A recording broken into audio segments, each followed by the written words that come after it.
Oh, wonderful. But I don't get to see Sasha.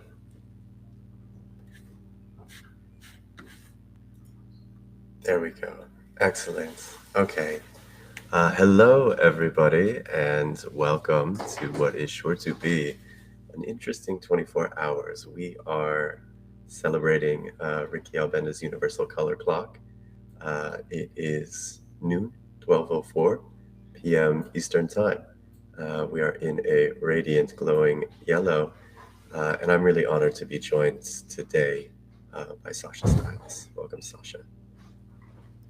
Oh, this is such a cool event. Thank you so much for inviting me to be part of it, and I feel honored to be kicking it off here at the beginning of 24 hours. It's quite Yeah. an endurance performance piece that you're all engaging in here. It should be a fun one. I am Yeah. excited to see how the day develops, but I think you and I get the luxury, perhaps, of being able to ease into it. So why don't we begin with you? I'd love for you to begin to uh, tell everybody a bit about yourself. Sure, sure. Well, thank you for the invite. And I feel like I should apologize for wearing black as I'm wont to do. You are in the appropriate color scheme for this event, and I have failed on that front. But actually, I'm wearing my poet's uniform is all black, so that's my excuse. So yes, by way of introductions, my name is Sasha. I'm a poet, an artist. I'm also an artificial intelligence researcher, and my practice really revolves around kind of the intersection of text and technology in lots of different ways. Um, Really interested in how poetry, how language can sort of jump off the page through different mediums, often using digital tools to animate text and to bring letters to life. And um, I also use a lot of artificial intelligence in my work. And oh, good, we have a visitor. But I do a lot of writing with natural language processing as well. Been writing with AI since about 2018, and really a lot of my poetry and a lot of my work has to do with what it means to be human in this moment when we're becoming increasingly post-human, when the world is Mm, increasingly driven by machines and by virtual existence and all of these things. So it's been a really natural sort of progression for me to take the work that I've been doing for years as a traditional poet and evolve it on the blockchain, bring it into Web3, and really experiment with using blockchain and all blockchain protocol and lots of different sort of generative approaches and technological approaches to experiment with what it means to be a writer now and to be writing about these themes and embodying these themes through technology as a medium. And one reason that I think this project, this universal color clock, is so cool is because I'm a writer, so I think the sort of knee-jerk reaction is to think that my work is mostly just black ink on a white page or something like mm, that. And so much of what I've been really interested in since I started writing years and years ago was really to think about the impact of things like font and color and size and scale and motion, and dimensionality and all these things on the interpretation of a text, on what a text can do to a reader. So I'm very interested actually in thinking beyond sort of the sort of standard um, 12 point Times New Roman black ink sort of specifications that we normally associate with poetry and with literature. And a lot of my work has actually been experimenting quite a lot with color as we experience it on screen, digital color, and how it helps bring the ideas that I really enjoy writing about, how it helps bring them to life and really underscore the substance of what it is I'm trying to grapple with in my poetry. So I'll stop rambling there, but maybe that's a good mm. thing to get into. Yeah, I mean, there's a million places that I want to go. I think, I've been following along with your work for a long time, incredibly impressive, and I am proud to say that I am a new collector of this Art Blocks project. Oh, thank Um, you. That's I really It really, really resonated with me. All of these themes that you were talking about, the ways in which you are really just truly innovating um, around words, around color, around technology around like machine human interfacing, I think are really embodied in this project. And I don't know if maybe you'd like to share more about what you've done with it. Sure, I would love to, and thank you for those really kind and generous words, and thank you for being a collector of Still Moving. So, just some background on the project. So, Still Moving is a collaborative sort of poetry experiment on art blocks curated, and it's created in collaboration with another artist named Nathaniel Stern, who is also a poet. He actually has, he's done a lot of spoken word poetry and slam poetry over the years, and sort of shares a lot of my love for language, and also has a long practice investigating interactive and embodied technologies. And again, that's something that we both are really interested in. Is, we both use technology as a medium for so much of our work, but we're very interested in kind of taking a step back from that and kind of looking at what our relationship with our devices means, how it contributes to these artistic projects that we're engaging with. What does it mean to be a human interfacing with a machine? And also, what does it mean to be a machine, interfacing with a human and kind of looking back at us? And really, Still Moving is a sort of an experimental conceptual poetry project, but at its heart, it's an interactive experiment that really is about activating the space between the human, either the viewer or the sort of user of a technology, and then the screen and the digital device behind it and the intelligent systems that are really under the surface of that screen. It's about the connection and the relationship between the viewer and the device, which is also kind of akin to the relationship between the reader and the writer, between the human and the machine, between the user and the creator. All these different kind of ways of looking at that relationship between point A and point B. And it's about the space between them and how we activate that space and what that space means and why we've created this kind of environment in which, there's so much happening on this side and this side, but then nothing really happening in the middle. So Still Moving is, it's sort of an ars poetica that's an ode to the relationship between bodies and machines. And it's about how our experience as increasingly virtual creatures is still very much rooted in our flesh and blood, condition as human beings, and what it means to constantly be navigating the space between our physical bodies and our experience of, walking through the world and engaging with all of our senses and, the haptics of all that. And then to, on the other hand, be in this increasingly virtual mode of existence where, like, right now we're together, but we're mediated by wires and by screens, and we're not physically in the same space. And so many of our messages and our communications and our experiences are mediated by wires, and for that reason have this feeling that maybe they're ephemeral or they're fleeting. But Nathaniel and I are both really interested in how the analog really also has a virtual component, and how the virtual always has a material, physical component.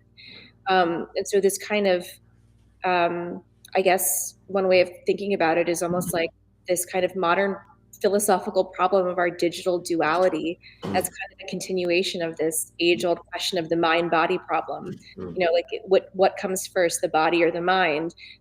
Is the body related to what happens in the brain? And now we're kind of thinking about this in relationship to our machines, having an augmented sort of brain outside of us. What does that mean to our internal physical experience of being human? So it's a project that kind of investigates all these kind of heady cerebral topics, but ultimately it's just a fun, interactive wordplay experiment where I've written an AI poem, and then Nathaniel's created an interactive experience that enables you to read the poem with your body. So, you mint your text block, and then you stand in front of your computer and you can move and you can interact and you engage, and your emotions directly impact the way that the poem is written into existence on the screen in front of you. So it's sort of like a playful, experimental poem about, how we all are engaging with our technologies on a daily basis. I really enjoyed it. And you've also given me a lot to think about. Perhaps we delve more into time and permanence, and maybe perhaps previously the idea of word or books being a form of leaving one's more permanent legacy. How,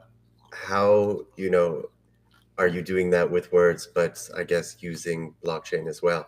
And what does it mean to be on the blockchain? Yeah, that's a great question. It's another reason why I'm so intrigued by the universal color clock and just thinking about how much of what we're doing here is sort of it is time based. These are all sort of performative things that we're doing, and thinking about just the underlying sort of impulse to archive things on the blockchain is an act of sort of preserving with an eye towards transmitting to future, viewers, generations, all that. So, yeah, I think so much of what we're doing is really rooted in time as an element and time as a medium.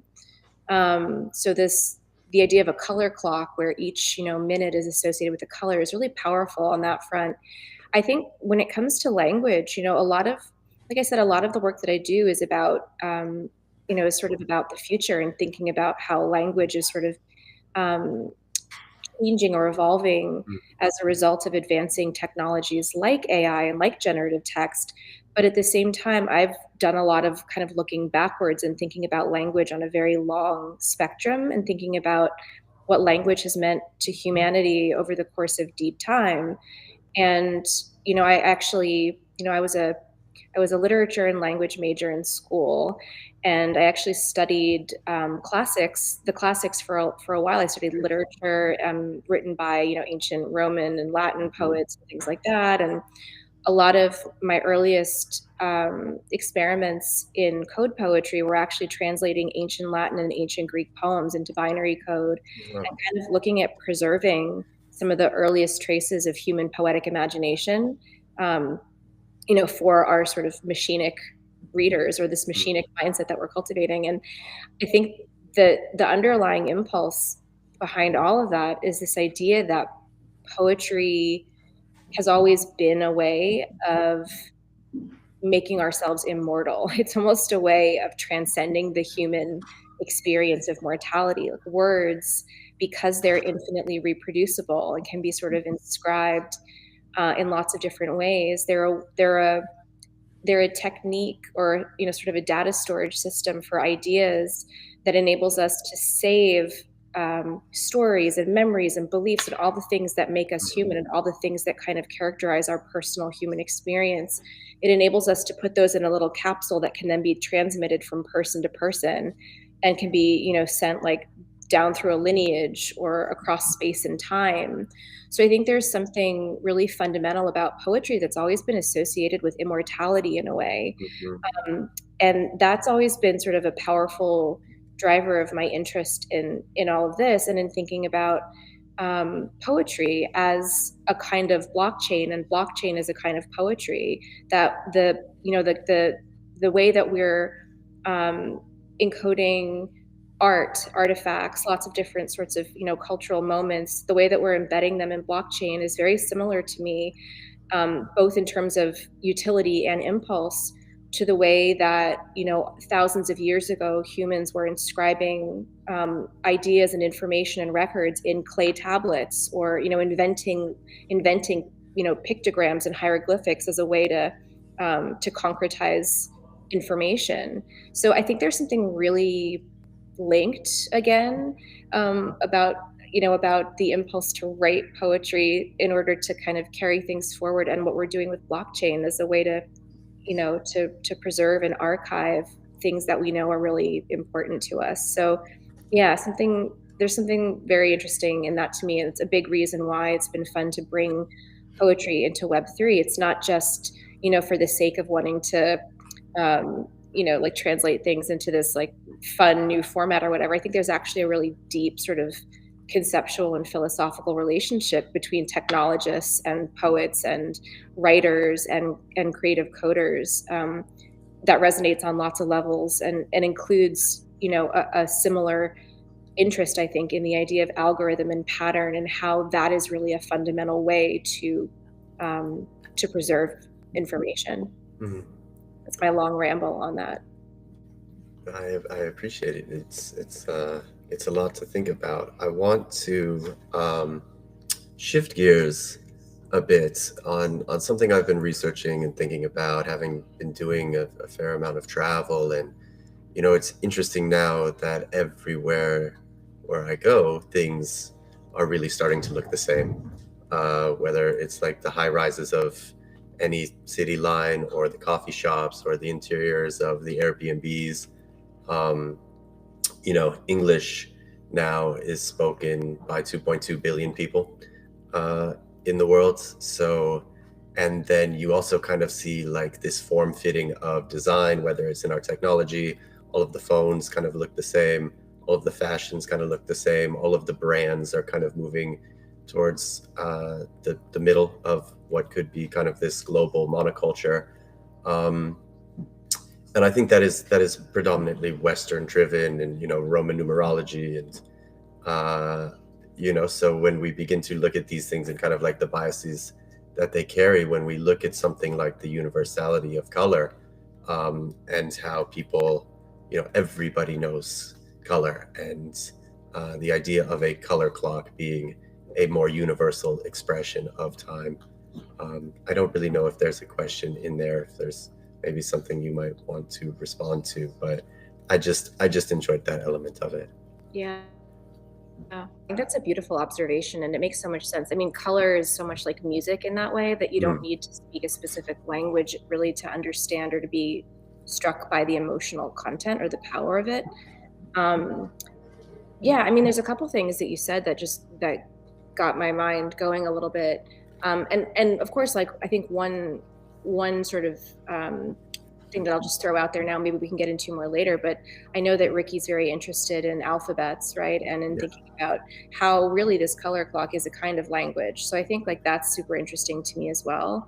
And, again, a lot of what I've been thinking about is sort of how language and words as we know it are sort of starting to evolve into all these other manifestations where we're starting to appreciate wordless language in different ways, and we're learning to appreciate non-human intelligence and sort of non-legible consciousness in different ways. And I think color plays into that in a really fascinating way, because of course color carries so much data and so much information. Like, colors aren't arbitrary. Colors in nature are rooted in like very specific minerals or components, or they're affected by different things, and they're all kind of they're capsules for lots of really fascinating data in different ways. So I think there's something interesting in that, just in terms of unpacking all the layers of meaning that kind of compose a simple color, or a seemingly simple color. But the other thing you were saying that was intriguing to me was just thinking about like the universality of color. And at the same time, I'm always very intrigued by the anecdotes that I've read and heard over the years about how we're not actually able to see certain colors until we have a language to define them or to describe them. And one of the famous examples is actually in the Odyssey. Homer writes about the color of the ocean, and the phrase that's used and often quoted is the phrase, the wine dark sea. And it's this phrase that lots of scholars have been really puzzled by over the years, because you look at the ocean now and you're like, who would describe the ocean as looking like the color of wine? It doesn't necessarily make a lot of sense. And I won't get into the whole sort of like history of the scholarship over that, but a lot of it has to do with the lack of language for the colors that we recognize as blue in ancient Greek, for example. And there are many other sort of moments and instances where, again, we didn't quite have maybe the right nomenclature for a particular hue. And so, we weren't quite able to see it the way that we can now that we're able to sort of name it. And I think there's something also very interesting about that. As universal as color is, we still in some way have to be able to sort of describe it in order to see it for what it is, which I think is a really interesting phenomenon that, has so many kind of broader implications when it comes to the things that I'm studying now, like, tagging information and intelligence systems and things like that. There's a strong correlation between naming or describing or categorizing or tagging and being able to retrieve or access or appreciate that information. So yeah, that's just a little random, thought that was sparked by what you were saying earlier. Maybe I can, if you'll let me probe your subconscious a little bit and ask, what associations do you have with this color yellow that we kind of see before us? Oh, that's a really lovely question. Well, I mean, yellow, I think, of course, is so associated with the sun and, daytime sunshine, kind of a positive, cheery life force, right? It has that kind of vitality to it. A lot of flowers are this kind of beautiful, bold color. It actually makes me think quite a lot of, I live out in a rather rural area, and I've spent the past few weeks sort of watching nature kind of emerge from winter dormancy. And one of the first, well, I guess two of the first colors that kind of come out after the winter, or two of the first plants that come out, are daffodils and forsythia, which are this color. And so I've really been struck, as I've been sort of walking through my backyard and, wandering through nature out here, I've been struck by this color so many times, just seeing this kind of pop up as the first sort of emergence of new growth in the spring. So a lot of yellow juxtaposed with, of course, like the green that we're seeing everywhere. But it really makes me think a lot about the bright kind of golden yellow of the daffodils in my yard and of the forsythia bushes that they're starting to drop their leaves or their petals now. But I've been seeing this color everywhere. What does it conjure for you? And I mean, you're the right color scheme. Yeah. Gosh, I have to say we must probably be in a region similar to each other because, 2 weeks ago, it was the same. The daffodils, these big, beautiful, like yellow bushes emerging. We had a large dinner party here at the church, and we were kind of going out and gathering wildflowers, and just it kind of naturally turned very yellow. Kind of the lights I have upstairs are yellow as well. So it has that warmth for sure, right? And almost a familiarity to it of having grown up in Southern California, having gone to the beach. I remember kind of like long summer days. What I did grab was this beautiful lemon, which I thought, let's see if I can color match it. It looks pretty close. Yeah. So, I was talking with Ricky last night about this color also, and yellow apparently is a very confusing color for people because it's so in between, what is it, like green and blue? Perhaps. I don't know. It's very in between two colors, so we're always trying to reconcile it. And it's kind of like a color of like wonder and imagination as well. Oh, that's beautiful. Yeah. It's funny. Like the colors that I tend to gravitate towards in a lot of my work I do a lot of RGB, so I'm always like reaching for those colors. And yellow is one of those colors that I probably don't think about using first for some reason. But then when I see it on screen, it just glows in a way that no other color does. It really is an interesting color, and also, like you said, it's kind of a confusing or a challenging color in some ways. But the lemon was well chosen. We do, I think we do live in similar regions. I'm in New Jersey, so I'm not too far from where you guys are. But yeah, hour and a half north of New York. How are things up at the church?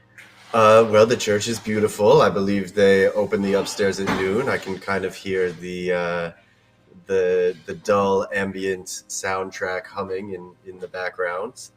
And I've spent kind of the last 3, 4, 5 days really living with this color clock, and to see it come alive in a space like that, to watch it like cast its light, everything just catching that light. No, it's really really actually super, super powerful and interesting.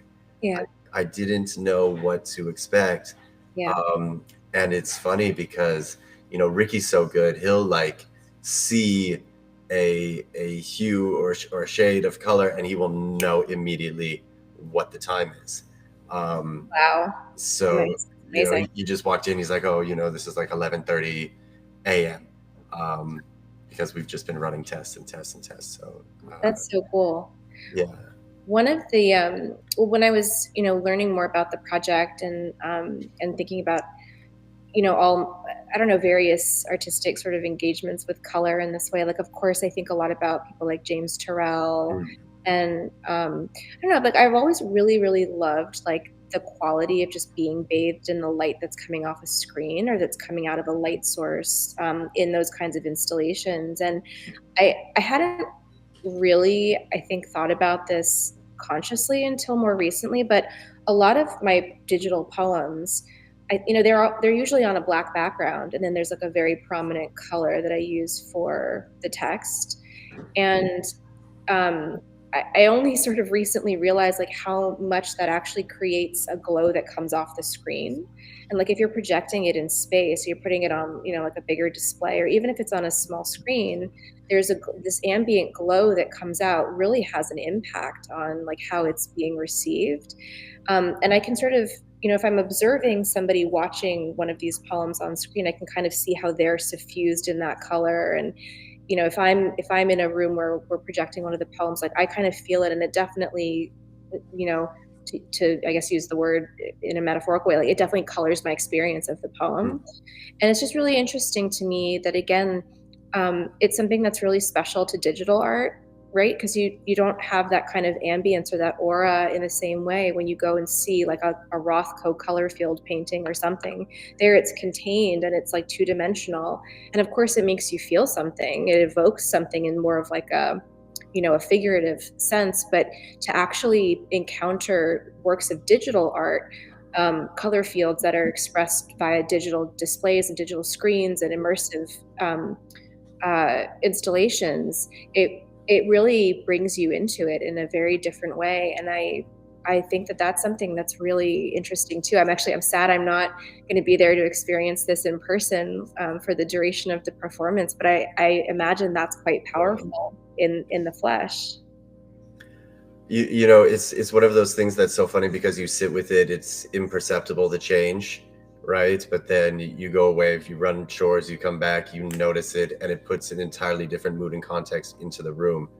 So I would imagine just like being in it for 24 hours would be, well, I'm about to live it, right? So it's going to be a powerful kind of perceptual exercise, perhaps in beginning to kind of feel those gradients, those slow, shallow ways in which everything is always kind of changing and moving, and so much of how like environment and color affects experience and shared experience. Yeah, absolutely. I mean, it's even interesting watching like on your, the backdrop behind you too. I can sort of see as the light coming in from outside is changing, like, creating different sort of reflections of the windows. And like, it definitely, thinking about just that, like you said, the imperceptibility of all this is again, like a very powerful reminder of, even though we feel like we're sometimes living in a timeless time and a placeless place, like we are definitely all, subject to this endless movement of the clock. So maybe now we can take a moment to do a fun little exercise. Sure. I have been asked to fill this whiteboard, and we don't have to do it now, and we don't have to fill it now, but maybe there is a phrase or something that you would want to write down that we could kind of leave up for the duration of the event. Ooh, that's interesting. Well, I keep thinking about the word glow. I mean, that's not a very like, I'm not sure how that, how that unpacks itself into a longer line, but I just keep thinking of glow. Maybe all aglow. All aglow. Should I do it in orange? Perfect. Okay, now I wonder if this is going backwards. So let's see. Should I write it backwards? Let's try to. You're good. You can go forward. I can go forwards. Okay, well, orange doesn't work. That's too bad. Oh. I guess we'll have to do red. Oh, that's good. All right, so we'll say all. Okay, a little lower. All. A glow is that one word or two? Yeah, just one. I think it's just one word. AG. Right. Yeah. All right. Oh, I love how this is now becoming like a text-based performance. We'll see. Are you gonna add a phrase as well at some point? Yes, I should. You're right. I'll think about it. I guess you have all day. You have all day and all night. Yeah. Maybe at like the conclusion of this, I'll write something that resonated with me that you said. Yeah, that's great. Well, I can't wait to see how that board gets filled up. It's gonna be quite a yeah, we'll take a picture for you, and perhaps as the light shifts as well, more of it will be revealed and uncovered. Yeah, that's great. Because it does look like a glow right now is literally covered in a glow. That's apropos. It is. And that rhymes. How nice. Cool. Do you have a favorite color? I generally enjoy forest greens and kind of aquamarines. I think that's kind of common. Yeah. I can see that. But I have been, I have rejected kind of the poet's black, and I like to wear lots of color. And yeah, that is very. But I get it. It's funny. I think. Yeah, I mean, I'm like a very sort of monochromatic dresser in general, but I do love playing with color in art. I think like my tendency is always to go a little bit more monochrome and to keep things like somewhat simple, but I love like a bold hit of color, and it's amazing to me just how much the precision of a shade or the subtlety of a hue just really impacts like how I feel about looking at a visual poem, for example. And I'll spend, a lot of time sitting there and like, dragging my cursor like through the color wheel, trying to find the exact right shade for something. It really has a very like material impact on meaning, I think, in lots of ways. Yeah. I wonder maybe if I can ask you a question in parallel. If you have a favorite font. That's a great question. So yes, I do. Well, I have two sort of favorite fonts. One is this, it's a little on the nose, but there's a font that I love and I've been using for years, and it's called Computer Says No, which is really like a silly name. But it's just, it's like a great, kind of blocky, sort of what you'd expect. It's a computer-esque font, but I've been using it for so long, and I've really started associating it with my AI alter ego's voice in a way. And so every time I see that font, it sort of makes me think, this is not my writing anymore. It's my transhuman voice. It's this voice that's being created as a collaborative, moment between me and the AI. So it really represents like that for me. And it's, very special for that reason. So I love using that font, but I love,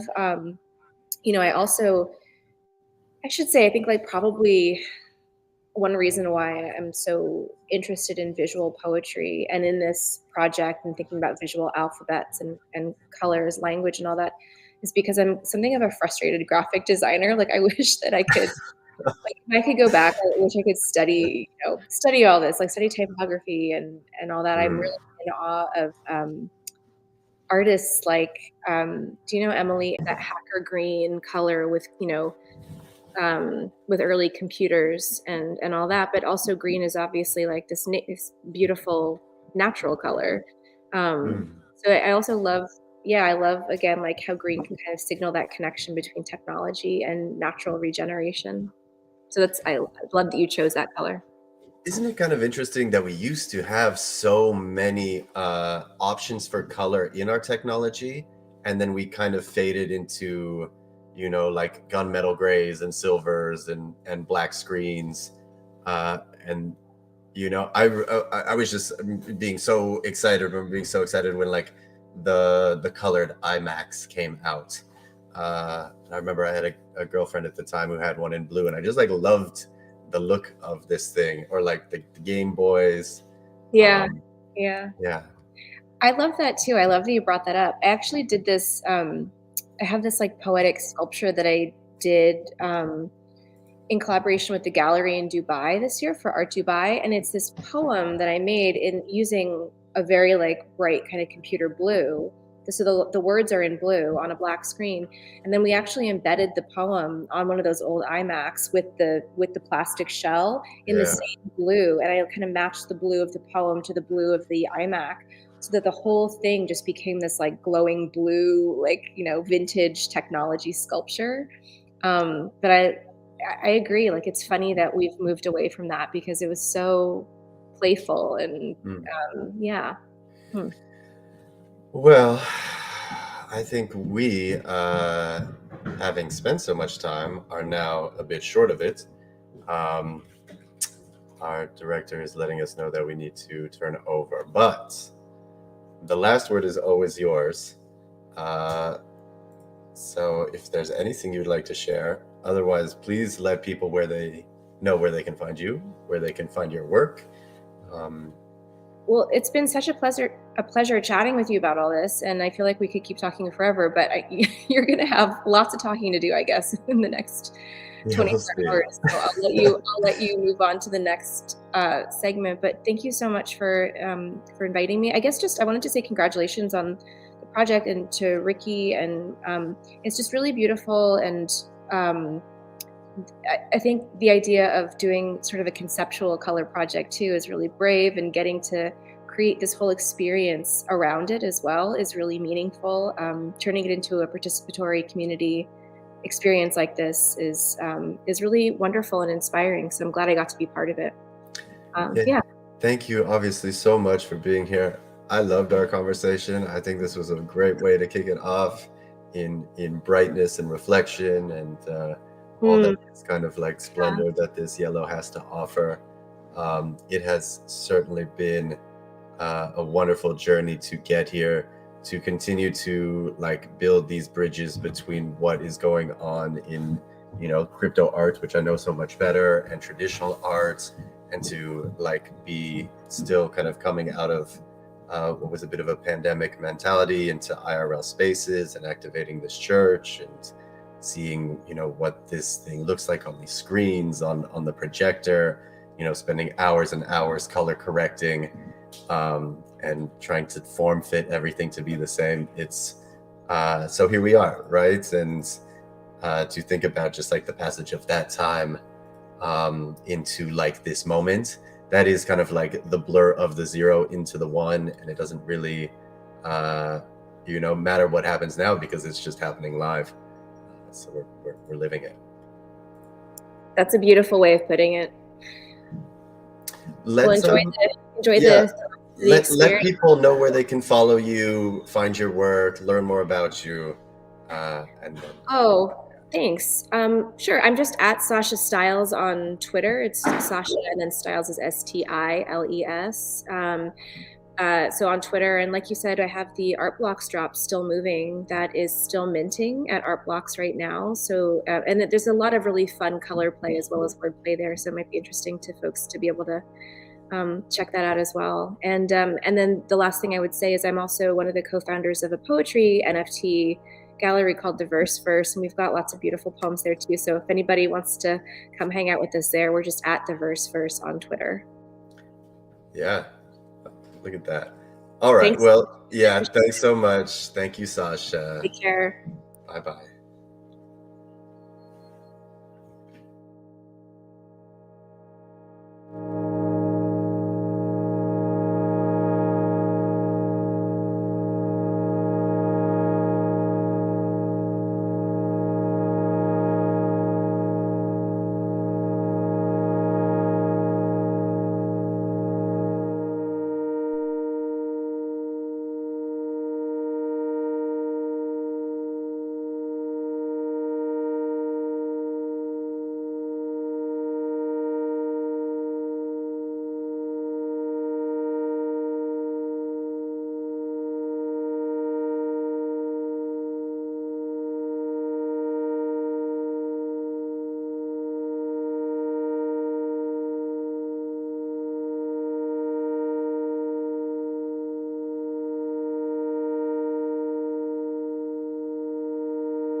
Greetings, Mr. Buist. How are you, sir? I'm doing well. How are you? I'm well. We were just mentioning before we went live. I have been following your work and reading your stuff for over a decade, thanks to the Broken Bluebird app. And it's exciting to finally talk to you somewhat face to face for the first time. Yeah, remotely but face to face. That's our modern condition, I guess. Absolutely. I mean, as broken as that Bird app is now, it had previously probably delivered me more, value in any other social network easily. Yeah. Connecting with folks like you as being an art groupie fanboy, able to connect with folks like you and Greg Allen and Patty Johnson and all these folks that I started following in the early days of Twitter really helped me, shape my taste in art and always the leaders that I go to read about this stuff. So grateful for that and excited to talk to you today about Ricci's project and a few things that actually I went back to the podcast you were on. You were on the number 12 DXM podcast. It was still called NFT Sundays back in those days. Right. And it was exactly 1 year ago Tuesday. So we're almost exactly 1 year away from your appearance on the pod. So didn't know that. Be interested to, get some of your takes on what you guys were talking about back then versus today. Everything changed. Yeah. And I'll go there. At first, I want to just start out with, what is your art critic superhero origin story?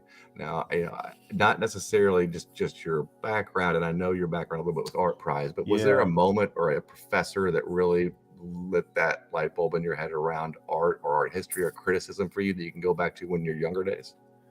Yeah, that's a really good question. I had this. I went to grad school later, but during my undergrad experience, we're going way back if you want to go way back. Please. I had kind of this strange route through. I got a BFA, a Bachelor of Fine Arts, so I was doing studio art stuff.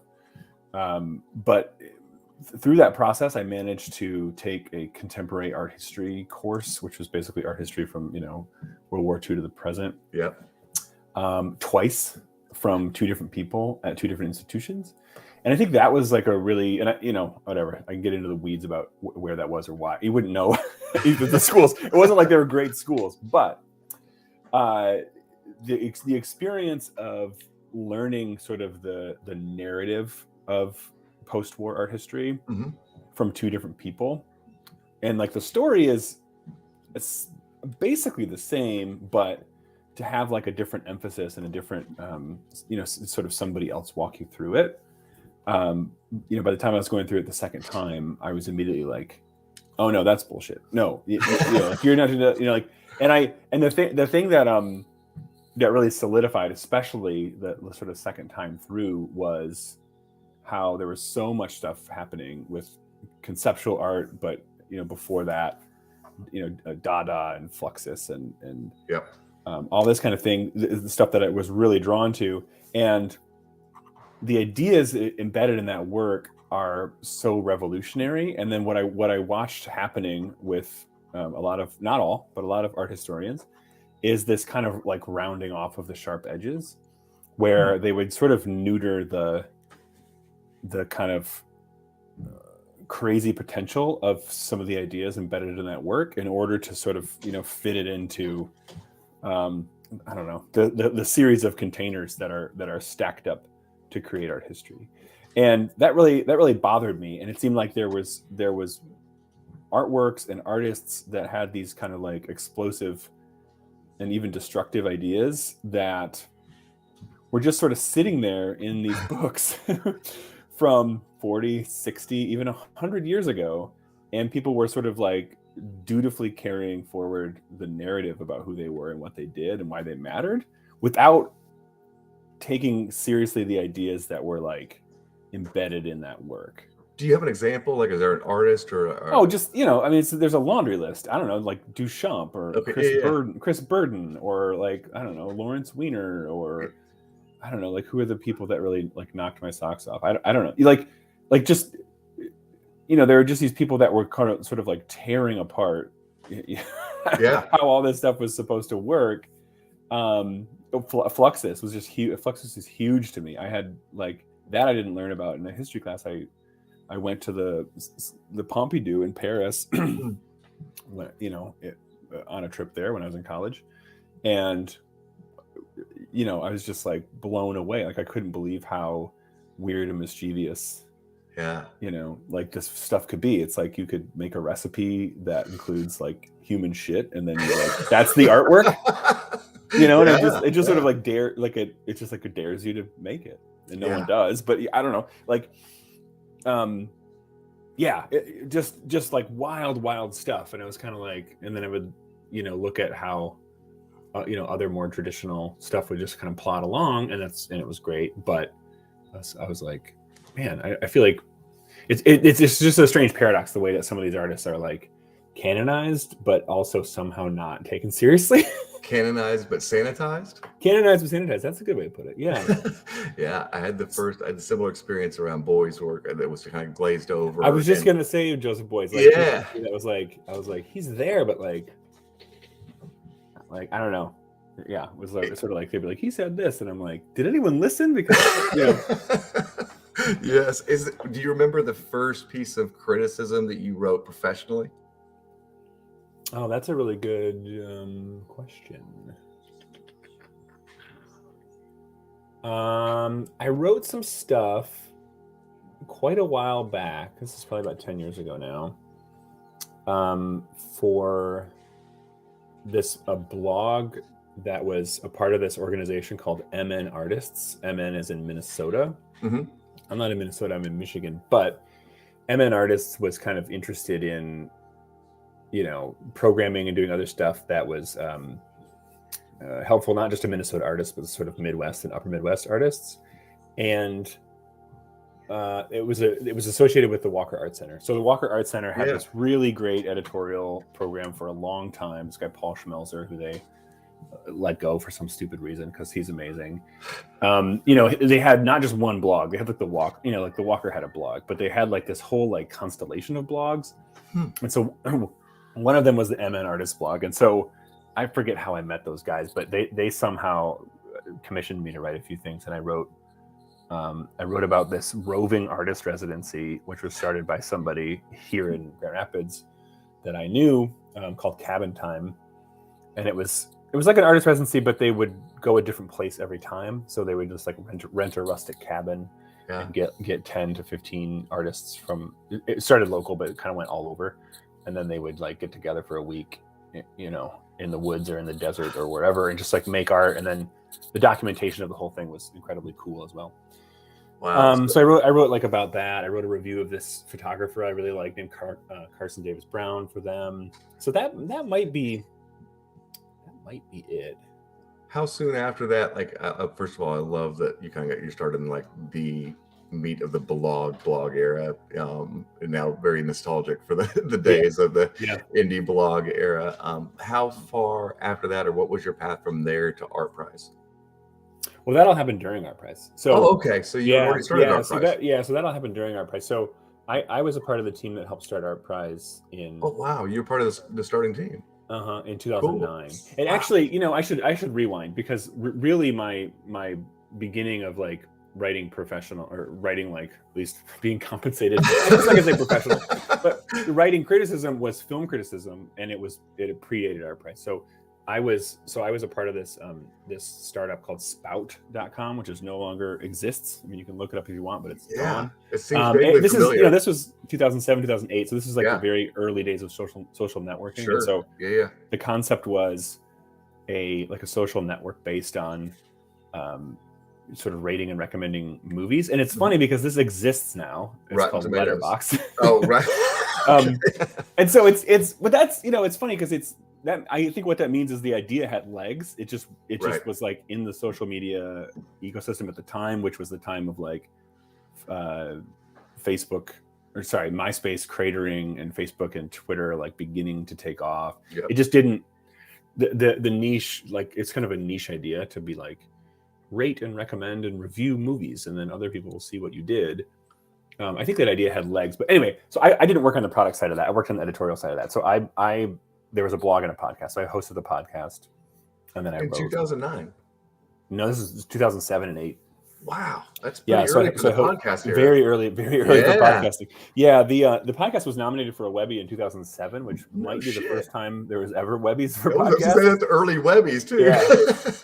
Yeah. So I'm part of a little bit of that. Part of me thinks like, also podcasting was just a complete loss leader at the time. Like nobody was making any money off of podcasts, and so I think about that and I'm like, dang, if we just stuck with that, we maybe could have spun. Like let the social network die and then spin that into these companies like Gimlet and whatever. Like these things that, started up and got acquired and by Spotify and all that. It's like that could have whatever, the forking paths of your career, I guess. Anyway, so the criticism that I really started writing was all film criticism, and I would go to film festivals and interview people. What kind of films were you reviewing? Was it art films or popcorn movies or?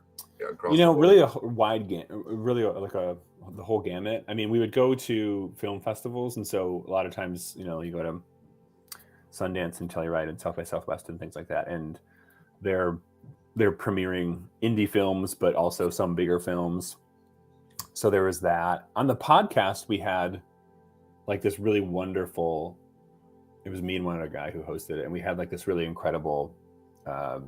Editorial control. We could just do whatever we wanted. Yeah. So sometimes it was sort of like, oh, hey, there's a new Wolverine movie coming out or whatever it was back then. And we would talk about it sometimes. But then other times we'd be like, let's just go back and talk about Orson Welles. Like we just, we could just do what we wanted, like we would, so it was a huge range of stuff. And we tried to keep sort of a mix. And it's interesting because the editor of that blog, who was also like a sort of regular guest on the podcast, was Karina Longworth. And Karina Longworth now has a podcast called You Must Remember This, which is really good. Like it's one of the best movie podcasts. She did like a whole thing about like the golden age of Hollywood, and she's done like seasons and seasons of it. So if you're looking for a good movie podcast, you must remember this. And the deep origins of that go way back. And then Karina's partner is Ryan Johnson, who is a director of Knives Out and Glass Onion. And Poker Face. Mm-hmm. Yeah. So really awesome director.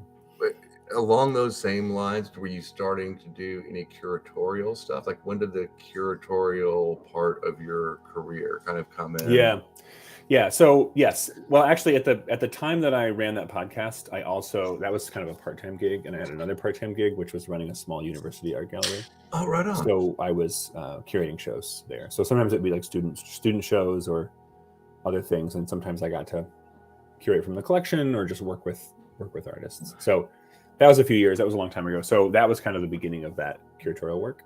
And then I stopped both of those because I helped start Art Prize. And so Art Prize is this giant, if people don't know, it's this giant annual event that would happen in the fall every year in Grand Rapids, Michigan. And it was very technology driven in that we built a proprietary website and app where any artist could sign up from around the world, and then any space in downtown Grand Rapids could host those artists, like could display their work. And so you had the venues were like the museums, but then also like bars, restaurants, laundromats, bank lobbies. And so this enormous event would come together in a kind of a now it's a buzzword, but like a decentralized way. We didn't talk about it, but it was kind of not curated. You're asking about curation. So it was like I was in this position of like shepherding that process, but I didn't actually choose who the artists were or where they went. And then we gave away these large prizes based on a public vote, which was a part of the proprietary technology that we created, and then also a juried award. And so that was a lot of what I would do, is like travel around and meet people and bring them to be jurors and speakers on panel discussions and stuff like that. So that was a lot of fun. I did that up until COVID, when the event was canceled in 2020. And so it's back now, but at the time in 2020, the future of it was really uncertain. So I went and got a different job. But yeah, it's sort of restarting now, and they've had some fits and starts with it, but it's, it could end up being interesting again. I hope. Yeah. Well, listening back to your podcast almost exactly a year ago, Kevin was on the DMINTI X MOCA podcast. on May 2nd of last year. So like almost exactly 1 year ago. And you mentioned that there was a parallel, like you guys launched Art Prize around the same time as Kickstarter.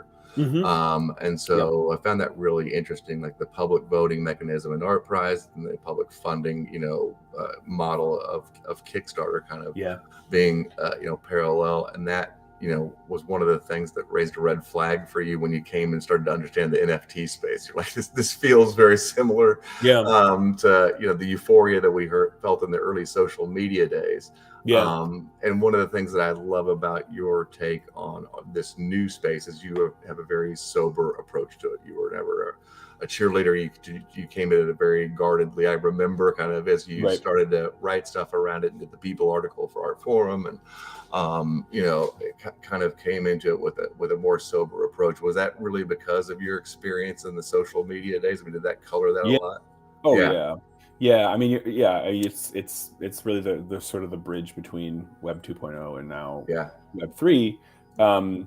And I think that for people in the space who are younger, it makes me feel really old to say that. For people in the space who are younger, who didn't experience the kind of starry-eyed optimism of Web 2.0, the kind of like, whoa, we could change the world. It's like it's really intoxicating. And I drank that Kool-Aid big time back then. Yeah, and it was, and it, looking back, to be fair, it did change the world. But there are some ways in which some of the darkest prognostications about what the social internet would do kind of came true.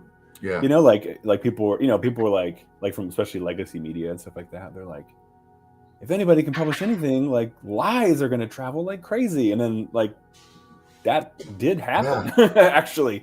And you have people like, you have a global pandemic and then like a robust anti-vaccine movement. Like that's insane, right? Like that's actually really bad. And it could happen in other ways, and it did, like in the flu pandemic of the 1917. It can happen in other ways without social media, but it's it is an accelerant. It can have a negative flip side in ways that some people predicted, but most people didn't. And so I do have a bit of a cooler, more skeptical take on Web3 optimism, and it is largely informed by this idea that people were like so enamored with, like, well, once everybody is connected and once everybody can just like one thing I think is instructive in that regard, going back to legacy media, is like the rise and fall of the comments section. So there was like there's this point like early in the last decade, 2010, 11, whatever, where all newspapers, and some still do it, like, and because they're really moderated or something, like New York Times or something like that. But every single newspaper, including local newspaper websites, started to have comment sections. And then within a few years, it was a total trash fire. Like it was just an absolute conspiracy, because anybody motivated enough to get down there and comment is just like angry or full of shit or selling something. And it was just a nightmare. And then they started phasing it out. Like I remember that was, I don't know when that was, 2018 or 19 or something. Like NPR was like, we're not doing comments anymore, and it was sort of like obvious. Like of course, like it's a total trash heap. But back in 2008, 2009, it was like people were like, we're gonna interact with our audience. We were like, this changes everything. This is so good. Totally. Like, how could this be anything bad? And then within a decade, it was like, this is a huge mistake. Yeah, I had similar experience, like drinking the Kool-Aid heavy and even going in and trying to, build a startup kind of in the social TV space, and had a really altruistic feeling about what it could do. And then it took me and built a business consulting around selling advertisement. I did that very successfully it was 2016 when I started to really realize the darkest, worst possible, outcomes were starting to come to fruition through these things. It's a big turning point year. Yeah. And it's because of the ad model. Advertising model and the attention model is what broke all of these things, in my estimation, in a broader sense. And that one of the things that attracted me to the Web3 space, and I have a much more guarded approach, like you two haven't gone through the early social media era, was that there is potential in the Web3 space to get off the ad model. And if we can do that, then I think that corrects a lot of the, I don't know if you can put the genie back in the bottle, but at least we can kind of start to build from the ashes on a model that's more subscription or micropayments, or these communities, these more niche communities that aren't on the, the attention/surveillance capitalism model. Yeah. And so I still remain optimistic that, that this could be a potential solution with the nature of, again, being able to transact with microtransactions and subscriptions. Even, GPT scaling so fast on a subscription model, regardless of what you think about the product, just the fact that it scaled so fast on a subscription model kind of gives me a little bit of hope around some of that stuff. Yeah. So let's start getting into some color time and blockchain talk. Yeah, totally. We can talk about that stuff forever. I think it's just one last point. It's the advertising model, but I think that the thing I've been on Blue Sky for the last couple of days. Yeah. And which I really like so far. And great. And Jack Dorsey was on there last night, speaking quite frankly about how Elon is messing everything up, and what he maybe regrets about the last year and that. And I think there's a mistake that predates Elon Musk, and so it's much more on Jack's shoulders, which is that those social media sites, Twitter especially, but also Facebook, I think never should have become publicly traded companies. They never should have done an IPO at all. And I think that's what Jack has come to believe as well, is that this actually should be infrastructure. It should be like a protocol like email or like RSS or something like that, where anybody can build something that like plugs into it, almost like a file format. And it shouldn't even be a company. And so I think that's the big problem. And that's one thing that is, to make the transition, that is interesting, about things like blockchain, is because it's sort of this infrastructure upon which people can build. And obviously there's going to be hucksters and scammers and people doing it for the wrong reasons, but there's it's not just sort of like, everybody pile into the bus owned by the hedge fund and try to make it cool. You know what I mean? 100%. I mean, the very early days of Twitter, you could get access to their API and build on stuff very easily. Like Twitter didn't have a good mobile app to start with, and like there were these great solutions around the mobile apps. And like, the social TV startup I built was using the Twitter API around all of this stuff. And then they shut it all off like 2011, like unannounced. Right before a big conference I had to talk, as a matter of fact, and sucked the APIs out and went to the ad model, which became the attention model, which became surveillance capitalism, and just snowballed out of control. So I'm with you. I hope there are, the building blocks. What I like about Ethereum is the nature of being able to build on these protocols openly, freely, and there will be some sort of tokenized mechanics that will exchange value, hopefully outside of, again, just having to insert MyPillow ads or advertising into the network.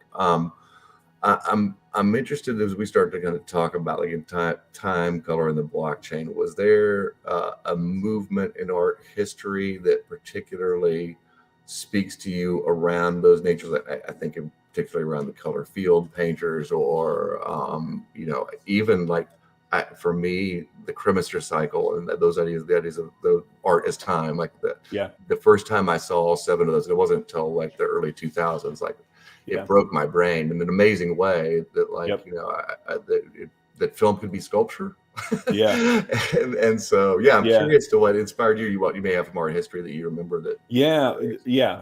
Matthew Barney is big. I think this is one of those things. It's like, maybe it's uncool to say because it became such a blockbuster, but Christian Marquez' The Clock, just an it's like, it's one of those things where I kept hearing about it. I live not in an art center, so it's like sometimes I travel at the right time and I see something right when it comes. I get to whatever something, and I feel like I'm in the moment, but a lot of times I'm not, and I'm playing catch up online or whatever. But and I don't think I'm not sure if The Clock has ever, maybe it has been online, but anyway, for a long time it you just had to be where it was showing. Same as Cremister cycle. And so same as the Cremister cycle. And I went to go back to Minnesota. I went to the Walker Art Center one time when they were playing it. And I went in there and I thought, well, I'll go in there for maybe 15 minutes. And then like an hour and a half later, I was about to miss my flight. Or I was just like, And they did interesting things like put like really comfy couches. Yep. Yeah. Which mattered a lot.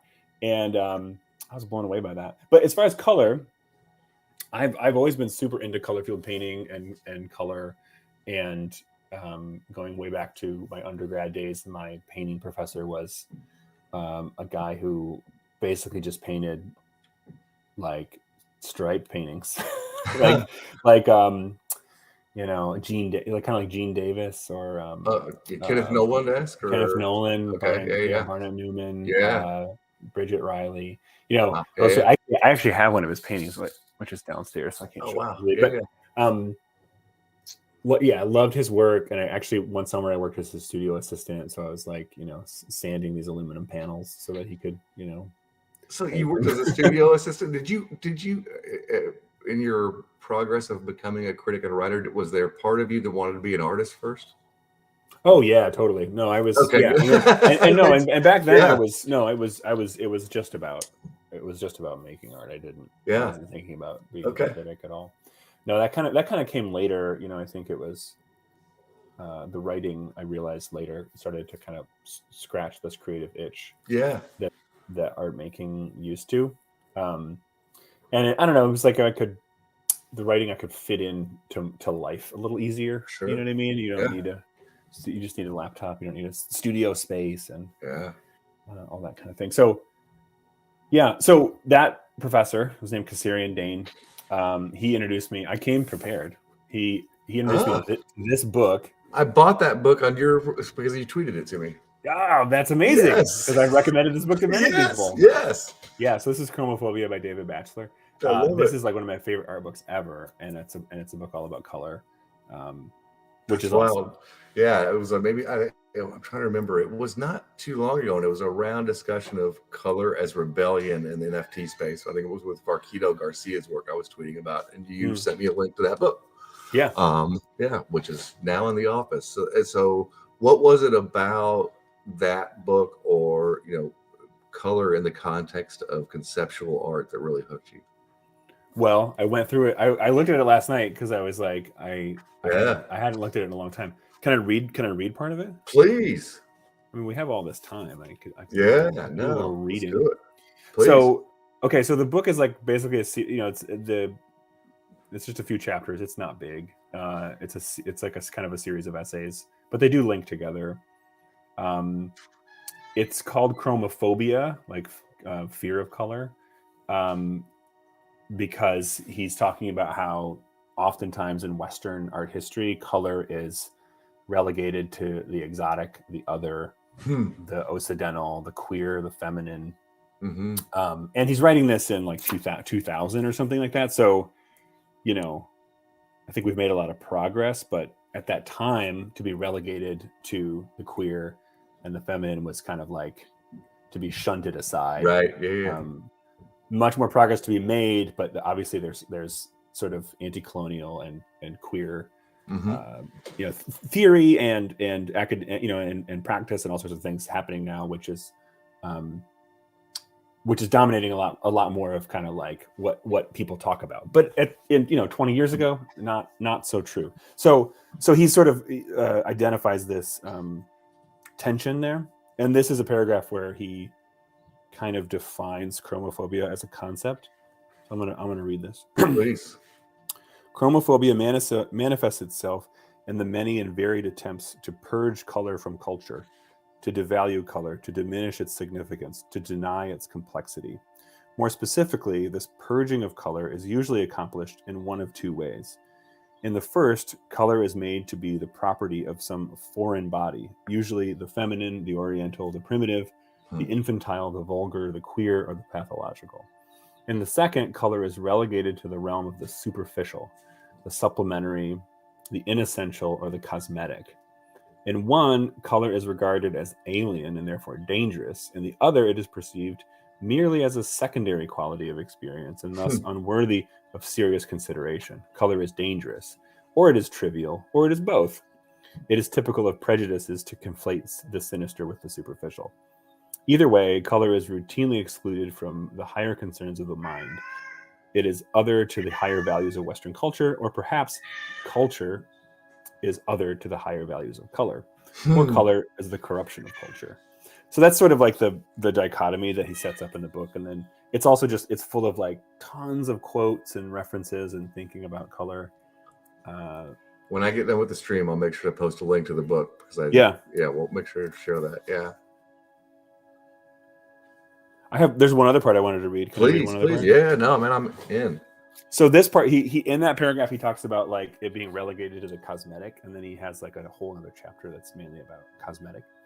And this is a thing that when I first read this, like really knocked my socks off about this idea of, and this is about Andy Warhol, in case you can't tell where this is going, where it's about like that the surface can be the depth, or something can have only a surface, and then it's like, I don't know. It says it way better than I can. So this is about Warhol, who real quick, we're thinking about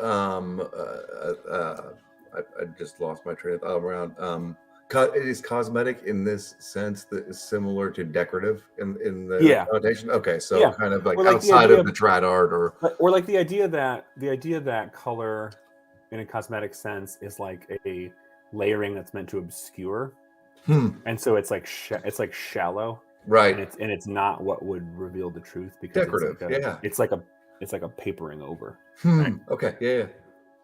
And Warhol sort of breaks and inverts that. So anyway, okay. Andy Warhol was the great artist of modern cosmetics.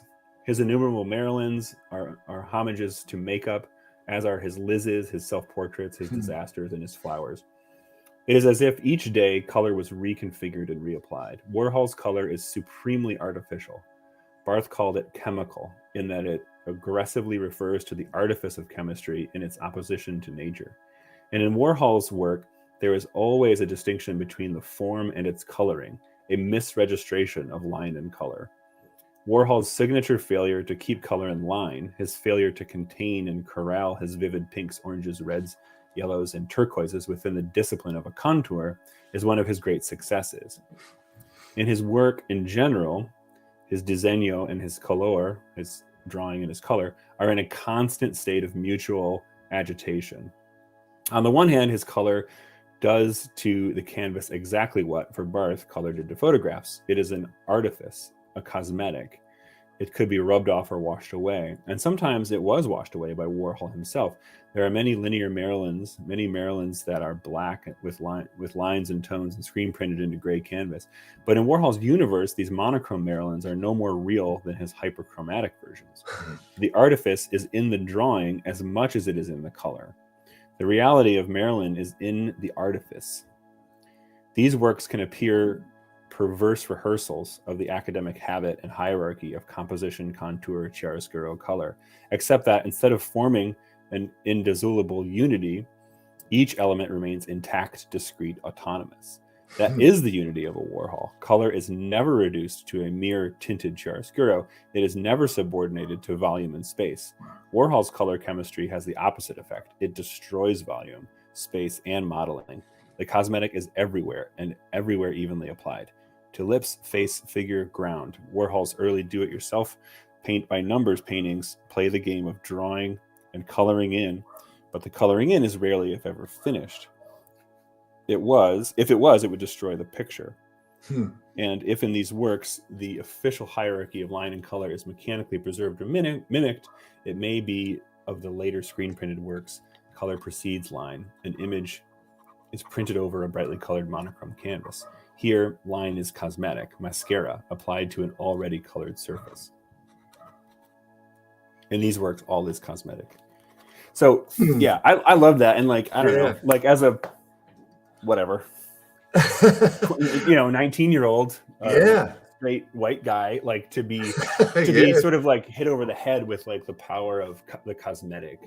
It's just so something I was like not ready for, and kind of like rewired my brain. Yeah, I love rewiring your brain is one of the things that I will always be an art nerd around. Like, first time I had a real Terrell experience, it rewired my brain every time I looked at the sky for the rest of my life.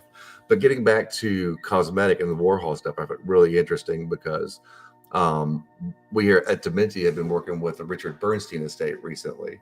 And Richard Bernstein was the artist that did all of the covers for Interview magazine from 1972 to 1989.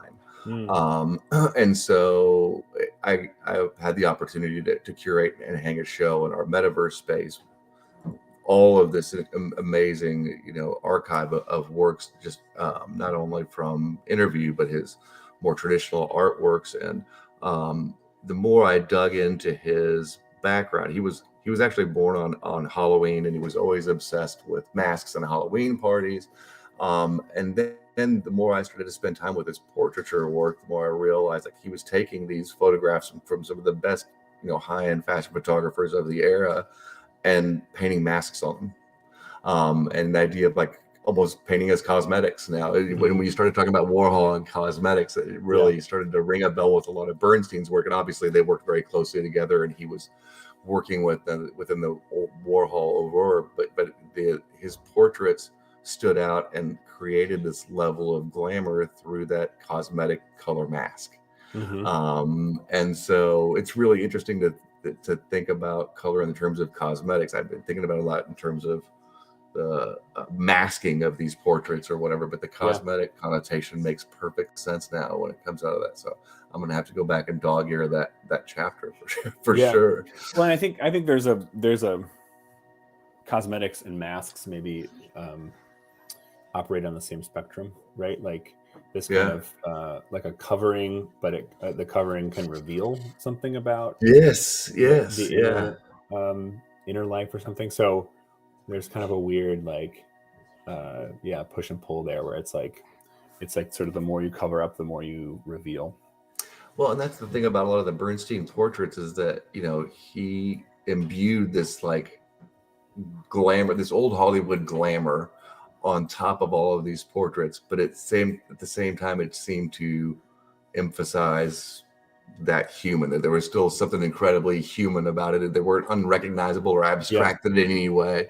But he had kind of taken it and elevated it with this kind of cosmetic mask that gave it this Hollywood glamour and made it stand out on newsstands.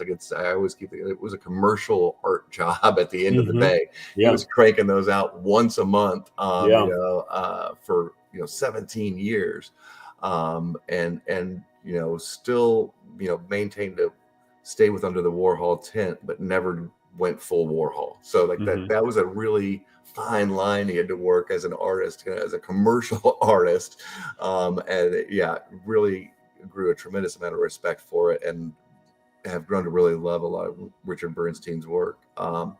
Is there any contemporary artist in the kind of NFT blockchain space working with time or color that you really admire or look at, or who are some of your favorite folks that are working in that space? That's a good question. I don't know. A lot of the people that I'm really drawn to are doing things that are a little more conceptual and a little less driven on, like a little less reliant on the kind of perceptual experience of color. And I that's worth exploring. I should try to unpack that a bit more. I guess I feel like the what the blockchain as a context for making artwork, like what it establishes is a conceptual framework more than an aesthetic or perceptual framework. Yes, like it's 100%. It's about it's about it's a rules system. Yeah. And it's like a system of record keeping, and so I think when you think about other artists who have kind of played in that space, they tend to be pretty conceptual. And there may be a visual outcome of that, but the sort of the primary thing of the work has more to do with sort of manipulating a set of rules. Like the last thing I wrote for Outland was a profile of Rhea Myers. Yes, who is definitely one of my favorite artists. In this space, and it was 100%. And it was interesting to have an excuse to do a fair amount of research on her and look back to sort of where she began and it sort of beginning with this conceptual play and kind of pushing the boundaries of what the sort of inherent claims of the blockchain could be. And some of those things she actually does use color in some ways that are interesting, but and time. And time. Yeah, for sure. But it's the thing I get a little hung up on is like with NFT art is that like everything is so relegated to the screen, and I'm just like not comfortable allowing the screen to be like a default mode of the distribution of an image or an idea or anything. Like I want to hold on to, maybe this is just me being, I don't know, traditional or something, but I want to hold on to the possibility that the screen is like only one of many ways to present somebody an image or experience. And so when I think about color, and I think about like David Batchelor, and I think about my old professor Kasarian Dane and the paintings he made, and the people he was looking at and the people I then looked at, like those paintings are always objects. They're like objects first, and making a painting, making a monochrome, making a painting that is or just a straight painting or whatever, and it has the colors vibrate against each other and all these interesting things, and like interesting stuff happens perceptually. It's all predicated on the idea that those are objects first, more than they're images, because they're really not images. They're like, like they're like the way the paint is applied is like the way the paint is applied to a car, or something. It's an object. It has its own thing, more than it's not a window into like a simulated reality of an image. So I think there are interesting things you can do with colors on screens, and obviously screens are getting much better. But I don't know. I'm struggling to like find a name where I'm like, oh, this is the person who's just like mastering doing stuff with color on screens, because the screens that I see it through are always like this laptop and my phone, which are like impressive, but not really not. Well, I don't know.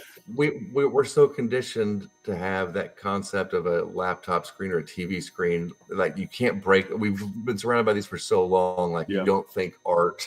When we look at these screens, there's like they're so loaded. Those images are, because we're so used to them on the phone and the laptop and the television screen. We were talking with Colborn last night.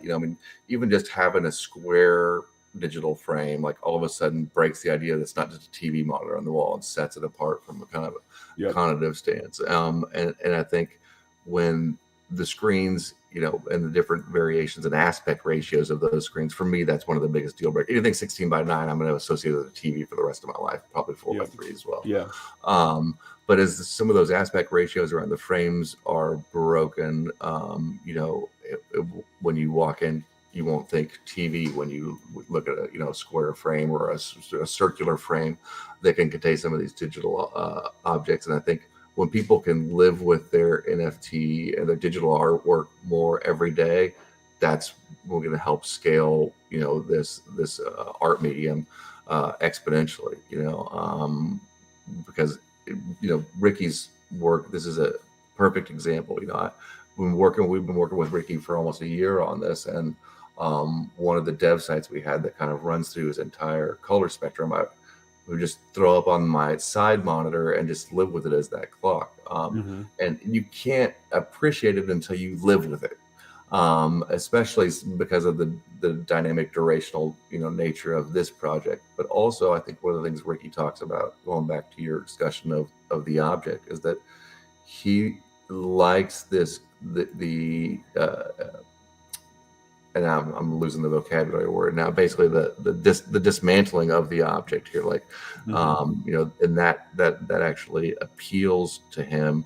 A lot of his text work, he talks about that. You walk up and you see a painting of a word, but automatically that word dematerializes in your head and becomes 18 other thoughts. And how can you play with those ideas? So, the dematerialization that is capable of in these digital art worlds, I think can be a really interesting artistic place to play in as we get away from the object.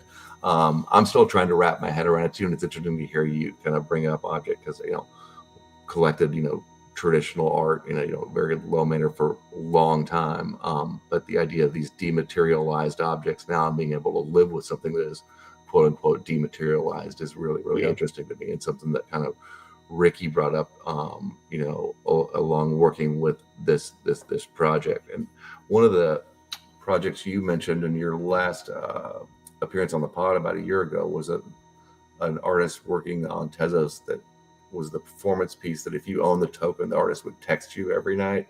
Good night. Laura McCarthy. Okay, Laura McCarthy. Forgive me for forgetting the name. Yeah, she's like one of the absolute best. She's really, really incredible. I mean, that not only deals with time and dematerialization, but it also fits in within these systems and this kind of contract, of what a duration, a piece could be. Like I think about like Barney's drawing restraint works.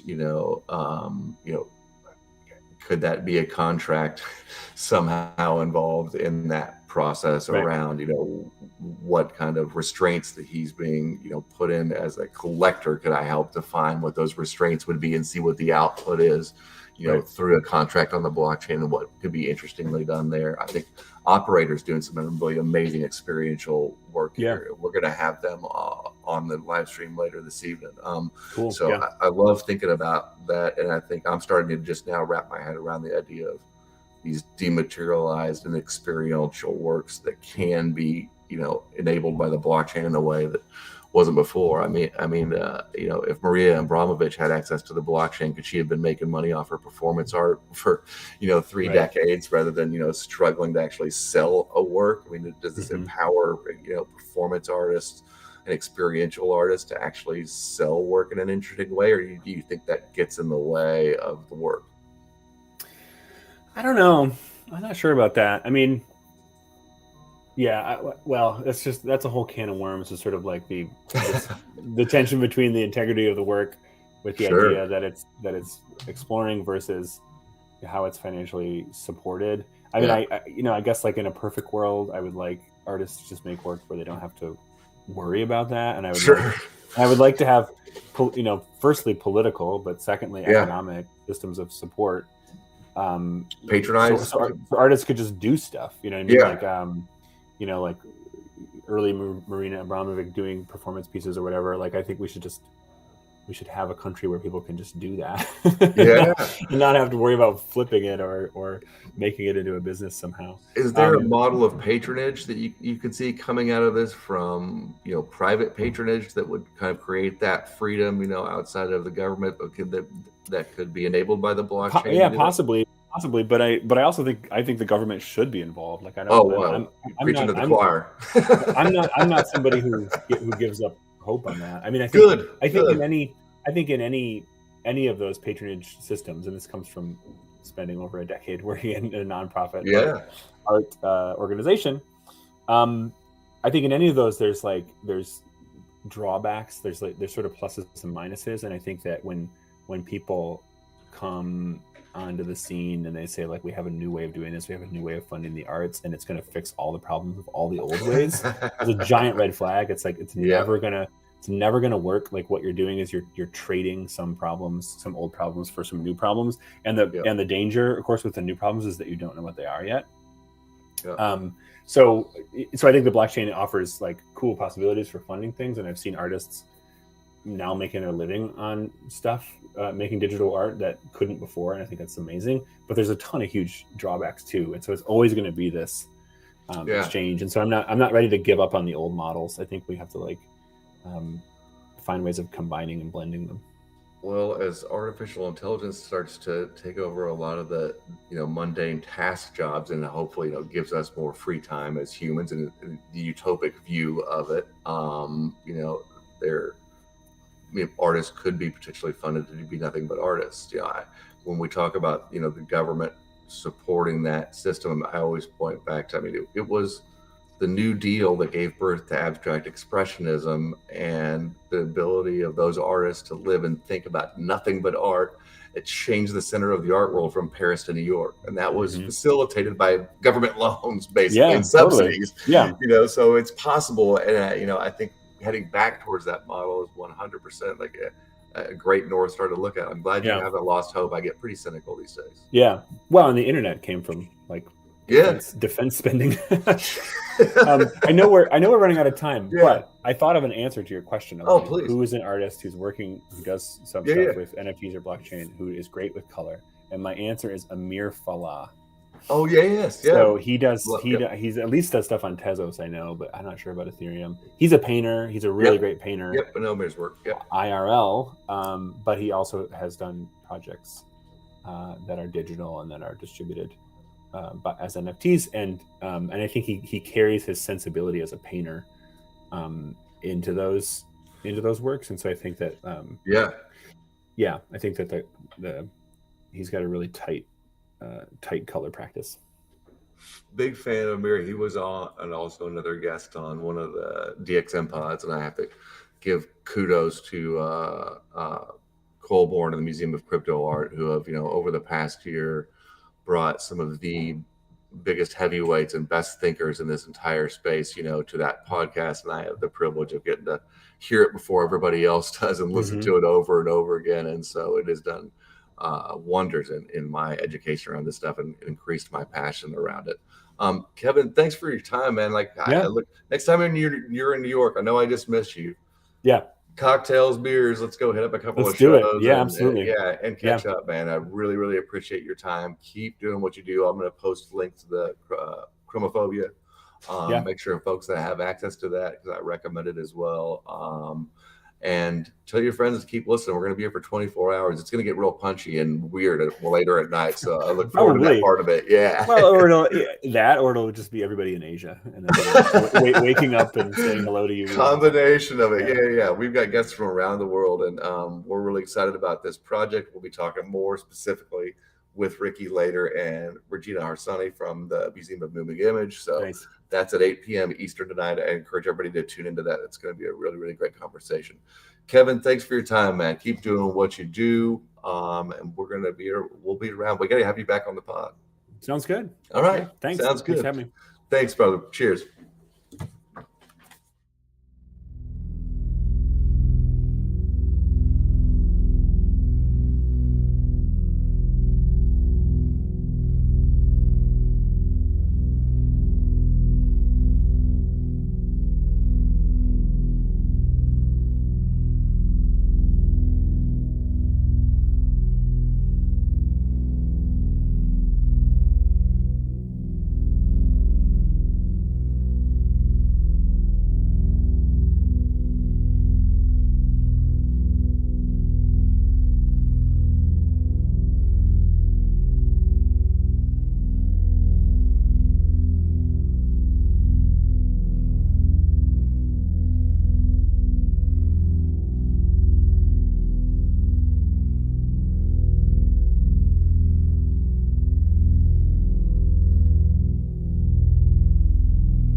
What's up, everybody? Welcome back to the DMINTI X MOCA 24-hour live stream in celebration of Ricci Albenda's Universal Color Clock on display here at MOCA headquarters, where we are streaming live from. We're displaying the full 24-hour clock upstairs from the stream. I'm here with esteemed artist duo and prodigious colorists, LoVid. Also old friends. We haven't seen each other in about 20 years. How are you guys doing? Good. All right. Yeah, it's good to see you again. And we're all here live and in person, as you can see. We're crammed into the stream zone. So we're gonna jump off on color, time, and the blockchain. So just to get it rolling, we're gonna get into your practice and work and what you do and everything. But when I say color, time, and the blockchain, what does that bring up for you and your practice and so forth?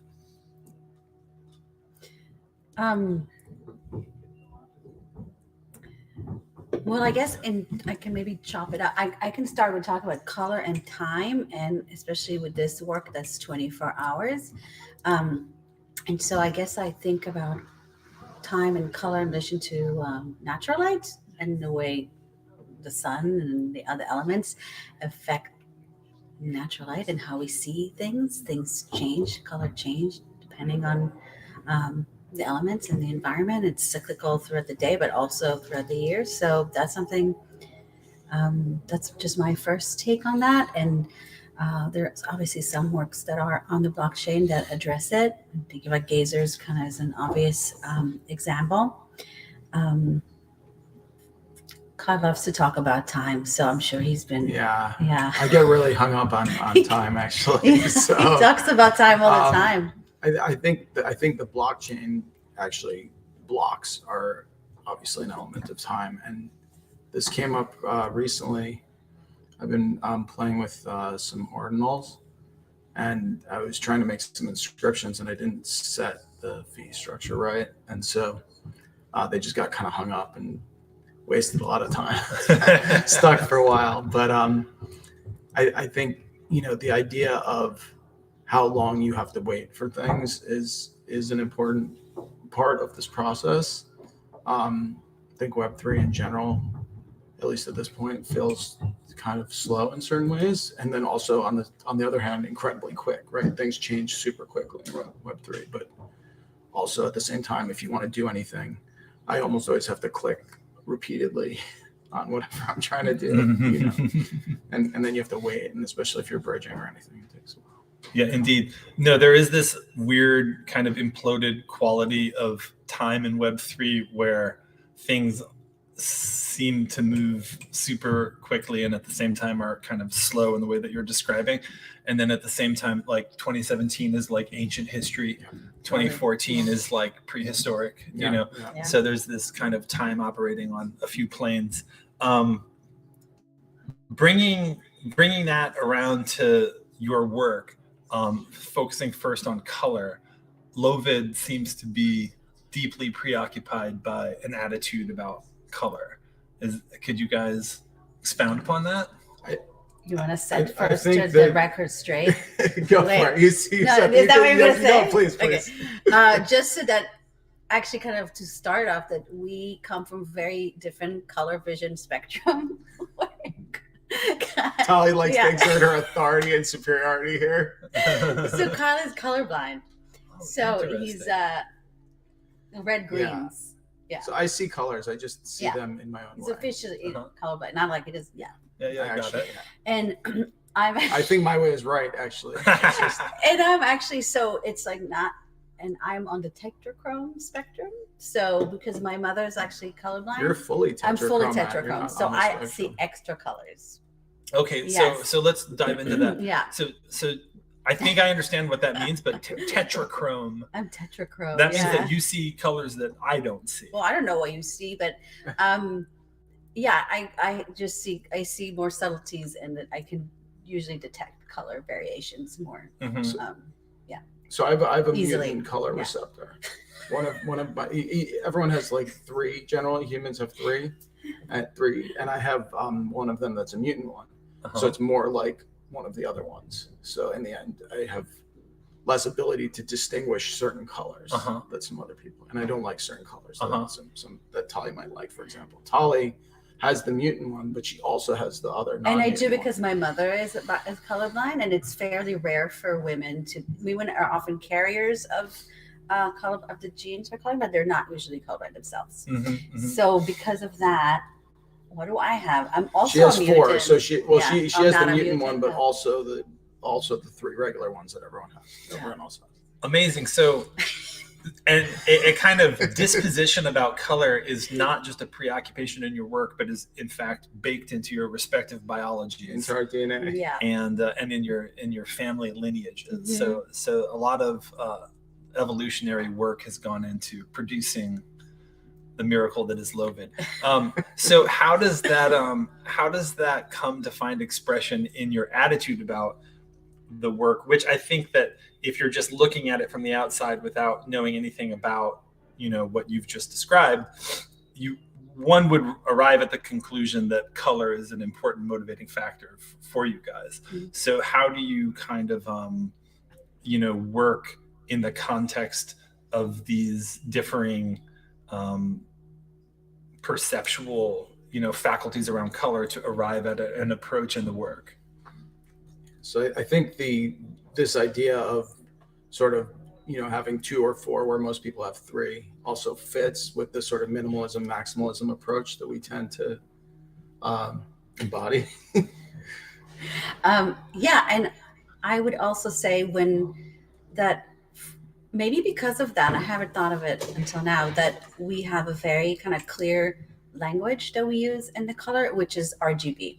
So everything we do is RGB, which is red, green, blue. Analog video is the language that we apply in all our work. So it always comes back to it because colors, it's an infinite possibility. And so you have to kind of set some language structure system code around that. For us, we always go back to like our basic of what we've been doing for 22 years in our relationship and our art practice, which is that's our vocabulary. It's always red, green, blue. And so that's kind of the fundamentals, which we have sometimes done work that are just using those 3 colors. And then from there on, we build on these different color spectrums, but always with adjusting these levels.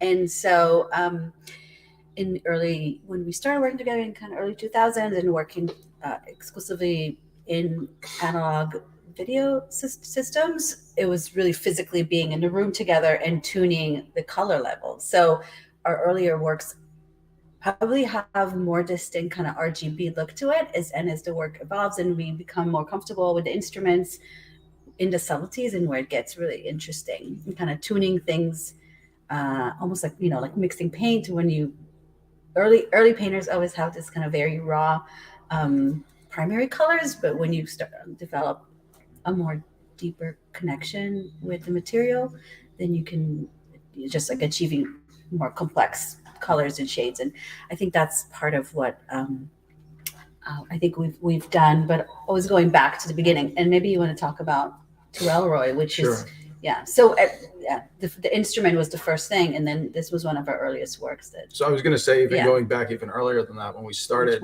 we were using just sort of like off-the-shelf video equipment that we would get at like garage sales or eventually like on eBay when that kind of came out. And we would always try and sort of modify it. Maybe we would circuit bend it or patch something into whatever kind of commercial piece of equipment we had. But we were really interested in sort of breaking the video, getting to the point where it was like barely recognizable according to the analog video standards, which were sort of ubiquitous at the time in America, NTSC, when the device would often not be able to interpret it as video anymore. We'll go to like blue was the classic. So anyway, so Tali's talking about when we started. So then we started to build, we were breaking the video sync, and then we wanted to build sync. So we made our own instruments to do that. And one of the first things that we did was an object with the synthesizer built in that was a color fade from red to yellow over the course of 7 weeks. Wow. It was an exhibition at I-Beam when I-Beam was in Chelsea in New York. And it was called To Elroy. Yeah. So just quick technical point, breaking the sync, building a sync. Can you, for all of our edification, kind of explain what that means? So there's the sort of the now sort of archaic standards for video that used to be used for broadcast TV. Basically, NTSC was a format that was used in America, and some other places. Oh, okay. And so that's the way that video, when you run it on like any analog system, is interpreted as video. How the device knows you're sending it. That's the sync. The sync is part of the recognizes signal. it as signal, basically. Okay. Yeah. Got it. And so to like break it and rebuild it means. So we were breaking it by like hacking it and running it through the wrong kind, like running video through sound equipment or things like that. Mm-hmm. Rebuilding it, we started building it. Yeah, it's, like if you take an amplifier and plug it into a cable and touch a cable, you'll hear it pop. It's very easy. It's much easier to get a sound, anything to make an audible signal. Any kind of electrical wave through an audio amplifier. It's much more controlled signals. So there are certain things that it would need to stabilize the signal to be recognized as a video output. Mm-hmm. So we got into first breaking them and then building them. Basically, it's like kind of using commercial devices and breaking it. But I'm also thinking now that it's funny because Kyle hasn't built an instrument for a bit, but like the term time, you use the word timing on analog synthesizer all the time, right? Like frequently. It's hard to not say. Well, there's also like time-based correctors, things like that. Right. Really the language, the language of time is really baked into analog equipment, which is part of, I think, what really drew us into it conceptually as well. And talk about that, because you always talk about the time in the sync. That's something that really gets under my skin too. So actually, one point that's relevant, when we started to build our synthesizers, there was one part that was really hard to get because it was sort of already antiquated, 20 years ago when we were building these things. That we found this all-women run company in California that had these chips, and no one else had them. You couldn't get them anymore. But there also is an oscillator, a crystal that you need. And that crystal, we found a guy in Kansas City who was like growing these crystals. No way. And that was the only way we could get these crystals. Like, they were very slow at the time. Even at that time, they were very slow. They were 504 kilohertz, and 0.00, very specific, 504. And so that's how the time is sort of controlled in order to make the sync. Did you want to say more about? No, I think that. I forgot because we were really involved in those days in that idea of time and the frequencies and when things are visible and when they're not visible, but also where spectrum kind of fits in and light and color. So that is really baked into that conversation. Yeah, we did one. We talk about the physics thing. Yeah. So we did one piece at the Neuberger Museum, which was an installation where you could enter it. We were doing a lot of enterable installations at the time, and it was all about Planck time. Planck units, that's the first little bit of time after the Big Bang. Okay. And sort of where it actually is how time is quantized, how time becomes so we think of time as sort of a continuous thing, right? But depending on how you look at it, some people say that it's quantized. When you look at video time with the sync and everything, it gets very quantized, and there's little bits. If you make an analog signal that is continuous, which is what we were doing with our instruments, and then you have to drop out pieces of that signal in order to put the sync onto it, right? In order to, because it has to be zero at certain times. Okay. And so we got really that's something that I felt like we're really being cheated out of those little bits of time. And so from there we got into like, well, actually, is time really continuous or is it discrete? Okay, a lot to unpack. We've been it's kind of fun because we haven't talked about this for a while, and really have not prepared. Is time really continuous or is it discrete? And by discrete, you mean sort of like disconnected, individuated moments that we sort of concatenate psychically through our consciousness, but don't inherently have some sort of built-in connectivity, that's something that we sort of produce psychically? Is that what you're getting at? Yeah, or am I like not understanding? Sure. So if you look at video, there's like a frame rate, right? So, video is like probably 30 frames a second. If you look at old film, it's like maybe 24. Video could be 60, it's 60, depending, 30, 60, it's some kind of amount. And whatever you're seeing, if you're seeing something digital, it's made in a certain way. There's certain blocks, but when you see it, that's already like perceptually, that's continuous, right? If you see like a standard video or a film projection, it looks continuous, but it's not. There's separate images there, right? But that's like bothersome at one level. But then there's another level of like, actually, is the best we could do still discrete?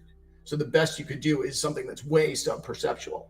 This is, you know, because like you get to, because it's continuous, because the signal is continuous. Is that what you're saying? Well, we think of the signal as continuous, but if you get into the physics of it, is it really actually continuous? Is time really continuous or not? Or is it little blocks of time? And according to like the physics on it, there's something called Planck time. It has to do with the speed of light and space and things like that. And that determines actually the smallest unit of time that could exist. Because I remember also thinking that one of the conundrums with a video output is that there's so much signal that is being lost and kind of unused, and how could we sort of, there was this idea of like this funnel that we were making to collect that was how we got into making objects, this unseen, that all the signals that wasn't able to, because of the timing of the sync, wasn't making it to our human perception. Yes. Okay, so time and color are both deeply at issue in your work. Something that I think, I'm going to pivot a little bit, but we're going to get back to those themes. Something that I think is really interesting about your duo and the work that you make and your involvement in the space and Web3 is that you're an example of folks who were making work for a long time before, you know, ideating around Web3 and the blockchain became a vehicle for visual artists. Also, interestingly, you're working with analog gear. You're working with like gear that I assume in some cases is kind of like outmoded or like not commonly used anymore. So you're kind of working with these materials that are somewhat, in a certain sense, like a throwback or something. You know, you're working with stuff that has present purpose in your practice, but in like commercial practice or something, maybe have been replaced by other items, right? And then at the same time, you're kind of funneling that work into a space that is at least arguably kind of at the forefront of like digital technology. So when did you guys start to think that, you know, minting work or, you know, working, you know, in the context of Web3 could potentially be a vehicle for you? And is there something interesting to you about working in this analog way, but causing that work to find expression in this digital conversation that's kind of at the forefront of that technology? Yeah, so I think one idea that we were talking about back in the aughts was like retro futuristic ideas, and sort of, because even when we were doing that then, it was as you said, always kind of archaic equipment from like, you know, at the time 20 to 40 years before that, and we're very interested in sort of other avenues that technology could take in its development. And I think those ideas are still interesting to us. I still see Web3 in its sort of nascent state as being kind of, you know, I mentioned how slow certain things are. I mean, here we're kind of talking to all of you out there, right? Somewhere we're not with you really, but you kind of are. But I mean, this is, you can imagine looking back on this is going to seem so old fashioned. What we're doing now, we're kind of on a video cast to you, but you're not sitting here in the room. We're not interacting with you directly. So I think we're still, you know, it's nice to think that sort of technology has developed and come a long way, but I think we're really in just the early phases of this development. Sure. I mean, I also, I guess it's important to say that we don't just jump on any new tech. We've sort of just really actually love blockchain and the technical possibilities, the ideas that it unlocks. It just is a really good fit to what we've been doing, whether it's the community aspect of it, which is always, you know, the DIY scene and that we've all been a part of. I really see that as a continuation of it, the innovation, this kind of disturbing the status quo and building up something that is really kind of grassroots, comes from artists and creators and ideas. So that's a great fit on one hand. Other things that are really key to what we're doing now is the idea of even just like on-chain generative art. So we've been doing so many projects over the years that we didn't have the vocabulary to talk about it was not existing then. So if we call it something live video or time-based exhibitions, all these words, they're generative systems.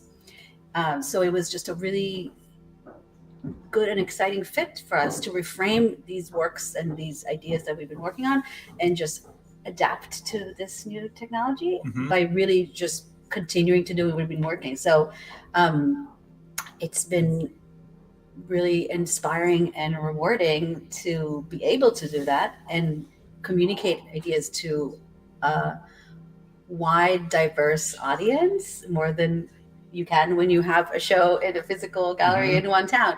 And then also, I guess the one last thing is, as we talked, we have this background in DIY music and video world. So distribution, the different methods of distribution have always been a core element for us. Whether we our first tour ever was making VHS tapes in the back of our car, because that was how we distributed. We brought two VHS decks with us on tour across country. Yes. Love that. And so idea of either editions or distributions and thinking of what is a digital or a time-based or a media work that has a relationship with object and with uniqueness or with multiples, and who is it made for. And then we've done multiple other kind of works around that with big editions, small editions. So that also the idea of the decentralized core element of it is just, again, it's just really exciting and just fitting with our philosophy and what we've been doing. So it's not just because it's the newest tech, it's because we just found a home in it. There's some there. Yeah. Just as an aside, I want to say that I always think it's interesting when artists in the space make work that engages time, that gets minted, because the blockchain itself posits a temporal order in the sense that it takes a certain amount of time to mine a block. So I think that kind of engagement where the medium is the message, and that kind of resonates with the work itself is always super interesting. So bravo.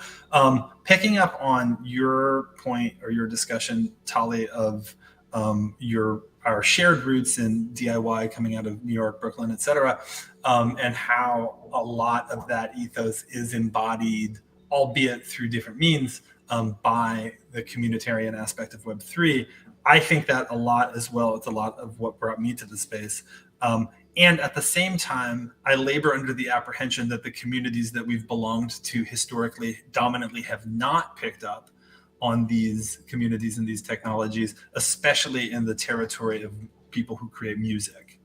And it's a really interesting, this is getting a little bit off of like directly speaking to your practice, but since you had such a background in those communities, it's interesting to me because, those communities were so heavily driven by the dissemination of object-based like musical artifacts, traveling around the country, creating CDRs or records or tapes or whatever, selling those at shows, deriving income from that allowed you to propagate what you were doing, right?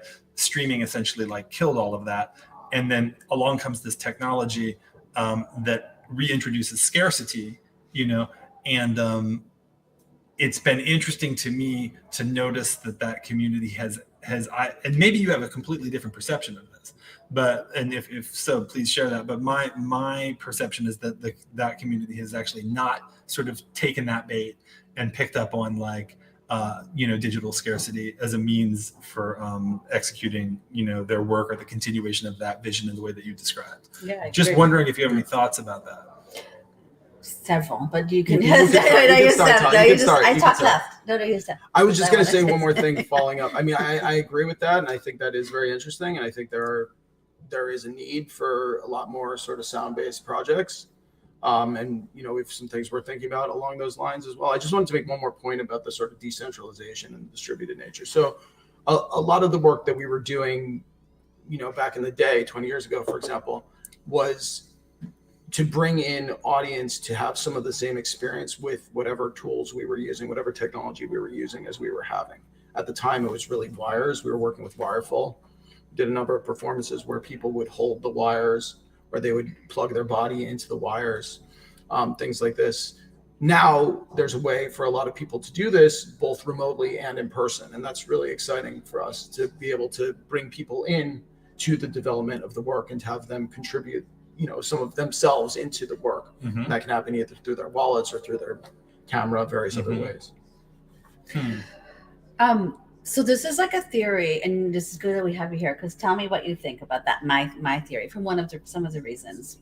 So I think, and I'm talking like aughts, kind of like we're around the same, right? So I think a lot of the scene, and that happens a lot in kind of music, DIY around the world probably, is that is often it's a counter movement, right? It's a counterculture thing. And at the time, I really do think the counterculture was like counter to big tech, counter to the .com era. A lot of the reasons why we and the community we were working, our peers were using handmade electronics, which was like a big thing. It was kind of a movement against laptop music. So it was a political kind of counter to capitalism and mainstream ideas of technology at the time. So that's where all these things developed. I believe that the crypto scene, the Web3 can encompass all of that. And it's just because it's so new, it's still this new tech shiny object.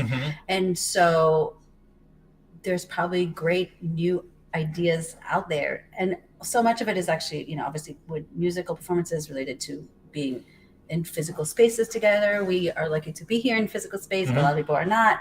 So and actually there's some great projects out there already that are addressing it, how to tie in Web3 with physical experiences. So I think that it is this kind of how do people say it? We're so early, it's still so early. And the communication can be, these great tools, great communities, things to build still.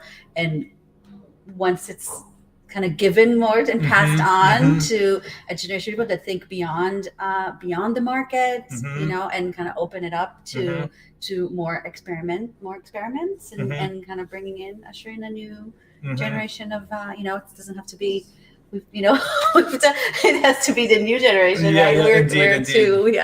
We're always out there talking about lofts in Brooklyn, but where are the new? There's people who are actually in the lofts. Where are the people in the lofts? Exactly. Yeah. No doubt. The Kingston loft. Well, that's a really interesting perspective and all points taken.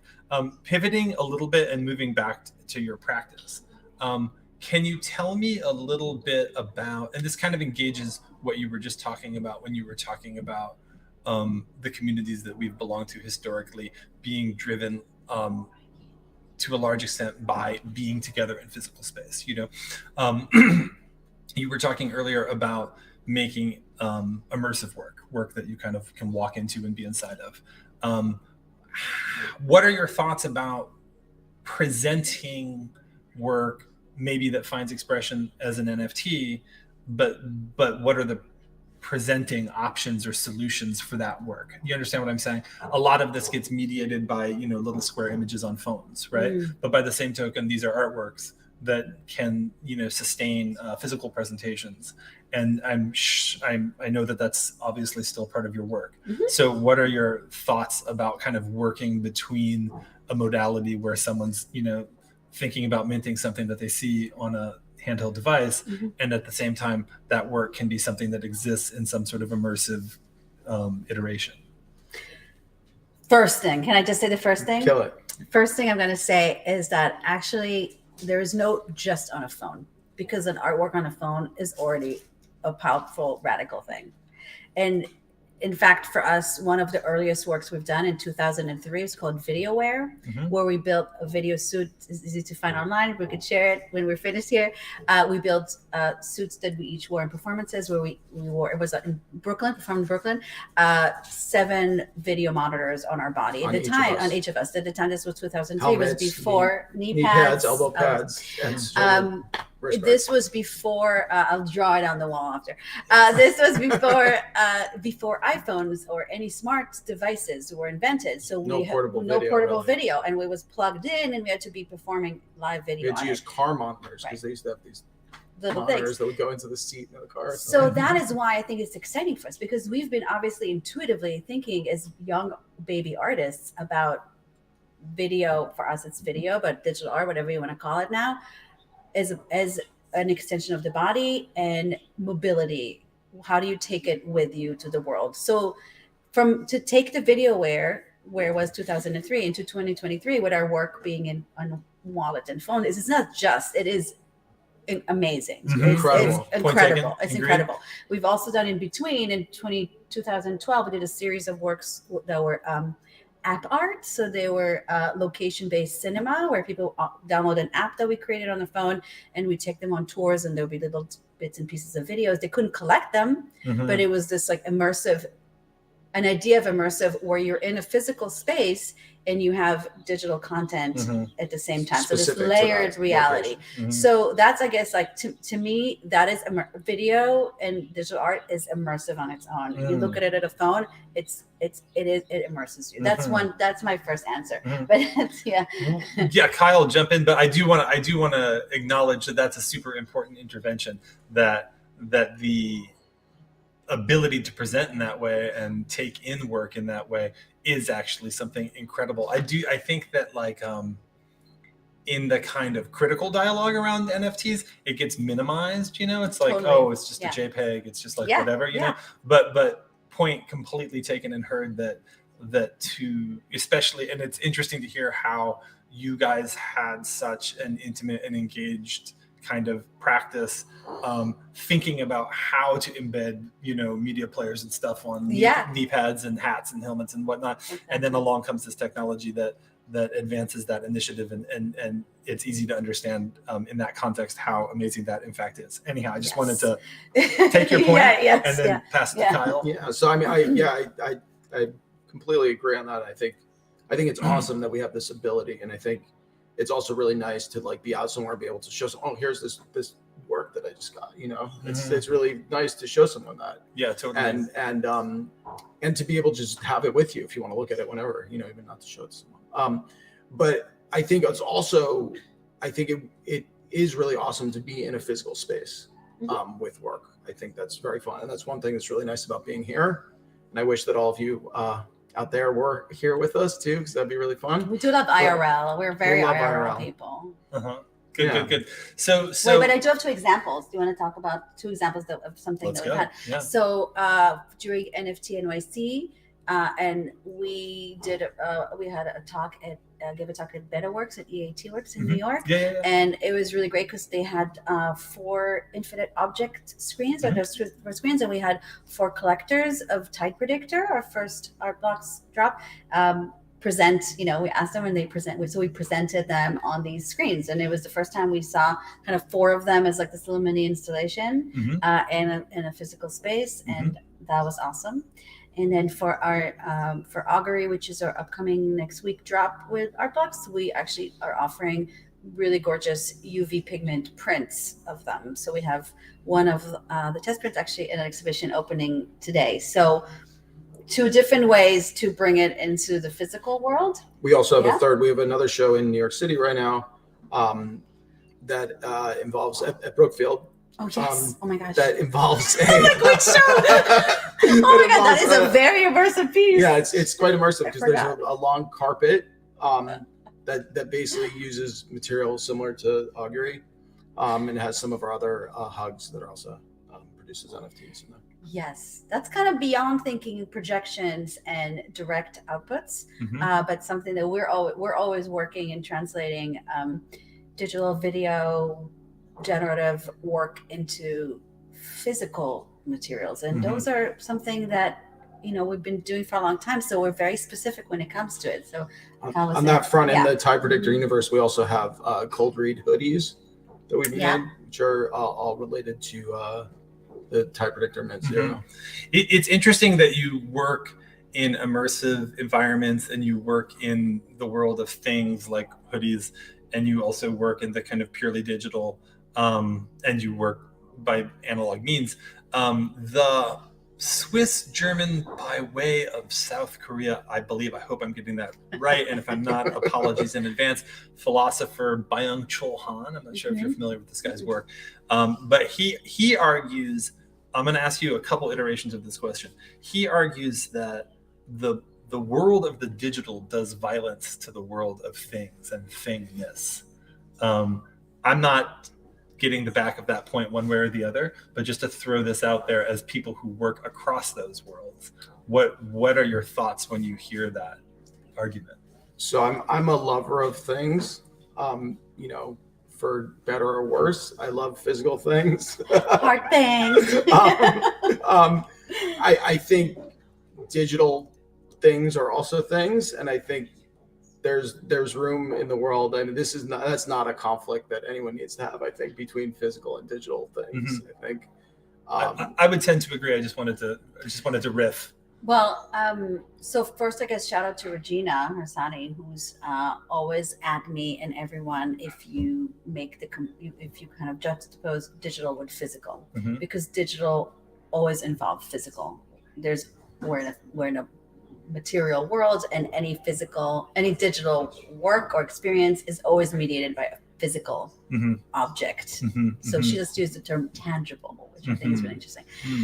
She's on the stream. Shout out Regina. She's coming on at 8 with Ricky. Sorry, go on. Yeah, but watch out if she's in the audience and you say physical, she'll send you. She'll look at you funny.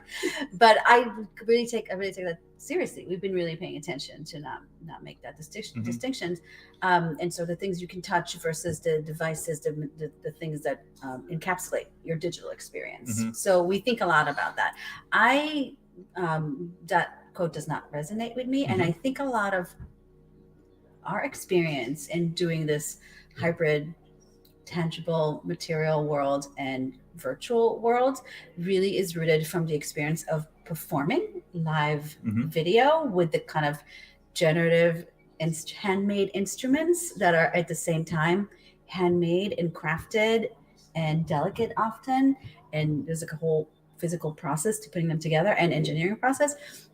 And being live on stage, I'm sure actually probably every musician has that experience where you're working with an instrument, you're working with an audience. It's something ethereal, but it's something very physical also that's going on. And so because to me, visual is where I kind of get my cues. So making live video with these instruments and an audience, or with Kyle and a collaborator, it is this hybrid layered reality where I'm taking all the information from the materials I'm using and from the ephemeral time-based content. So that's where it really locks in, is one as an extension on the other. And I don't think we see them in conversation. In fact, I think the exciting thing is to see how one influences the other and where they sort of seep into each other. And maybe the boundaries get blurred or Yeah, totally. I think cross hybridization is a good thing to think about there. Another element is that when we were, back to this initial idea of the time that was being dropped out and these little bits of time that we were losing and loving it, like the video that we would like most was right before it would go to the blue, as I mentioned, like right when it couldn't be interpreted as video anymore. It was the most broken the signal could kind of be. And so what we had started to do at the time, this is how we got into making objects in the first place, was we would sort of capture those moments, those like screenshots or grabs of those moments as things were totally breaking and falling apart. And then we would kind of save those and output those as a physical object, partly as kind of like a relic of this sort of ephemeral thing that was happening. And so that went for a lot of our physical works, from prints, or a lot of the fabric work that we do, always kind of capturing these moments and trying to share them with people in a different way. I mentioned the sort of maximalism, minimalism. When we make the video, it usually is like this rapid assault on your retinas. It's a melt to your face. And so this was a way, exactly. And this was a way of kind of trying to capture some of that intensity in a still image. And I get one more quick thing, I'm going back to the quote, is if the quote or if the thought is that digital only means screens, then that is a limitation of what digital is, right? Okay. And so everyone should log off the screen and go for a walk or do whatever, and whatever when they feel the need to. Yes. We went on a walk last weekend, and we're like, it was kind of amazing. We went outside. We went outside. Shocker here. I know. We really went for like a nature thing, and you just, your eyes adjust. It is something that as humans we still have the the our bodies have evolved, that we still need that, but the digital culture can still be a participant, whether intellectually you see things differently after, with this added kind of information of how we're connected. I have this Merlin app, when we walk outside and like recording birds. So there's lots of ways where it can expand it doesn't have to be a violence to your physical life. Heard. It can expand it. Be a romance with. It can be romance. Yeah, I love that. I thought you guys would have a good, retort. So it was amazing. So I'm gonna come back with a trope on that question, and I'm gonna provide a little context. So let's just say, for the sake of argument, and this is you may completely disagree with me, but just to throw this, and I'm not even saying I think this, but this is an idea that I have thought about. The story of the fine art world is a story about causing physical objects to behave as financial instruments. The story of the crypto art world is the story of causing a financial instrument to behave as a physical object. Hot take. And with that in mind, does the financialization, assuming that physical and digital are both objects, does the financialization of an object do violence to the world of objects and things?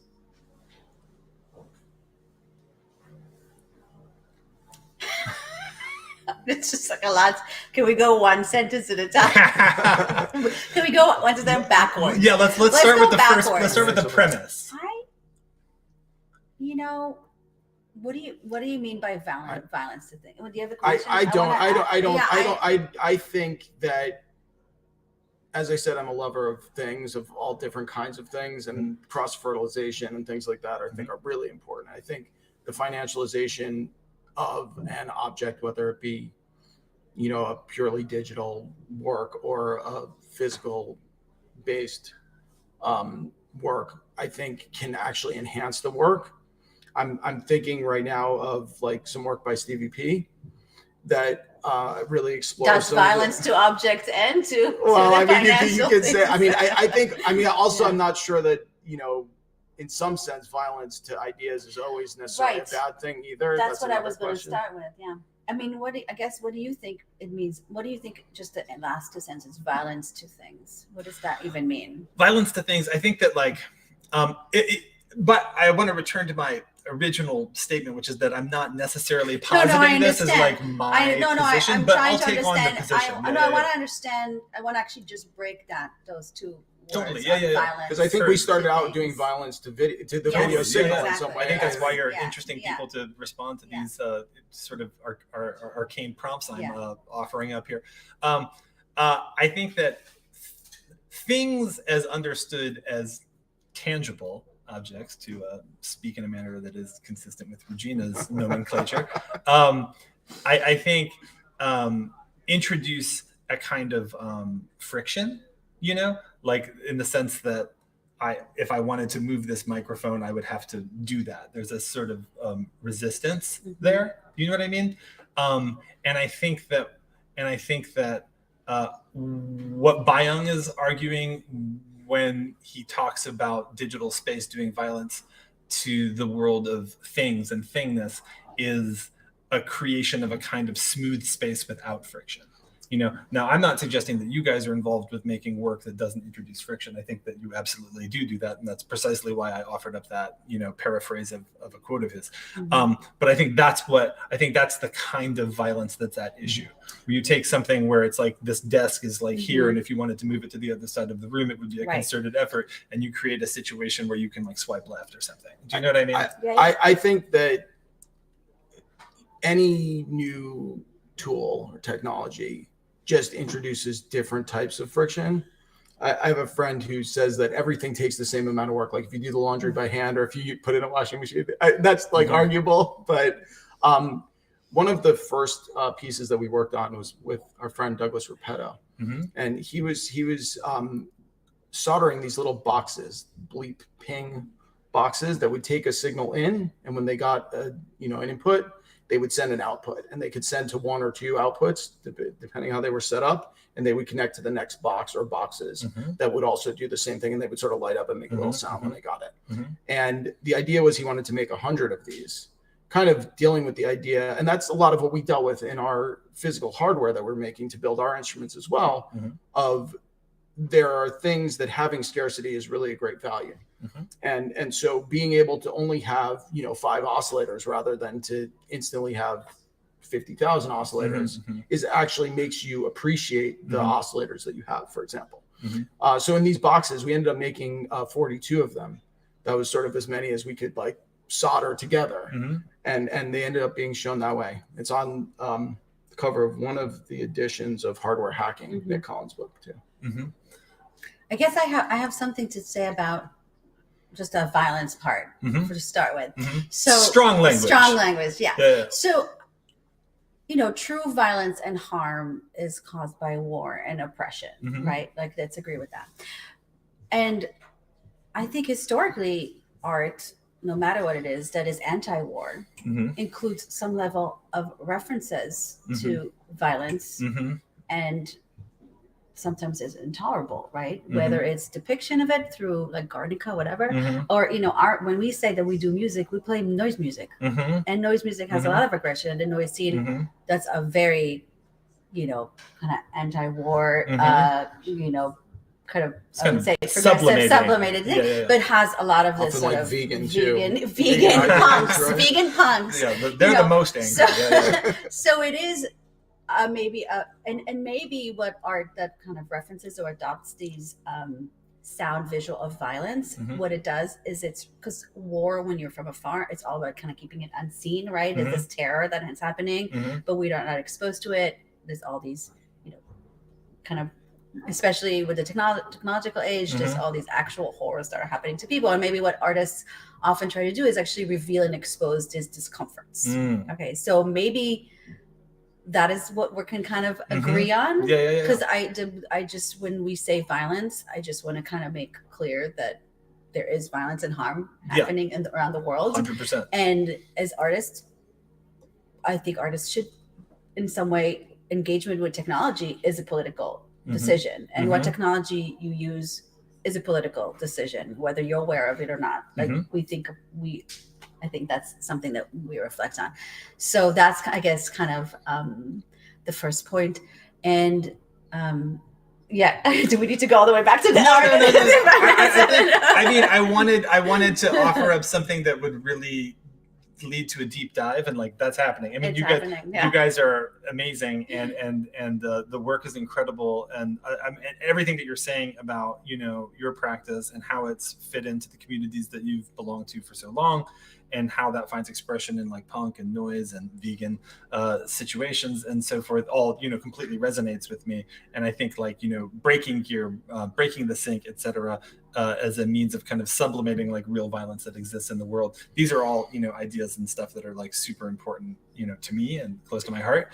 And it's amazing to hear you talk about it, and that's what I was hoping to get you to do when I introduced those ideas that admittedly are a bit arcane and kind of a deep dive, but you guys delivered. It was amazing. But we also come back at the end of it to beauty and color, right? Because when you break a video signal, and you do that violence with your digital ideas to this old 80s, video mixer, the colors are amazing. There is so in this cycle of violence and beauty, we have to kind of be aware of that. So breaking the signal is not just conceptually rewarding, it's aesthetically extremely pleasing. Amazing. That we're basically out of time. Shit, now we silent. No, but that was an amazing place to arrive at. It was super, super, super good. So I'm Sam Hilmer from DMINTI. We're at MoCA headquarters at the 24-hour live event with Ricci Albenda. LoVid, incredible. And thank you guys so much for spending time with us and with me and entertaining all my weird points of inquiry. Awesome. You killed it, and we'll be back with Daniel Killeen at 3.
All right, everybody, welcome back. I am Daniel. You want to introduce yourself? Hi, I'm Daniel Killeen. I work with Hubble Labs. We're responsible for the Layer 1 blockchain avalanche. Happy to be here as a guest and get to know all y'all. That is a blockchain in which I'm excited about and building on. But that is not why we are here. We are here to celebrate this beautiful orange salmon hue of which I have tried to replicate. A bit off. I was told to announce that universalcolorclock.xyz is live. The mint is live, and I have purchased the first one. So it works, and you should go check it out. I was lucky enough to get 1:01 a.m., which is like this beautiful blue on its way to purple. You like that color? It's very sedating. Yeah. Well, why don't we start with you and maybe anything you'd like to share with the audience? I mean, maybe just start with color. Sure. As a concept, the orange or the blue either. But the orange is like kind of a place where, this is going to be a little kind of sadistic to start off, but like maybe in a place where in your final resting moments, I'd like to see something like that.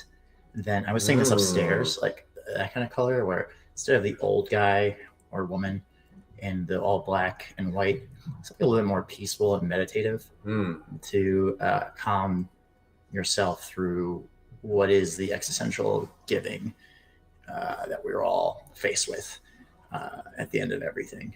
So if they were up to me and in this moment, something like this would be very nice to see at the very end. Just, what Daniel is going to see is this peachy toddler pillar. Holy shit, that'd be terrifying.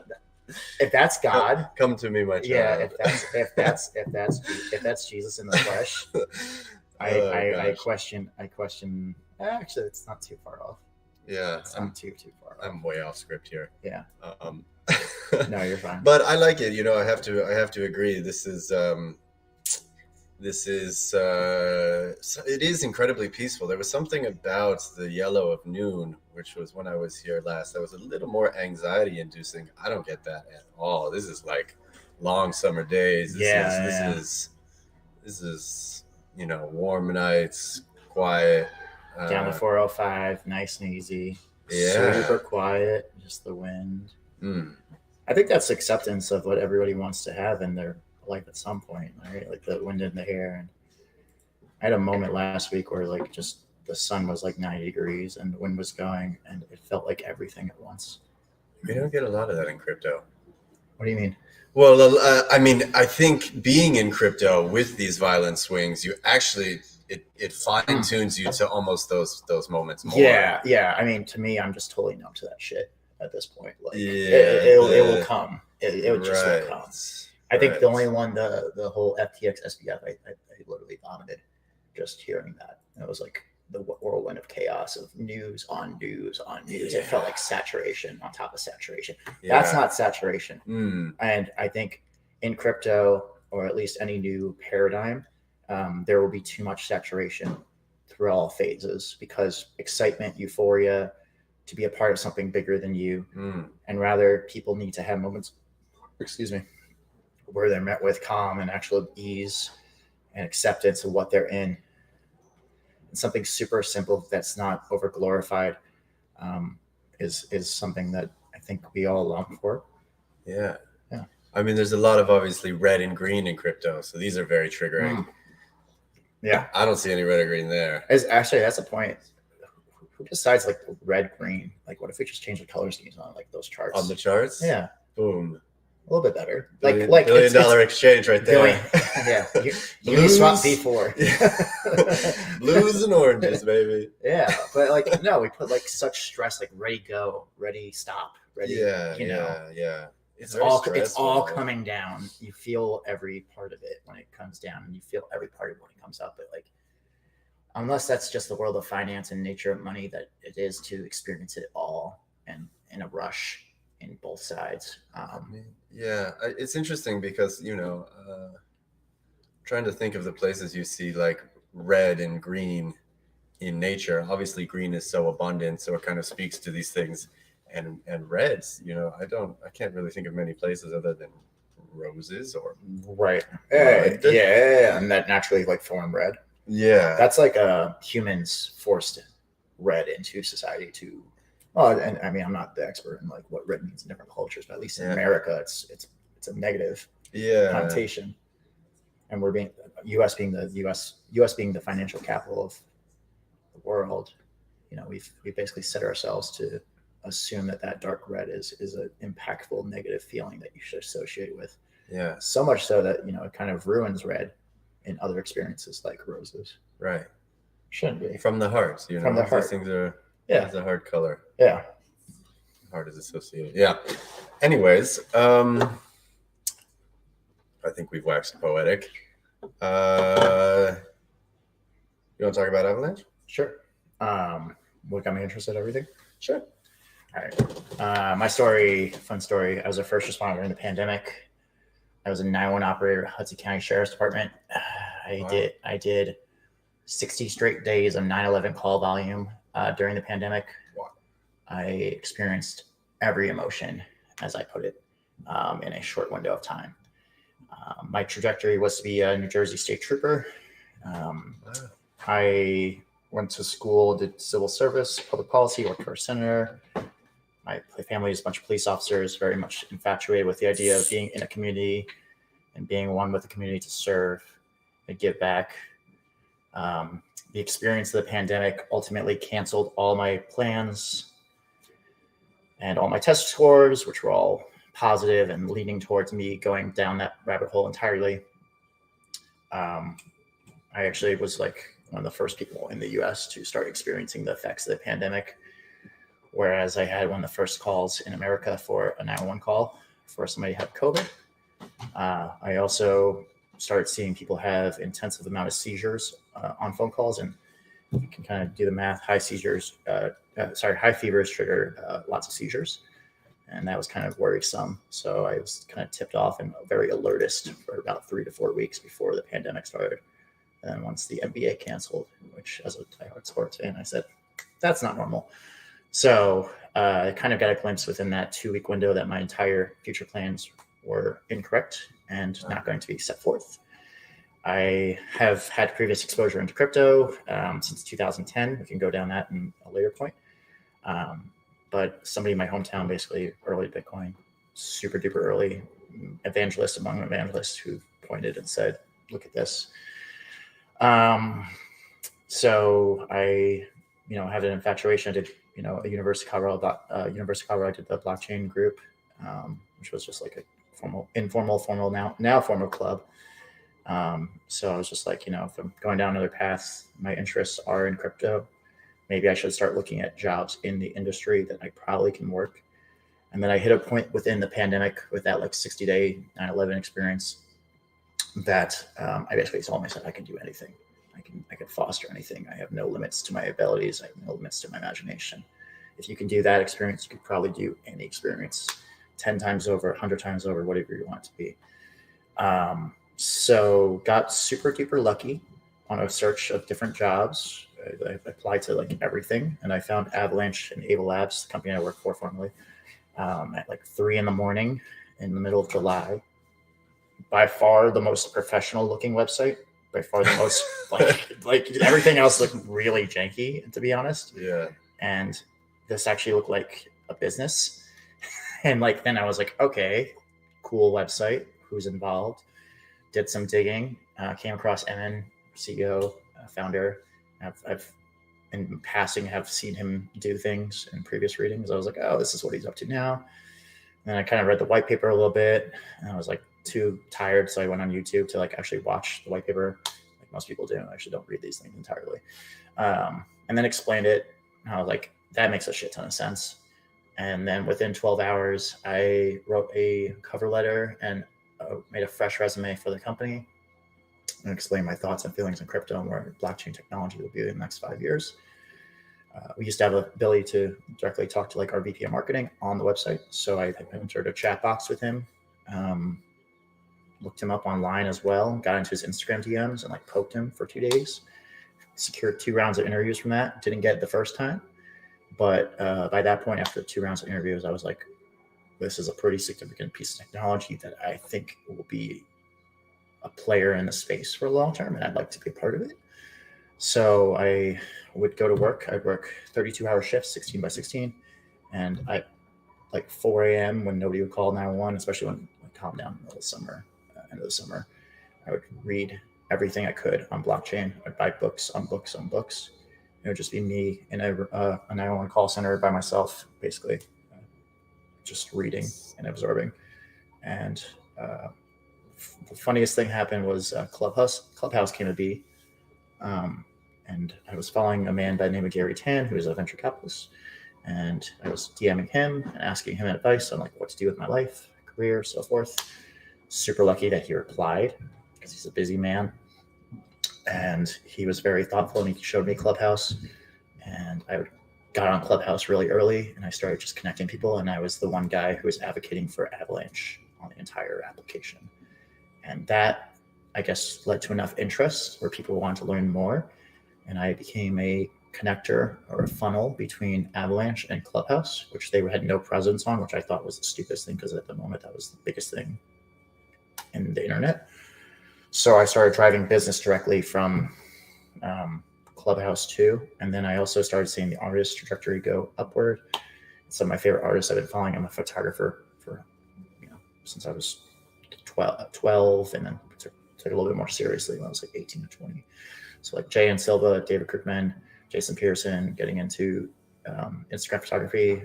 Terry McLaughlin, Asterix, is one of my close friends I've made over this long period of time. He started introducing people, connecting me to people, and I got into this whole NFT photography scene, and then I started bringing these photographers and these different artists, and I kind of just got bored. I was like, who else can I get? How much bigger can I go? Again, anything's possible.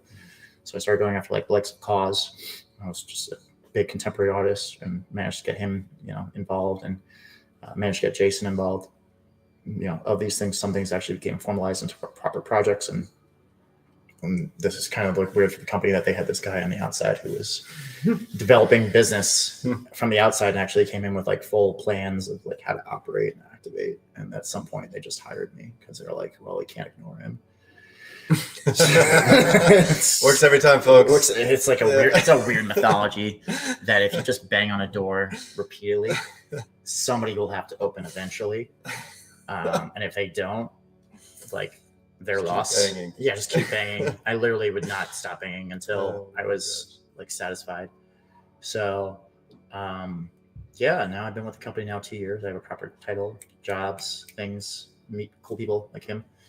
And I firmly believe that 2 points from Avalanche exist, and I think will long-term exist, that blockchain technologies are at a point of limitation and scale, and they will fail, most of them.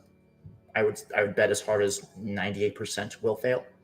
And that's an aggressive position, but I just keep using them over and over again. The other competitor blockchains are just not sustainable for millions and billions, like we all like to say in our end of our panels and discussions. And with that, I think you will need blockchains for specific applications, such as that Avalanche allows for this, where anybody can spin up a blockchain as easy as a WordPress is like the easy tagline I like to give, or a command line. So you can write copy paste code and spin up your own Ethereum, which again, it's like dawns on me that people don't grasp that at times, like how significant that could be, that you or I could own our own financial tool set, own our own economy, challenge larger systems if it's successful as individuals from our own computers. That's freaking fascinating at the very minimum. And then the second point is that speed wins. It's the fastest network. So if you didn't even have that other paradigm where you can spin up thousands of blockchains that can talk to each other and make an internet of blockchains, you still have the fastest system. And in tech, consistently, people prefer marginally increasing speed over and over There's a bunch of other fun perks and systems for perks in the system, but those two probably stand out the most. So the world of money is about to get really fascinating, in my perspective, I think.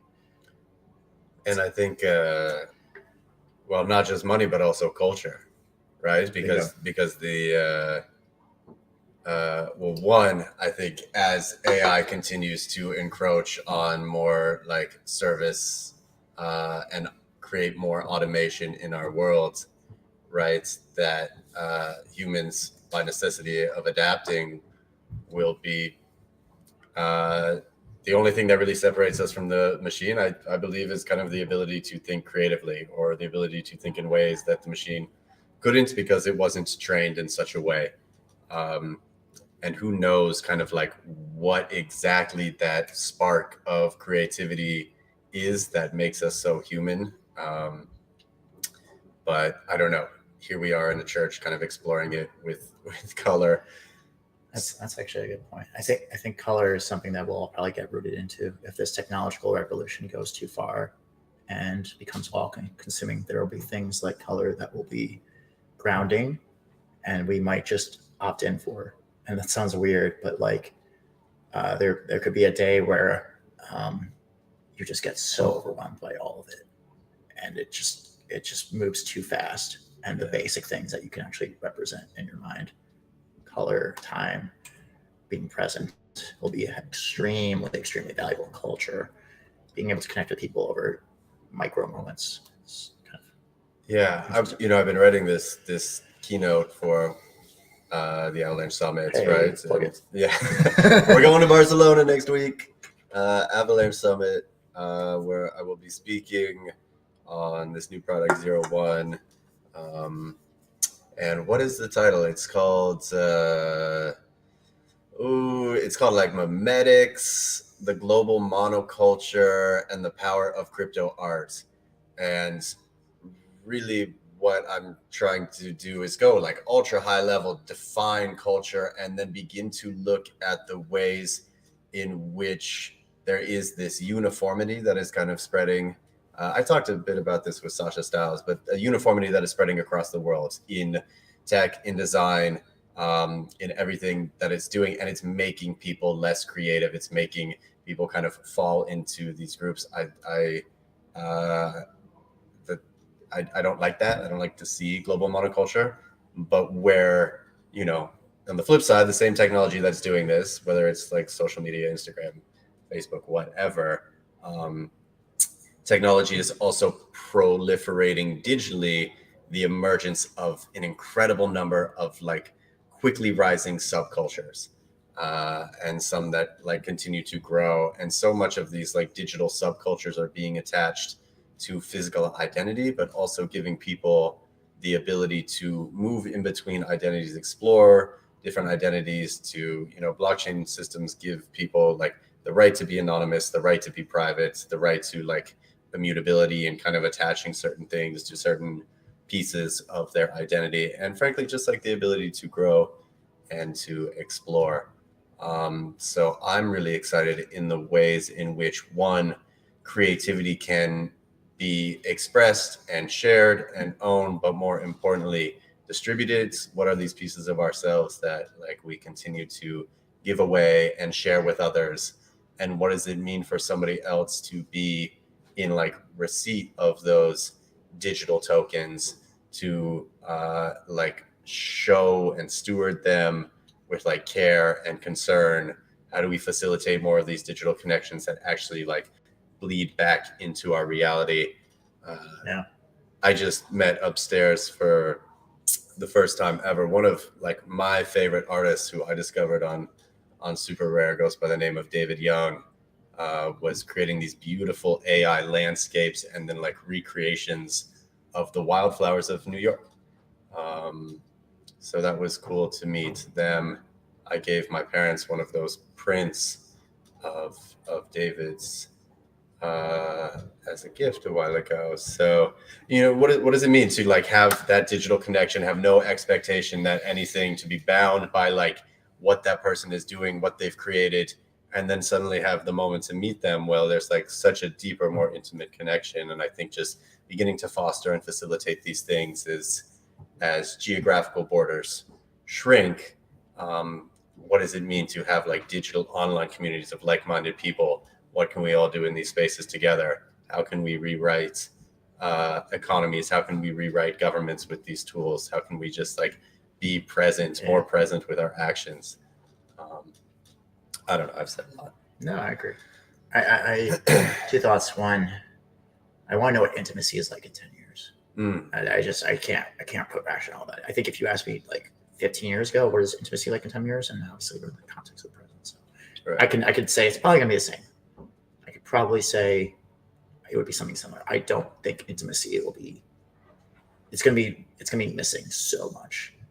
And what you're describing, where you go beyond the application and actually do like impulsive humanistic characteristics are maybe going to be far few in between, but is there a value there? Yes, it'll become more valuable than ever before, in my opinion, because it'll be scarce, right? Humans love scarcity. Basic principle of that. Second point, I just completely forgot, but no, but it's a nice duality of like obviously the machine and the human connection. I was speaking again with this about Sasha, is like when we go deeper into these technological systems, what are we unlocking about ourselves, and what are we beginning to like, how are we beginning to connect and empathize with other people? So, you know, digital intimacy as a field is it's not Hinge. It's not Hinge. I tried. It's definitely not Hinge. It's not MTV's Catfish. Casey Neistat with a longboard coming down your doorstep. Yeah. And, you know, there are, you know, when we begin to think of like time and reconnection and all of these things from the past, there is so much of a like aggregated value there. And, you know, like I have, you know, here, so lucky to have like my first best friend when I was 5, living right there. And, you know, can't like the physical becomes so much more special also as the digital becomes so much more abundant. All of these things, it's not black and white. All of these things are like intertwined and intermixed. Yeah. I think it's also important to experience this with somebody else. Doing this all entirely alone. So you mentioned your best friend. I've got a best friend since I was 12. Like to see all this through, it's gonna just get faster. It's just gonna get so much faster, and there has to be somebody you have to confine with beyond the experiences as well that knows you. Like anchor points in time, right? And you kind of can grow together. So I know a lot of people that think I just like did this crypto thing, went way out there, but like, you know, like you kind of, you know, I think if you want to make a difference in this world, you do really got to go way out there. You got to take a risk. Yeah. You got to take a risk, and you know, also in time, there's my experience. There's just these little moments that you can go all the way fucking through. Yeah. Which is exciting when you're like actually in it, and something to capitalize on.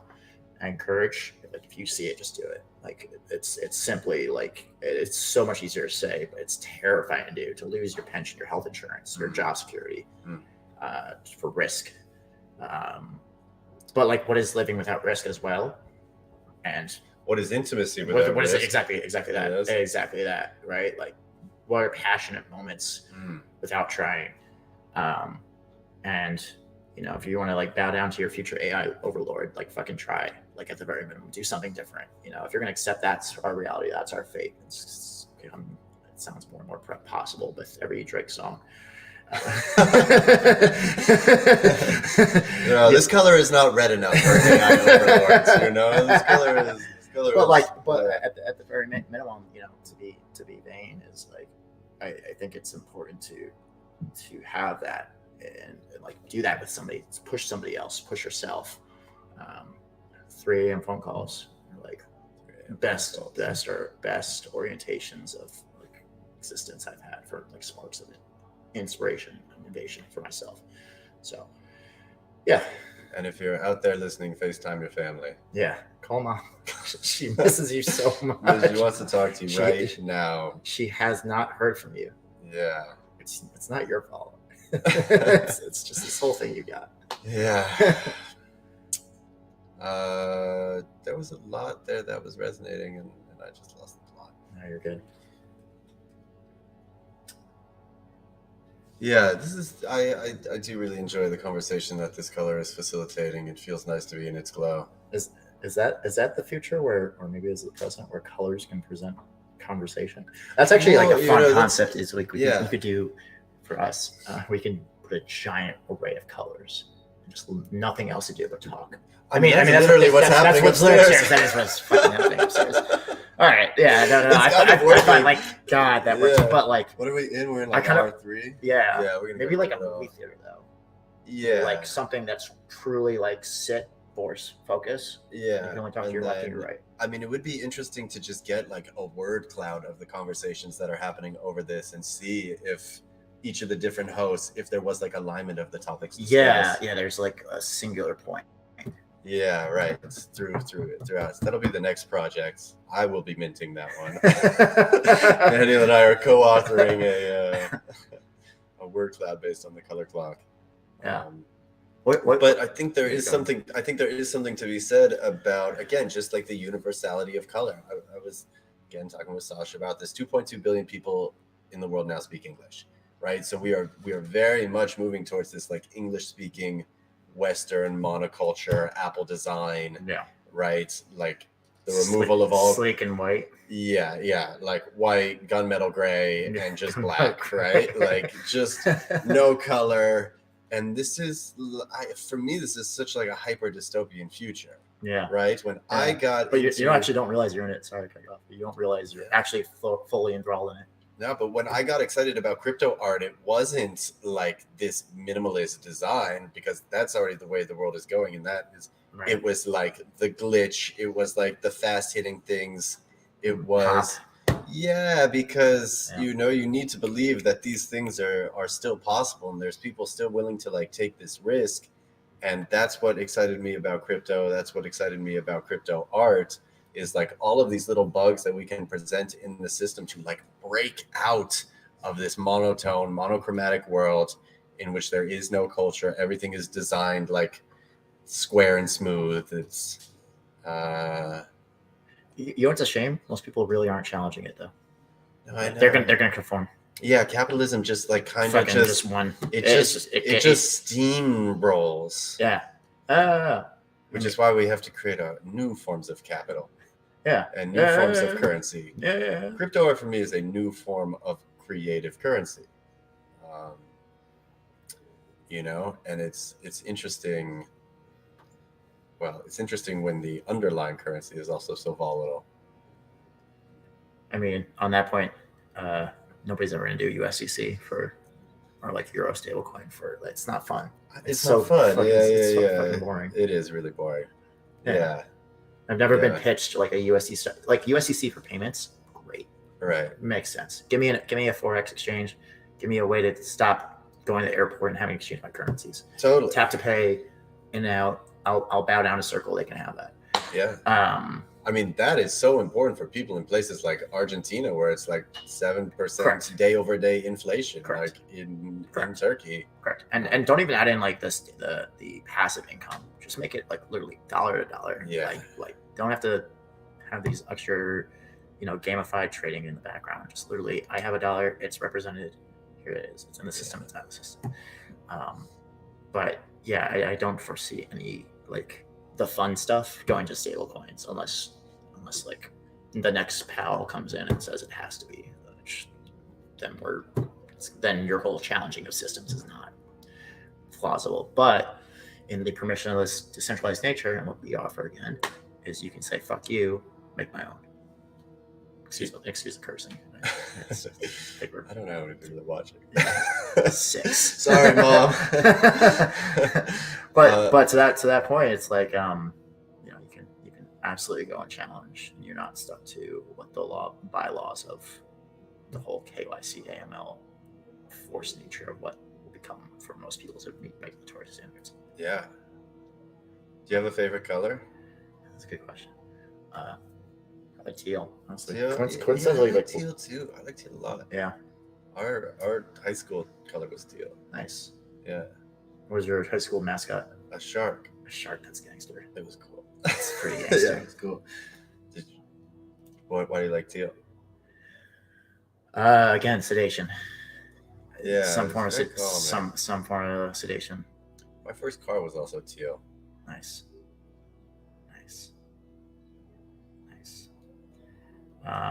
Pick up another topic or?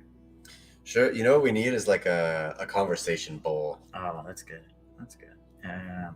I mean, that's what we need. Open it. What excites you beyond crypto? What excites me beyond crypto? Wow, what a question. I mean, AI doesn't really do it for me. There's been a lot of talk about AI. All the rage. It's so funny how things move in cycles. But the second I feel goes myself like moving into a new cycle of myself, which excites me. I feel myself changing, which is cool. How many times does that happen? Can you So this was something I wanted to say when we were talking before. You know, everybody kind of assumes that personal growth is linear, and I don't believe that at all. I think this is kind of like what you were alluding at is like, I think it's like grind, like exponential, grind, like exponential. Yeah. So I think it's more of like there is a top, and you kind of just chill. I've met those people. They're well, some people just get to the level where they feel comfortable. Yeah, right. They're just operating. Yeah, within that. Yeah, but yeah. A lot of people just are straight operating. But there is a top, in my opinion, of like personal growth. Yeah, or not personal growth, I guess. Just in the like human system of, I guess that's a more capitalistic approach. Yeah, but I think I understand what you're saying. Yeah, people put tops on themselves. That's true. Yeah, I'm people sure. Like Jeff Bezos probably doesn't put a top on himself. He's just like, what more can I do? Yeah. And there's sicknesses both ways, everybody. Yeah. I think like a hyper billionaire pathology. I think that's a pathology. That desire. Yeah. But I also think it's this is kind of a Mars color, perhaps. It's still not so red. I don't know if it must get to red at some point. Ignorance. This changes as we're. Yeah, this is the live color clock. That's why I'm here. Okay. I'm so sorry, Sam.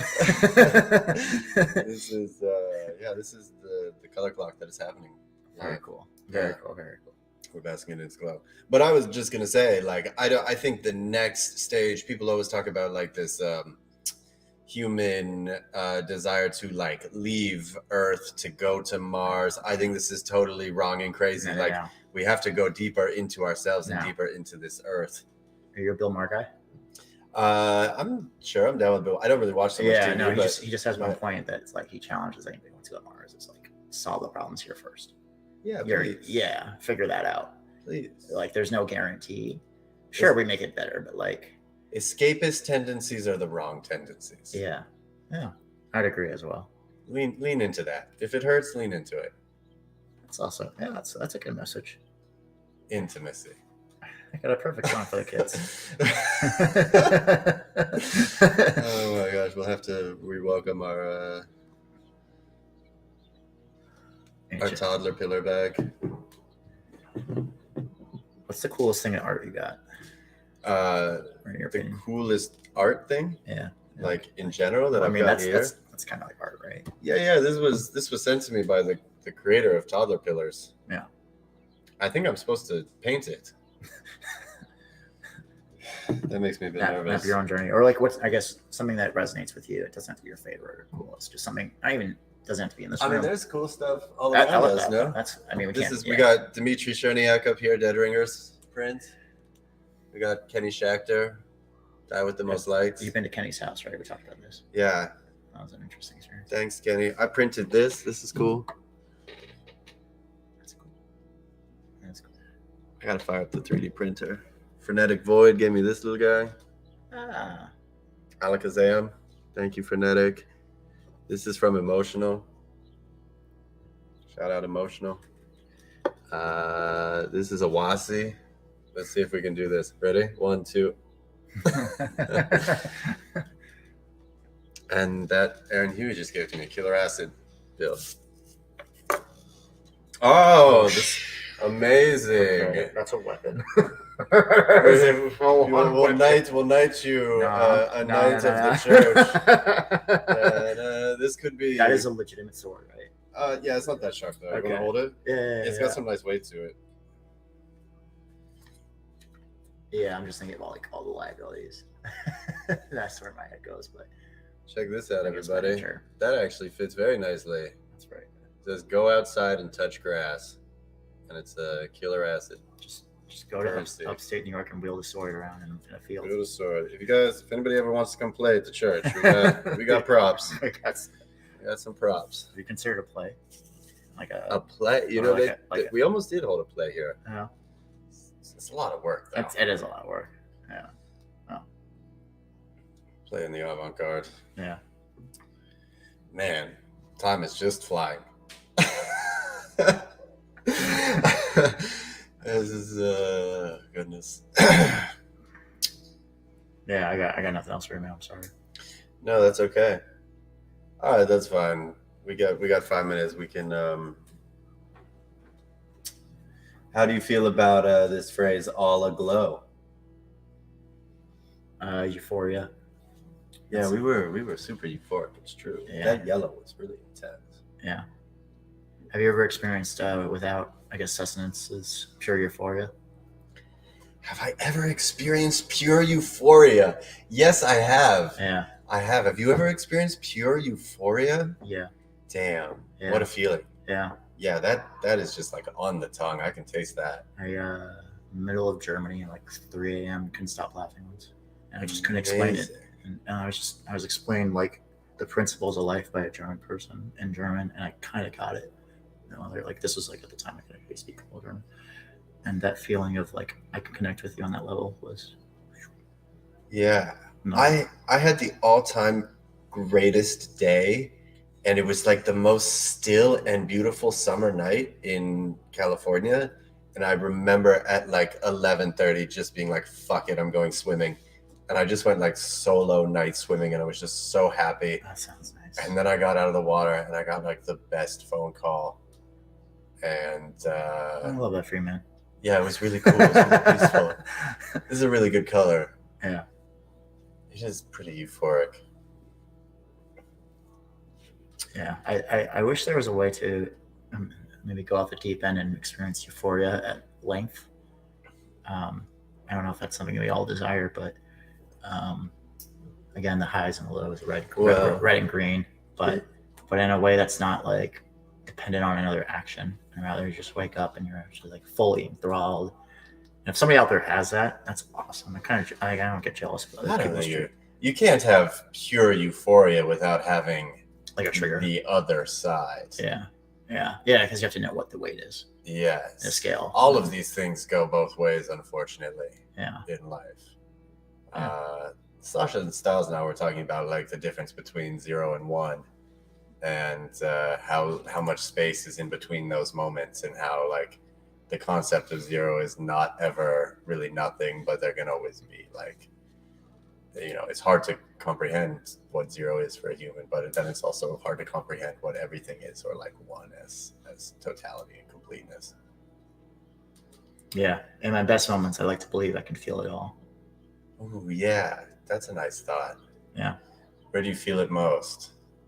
In my heart. In your heart. Yeah. Yeah. Yeah. Because it's where all the center of the emotions are. Yes, that is back to red. Yeah. That's where it hurts the most, but it also. Yeah. I mean, like the unconditional love feeling, I feel like that's tied to euphoria. I hope whoever's watching this, you can experience that once. That's something really cool. I think that's one of the most powerful feelings, and I used to think that was the dumbest cliche.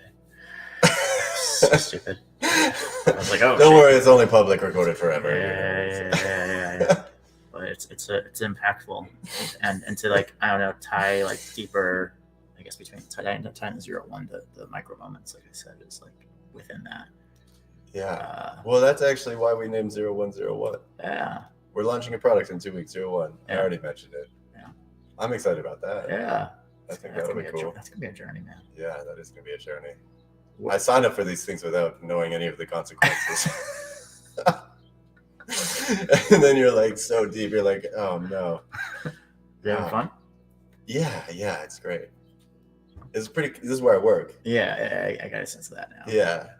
It's nice. It's all right. It's fun. It's a good place to work. Get a nice little view of the outside too. Where would you like it to take you? Let's say 01 is what you envision it to be. Where would you like it to take you? Someplace maybe a little warmer and tropical. Yeah. For like a couple of weeks of the year. Yeah.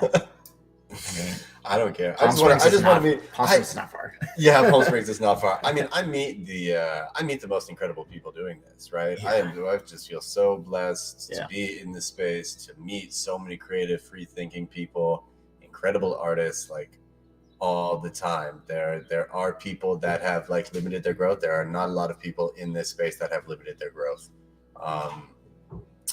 And there's a lot for equally as many like incredibly great and genuine people that there are. There's also the opposite, and this space just attracts the most polar, all of them at once, polar personalities. And it's so, I studied psychology, so it's very fun for me to begin to like maneuver and decipher like who are these types of people, what is their archetype, what is there. So I don't really have any sort of end goal for 01 other than I think it's a cool tool for people to just begin to use and experiment and see what happens. That's a good initiative.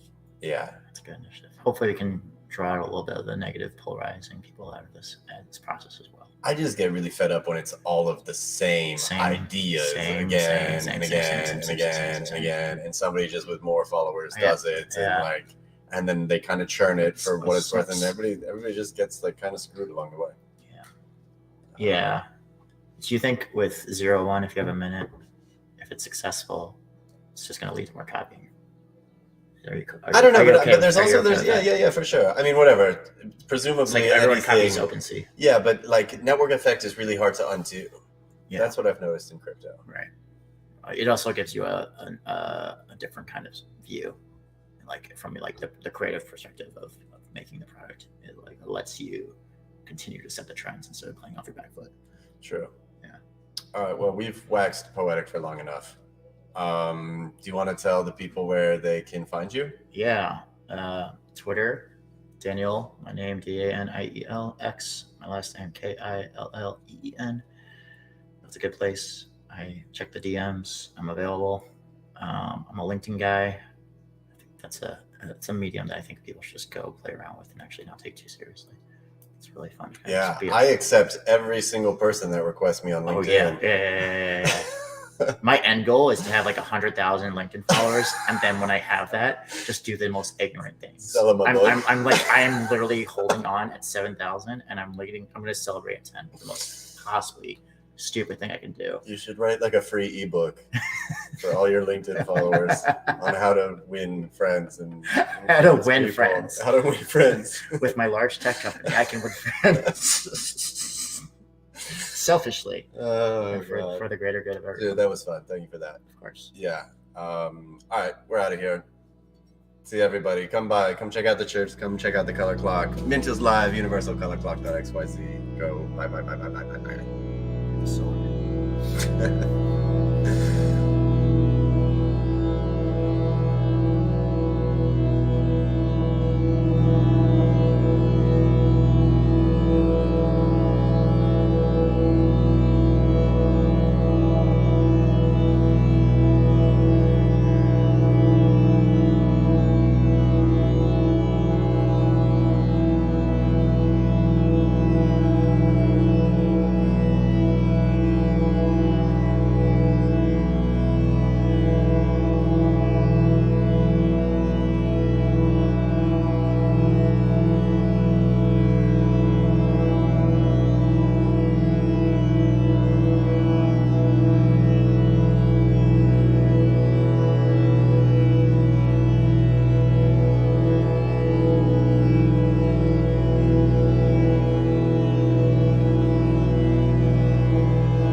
Hi, Matt Kane. Welcome. Thank you so much for joining. Hi, Charlotte. I'm really happy to be here. This is a really great event. I've been listening in on the previous conversations. I think it's a really awesome way to launch a project. Yeah, it's fun. And it's also just because it's about time and color. I'm really glad that you could join us because I have actually been wanting to talk to you for a really long time about your project Gazers, right? Which is about a different type of time. And just thinking about how you sort of got involved in a temporal field in the context of that project. And maybe sort of to start us off, if you could tell us about the project for those who are less familiar with it and how time maybe shifted as a way of thinking for you as you were making it. Sure. Yeah, so I made Gazers in 2021. I got started like in the summer and then it minted in December. And it's essentially it's a different type of clock. It's a lunar clock. And all of the moon, all of the, essentially it's celebrating, lunar cycles and but personal ones, right? They're personal ones for you. They're personal ones. So in order to essentially set the clock and count a lunar cycle, it's 29.53 like pi days. And in order to count that, you have to basically tell the algorithm to calculate it. You have to give it a starting point in time, which was a new moon. And so I went back into my 20-year career as an artist, and I looked at what are the most pivotal moments that kind of have a through line in my career and in my life. I had just been in an auction at Sotheby's, which was their first curated exhibition, and they actually. Sotheby's, like I noticed, they tend to have their events on the days of like lunar events, like new moons. Okay. They just did that again with the glitch exhibition. So it's a thing for them, and I noticed that. And is this like a thing, or is this something you just noticed and now I noticed it? Okay, I noticed it, and you need to pay attention to it. And another thing people need to pay attention to is like the sale at Sotheby's. A really weird thing happened. And the high bidders, they all dropped out and they didn't fulfill their obligation to purchase the artwork. And so on the Sotheby's website, it actually still lists my sale as, selling for, in excess of 200 grand. But on the blockchain, you can see where they sent it back to me. And this is going to be 2 years in June that this is happening. So it's basically like it's become a performance artwork for me where, so going back to Gazers, one of the origin moons and the origin of origin moons is that there's this origin moon called No Sale. And it's referencing June 10th, 2021, when this auction happened. So that's kind of really fun. And so then I went back and found other events. There was a sale that happened that I was part of where I sold Right Place and Right Time, which dealt with Bitcoin volatility, and that sale actually happened on a new moon as well. So it really I began to see these sorts of events, where I. But you had not noticed this before. I hadn't noticed it before. Yeah. And Gazers, it started from me. I was making this series called The Door, where I was just dealing with color theory. And the software that I've created, where I have custom software, and it's generative, but it's my human input, like deciding how to layer the algorithms and making all the color decisions. And on one of these, and sorry, this is not going to be a linear conversation. It's definitely not. None of us are very linear.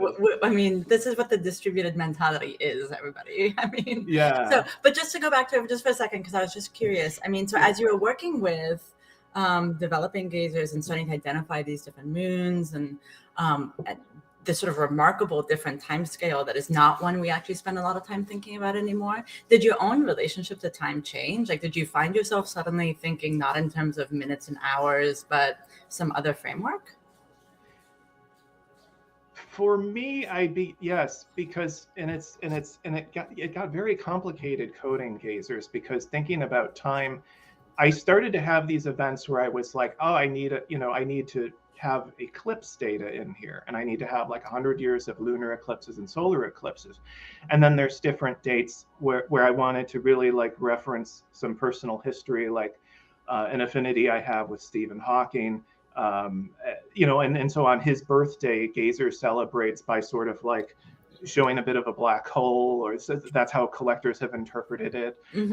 But essentially, like I create a glitch within the artwork, and so I was searching, for ways I could, use time to sort of like create these sorts of events, and then of course I started to look for like, how do some of these dates like collide into the future, and I don't want to kind of like give it away, but I'm also like, if you look for those sorts of collisions of these events in gazers and where they collide, it's really beautiful. And we will both not be around for this, but that's like one of the beautiful things about gazers is that it's a generational artwork.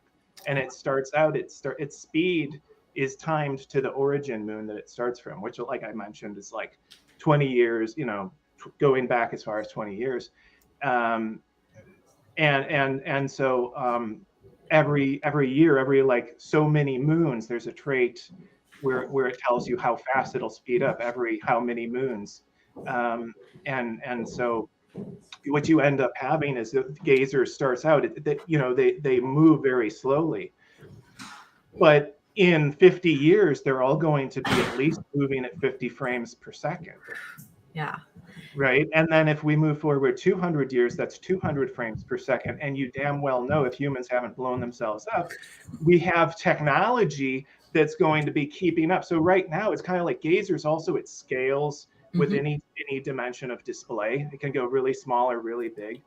And my collectors like begged me this year, like because I do these lunation histories where I provide thumbnails of every month, like how the design changes, because every new moon there's a new design. They begged me like, bump it up from 1K to 4K, just like, and I'm like, okay. And it's so beautiful. And every month I'm like, I set my one laptop up. I have a spare laptop, and I set it up to like just render these things out. And I'm always just like struck by like, because at like 4K, you really see like the threads, right? You get the optical color mixing, and you're zoomed out, and it's just, and for me, it really makes, I think it sort of engages viewers on sort of a conceptual level to not only experience gazers now in the present moment, but to speculate about how will it look, 50 years from now, 500 years from now. And that's, I think that's how I started to think about time, was like, look at this moment we're at with this new technology. And how can I actually like push this artwork to actually like scale into time and scale into new technologies that are not yet invented. Obviously, it's it will be rectangular, but nothing says no one can change. Anyway, I'm getting off into other. Well, no, but I mean, I think one of the things that I hadn't even thought about is, just thinking about the way in which, because of the way people anticipate what will come, the way in which that also does this sort of beautiful thing of making people think about, this really fragile future, right? Like, to your point, like whether we have managed to actually make it possible for us to still be here in 200 years or whatever. But to your point, I mean, one thing that actually sometimes makes us want to do that is to think about what it is that we want to be able to see or to do or to experience or to, and so the way in which that kind of anticipation then puts an obligation back on the viewer to make that possible, right? To make it possible to still be around and so forth. So do you find yourself, I mean, it's sort of weird, like here's this work and now it's this work you've produced and so forth, but like, do you find yourself sort of thinking ahead and like imagining what people are going to experience that they know that they haven't experienced, but that is coming for them? I do. And especially the first year. The first year was really fun for me. And of course, like, because within the artwork, there's all of these all of these dates that like Mary Cassatt's birthday, which is coming up in May again, where people who have this the female artist with a gift icon, that's a trait. And on that particular day, what was unlocked was people could press the M key for Mary, and it would change the rendering mode to be very sort of impressionistic. And then I did that again in November for Claude Monet's birthday, M for Monet. And so that unlocked there. And then into the future, there's, I think there's a lot of opportunities for me as a living artist. People talk about roadmaps. It's like, the roadmap of a living artist is the living artist. And that's what's most exciting, is when you don't tell people what to expect. When I minted, when I launched Gazers, I don't, part of the joy is knowing like what is in this thing and what's going to happen in 120 years, and part of the joy for me was like knowing like, people aren't going to appreciate this right now in this moment, but their appreciation is going to climb, hopefully. Yeah. I don't know. It's so interesting. I mean, I want to talk to you more about color, just because you already started to talk about your whole thing around color, but just for a moment, because you've already brought up Cassatt and you've brought up Monet and so forth. I just wanted to talk a little bit about the fact that you have a history as a painter, and you were actively showing as a painter, and then decided to leave that to start coding and start producing digital art. And obviously now, but one of the questions is like, do you still paint? Are you interested in painting? I mean, so much of what you just said sounds like you're really excited about the kind of motility that is made possible in digital, but painting also has a different kind of feeling, and you keep referencing that. Yeah, I have a friend of mine recently asked me like, hey, why don't you start producing, some physical works? I told her about an exhibition I have at the end of the year, and she's like, you should really make some physical works. And as I started to think about it, I realized I kind of have an emotional block to physical works, because the last time I was making physical works, it was really like a series of traumatic events in my life. And so my memories of the last times I was like, physically, moving the paint around, it's like dark moments. But a big thing for me is that I hope I capture in all of my artwork is transformation culturally for all of us, transformation personally for myself, transformation within the tools I use, within my own visual vocabulary. So that's a big thing for me, and I really want to return to making physical works, because I think there's, it's like 10 years ago when I started to like ease my way out of making physical work. I mean, I really like hit upon like a beautiful process that really like was going to enable me to make like the work I really wanted to, I thought. And then these series of tragic events happened, that sort of forced me into making digital work and not looking back. But I'm kind of excited, but as I made my custom software, I made it so that everything is vector, everything is mathematical, everything can talk to a plotter. In 2016, I like spent the summer just designing my own plotter, and it's called the Pecker because it just taps. It uses a solenoid to just like tap. Like it's equipped with a pen, but I was really interested in like, sort of like making sort of like these pointillist little, marks with it. Because I was thinking, I was still wanting to take my digital tools and, make this hybrid. Still a goal of mine, but when I talk about making a digital painting, I still call it, hey, I painted yesterday, and my friends get confused. They're like, oh, you're back to, you're back in the studio, you're back, you have brushes again. And I'm like, no, I just, I see the act of me building a painting, with the layers and so many more layers. And I think that's sort of the story of my career, is that, I started with oil paint, and then, the frustration for me is I have a bit of synesthesia or something. I don't know exactly what it is, but I see color in the absence of color. And that's really like, so I would start to make these paintings and have sort of like these dialogues between like what I see and what I'm laying down. And then what I'm seeing changes based upon what I lay down. So it almost became like jazz music. Like I could riff with myself just by like, if I see red and I put down purple because I, you know, mentally, like intellectually, I feel purple is going to, you know, do something else, then what I'm seeing changes. And so it's this whole sort of like, you know, jazz music sort of riffing in sort of like my process of building color in paintings. And so starting with oil paint, it's like you lay down a color, you have to leave the studio for a day, you know, and wait 3 days before you come back and that layer is ready to be worked on. And so then I was moving into, you know, trying acrylics, but acrylics don't, you know, I don't enjoy acrylics. They you know, push around and you don't have the odor of the Demar varnish, you know, getting lodged into your nostrils. So and they don't, I mean, they don't produce the same visual, and they don't have that gloss. They don't have that complete texture thing. I mean, that's what people have always loved about oil, right? Yeah. So go ahead, sorry, I interrupted. But I wanted to add, like, it just feels like because you were a painter, well, there's a bunch of different questions here. This is what happens, right? I'm going off in a million directions. But like, no, please.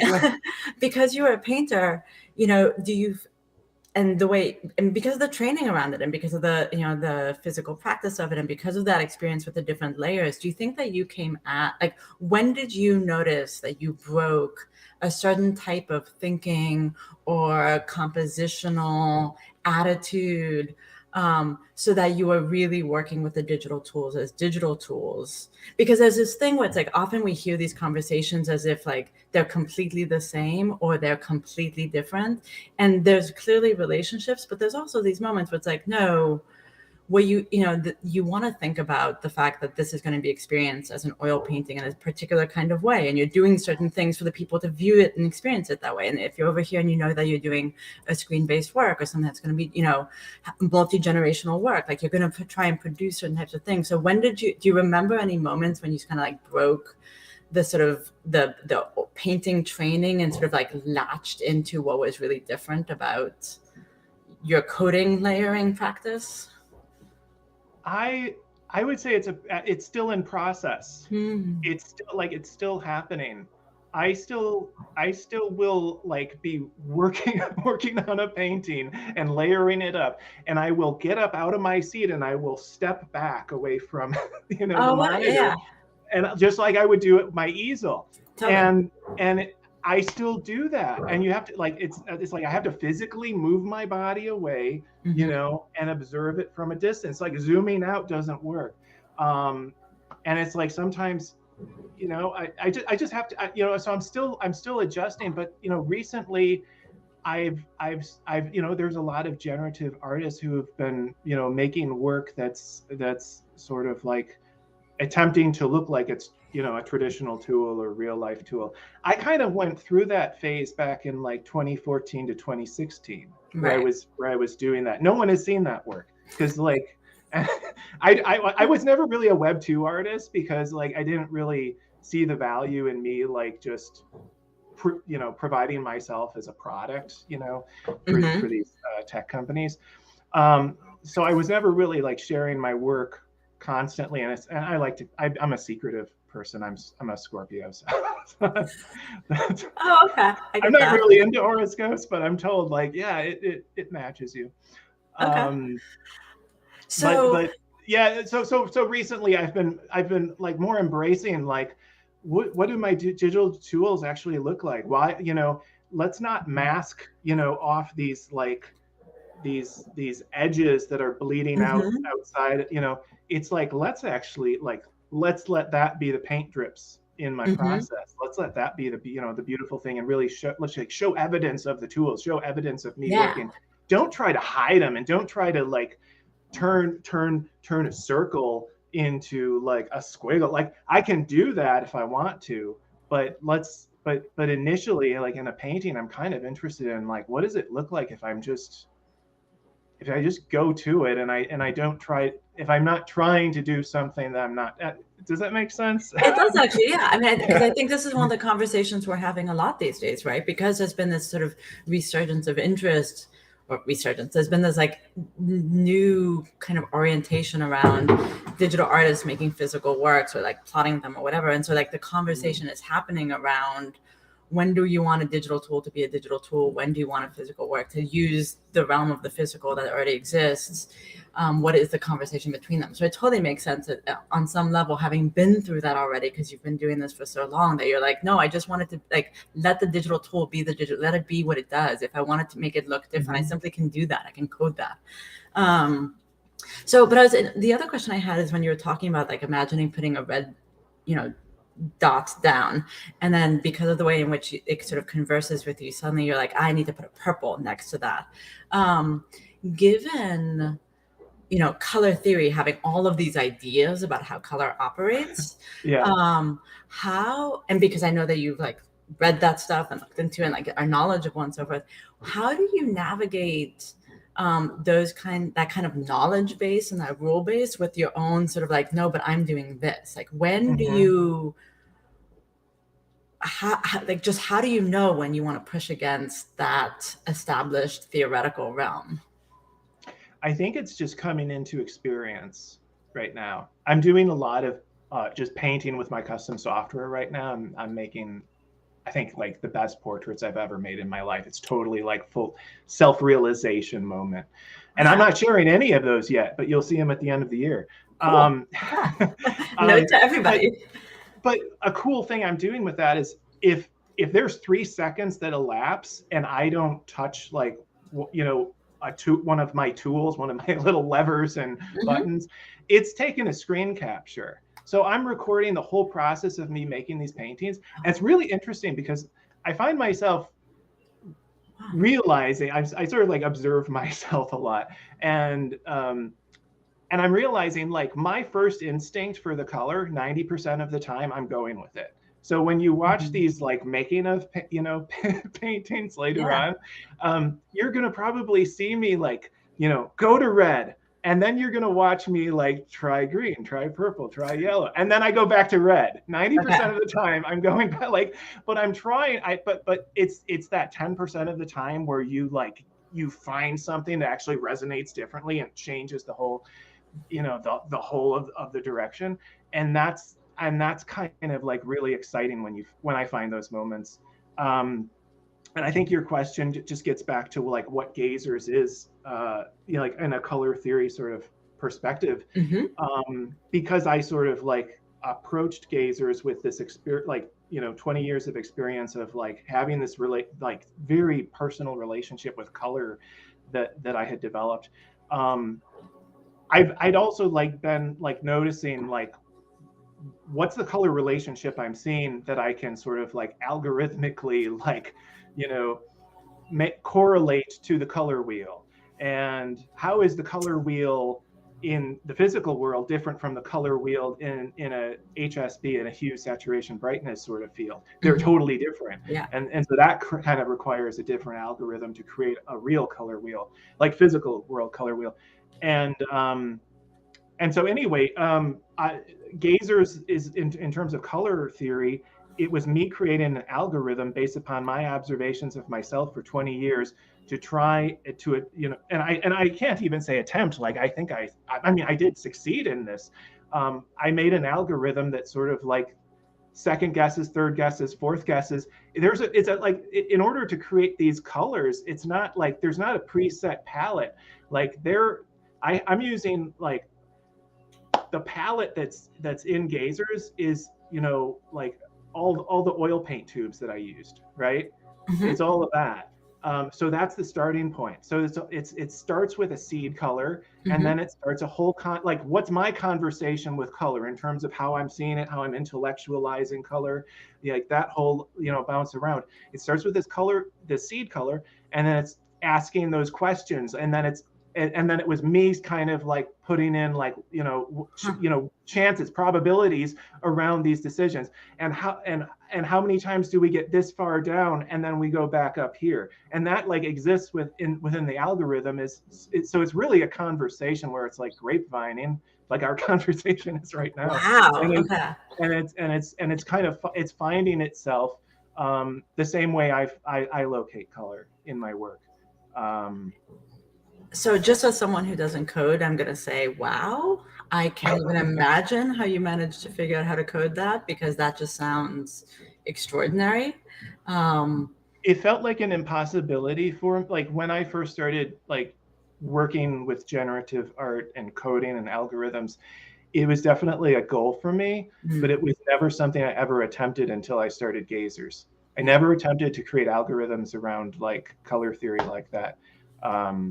But it yeah, I won't get into something else, but why not? I mean, why wouldn't you? Well, you just said it. Go ahead, go there. No, I had it like the same time, like the high bidders at Sotheby's are like bouncing out.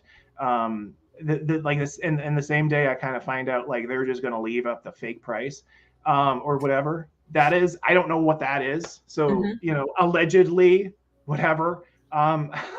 The same day I go to my optometrist and I get some like, not great news about like my eyes, and terrifying.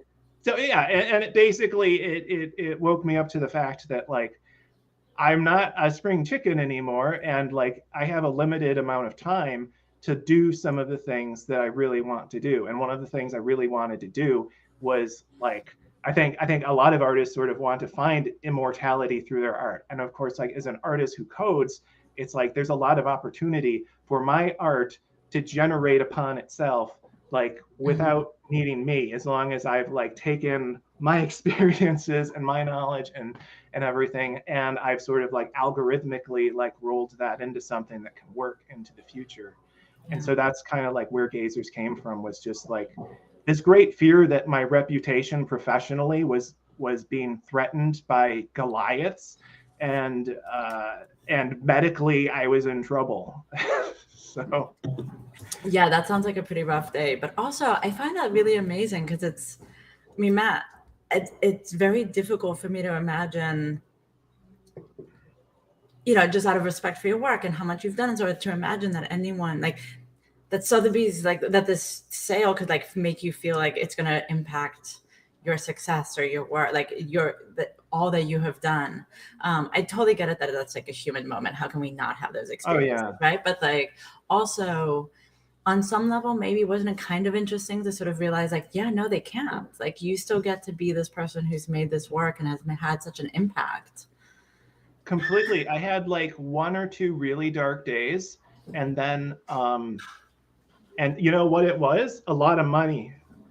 He sent me, no, really, I'm out to breakfast with my sister. I'm telling her like all that's going on. And he makes a picture of me as Citizen Kane. Like he puts my face on the big Citizen Kane poster.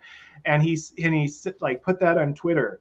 And it kind of like reminded me like, yeah, like I am like, I don't like I am myself. I am not me 20 years ago. I can stand up to whoever and whatever comes. And I can, And I think that's a great gift. But I also think it was like a moment. I bet, no doubt. I mean, but it's also, I think, a really important moment, for everyone right now. There's been such a conversation around like what's happening, and do people still care, and does this matter? And it's like, well, actually, as an artist, so many artists experience these moments regularly where it's like, you just stick with it. You just keep finding yourself. And I think it's one of the reasons that sometimes people think artists are like egotistical or like self-centered. Like, but you have to be, right? Like you have to be able to have that kind of self-input sufficient to be able to get up every day and keep doing the thing that no one has asked you to do on some level. Right? I mean, no one's asking, you're just doing it and being like, here you go, everybody, like enjoy. I can imagine that that's difficult, but it's also great that you got to break through that. And I think for a lot of artists right now, it's important to keep hearing that, right? That you just got to keep doing it and keep living through it, because Oh yeah, and I think artists, it just comes natural to them to just keep going, and they have to, like, and there's just certain things we have to do to like take good care of ourselves, and yeah. Okay, so what are some of the things you do to take care of yourself?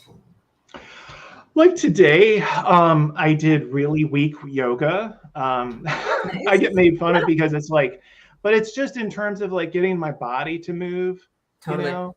And then I just took a really short walk. Typically, I'm taking like 5-mile walks, Ooh. But in order to take, but my feet are like showing the signs of like getting a bit older, and my feet are like, you cannot do, like I had plantar fasciitis a year ago. Oh. It was so bad. It like knocked me out for months. Yeah. And so now I'm like, I will do the 5-mile walk, like, right. You know, every other day, and maybe skip a couple more days, just to get, but yeah, I went for, a quick, like probably half-mile walk, and did a little yoga just to get myself centered so we could have a nice conversation. Yeah. And but my also, brain's clear, and I do that the same days to prepare to paint, Yeah. But I was gonna say, especially I would think, because one of the things that, artists talk about is like people somehow sometimes think that because you are, the computer does it all for you, right?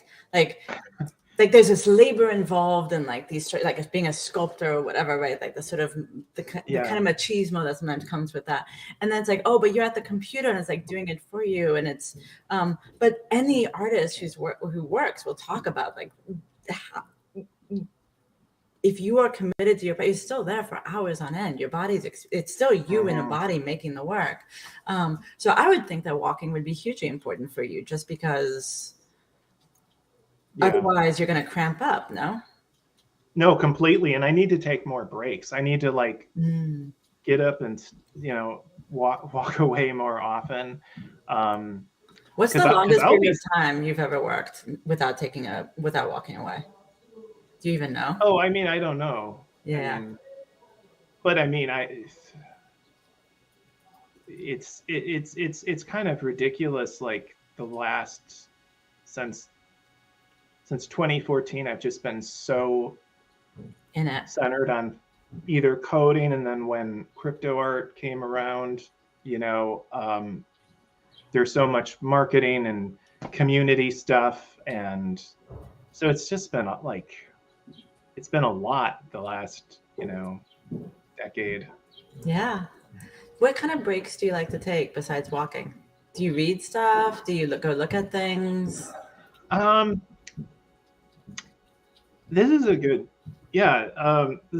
time to mention, like, I really love to write. And okay. Hi. Hello, writer. And for a while, like, gosh, since I turned like 23, I was writing like at least one poem every day until probably 3 years ago. I was like, and I never really self-identified as like, oh, I'm a poet, like outwardly to the world. I think like as an artist, you have to like really have confidence to like, I do anyway, to declare myself as whatever. Especially in the creative field, people are always very skeptical. I know, I had a moment there too. Don't worry. They're very skeptical when you tell them that you do creative things. And I used to take train rides. I was traveling around on the Amtrak for a long time before the pandemic. And I would have breakfast and, meals with people. You'd sit at a table with strangers and you'd all like go around, oh, what do you do? What do you do? And it was always like, it was probably 70% of the time I would tell people I'm a web developer, even though I hadn't done anything for 5 years at that point. But because I didn't want to deal with like, the looks that they would give me. How do you make a living doing art?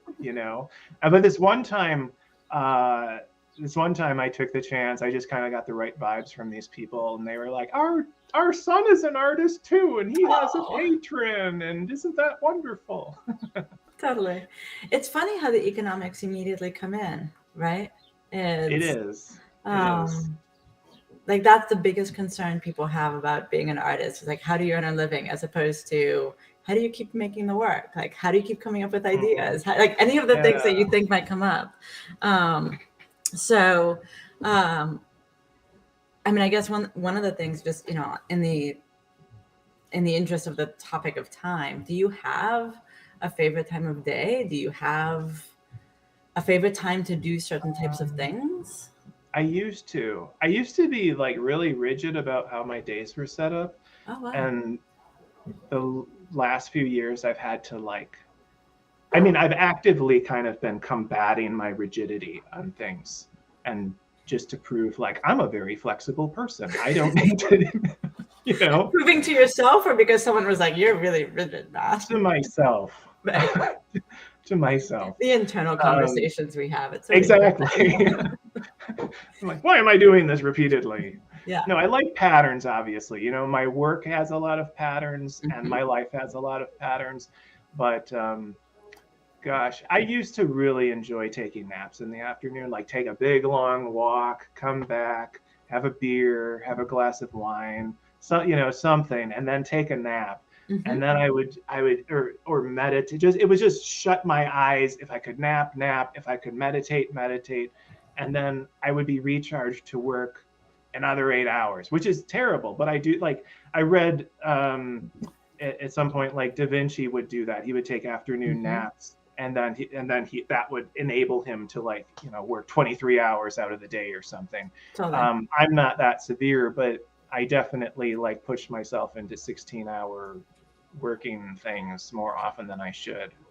Although I will just say, I mean, this is one of the things, like, you know, when I was thinking so much about time last year, I started to really, there's various different ways I've always pushed against some of the rules around, like, this is the time when you eat this, or this is the time when you do this, right? Like, why does it have to be that way? Like, I have a life that doesn't require those things, right? Like, why is it that I'm trying to fit myself into this schedule that I don't even know where it comes from? Like, what's that about? And so sometimes I feel like, okay, if it's impacting your health, then by all means, please don't do these things that are like making you feel bad, right? But on the other hand, why not? Like, if you want to sleep for 4 hours in the middle of the day, and then that lets you do something for another period of time, then you sleep. Like, if it's not negatively impacting your ability to do things, just because it doesn't fit into what everyone else thinks time of the day should be or look like, who cares, right? I mean, in fact seems even like bad to me that somehow so many people feel like they have to do certain things only at these certain times of day. It's that sort of structure makes good worker bees, but it doesn't really, like, I don't know. It lends itself not to many other important things. Like thinking about the world in which you live and whether you care about it. And so just in the interest of realizing that I'm supposed to start wrapping this up and so forth, and because we have, you know, this beautiful color in the middle of us, like right now as you're working, especially because you're in the middle of a project, right? Like how more suited could you be? What are some of the colors that you find yourself going to a lot? I find myself, let's see. Can I say what I'm really frustrated with right now? Oh yeah, way better. Go for it. Green. Ooh. Green has been like really frustrating me, because in my mind, I'm seeing these greens that I would get out of the paint tube, right? And I try and find it, you know, digitally. Totally. Right? And I can't. And of course, like the way that I combat that is like just I do a lot of optical color mixing, where little color particle here next to this color particle in this arrangement, it optically mixes in the eye and creates that color. So that's the way I combat it. But recently I've just been really frustrated, because it's like, why can I just not have that color, like, you know, as it is? Totally. No, I hear that. But it also makes me want to say, like, if maybe that's your entry back into painting, if you want to be doing some painting along the side. Right. Take a bunch of green paints. All right. Well, I am supposed to wrap this up, Matt. There's a bunch of things I want to talk to you about some more. So hopefully we'll find ourselves in another spaces soon to keep chatting. And I hope so. You'll have to let us all know when this show at the end of the year, mentioning. Dun, Dun, dun. Yeah. We want to know about that. But it's been a real pleasure. And thank you for taking the time out of your day to be with us. Thank you, Charlotte. All right. It's been a really great time talking to you. You too. More soon. Bye. Bye.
Hi, Nancy. Welcome to the Universal Color Clock live stream with me, Charlotte. I guess I forgot to always say that.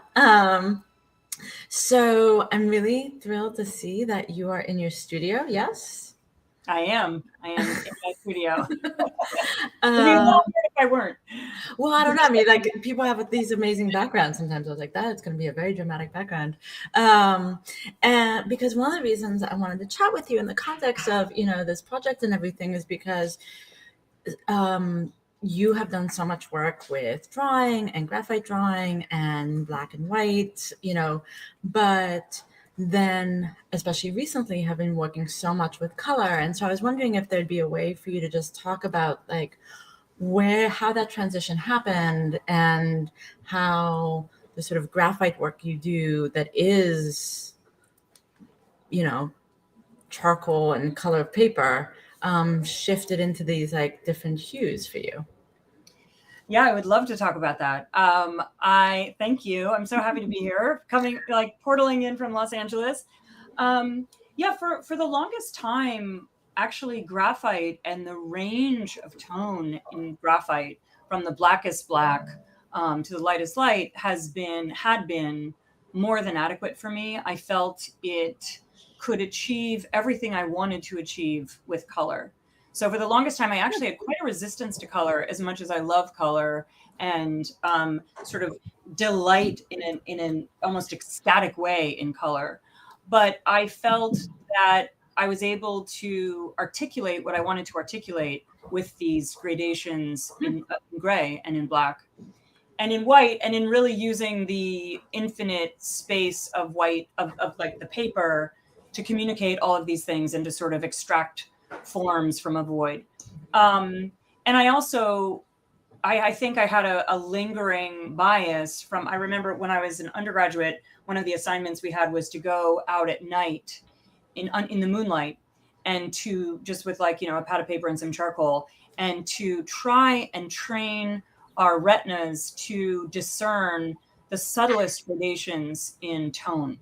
Oh, wow. It was a really that's a good exercise. It's an incredible exercise, and it's much more challenging than it sounds. And of course, the results were almost immediately disappointing in daylight. It made perfect sense in the darkness of night. But so that for a long time really occupied everything I needed it to occupy. And it wasn't until really, I think 2016, I was doing a series that was inspired by a book called, oh my God, I can't believe I'm blanking on the name. Anyway, it's called Aftermath. And it was the story of this one feminist philosopher's survival of traumatic assault, physical assault, and how she processed it using actually philosophical math.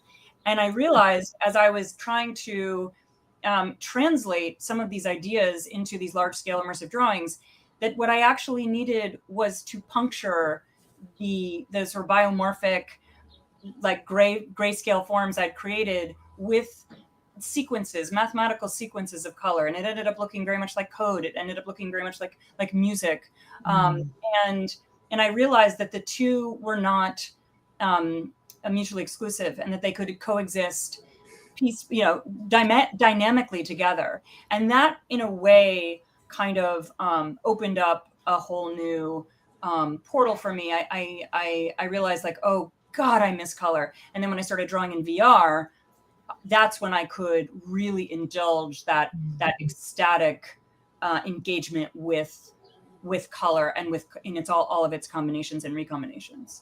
Okay. Because I was going to say, just recently you did this residency at Gazzelli where, the colors, and then right before that, there was the show you did at Fun. The colors were so, so intense. And even though, it became clear because of the titles and because of the text that you provided with them and so forth, the way in which they were associated with these kinds of moments and affective moments. But even just looking at the color, it felt so emotional. These colors were, they just felt emotional. And so one of the things I was wondering is how do you begin to associate your use of color with emotion, or when is color not associated with emotion? Like how do you work through color to have it do these different types of things that color itself can do? That's a fantastic question. Well, of course, I think color is deeply emotional. I think for each of us in with different types of sort of subjectivity, we assign different values to different color and color combinations, color experiences. And for the piece I did at Gazzelli, this immersive video, this was very much a project of interiority. And so I wanted to communicate however I could a certain kind of interiority, and an intense interiority, a kind of lustful interiority, a carnal interiority, and one that was also concerned with kind of existential ontological questions. And so color became just another tool to articulate those feelings. And I talked earlier about Maggie Nelson's book, Bluets, which if anybody here is obsessed with color, I highly recommend you get your hands on Maggie Nelson's Bluets, which is this gorgeous like love song to the color blue. But in it, you know, it was interesting for me to read it because blue is actually not a color I advert to. I'm much more, which is why I'm thrilled that my quote color on this like a nice juicy warm, you know, creative chakra orange salmon. This is my water bottle. This is like, these are my colors. Okay. But she does such an incredible job of circling the ineffable quality, the abstract quality of color, and all that it confers in different settings and to different people for different reasons, obviously. And one of the things that really kind of like lit my brain up was I came across a passage early on, again, this was years ago, but it's continued to animate how I think about color, where she's citing Gertrude Stein. She's citing this poem, Tender Buttons, which I know you're familiar with. And she's trying to get her students to give a shit.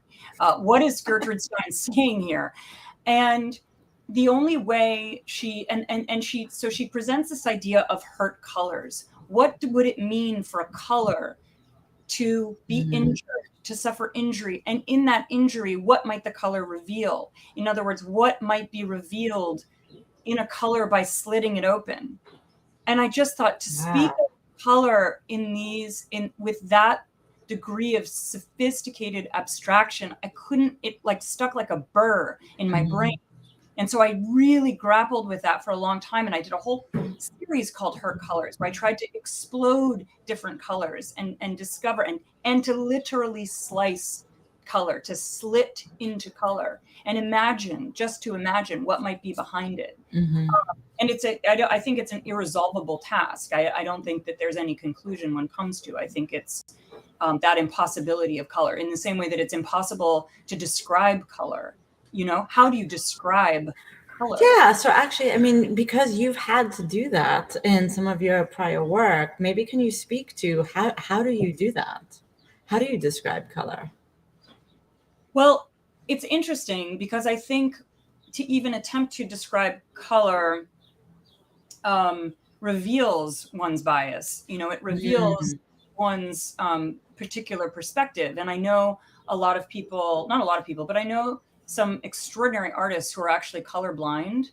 And oftentimes when I encounter their work, I am astonished by the impact of the unexpected pairings of colors or tones. So it feels audacious to me to try to describe color. One has to, in my opinion, dwell more in the realm of the emotional, the visceral, as you just said. And in cases where we're going to be super intentional, as we are generally about art, about color when we use it, when we deploy it in certain artworks, you know, I think that there is a way in which the inversion of certain expectations around color can also be powerful. So to your earlier question, you know, like for example, with this one AR artwork I did called Mushroom Cloud, you know, this giant vaporous mushroom cloud erupts from the ocean surface and then dissolves into the mushroom cloud of a mycelial network that spreads across the sky. And of course, if I were being kind of quote anatomically accurate or scientifically accurate, I would have used a kind of fiery for the explosion itself, I would have indulged more of those tones. And then, of course, mycelium itself, is not purple as I made it against the sky. But I think that that's a way in which we, as kind of creative tricksters, can use the language of almost like speculative fiction or inverting what might be expected to open up different conversations and to defy expectations and invite a different type of attention in that sort of altered perception. It's interesting because as you were saying that, and I feel like this is something I've been sort of circling around.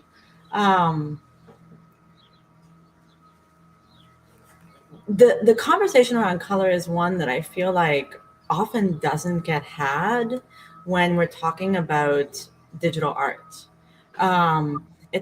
Which is strange given that it's a highly technical conversation, right? I mean, that there's all kinds of concerns around, the calibration of colors within its various different, presentation contexts and so forth. Artists clearly select colors, like there's this, most of the time that's assumed that the artist, they're intentionally picking the colors that they're picking, right? They're doing something with that. And yet, I'm guilty of this too, right? Like I'm thinking right now of the various things that I've written and thinking about how rarely I've actually spoken significantly to color unless it felt, maybe forced on me in the way of like with some of the work, you did with, when I saw your Times Square Midnight Moments piece, where it's just like, it was such a vibrant pink, like there's no way one couldn't talk about that because that was such a significant piece of the work.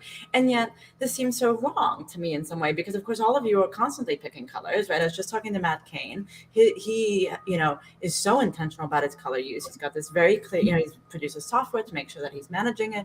And yet that's not a conversation we have. I mean, unless I'm wrong, are you seeing this conversation happening where I am not? No. I think it is weirdly, rarely, because I think it gets sidelined into a kind of dismissive conversation around aesthetics, which is a mistake. I think that, at least for me, and I will only speak for myself, sure. But like, for example, the whole series I did called Slipstream Table of Contents, each decision around the color palette, the transitions of colors was intended to create to evoke anyway, or provoke a kind of altered consciousness and a kind of invitation to consider these strange abstract forms that have no other referent in nature. I mean, right behind me, this is what is this? And to do so as a kind of like not a sleight of hand, but like a shift in what one might otherwise expect. And I think that the beauty of digital, of some of the software that we use to create these, orgiastic, color palettes, lies in that sort of synthetic, in the synthetic ability to, like we can subject objects and scenes to a host of colors and physics and physics of light that would be otherwise impossible in nature. And I think that that's another part of that kind of leaning into almost a I don't want to say science fiction, but almost like speculative future where you could, present something very, very different for an intended effect, not arbitrarily ever, but one that might just cause someone to pause for a moment and think, what am I feeling? Why am I feeling that way? That's just my approach, which tends to be more sort of gut forward. No, but I'm sort of thinking about it now, and like I'm kind of going off in two directions, because I definitely want to talk about the emotional and sort of psychic, thing that happens with color. But it's just really making me realize, totally I hadn't planned to have us talk about this at all, but just like it's so obvious. We talk about chiaroscuro, we talk about raking light, right? Like with painting, it's like that conversation is so present, and it feels so significant to the way that there is a genius, right, in the way painters have marshaled color. It's I was laughing with someone, they're like, but have you seen Manet's whites? And it's like we were both laughing because it's like this, it's both incredibly pretentious, but also this like very real moment that people have when they're like with a lot of like with one artist repeatedly and like see the way they work with color. And we kept chatting and I was like, right, why is this, you know, I'm just sitting here being like, why is this not a conversation we're having in this other context where it is, you know, and I will actually say, like, Ricci Albenda has talked to me about this, right? Like, we are surrounded by color. We are having experiences of color in a way that we have never before in the history of, you know, human thinking aesthetics had, because we have this digital spectrum available to us, and it's on the screens and it's on all these different things all around us. We just are being floored with color, and artists are doing this and we're not talking about it. Okay, pin in that because that's on me. I will try and think more about this and maybe write something about color, but it's just like, you know, shame on us. Like, what, you know, what is it that I guess one thing I could ask is like, what is it that we could be asking artists to help to provide the stage, provide the space in which artists could then talk to us about how they're using color in these digital works that they're producing, or why it is that within this software you might veer towards this kind of color versus, you know, over here in this other one you might use something different. Yeah, I think it really is a question of not interrogating, but sort of examining intention. And like, I was just thinking, if you can believe this, for the first time in my adult life, I finally read at actually Anna Maria's suggestion, The Yellow Wallpaper. I had never, if you can believe, like, fully gone through like my adult life of decent education without even knowing about this book, astonishingly.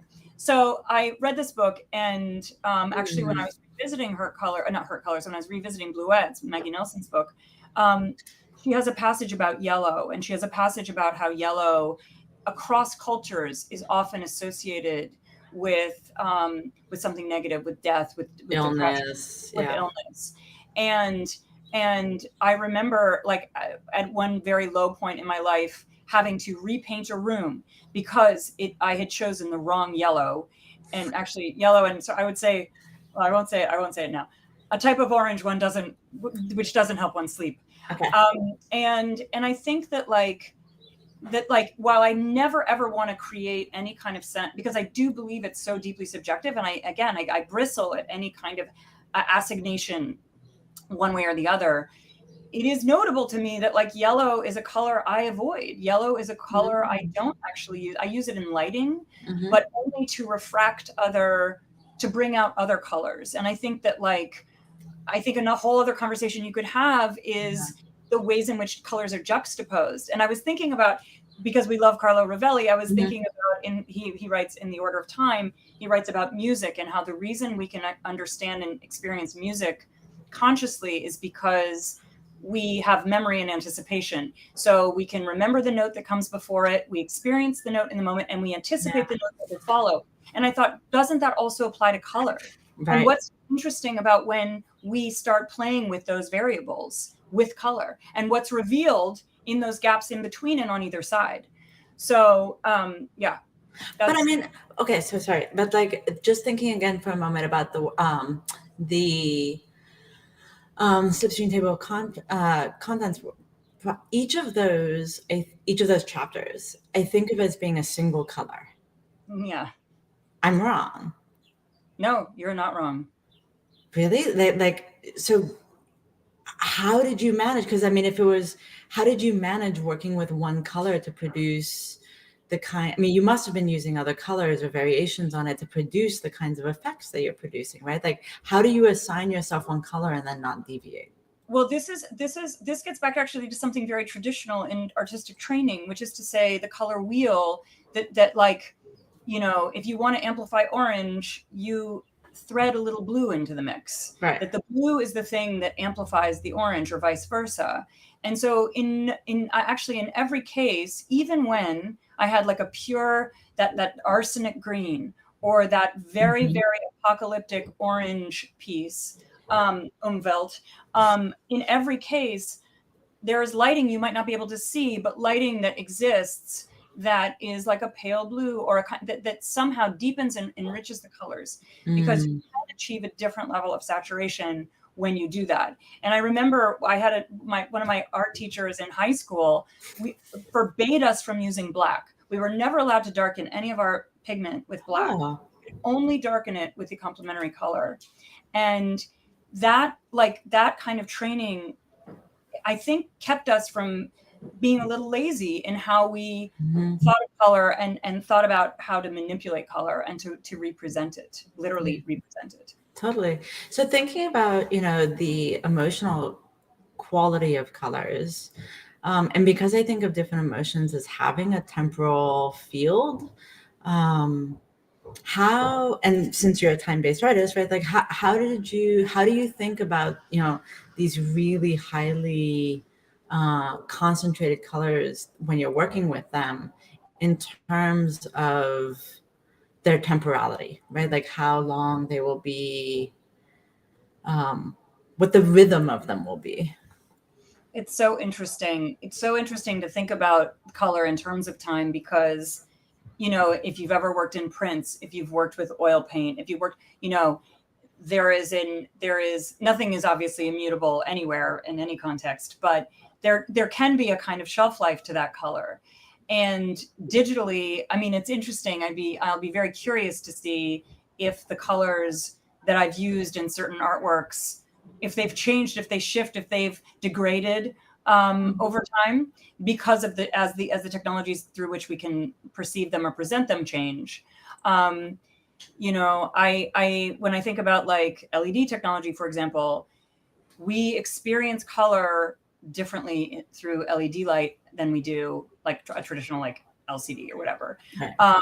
And so, I don't know who is it that this whole idea of like time is the measurement of change, like how this color change over time, and then how does that mark time? I don't know. These are really interesting questions. And I will say that like graphite, which to me is a color, is as close as you can come to immutable. It doesn't degrade. It doesn't change, but it's also kind of a metal.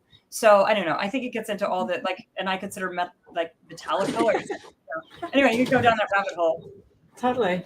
Okay. Well, since we're now talking about time, and because I've been, in thinking about the work that you're producing in time and having this temporal quality, I wanted to veer kind of far afield for a moment, just because one of the things that in one of our first conversations that we had was, talking about feminist land art, right? And the way you've also been inspired by feminist land art and some of the works, especially, it's very easy to associate it with your AR work, but whatever.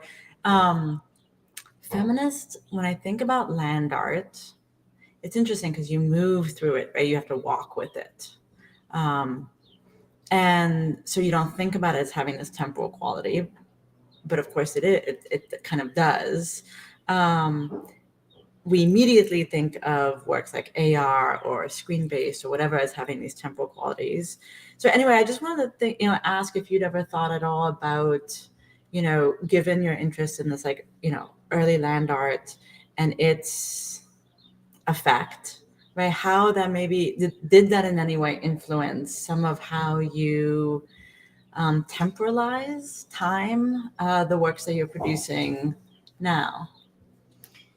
Yeah, I mean, that's another really juicy question. And I think that so much land art is by its very nature ephemeral. It too tracks change time. You know what I mean? First of all, no two conditions in any given moment are ever the same. So and a lot of these artworks, particularly by certain feminist artists, were not intended to be, quote, lasting in the way that like some of the really disruptive earth moving land artworks were. So they themselves had already acknowledged a certain ephemerality. And to me, AR is so often, I think, dismissed as an ephemeral medium, but I think that's where its potential and its subversive potential lives, obviously, but also it creates a sense of urgency. Like, so for these time, let's call them time determined artworks, there is a reason why you are invited to engage with them in a certain amount of time. And it prompts a kind of, yes, like a kind of like urgent need to be there, to be physical, to be on site. Mm. And while we think of like moving through land art in sort of space time, like this collection of cells and consciousness is moving through these experiences, you know, I certainly don't think that AR can be excluded from that conversation, given the way that you can also move through this digital layer on your own terms and with your own agency, and you can engage with it performatively in any which way. Again, subject to the same nuances and the same, I guess, you know, conditions of wherever you are in the world at that given moment, breathing that air with, you know, in that specific site. Are there pieces that you've, I mean, I guess now I'm sort of off in the AR space, if that's okay, just for a moment. Yep. Like, are there pieces that you've done, because so many of them are they're site-specific works, right? So are there pieces that you know you only want to have in that site for a set period of time, then you want them to no longer be able to be there? Or do you sort of envision them as being able to stay there? Well, I love the idea, of course, and I'm in love with the idea that an artwork can exist and not exist all at once, that it can be seen and unseen, that it can occupy that sort of shared cultural thought space, which is a very abstract way of saying, you know, either way, it doesn't like, it's not that oh. I'm all good. Don't worry about it. I'm still here. You're okay. I feel like, you know, there are certain, I would say, topical interventions that I have done that have been guerrilla in nature, a little more nimble, where the shall we say target of critique might only be problematic for a certain set amount of time. You know, this we've done something over, like, say, a Trump rally or something. But other pieces, I feel, have a different kind of, forgive the term, the lazy term, timeless, but have a more timeless agenda or message that could allow them to live in that space. But personally, I don't sort of think that it's not my practice to leave things in those spaces ad infinitum. I feel that they, again, back to that question of urgency and engagement, that they have a moment, and that moment could be a day, a night. It could also be 2 years, but it's much more about how can we concentrate the engagement and the conversation around that moment to make it have, to give it its fullest impact or potential impact. It's interesting because it's one of the reasons that, you know, I've been thinking about time. I started thinking so much about time last year, right? And the way in which time feels really speedy, and like it's not just an age thing, right? It's not just because I'm like older that time feels like it's slipping by, but one of the things that it also sort of did for me as I was thinking about these different layers of time that we all experience is the way in which it's actually a really great thing that something like things don't last forever, right? That there's this way in which like I can only see it now, or I don't, and or hear it or be with it or whatever the appropriate verb there is, and there's this way in which I think, at least for me, in the, you know, part of the United States that I particularly am like moving around in, there's a sense of like you should always have things available to you, right? Like that sort of 24/7, you know, like if I think of something I need to buy, I can buy it online in the middle. I can buy it whenever, right? It's always available to me. That it's created this sensibility of something always being able to be present for you. And the value in a way of when, no, like I have to make the effort to show up when it is present also. And then allowing myself to be disappointed when I miss things, right? That disappointment is actually maybe not such a bad thing. Like, wow, like maybe, of course it's disappointing. That's the nature of disappointment. But like now, okay, maybe am I going to make a more of an effort for that other thing I said I wanted to see, do, hear, feel, so that because I just experienced that disappointment before, which you never have if everything's always available to you. Totally. I mean, and I think that's honestly like when I think about that acutely with like performance. Like there are so many performances, one that I've attended and thought, oh my God, I was one of 200 people that got to experience this transcendent thing.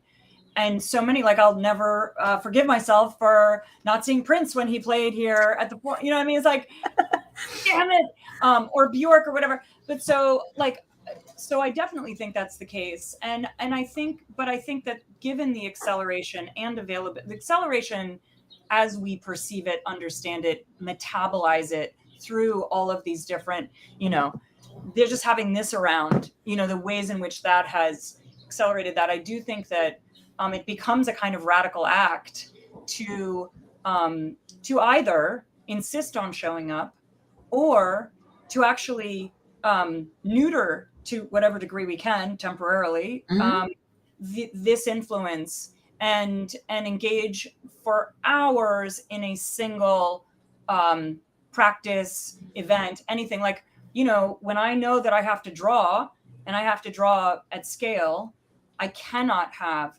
any other input anywhere near me. That time is, and everyone talks about this, but like that's flow. That's when time is elastic. And and it's astonishing to me then to compare that to those moments of instant gratification, distraction. Like there is a reason, I mean, people are benefiting, like people are getting very rich off of our inability to focus and to be distracted. And so, yeah, I do think about that a lot. And certainly that's true with certain AR interventions because I think of them as performance too. Sure. I was just thinking, this is a question I've been asking like around, just when you know that you need to work on something as an artist and that you need to be able to be in it. How many hours, how much time approximately do you need without any external something to feel like you can actually get in it? This is I need to know that I have an entire day. I can't drop in for 2 hours. Sure. But what's a minimum? I mean, like knowing that if you constantly had to have an entire day, you also couldn't do all the other things you do. Like what's at least what you have to have to be able to get that? I mean, a minimum of 6 hours. Yeah. A minimum. Totally. I'm just going to share with you. Everyone says that. So 6 hours? No one. I've not had anyone say 7. I've not had anyone say 8.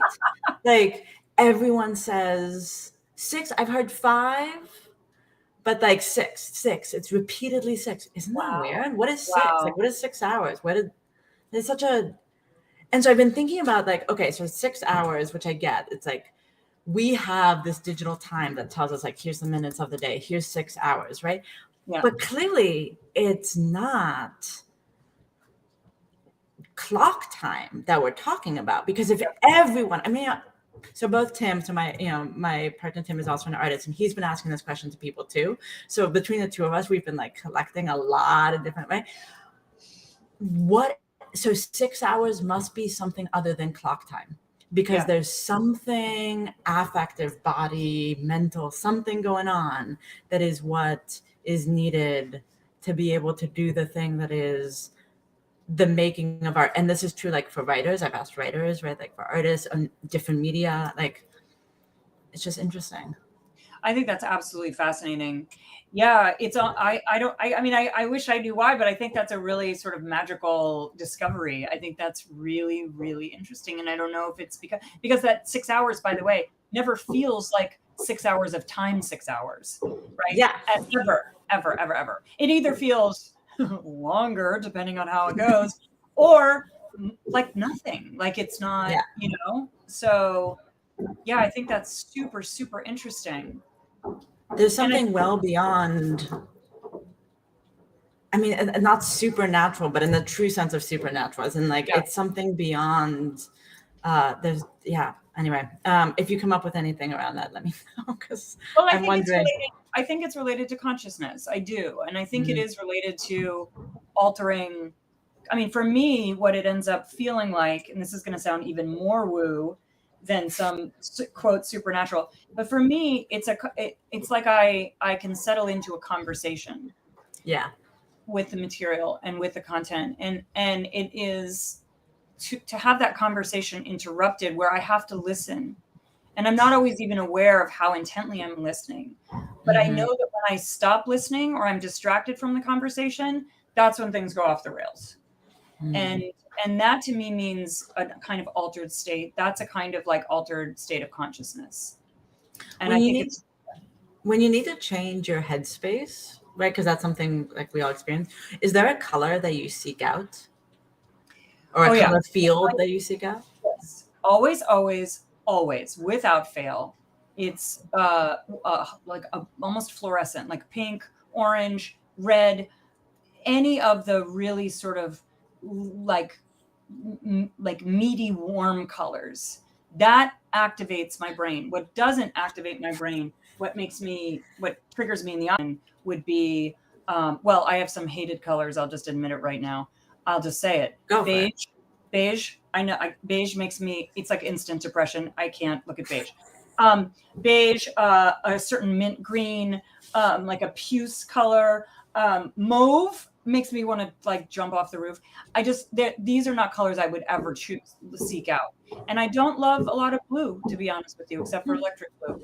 So anyway, so I always look for it. Yeah, I mean, if you looked around my studio, you don't see it now, but like it's all warm. It's like warm. Where there's color, it's bright, warm color. Yeah, which is funny given the fact that I know how much time you also spend drawing, and you draw in charcoal, and so you also spend this huge amount of time in that tonal space. And yet you're right. Like when I look at drawings, I don't typically think of them as black and white, right? Like they evoke a kind of imaginary color space. I miss color. To add color here would be so extraneous, you know? It's not in this iteration. Of course, I throw a lot of color on them in digital space, but in these iterations, it's enough, I think. So actually, that's great, because this is something I've been thinking about, right? Composition between a digital space and a tangible space. And like, what is it that happens? Like, what do you think about when you're in the software encourages you to throw on color the way you just said, whereas there with the paper sculpture behind you, that's not necessary? Well, this gets into sort of like, oh God, it's a much more complex question than you perhaps even realize, because of course, the same things that would lead me to say, well, these are the reasons I do it in digital, are the same things that would lead me to experiment as I have with projection mapping and immersive video, using all of this as well in tangible space. So for me, there has to be a conceptual reason to use it. So that's number one. But I guess if I'm being like really honest and just sort of like bare bones here, the ability to essentially play God with some of this software is intoxicating. It just is. I mean, it's true. Like, oh, I can make this breathe. I can like make half of it metal and have it like glow with this beautiful purple bloom and like light it from all these unholy angles that don't exist in nature. That's exhilarating. Yeah, it is. Okay. I get that. That's actually kind of a fun thing to think about. But I mean, so then the other thing is, do you have a favorite time of day? Do you have a time of day? And just now, or maybe always, but like, what is the time of day that you particularly gravitate towards? I haven't. It is fixed this time of day that I love. As you know, California, we are known for our transcendent light. Light is everything here. And there's a moment, and this is partly, so there's a moment in the morning, and it's usually around, well, it depends on, where we are in the year. Yeah. But it's when the light has just hit like all the foliage, and it's just when that light, like the leaves are translucent, the petals of the flowers are translucent, and it's usually when no one else is awake or very few people. So I'm usually lone crazy person speed walking along Silver Lake Boulevard, listening to podcasts, but I can't help but that to me, like if I don't get that hit of light in the morning through color, through these different sort of natural botanical elements, that makes me sad. Like I just think that like it's such a moment of optimism. It's just that beginning feeling. And it's inchoate, the inchoate nature of that light. It's not yet glaring. It's not yet oppressive. It's just beginning to like dance across these surfaces. And I think that is, I don't know, I that's my favorite time of day. Yeah. It's lovely, right? Because it's not actually a specific time, because it depends on the season. It's like this, it's a moment. But it's related to light, which all color is too. So, right. That's. Yeah, it's really, I've been, I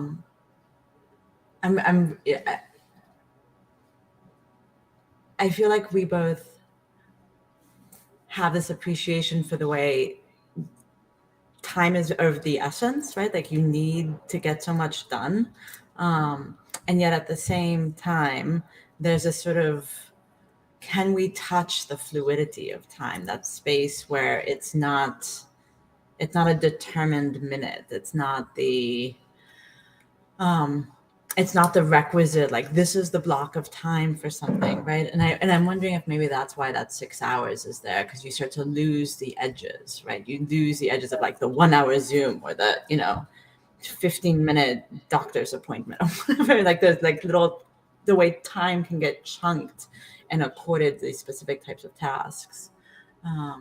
And also the way that those time frames relationship to quote productivity, which is itself, part of this whole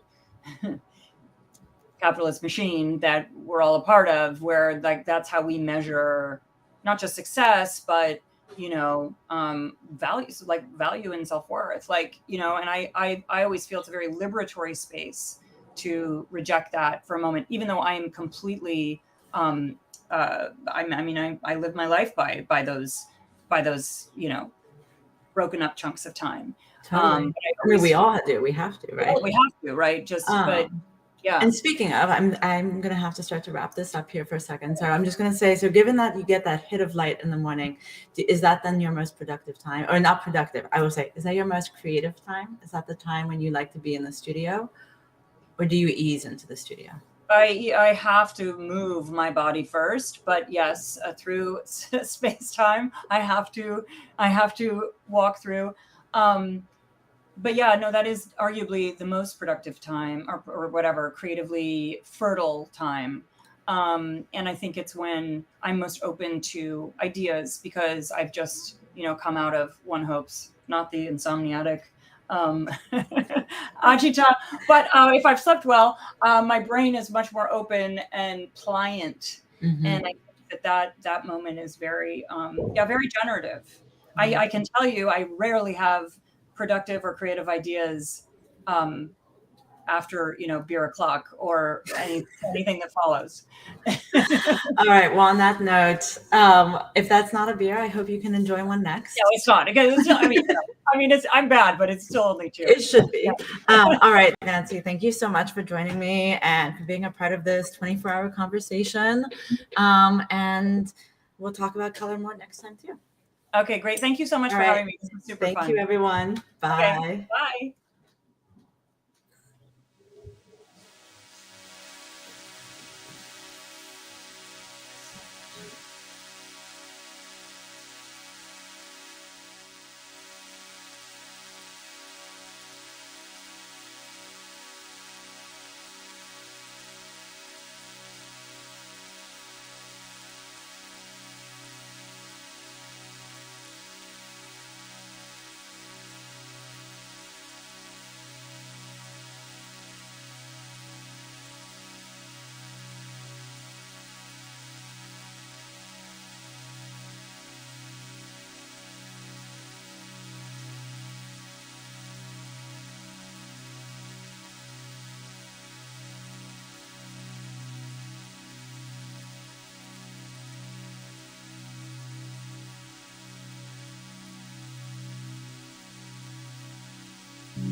just so astonished about all the different ways I've been thinking about color enough. This is gonna, like, if I was obsessed with time last year, I see how color is about to become this really annoying, like, thing I have to work about all the time. But so I want to launch into it with you because actually, even before we talk about some of the things that have been going on real recently, you know, I think of you first as a conceptual artist. I think, and conceptual art is often like associated with this kind of ephemerality. There's nothing there, right? It's like that, and there's reasons for that. We don't have to go into the whole art history about it, but you actually have this kind of sensibility, and you talk about aesthetics. And so can you just to get us started talking about you and your practice and whatever, like, can you tell us a little bit about for you, what the relationship between concept and aesthetics is? Sure. Well, okay. So one word, entry point. Okay. Entry point. And it's funny that you say, and you know, a lot of people who have sort of just met me in the last couple of years, they say the same thing. They think of me sort of foremost as a conceptual artist because, you know, that was sort of the work that I did that kind of popped and that attracted more attention than the rest of my oeuvre in the last couple of years. But yeah, I'm very much an aesthete. I'm not even a closet aesthete. Like, I wear it on my sleeve. I wear it on my brightly colored sleeve. There you go. And I love aesthetics. And all throughout my career, like, I have loved making stuff, and I have loved making stuff that looks good, right? And that has that sort of inclination to make stuff that looks good is sort of like at odds with what is fashionable and what has been fashionable, I think, in what we think of as like a big swath of the art world for a long time, right? Like, I think when I look around, you know, when I go to contemporary exhibitions, I see a lot of sort of like ready-made aesthetic, and it's like the worst thing that you can look like if you are an artist who is like trying to get a good grade in art school, is like, you cannot look like a tryhard, right? Like, you have to look like your brilliance just stands on its own and just blinds all who gaze upon it without any support scaffolding from anything as gauche or populist as aesthetics, you know? Like, I do feel that way. And it took a long time to sort of gain the confidence to say, like, no, actually, it's cool to make stuff that looks good. And the reason why I'm sort of motivated to do that is because, come back to that one word, like, that is an entry point for your ideas. Okay. And it takes a long time to learn that all things that are aesthetic are not dumb, and they're not superficial. They're not shallow. And what you can, like, if you did not have the good fortune to be like, you know, sort of like born into sort of like, you know, an audience of curators and serious art critics who are going to think about your work, you guide people, right? You guide people to your idea. You guide people to the point that you're trying to do. And to me, aesthetics are very much a part of that.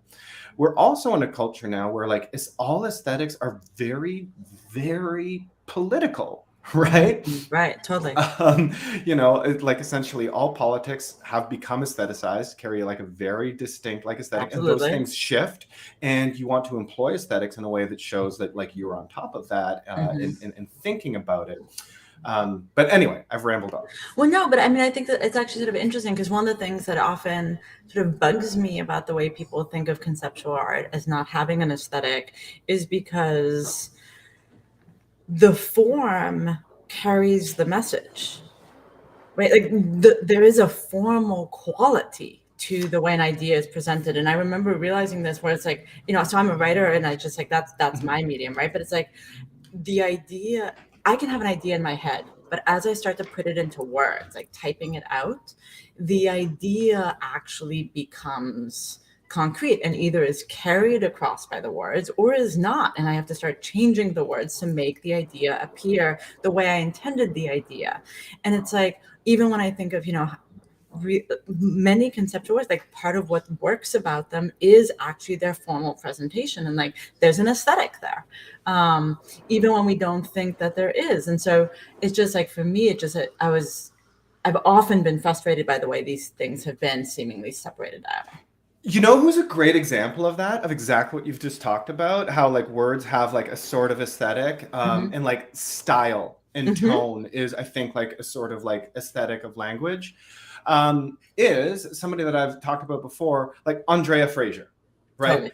Andrea Fraser is somebody who does, right, she does institutional critique, and like part of her shtick, and I think it's part of her shtick, and if it's not, like it's really part of it, is like her texts read so boring. Like they read so boring. And I think that she's a brilliant artist, and I think she's a good writer, and I believe that that's a very deliberate decision to speak in like something that is halfway between the language of bureaucracy and administration and halfway between like the language of like the worst kind of art speak, you know. But like I think that's a decision, and that and her art and her artistic sensibility comes into that, like it comes into that decision, how her words are presenting on the page. Totally, but that's, speaking of entry point, to your point, like that's not, I mean, that's a very particular, like you have to be someplace already to be able to enter into that, right? Exactly. Whereas like if you're trying to guide people in aesthetics, you know, you need to work with that. And so I'm just, you know, maybe you can tell us a little bit about like when you were able to make that shift into really deciding, I'm going to embrace it. Like, what was the project or what was the experience you had, the human experience that made it be like, no, I'm moving away from this attitude of the hyper conceptual, too chic for everything. Like, and I'm gonna own how the design and the color and the thing can help me get engagement. Right. So weirdly, it happens in this kind of backwards way, right? Okay. And I mentioned this in the few moments we were talking beforehand, before we went on air. I was talking about how I was a recovering architect because I did my undergraduate degree in architecture, right? And I wasn't very good at it. I never ended up working in an architecture office. I was never going to, and thank God I didn't, because I was not going to succeed in that. One of the and one of the reasons why I was not a very good architect, right, was because, you know, I think I like would have rather, like, I was always trying to be smart before I was trying to make architecture. It's a problem that a lot of architects have, that a lot of artists have. And like, look, I'll admit it, that was a while ago, you know, like you're young, you're 19, 20, 21, you don't know, right? And so I was like very much like considering myself like I'm going to be like a paper architect who's going to like work on like ideas and stuff like that. You know, those were like the people that I really admired. I'd have like a Cedric Price book. I'd have that Rem Koolhaas like XXL, you know, book, the book that everybody has. That everybody has used as a coaster or a doorstop at one point. And not taking anything away from it. And Rem Koolhaas has built stuff, and I actually think he's pretty good. But you know what I'm talking about, right? Then when I get into the, you know, art, and I did, you know, a whole bunch of different types of art. It's always sort of technology driven. But the art that was my bread and butter, the art that I made my living on, was public art, right? So I'm making public art in parks and in plazas and stuff like that. And guess what, man? The people who commission that stuff, they don't want to hear about your idea. Okay, like they don't, right? You need to pop, right? You need to add something to the space. You need to make something Instagrammable, and like, you know, look. And you need to make it public. It needs to be for the public. Exactly, right? Yeah. And so I start understanding like very quickly needing to get over myself, right? And just be and embrace aesthetics, because look, man. Honestly, you learn a lot about yourself, like being a working artist. Like when you are going to have to, like, you know, pay your rent, like through your art, and sometimes you're going to have to make compromises because that rent needs to get paid. Like you learn a lot, like you struggle with a bunch of stuff, right? And so, you know, you do that for a while, and everybody gets to this point, you know, when they've done enough work for hire, it's like, oh my God, this is so dumb. I have to just make another Instagrammable thing. And it takes, and you're also dealing with that pressure of the art world, right? Because that's not an aspect of art that I think is taken particularly seriously. It's not like if you're doing public art, like I got bad news for you, like, in very rare cases, except in the extreme rare cases, like ultimately, like, you know, MoMA's not coming to give you a retrospective. Right? Like they can't. Your stuff is in big parks, right? like your stuff is in parks, it's bolted to the ground, it's not moving. So they're not even looking, right? Which is fine. Totally fine. But eventually you learn, and so there's like, this kind of resentment, like, oh, people think this is dumb, like maybe it is, I got to do this stuff, but eventually you learn that you can have things to say, that you can have things to say, and that they can be smart, and you just have to get over yourself, right? You have to put it underneath a layer of aesthetics, all right? You need to put it underneath form, and it can't be a total, you can't pull tricks on people. You can't be like, oh, this looks fun and poppy, but actually it's about how, yes, you're the all oppression stupid. of the system. Yeah. No, like there has to be a link, and it has to be a gateway and not a subterfuge. Okay. All right. It can't be a ruse. And you learn how to do that. And you learn how to say complicated things and explain them in layers, right? Explain them in layers. You peel back one layer, and there's like first there's the aesthetic layer, and that places the mind, it places the viewer in a certain state of perception. It primes them, right? And then, this is if you're making public art, then there's the layer of interaction, how they move around it.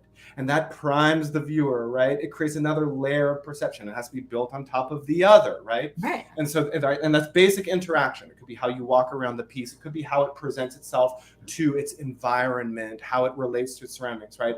And then there's like the deep, and then there's like real contemplation, like real rumination. Okay, so after that, if somebody really contemplates everything, what's there, what's in that layer, right? And all of those things have to work together.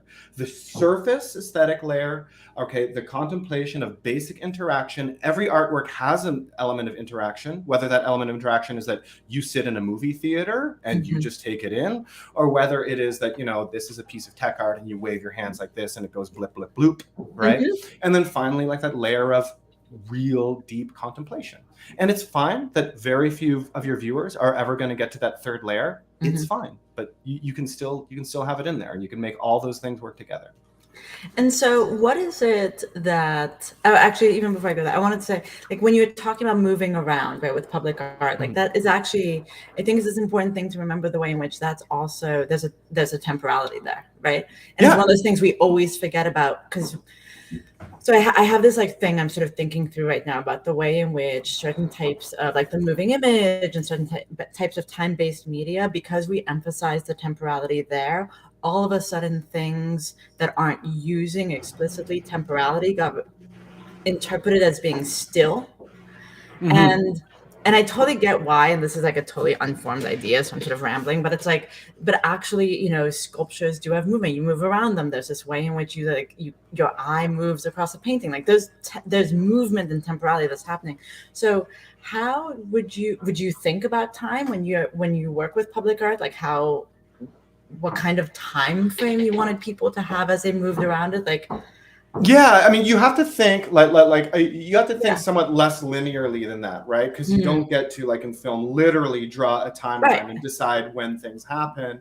It is more like a sculptor's experience of understanding that, like, look, or an architect's understanding. It is impossible to express all of the all of the aesthetic elements of your artwork simultaneously. Therefore, like, they will unfold over time. So you're creating like conditions where, like, one thing will reflect upon the previous thing as you walk around it in 360 degrees. But I think even the best painters are always thinking spatially about their, I don't want to say always, right? That's not right. But very good painters are thinking about their works in space and what they do to a room and how viewers encounter that. And so given the fact that you're thinking about engagement, you're thinking about drawing people in, I feel like that's a huge topic these days, right? Because there's so many people who are still so put off by digital art, right? I spend a huge amount of time thinking about that audience because I think they're wary of it. Like, I want them to. I always think that, like, in my writings, if I can get someone who's from a no to a maybe, I've done my job. Like, that's that's what I'm trying to accomplish. Yeah. Right? And so, what are some of the things, like, I'm just thinking in terms of like color or shape or dynamics, like what are some of the things that you have found help draw people in, like lure them, if you will? Sure. Okay. So even before we talk about like aesthetics, right? We should talk about location, location, location. Okay. Right? Drawing people into digital art. And let's talk about like a pre-NFT time, right? Sure. We had this unfortunate situation where like our institutions that show art, our institutions that show contemporary art were like not great places to show digital art, right? And so, you know, one of the things that, you know, I've wanted to do with my more recent pieces is, and look, it takes, I think, some courage and confidence to do this, but just let go. We all want to participate in those legitimizing, validating structures of being inside that white cube of the blue chip gallery and that white cube of the museum and whatever. Sure. But if you really want to expand the audience and you want to be inclusive of people, like you kind of have to leave it behind. And so I think that the thing that I've been trying to do more of, actually the thing that I'm trying to do sort of exclusively now is just platform agnostic artwork. Just make it, you got to be a little bit less precious about it and make it so that people can have an experience with it on their phone. Right? So my last artwork was, you know, a video game, and I'm making this video game and I'm like, okay, I want every single frame of this game to be like a painting. I want it like you could just screen capture this and know that it's like, and people would think this is a great digital painting. And, you know, I've got it like laid out in the aspect ratio. And then I just realized, but you know what? Again, I don't want to do that thing. I'm trying to be smart before I'm trying to make an experience for people, right?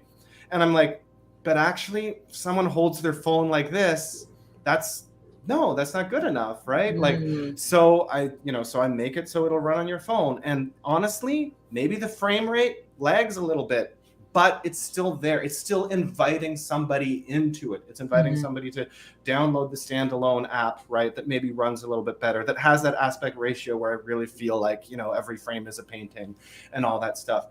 So like, that's really huge. And it is an affordance that we have in digital art. It is an affordance that you do not have if you make marble sculptures. It is an affordance that you do not have if you make oil paintings, is you can be everywhere. You can be there for people wherever they want you. Okay. And in a lot of places where maybe they don't even want you, but they have like 5 minutes to kill or something like that. And that's really exciting. Totally. Okay. But with that positioning comes extra responsibility, because that's a lot like making a public artwork, right? That's a lot like making the sculptures that I used to make where people pass by them and they haven't paid $20 for a ticket to go into the museum, and like they are ready, like their minds are just open, ready to see, ready to really think about the patriarchy right now, right? So, okay, you're dealing with people who are just maybe on their way to work, they're just maybe on the subway, on their way to work or whatever. So you got to be a little bit more generous in your presentation, and so, which means maybe in your aesthetics or maybe in your tone, right, in your language, right, things like that.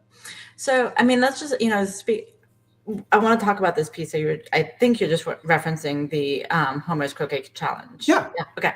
Because so I showed my students this work, and a bunch of them like fell off their chairs. Like it had never occurred to them, right, that a game could also be a work of art, could be inspired by a work of art, that it was like, oh, wait, like, right, game is over here, art is over here. This idea that these things could like actually move in and out of each other was so interesting to them. It was a very sweet, awesome conversation. So that was great. But like, as I was watching it with them, simply because of my own headspace of having like just been teaching these other things to them and making them think in terms of formalism and semiotics and like all this stuff, right? Because I'm in my teacher mode. I thought about the color palette in that work in a way I'd not thought about it when I looked at it ever before. Like, so it's there on the screen. My students are still playing with it. It's like, so just because I'm thinking about color in the context of this conversation, but because that had hit me, a couple of weeks ago when I showed it to them, how did you... Where did that color palette come from? Like, how did you navigate that? Because obviously it's partly inspired by Homer, but also it felt distinct. Like No, I can talk about it a little bit because it's a really fun process. And yeah, man, like let's jump into it. Let's talk about colors. I don't know how much people have been talking about colors on this 24-hour color podcast, but like I'd like I don't want to bury the lead here. So look, that was really fun, and that process I think talks a little bit about like following the motions of color versus really jumping into it and understanding medium specificity and things like that. So that piece that you're talking about is a video game. Is my last artwork. It's called Winslow Homer's Croquet Challenge. It's a video game that takes place like sort of inside a Winslow Homer painting. And where did those colors come from? So first of all, on this super literal level, right?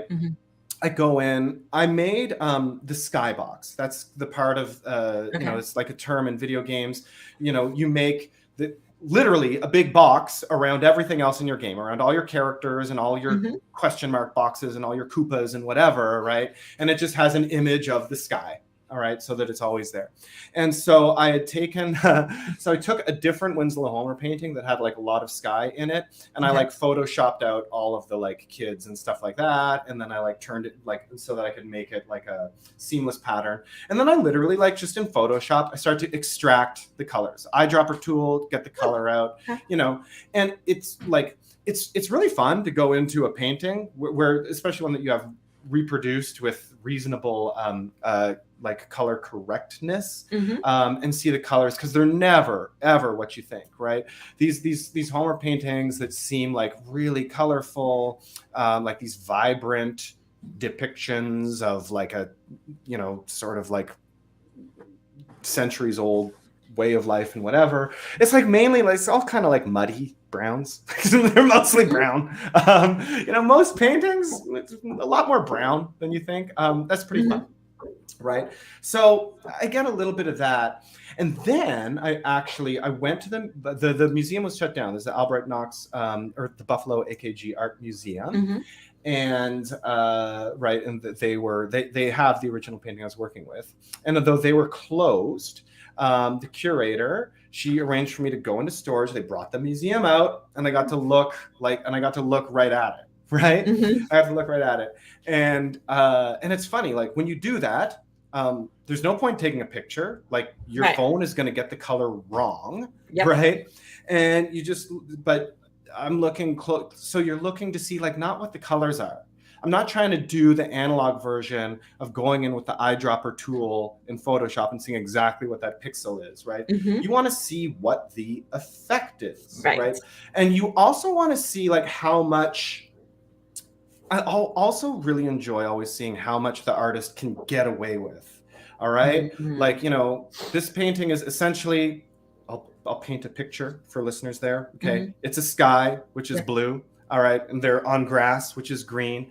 And you look in it, and it's like, man, that is not really green. Like it's a lot of brown, a little bit of olive, and it's like the occasional dab of green combined with where it's situated on the canvas. It's the bottom half. It tells you that it's grass. Okay, and with that, you can just kind of have a backdrop to make other things pop. And then when you get back to the computer to make a color palette, the worst thing that you can do is just pull the colors exactly from the painting, because it's not going to work. Okay, a screen literally shoots light at your eyes, right? An oil painting bounces light back at you.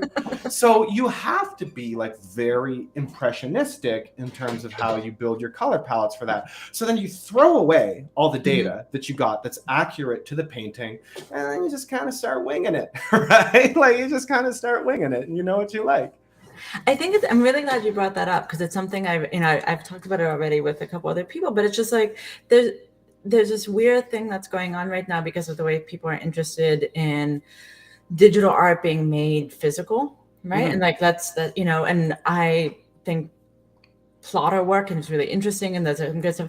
But the thing is, these are different, right? Like if I'm looking at something on a screen, if it's a screen-based work, I'm having a particular type of visual experience. The composition seems to me like it's got to be different. If it's going to become a painting, it's a painting. I'm having, and you were just speaking to that. So then recognizing that and then knowing that you can like do your own thing, right? Which is awesome, because that's where the fun begins. Now you don't have to copy. You don't have to try and be like, and now I must bow down to Winslow Homer, right? Like you can go off and do your own thing, and you can start playing with colors. So it's like inspired by, but like actually I'm over here doing my own thing. How, like, why? Because one of the other things I'm just going to quickly say is, like, whenever I see you, I often think of like really bold colors. Yes, you're wearing red right now, but in other situations where I've seen you, often wearing really bold colors. And yet when I think of that game, it is these sort of muted tones.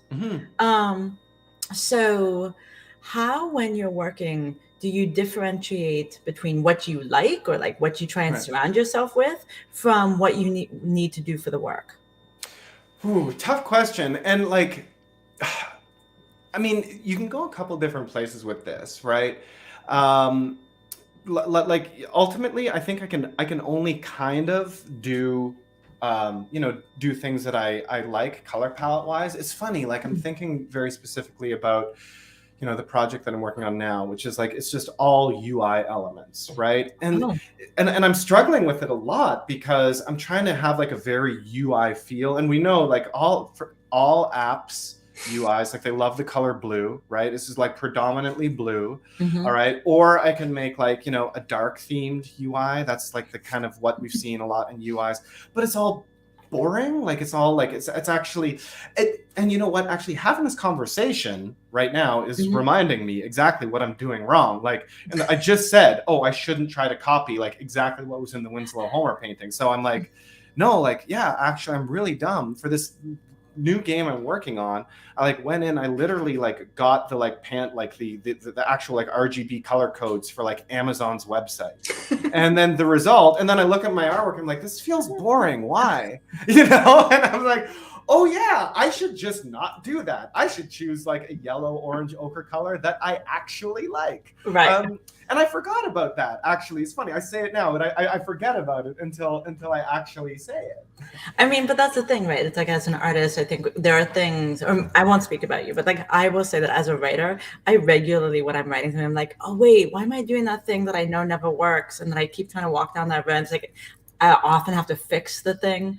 It's like this repeating lesson that I'm still having to learn, and maybe eventually one learns it and moves on to other lessons one has to learn. But just because you brought up sky blue and how it came up, can you tell us about how blue, just because I happen to know this for the audience, like you have had several blue encounters today. Like, oh yeah. Okay. So yeah, let me tell you, I am primed and ready to go for this. Okay. So I knew we were doing this, and this is very surprising. And of course, like I'm ready, I'm ready. I'm like, okay, someone's probably going to ask me about blue. Someone's probably going to ask me about like international climb blue. Yeah. Because I was, kind of it's a thing. It's a work that I've done. It's a work that I've done that is better known than most of my other works, right?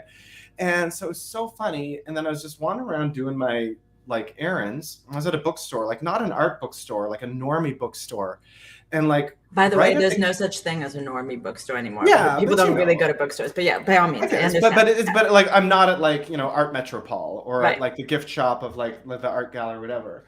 And there was this, right before I got to the cash, there was a book on Derek Jarman's movie Blue. Yeah. And I was like, oh, I guess I should probably get this because I'm like probably gonna have to talk about it later today. And so I got that, and I get into my car, and on the radio, I turn on my car, and they're playing Gershwin's Rhapsody in Blue.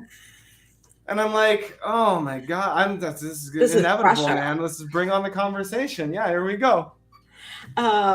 So it's funny because I was going to talk to you about the blue with which you are associated. Except what was interesting is I actually didn't necessarily want to talk about it as a color. I just think it's really interesting that it's this historical, like for me, I think about it as like it's this historical moment, and we talk about NFTs as being this like really new thing, and they're emerging, and they're novel, and they're like all this stuff, right? But you have put them in this historical context by associating them with this practice that Klein has done. And so when it's sort of, I think that that's a sort of interesting moment, this historicizing that happens, because it doesn't have to be medium specific, right? Like we often think of historicizing as having to be like only within this particular medium, right? As opposed to being like, let's like, move out beyond that. And so, yes, I guess, like tell us a little bit about that project, but also how has, for you, historicizing in that way, sort of maybe shifted or altered your relationship to NFTs, to Web3, to like all this stuff that's sort of like innovation and technology that's happening? So, okay, so, and we're not just like talking about color. Right. No, we don't have to, we're not just talking about color. Right. Well, look, look, there was this way that, art history, like, helped me understand what a certain moment in technology means and what a certain moment in technology is pointing to, right? And that's what I was trying to do in 2017. I'm looking at blockchain technology, and yes, I understand like what this means on a technical level, right? I understand this is a distributed ledger. I understand, Bitcoin, limited issuance, deflationary, all this stuff. But like, what does this mean for us as a society? And I think that, what I learned was I thought that like the lessons, the ideas that blockchain technology was pointing to were ideas that conceptual art had already pointed to like 50 years prior. And that made it easier for me to understand, right? And there are a lot of ideas there, but the chief idea is this, right? And, between like, in the late aughts and the early 2010s, in the mid 2010s, right? Bitcoin and then Ethereum, we would hear a common refrain among skeptics that, well, a Bitcoin, it isn't anything. It has no real world referent. All right. There's no, I can't hold it in my pocket. It is like, therefore it's like sort of not real. Like it's not real. It's not worth anything. This is dumb. Right. And I knew just intuitively that like, no, I've studied conceptual art. I know that like things that aren't real, like are still real, Like a dollar bill, actually. Sure, right. And even though, right, the dollar bill, right, is issued by like, it is valued by fiat. There is one central authority who insists that it is what it is, but conceptual art in the games that it played with ideas of ownership, right, would go a step further. And I will tell you what is the central idea that conceptual art understood in the late 50s and early 60s, right? They understand, obviously, like to go beyond materiality. I think it's fairly easy for people to understand. No, something doesn't have to be material to be real. Okay. Yes. And conceptual artists would say, no, even though this artwork was just a performance, even though it was temporal, even though you can't hold it in your hand, or maybe it's just an idea, it is still real. So materiality is not the criteria to assess quote unquote realness. What is the thing that makes something real is, can it be owned? Right? That is the definition for realness, right? Because like you read about like, look, Klein was dealing with this explicitly in his zones of immaterial pictorial sensibility. Like that was definitely his idea. But that idea was reinforced like later on with, the rapidly commercialized and rapidly financialized world of conceptual art. Like it came into the world understanding that it needed to be like sold and traded in order to be recognized as art. Being bought and sold was the thing that would make that real art, right? I mean, we know this. And so that made it very easy for me to understand Bitcoin. It doesn't matter that there's not a real Bitcoin, okay? It doesn't matter that there isn't one. If it can be owned, it's like that's basically real. There doesn't need to be a material center to it. Yeah.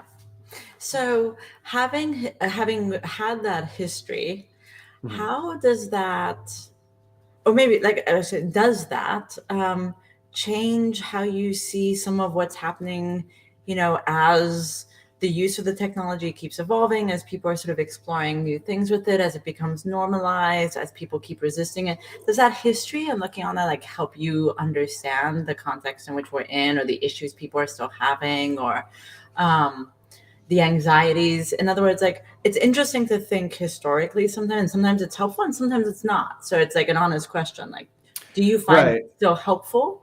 Beyond that one lesson, or it kind of depends, like issue by issue. I don't think that there's any one historical perspective that becomes like sort of universally adaptable to every issue that we're seeing, even in this one particular technology, right? But I will tell you one thing that that I could have really foreseen based on what I understand about conceptual art, right? And the sort of state that we're in, you know, with a lot of, how shall we say, scammers, you know, which is, and, you know, you said it before when you're talking about dollar bills, right? Again, not having a physical referent, but, you know, we use the word fiat, right? They had a sort of central authority who, you know, will vouch for them. Yeah. Now, obviously, you know, cryptocurrency has, you know, sort of very kind of like anti-government, you know, maybe libertarian ideology, like at its root. That is very much a part of it. And I think that maybe that, you know, ideology, what we would have been called, what we previously would have called libertarianism, is maybe now evolving into decentralization. But even decentralization requires trusted nodes, right? And one thing that I've always kind of thought was bunk, in particularly, and the idea of any kind of asset that was going to be on blockchain, anything besides like a Bitcoin or an Ether, was the notion of trustlessness, right? I always thought that was bunk.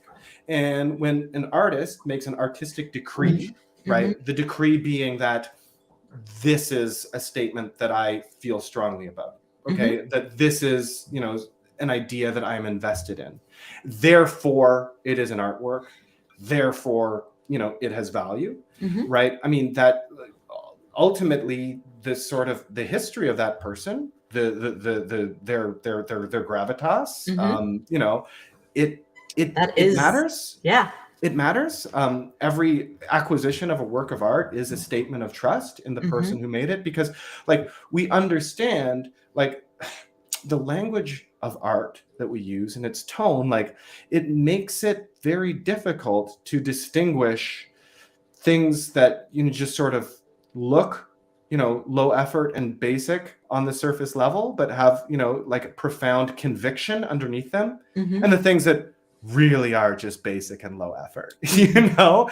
And I think that, you know, an artist needs to bring their entire history to bear in order to prove, like to validate that further point. And sadly, like there is no on-chain, you know, metadata for an artist's intention, right? And so I think it was very easy to, you know, predict that we would just see a bunch of low effort, you know, artists kind of sort of like disappear, you know. It's not surprising. But I mean, but to that point, you know, I will say one of the things I was talking about with someone here at the event upstairs is that artists were making art using this technology before anyone noticed. They continued to make work with it when everyone was like, it was a brouhaha, and they continue to make art with this technology. Like the artists are still making art, and they will continue to make art, and they're making art because that's what they do.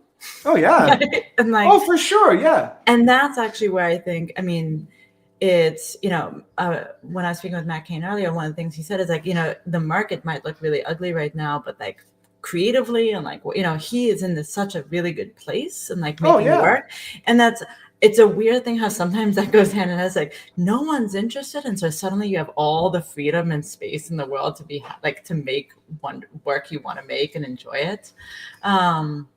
Anyway, that's sort of a ramble detour. But I wonder if, just because you'd mentioned it to me before, you were saying how working with technology was actually one of the ways that you have learned to appreciate color. Which is so counterintuitive, because I totally am like one of those people who thinks like, oh, you were in art class and like you were drawing with color. It's like, look, it's so true. Like, look, color is a really really hard thing for artists. There's a reason people think artists are geniuses occasionally at color, right? Like that's a thing. Yeah, right. And it's like, because it's a thing, it's like hard to put your it's hard to put your foot on it, and like put your foot on it. It's hard to put your finger on it. It's hard to quantify it. Like I just said, like using the eyedropper tool, like you know, in Photoshop, pull it out. That like that's not working, right? Like that's not the way to do it. But look, this is one of the reasons why I think color was really hard for me, and I think I really only started to figure it out in the last few years. Like I started to start to get good at it, or at least happy with what I was doing, right? It's like, okay, so I'm like, you know, when I was a kid, the way that I learned to draw was like, copying comic books, right? I have comic books, I draw the comic books, right? And just love drawing. That's what I do, right? And it's like, look, it's just, first of all, like a basic technological level. If you're a kid, like you have a pencil, that's what you have. Or at least if you're me, like you have pencil and you have like a ream of printer paper and that's it, right? And it's just like even colored pencil when you're a kid, like they're no good, okay? Yeah. And so all you can really do if you're a kid copying comic books is just you copy lines. You don't even have a good inking brush, so you don't even really learn about line weights and stuff. Or at least I didn't, right? Yeah. And then you just don't have access to experiment with color. Like where I grew up, there was like I think one stationery store that like actually sold paints. Like so I didn't have that, right? Like you have crayons, pencil crayons, not too exciting. And then it's just like, there's no eraser for pencil crayons, like there's no eraser for pens. It's like actually like literally that technology is harder to learn on than a pencil, right? If you're trying to do stuff. And it wasn't until two things happened, right? When I got an iPad in like whatever year that was, right? I could start drawing with color. Right? Like I could start drawing with color and I could draw with it and I could erase it and I could try color and not like it and then do another one. That's way better than using pencil crayons or markers or something as a kid. It's just way better. You can try something. And then you can start to draw differently, right? Because the way I've learned to draw, right? First of all, like, copying comic books where you're just doing lines. Right. And then when I went to architecture school, they were actually pretty serious about drawing, like real normal, not architectural drafting, but real drawing in the first year program. Right. Okay. And they, teach you to, model and render light and, render 3-dimensional forms and stuff like that. But then when I have the iPad, all of a sudden, like I can draw, in color, and I can model and render things by putting different shades of color to suggest like not just where there was depth and where there was light and shadow, but color of light and reflection of surfaces, right? Yeah. When you're drawing different grades, right, light and shadow, but also two objects between each other. Like let's do some real like first year drawing class here. I hope our listeners aren't completely bored, right? No, but this is real. Yeah, like so when you draw two things beside each other, right, that have and that have some sort of reflective like impact on each other, you're also drawing their spatial relationship, how close they are to each other, because you draw like light bouncing off of each other. And like with color, you could also take into account, how that happens, right? And so, drawing is all just like it, right? It's all just you're representing light. That's what drawing and painting is, or whatever. The other technological thing that really helped me understand like how to use color and how to draw was 3D modeling, right? And I can actually give a shout out. Actually, I can give a shout out to somebody who I suspect would be, I suspect you probably know this person and are probably an admirer of their work, Claudia Hart. Yeah. So Claudia Hart was my teacher at SAIC. And I took her 3D modeling class, right? And I was, and so I learned Maya 3D modeling from Claudia Hart. Now, after I did that, I didn't really pick up 3D modeling again for years and years and years. But I did pick up a pencil again, right? I did pick up an iPad.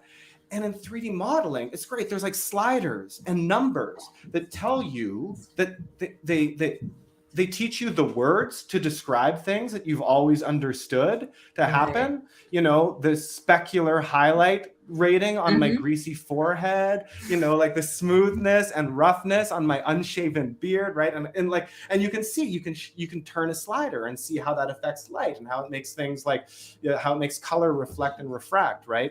And I could bring that knowledge like into my drawing, just into my doodling, right? Okay. And I'm not a great drawer. I'm just a doodler. But it's you learn. Really fun. Yeah.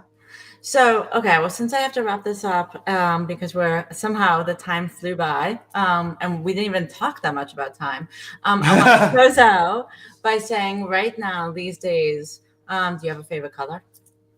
This is my favorite color right now. Yeah, this is sort of tomato red. It's like a red that's a little bit over toward, it's like if you're drawing this, go to red, move it a little bit towards yellow, bring the saturation brightness down a little bit. That's where I'm at. Now that is perfect. All right. Thank you, Mitchell. Thank you for joining me. Thanks, It's a Charlie. pleasure. Great to talk to you again. You Thank too. you. Bye. Bye.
getting notifications. Okay. Hello, welcome to our live stream session with Carla.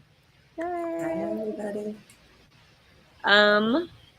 We are going to spend the next 45 minutes talking about Carla's art practice, her story, the ways that she and I debate, connect with each other. Hopefully an interesting conversation for everyone. And we're so excited to be part of this event. Carla, is there anything you want to say before I start asking you questions? No, I'm just, well, yes, I'm super excited to be part of this event too. And it's really fun that we're both in hotel rooms in different places. Yes. Yeah, making it work. Yes, I'm in Las Vegas. Carla is in Charlotte. Charleston, South Carolina. Yeah. I've never been to Charleston. Wow. It's pretty cool. Okay, so I am curious about when you were a child, kind of what if, because to an extent I think a lot of artistry is people trying to find that creativity. And maybe the search for it is as exciting as the thing that comes out. I'm curious for you as a child, like if you're okay with divulging, like what areas did you gravitate towards? How did the way you were brought up influence who you are now, and start you on your path? Sure.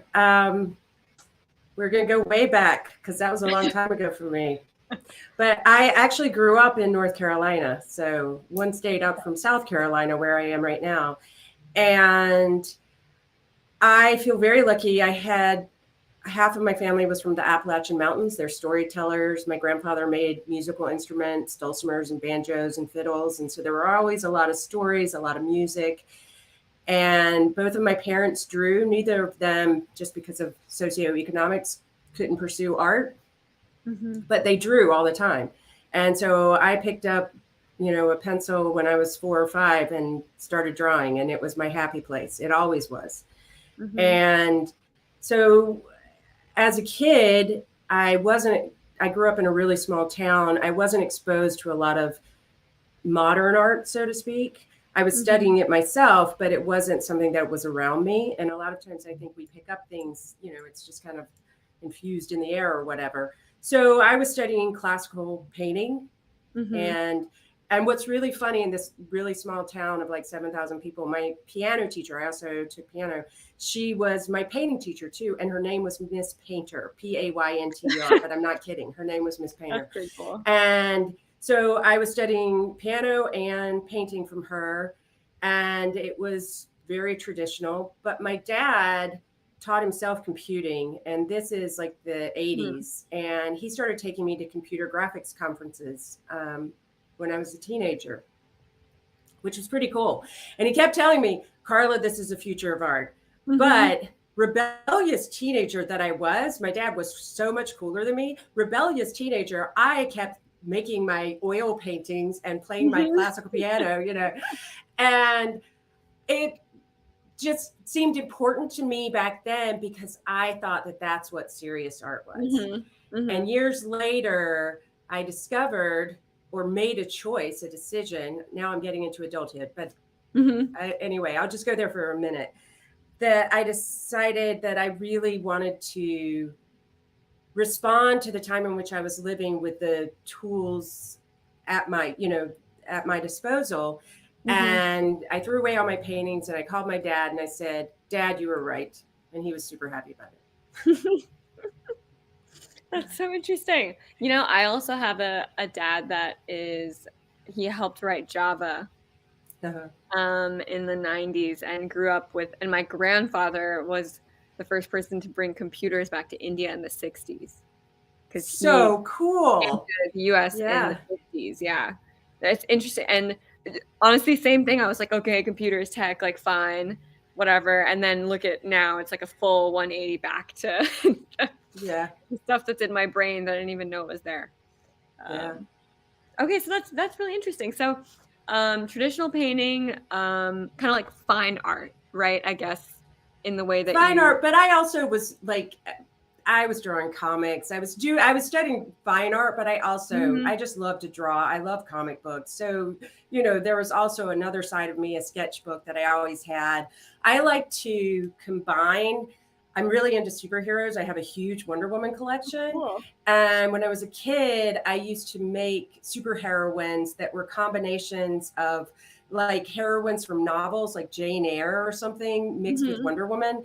And so I was really into these hybrids. So I made all sorts of different characters, and maybe we could call them avatars. Yeah. That's so interesting. Do you have any avatars or characters that have carried through from then? Currently, a show that I'm working on that I'm going to premiere here in like 3 weeks at the Halsey Institute. I have 7 avatars in this whole metaverse I've built that I express myself through.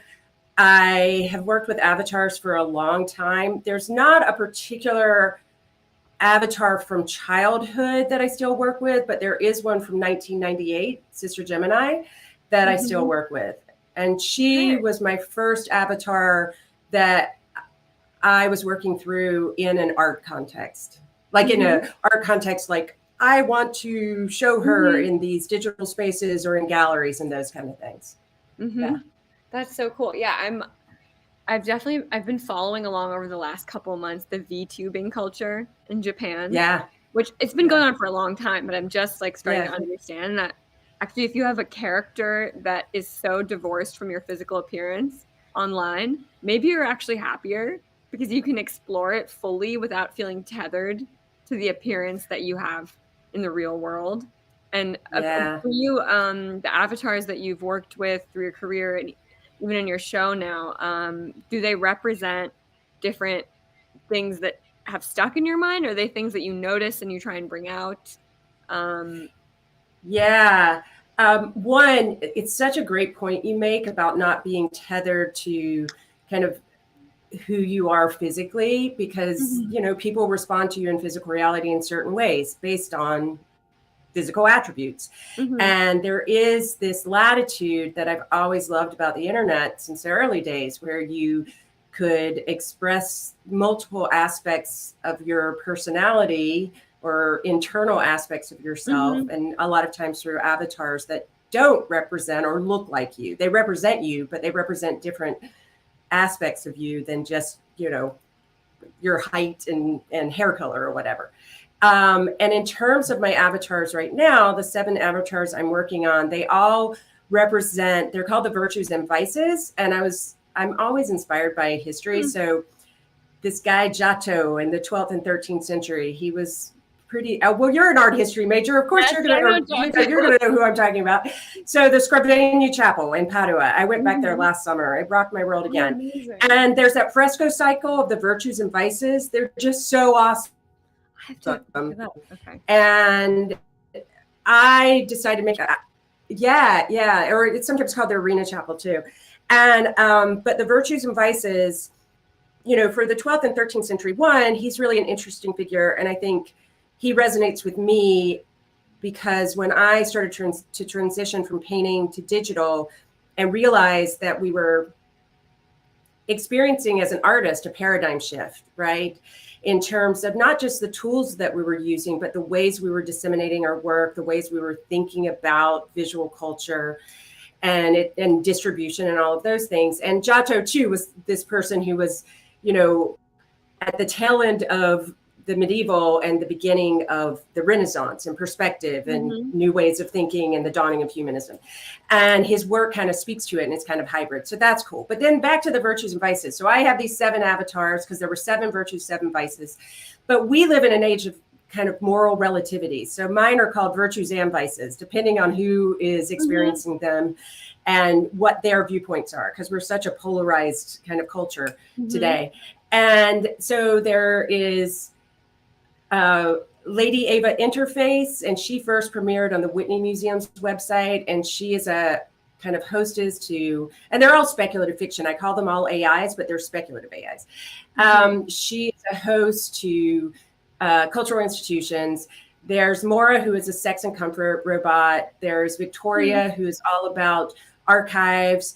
There is Oliver, who is a politician and an influencer. There is Tipu, based on Tipu's tiger at the Victoria Albert Museum. And he's a cat meme decolonizer because he's a serious meme. And then there is Lucille Trackball, who I really love, who is an AI stand-up comedian. And I do a lot of performances through Lucille. There is Carla Gann, cross-platform avatar for recursive life action generative adversarial network. And she is a mirrored identity of me. I think I mentioned everybody, but yeah, that's what I'm working on. Yeah. So interesting. I mean, definitely I was seeing that a lot of some of your artworks reference art history, right? And then reframe them or retool them with something that maybe not uses some kind of comedy or some kind of lightheartedness in the digital sense to make you realize, you know, in your own way, what you think is fine art and what you think is art today. I think most people, you know, in our little like crypto art, even digital art bubble, most people have no idea about like art being digital, first of all. With these pieces, like over time, do you think that history itself is going to be seen through the lens of reinterpretations of it in a digital sense? Or do you feel like what's done is done and like that X painting is X painting and these are all interpretations of it? Because, you know, there's kind of a popular culture that's created around, like, for example, Giotto now, based on your exhibit. Yeah. Yeah. Yeah. Yeah, that's a really great question. And especially, I mean, talking about time and history and, you know, we're all here together because of time and this clock. And, you know, time is relative and contingent upon a lot of things. And back to your question, though, for example, a project or a piece that I made almost 10 years ago, I first started working on it in 2013. I emojified, this is not really a verb, but I use it, Hieronymus Bosch, so the Garden of Earthly Delights. And I made it the Garden of Emoji Delights. And the reason I chose that painting, one, it had resonated with me a lot since I was a kid. And I think it does with a lot of people. And it was curious to me that this 500-year-old painting still resonates. But one reason it does is we project so much onto it because there's not a lot known about him. And we look at these signs and symbols, and it was like super popular on, you know, record cover art in the 70s and trippy, and everybody thought that Bosch tripped on acid, but there's no historical evidence that he did, right? And so all of these works, I think, are constantly open to reinterpretation, and particularly when contemporary artists revisit them and modify them in such a way or remix them in such a way that they reverberate maybe idiosyncratically, maybe absurdly like mine does with culture today.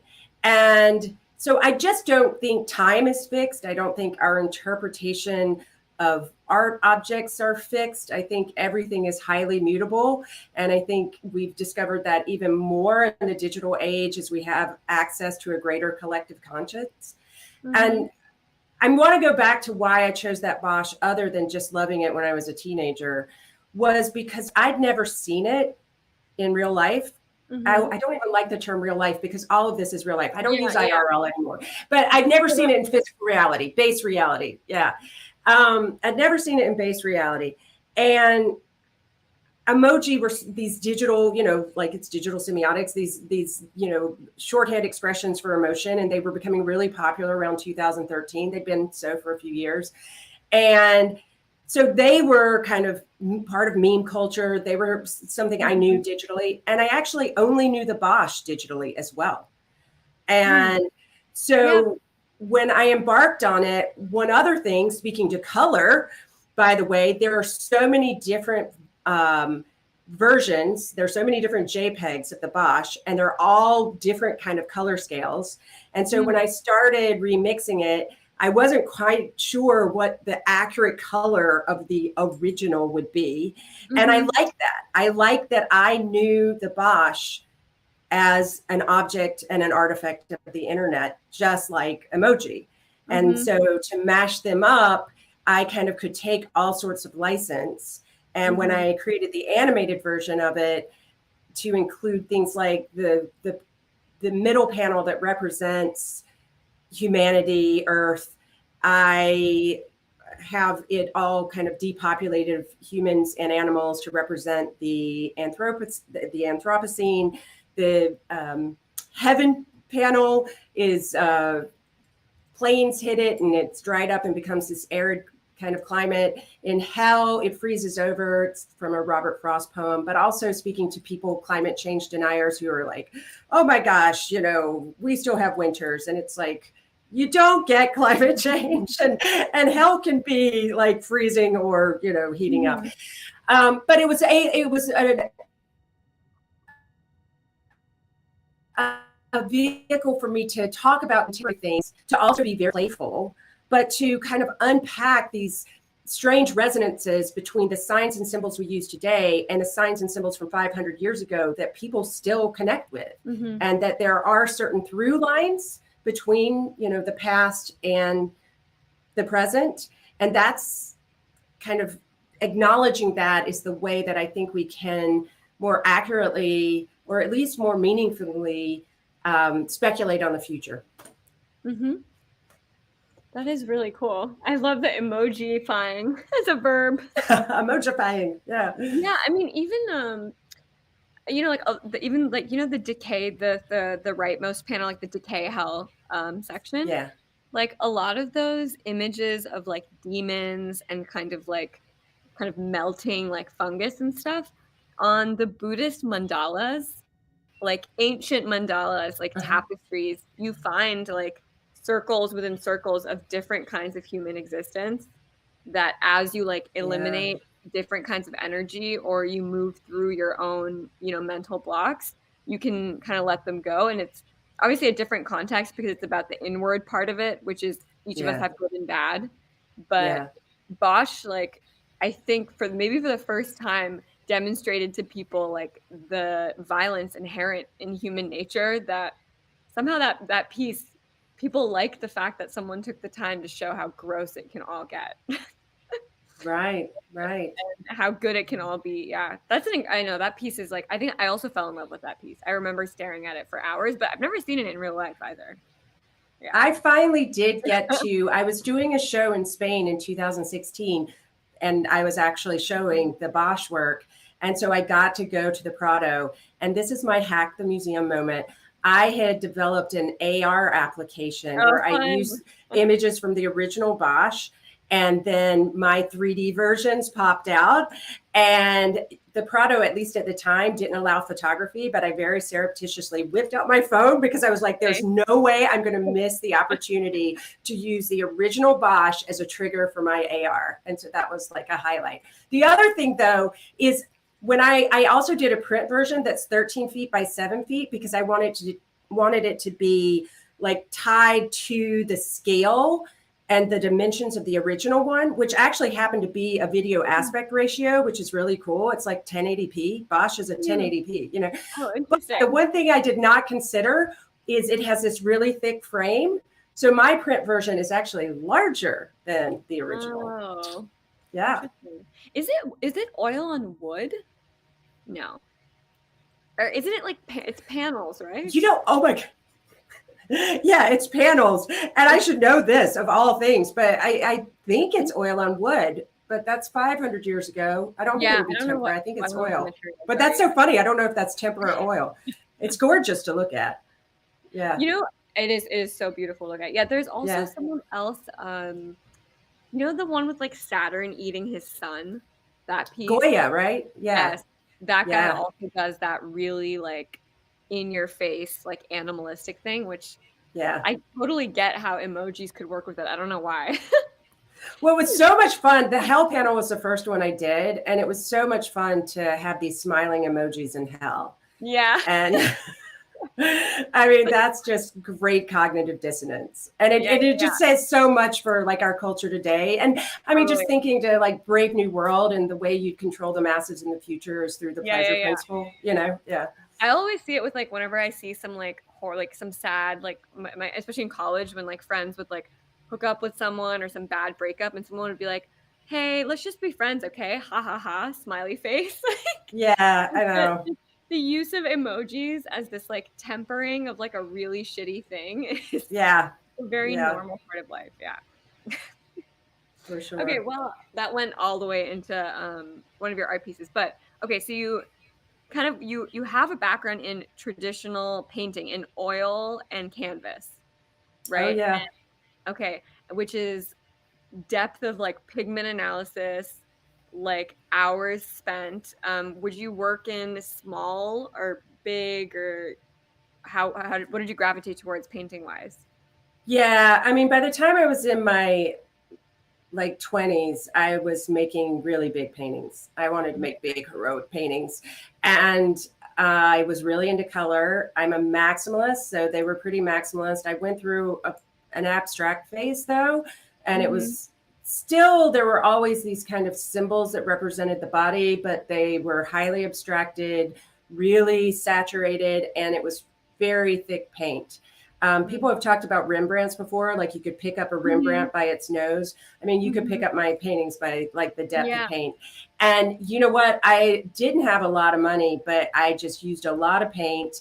And I also am an indecisive person. So when I found Photoshop, it changed my world because I could have iterations and I could have layers and I could turn them on and off without having to scrape paint. And back to like using that much paint, then like when I'm 26, I think I was, years old, I threw away all my paintings. I had to be really super dramatic and to make this shift and pivot to digital. And back then, you know, nowadays I feel like you can make a painting and then you can make an animated GIF and it's all okay. They all kind of exist in the same domain. But back then it seemed like a political act. And so I, you know, and I really love John Baldessari. And so I didn't burn mine, but, you know, I threw them away to really kind of commit to this new trajectory as an artist. But yeah, I used to spend a lot of time mixing paint and buying paint for specific colors. That was a real thing for me. And it was interesting that Mitchell, though, before me was talking about that he didn't really learn color until he started working digitally, though. And it was, you know, a totally different way for me to work because it was no longer, you know, pigment on a substrate. It was with light from behind it. And so it's a totally different color system. And to kind of get used to that, and then to sometimes still print out works where you don't have the light and the kind of saturation and just the immensity of colors, 256 million colors. You know, I'd be disappointed when I made a physical work from something that I produced in a computer. So those are interesting things about color too. Yeah. Do you miss, or I had brought this up to someone that the reason that, you know, TV screens and digital art for me is just like no more. It just doesn't, it's something about it doesn't communicate. And one of the reasons is when I would spend hours in museums, like studying paintings, is the texture and the depth and the understanding that someone has layered things on top of itself. So you feel like it's human. How have you tried to incorporate whatever that feeling of a lot of paint is in your digital practice? If it's not layers of Photoshop, what else is it? Yeah, well, one thing is that I work with a lot of time-based media, and particularly a recent project, well, it's about 2 years that I've been working with that is, I'm always working on quite a few projects at the same time. So I've got my Wonder Camera going, but I've got this other project called Yonder. And I call myself a digital flaneuse, the female version of flaneur. And anywhere I go, I just have my smartphone, an iPhone, you know, what am I up to, 11? But it has a LiDAR sensor, so I can just scan, right? Wow, and the thing is, I'm always trying to break the application, though, because I'm not trying to get a perfect scan. I want to get these impressions, like some kind of French impressionist. I want to get these impressions, these, you know, kind of fragments of a moment. So I really bug people when I'm on airplanes, like coming down here, I'm like scanning all around the airplane. I get up, you know, and you get like just this great artifacting, and you know, it does maybe have a glitch aesthetic, but it also feels like paint. Sometimes the way you're capturing things, it'll just, because you're doing it in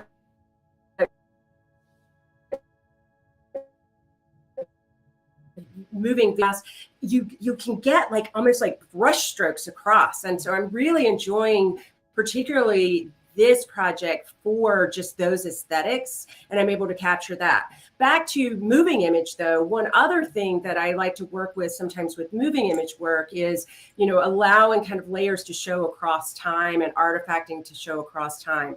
I also do 3D printing, and I do still have photographs of all my paintings. And one day I'm going to figure out how to 3D print. I mean, I work with 3D printing technology. So to create some kind of surface with, you know, kind of the density and the crests and troughs of, you know, of a painting, and print that out with one of my old, you know, oil paintings on it, and to just kind of simulate it with a digital technology. Yeah.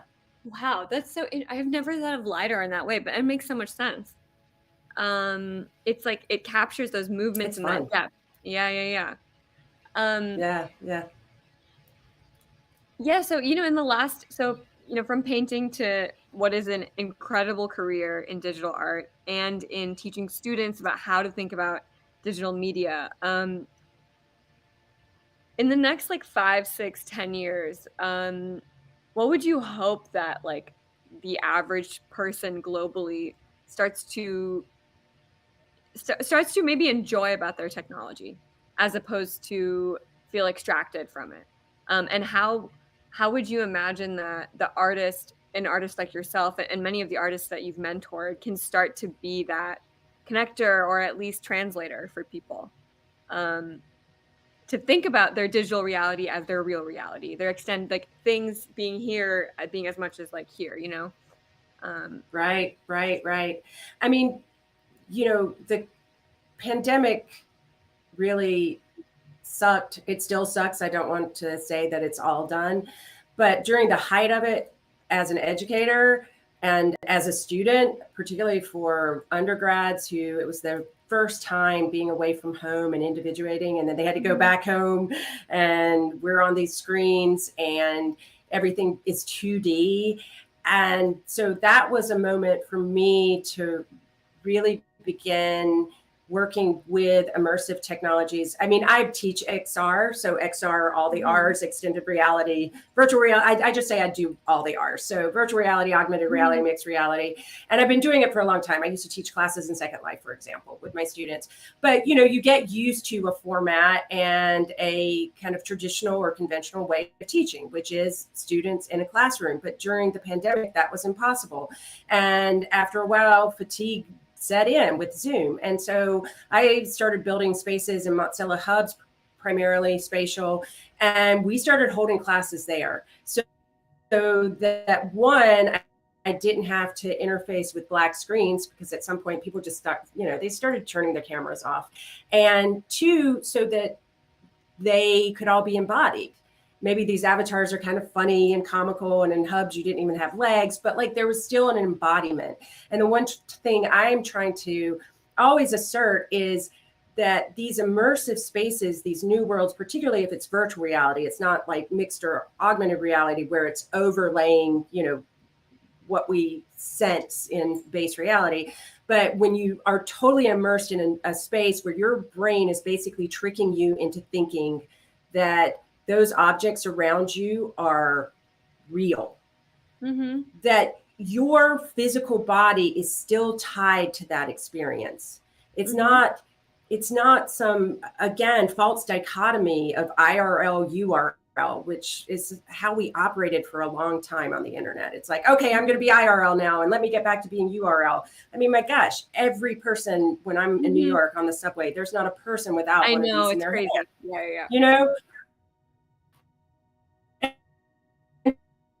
So we're constantly existing in a state of reality. So in terms of what I began to see during the height of the pandemic was that people were embracing these technologies. My, you know, folks from where, you know, like my dad's always been embracing technologies, but my mom was getting into, you know, going into Mozilla hubs, and I sent her a, you know, VR headset so that she could, you know, de-stress and stuff like that. And so a larger swath of the population was starting to embrace these technologies and use them and recognize that they are vital tools, implementations, and augmentations, because we're tool builders. So we're always augmenting our life. And now we're in the digital age, and we have ways to do it that we've never been able to before, ways to kind of simulate things that we never have before. But it's not a replacement of physical reality. Like Jaron Lanier, he talks about when he takes a VR headset off, he actually is more attentive to physical reality. And he actually no longer takes it for granted. So, you know, these virtual spaces aren't just a place where we're going to get lost and you know, forget to eat and drink and, you know, interact with other people. They're just another addition to, you know, kind of what reality, the fabric of reality is. And I think it's very, very exciting. And so, yeah, in 5 years, I'd like to see more people feeling comfortable. I also think what is important, and it's something we discuss a lot in class, is agency, and in these spaces, not perpetuating some of the awful things human beings have done throughout history and in base reality. And are there ways with machine learning platforms, with metaverse spaces, with DAOs, with all these, you know, it's a radical time right now. I would say this is a paradigm shift. I don't think releasing a new app is a paradigm shift, but I think what is happening right now is a paradigm shift. And so how can we proceed? How can we move forward and think in protopian ways, like think for the good, make things better in these spaces?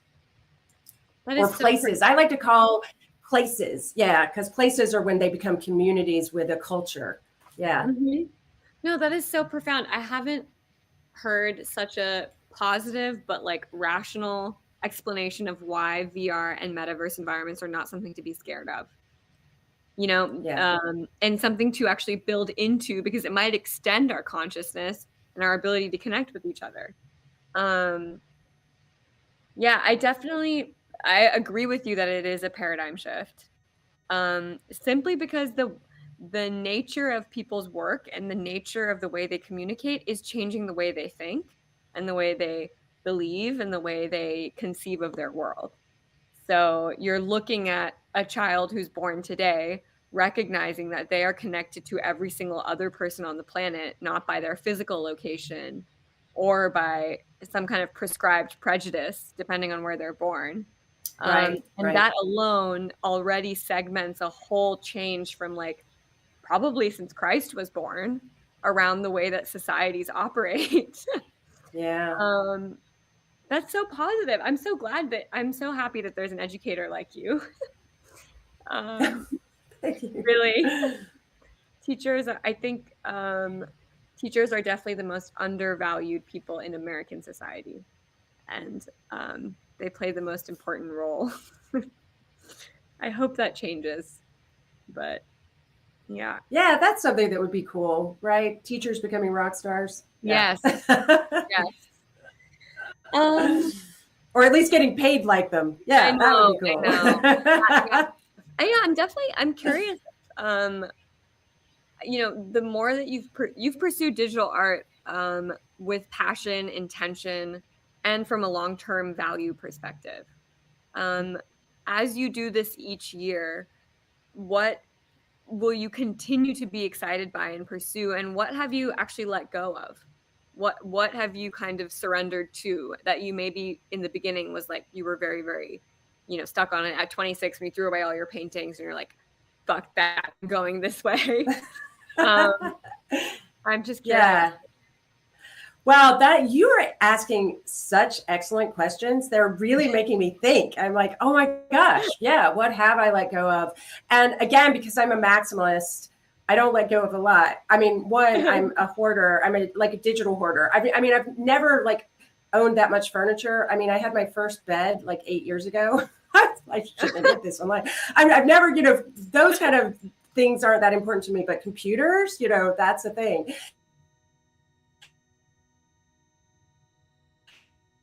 And so I've saved all my computers. So I haven't let go of a lot of hardware and literally like drives, because I keep thinking I haven't had the time or opportunity yet to migrate a lot of old work to new platforms, but I keep them, for that event when I can migrate some more stuff. But what notions have I let go of? For one, just working with avatars for so long. For example, in 2010, I ran the New York City Marathon, and I was fucking proud of myself, right? I mean, that's 26.2 miles. I trained for like 7 months, so I had a good time. I was like 4 hours, right? But then I go down south to where my parents live. They now live in a town of 3,000, so I was really bored. And so I'm on Second Life a lot. And I get jealous of my avatar, Jezebel Langley. And she can fly, she can teleport. Of course, she's me, by the way, but like she is something else online. And she has all this agency, and she has kind of, different ways of expressing herself. And they seem more, what is the word I'm looking for? Well, more expansive than the way I can. I'm limited by gravity and all of this stuff, And so I decided to run a race against her. And so I found a highway in Creedmoor, North Carolina, and I found a highway for Jezebel to run down in Second Life. And I, was visiting my folks. So I was like, Dad, he has lots of video cameras. So I was like, all right, let's get in the truck. We're going to do an art piece. And so he films me running down this highway. And then I set it up. I didn't do it in real time. If I were going to do it again, I'd do it in real time. But I ended up editing this video so I could win sometimes, so I could win the race sometimes. But what I was doing back then is I was still operating kind of under this assumption that this was all a dichotomy. Just like the idea, I don't even like the term artificial intelligence, because they're all words or terms or phrases that are trying to kind of polarize things. And so I was pitting myself against my avatar and really thinking in an adversarial way. And it's hilarious too, because it represents a split in me, because it was like, well, my digital self is part of my real self. And the whole ontological question, or the mind-body split, right? And a lot of times it feels like my avatar is the mind, and here I am, just this meat puppet. But it's much more complex than that. And I think as I've continued to work with avatars, as I've continued my practice, as I've continued to work with machine learning platforms, which is, again, a game changer, because it's no longer just working with a tool. You're now collaborating with a tool that's learning from you, and you're actually essentially learning from it too. And so, I think I have just become more open to recognizing that my brain is just not, it's pretty big. Humans have big brains, but it's not big enough to understand all of this. And to be really elastic and open to kind of new things we discover in technology and culture and society, new things we're learning about ourselves as we begin to work with these emerging intelligences, and trying to not succumb to something I call apocalypse porn. I feel like it's peddled by the media. I feel like it's peddled by Hollywood, that, ultimately it's going to be us against the machines, and we're going to lose out, and technology is going to run amok, and we should be alarmist about it. I don't want to embrace that. I don't want to buy into it. And I think maybe earlier on, even pitting myself against my avatar was my working that out. And I feel just much more kind of willing to embrace this as an open-ended concept. I mean, because I'm really also interested in string theory and quantum mechanics. I mean, for all we know, we're just one dimension among multiple dimensions. Totally. I mean, the potentiality is just so freaking exciting. Yeah. Yeah. I agree. I mean, I definitely know. I mean, I at least know in my heart that there is like a spiritual dimension, right? Yeah. Which is something that everyone can access the more they step into and out of like meditation and psychedelics, but with a specific purpose in mind, not just like, but I don't know, the digital dimensions as its own thing, that is very true, that might just be part of the same reality, but maybe a glimpse into a whole other one that exists. Yeah. That is, I mean, what do you think about like the like the TikTok, propagandist like motives of a lot of governments to really create a world where you are divided in the way that you choose to absorb information online. I mean, that's Web 2, the walled gardens, Yeah. And I think it's definitely, there's been a lot of collusion between governments and these different tech agencies or entities. And I think we have a real opportunity now collectively to affect change. And when I'm working with my students, I was giving a talk last week and someone was asking about working with students today and do we feel hope? And particularly because for Gen Z, I mean, it is a shit show that they're emerging into, and it makes me sad. But then when I work with them, I mean, one thing, I don't teach in a top-down way. I am always learning from them too. And it's not like I'm coming from, I know what I know and I share it. And then I'm always receptive to changing my perspective as I'm learning something new and learning from a new generation. And the one thing I find in them is, even though they are maybe emerging into something that feels a little hopeless, they're not giving up.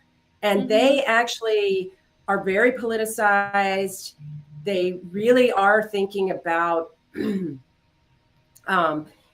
world in an intersectional way. And it gives me a lot of hope. That's really good to hear. I agree. Yeah. I do meet incredible like Gen Zers who always change my mind about the data that I read about like youth that's very depressed, all that stuff, because I don't even know if that's true, Well, no, I do think it's true. I think, I mean, even that Francis Haugen leak, I mean, I think it is true. I think it is something that we do need to address. I mean, teenagers are super depressed. Suicide rates are up. I'm not trying to be Pollyanna about this, but I just think that every morning when I wake up, I read a lot of bad news. And I read bad news about Gen Z and bad news about everything else too. And so I just think we do need a counterpoint. And it's not to be Pollyannish and say everything's okay, and so let's just proceed. But it's to, think about how across generations, for one, we can communicate with each other and really work to implement and affect change. Totally. Yeah. I agree.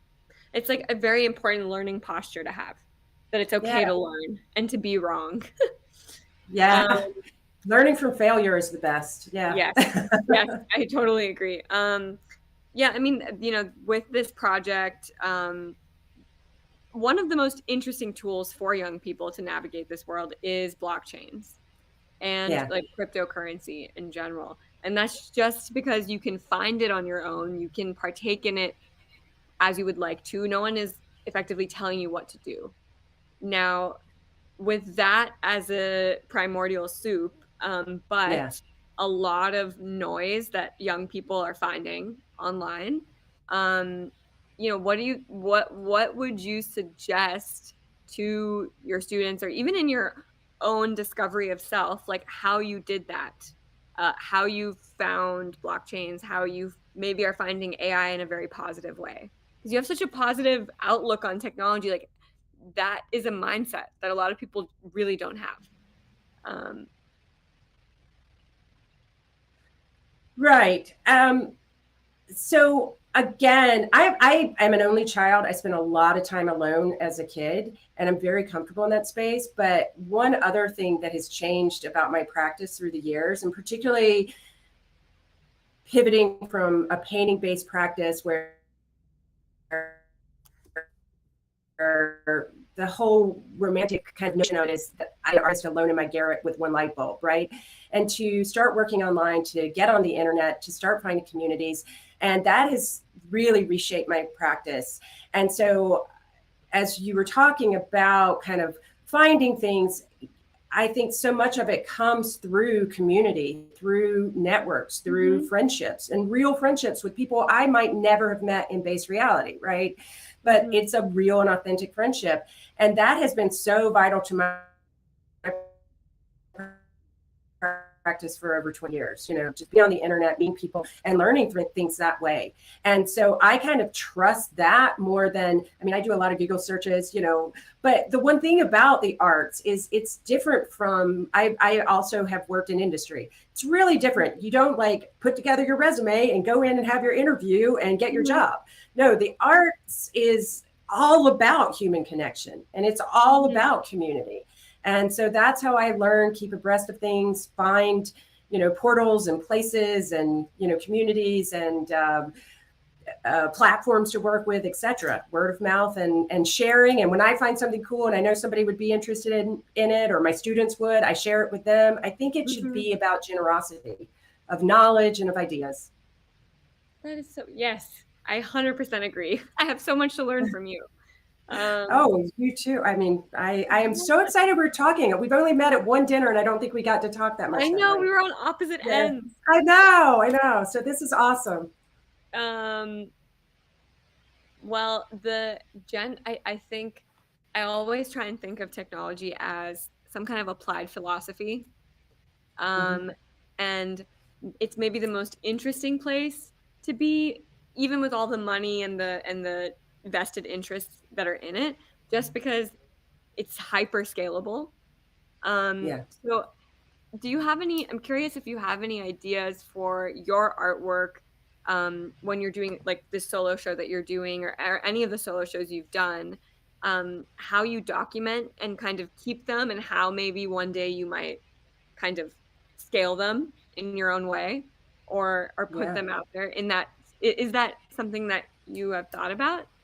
I'm thinking about it. Again, like when I first started doing Sister Gemini, she existed as, if anybody remembers this, a Flash-based website. So she was interactive. She existed as a video. She existed as a comic book.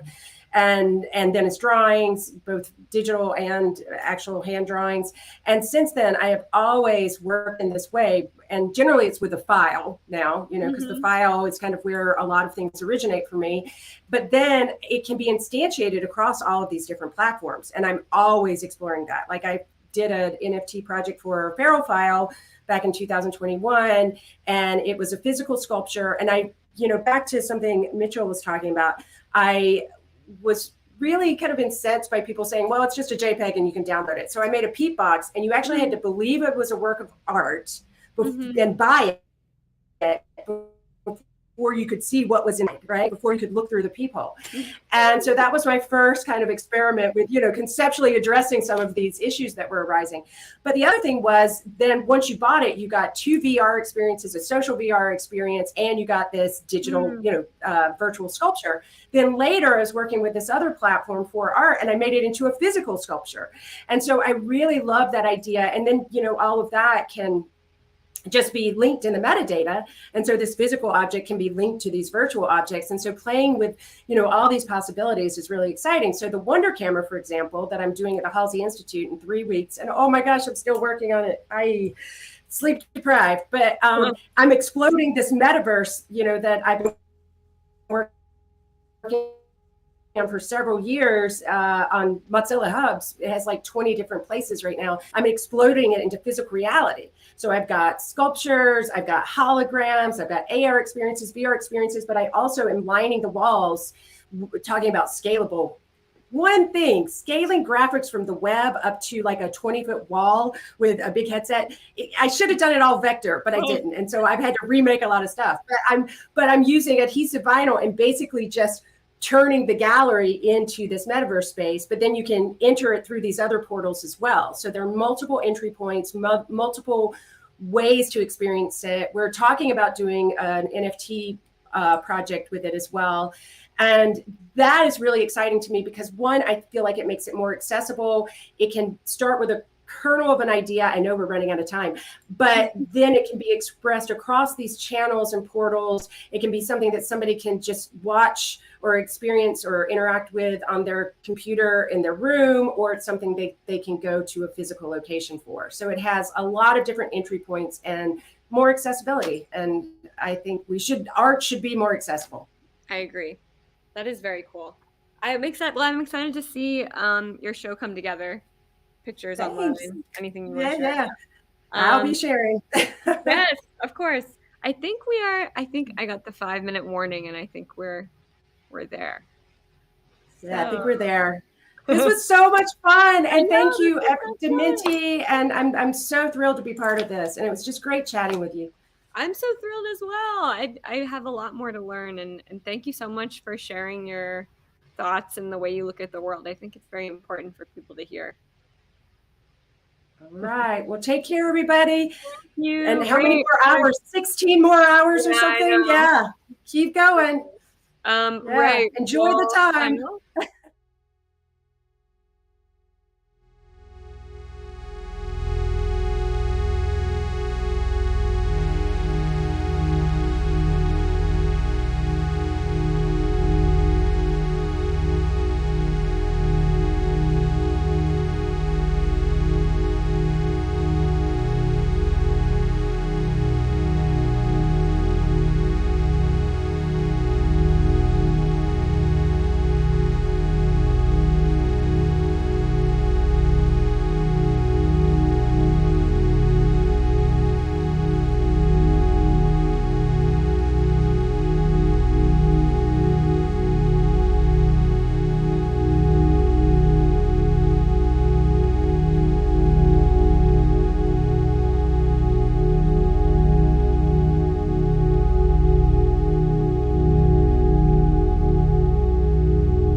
Hey, everybody. Welcome back to the 24-hour conversation about time, color, and the blockchain with DMINTI, Museum of Crypto Art, and two particularly esteemed guests this evening.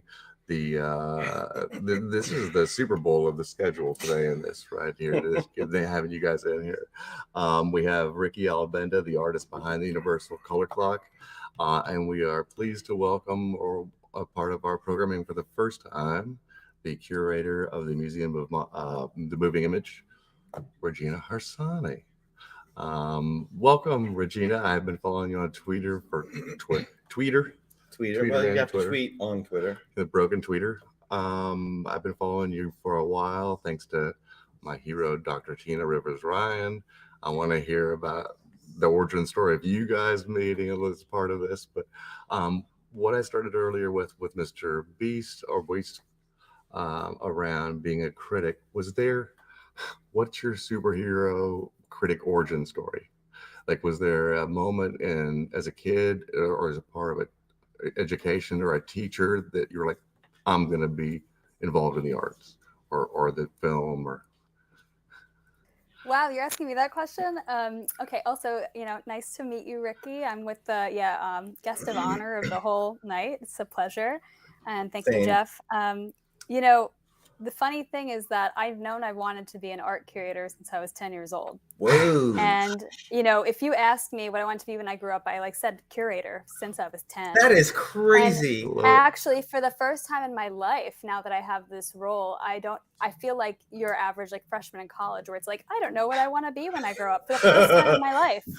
So it's a great question. And it really actually started with me. My father decided to take me to Museum of Modern Art when I was 10. And I fell in love with, Christina's World and Starry Night and was crying basically in front of these paintings. It changed my whole life. I was like, I want to be the one to organize artwork.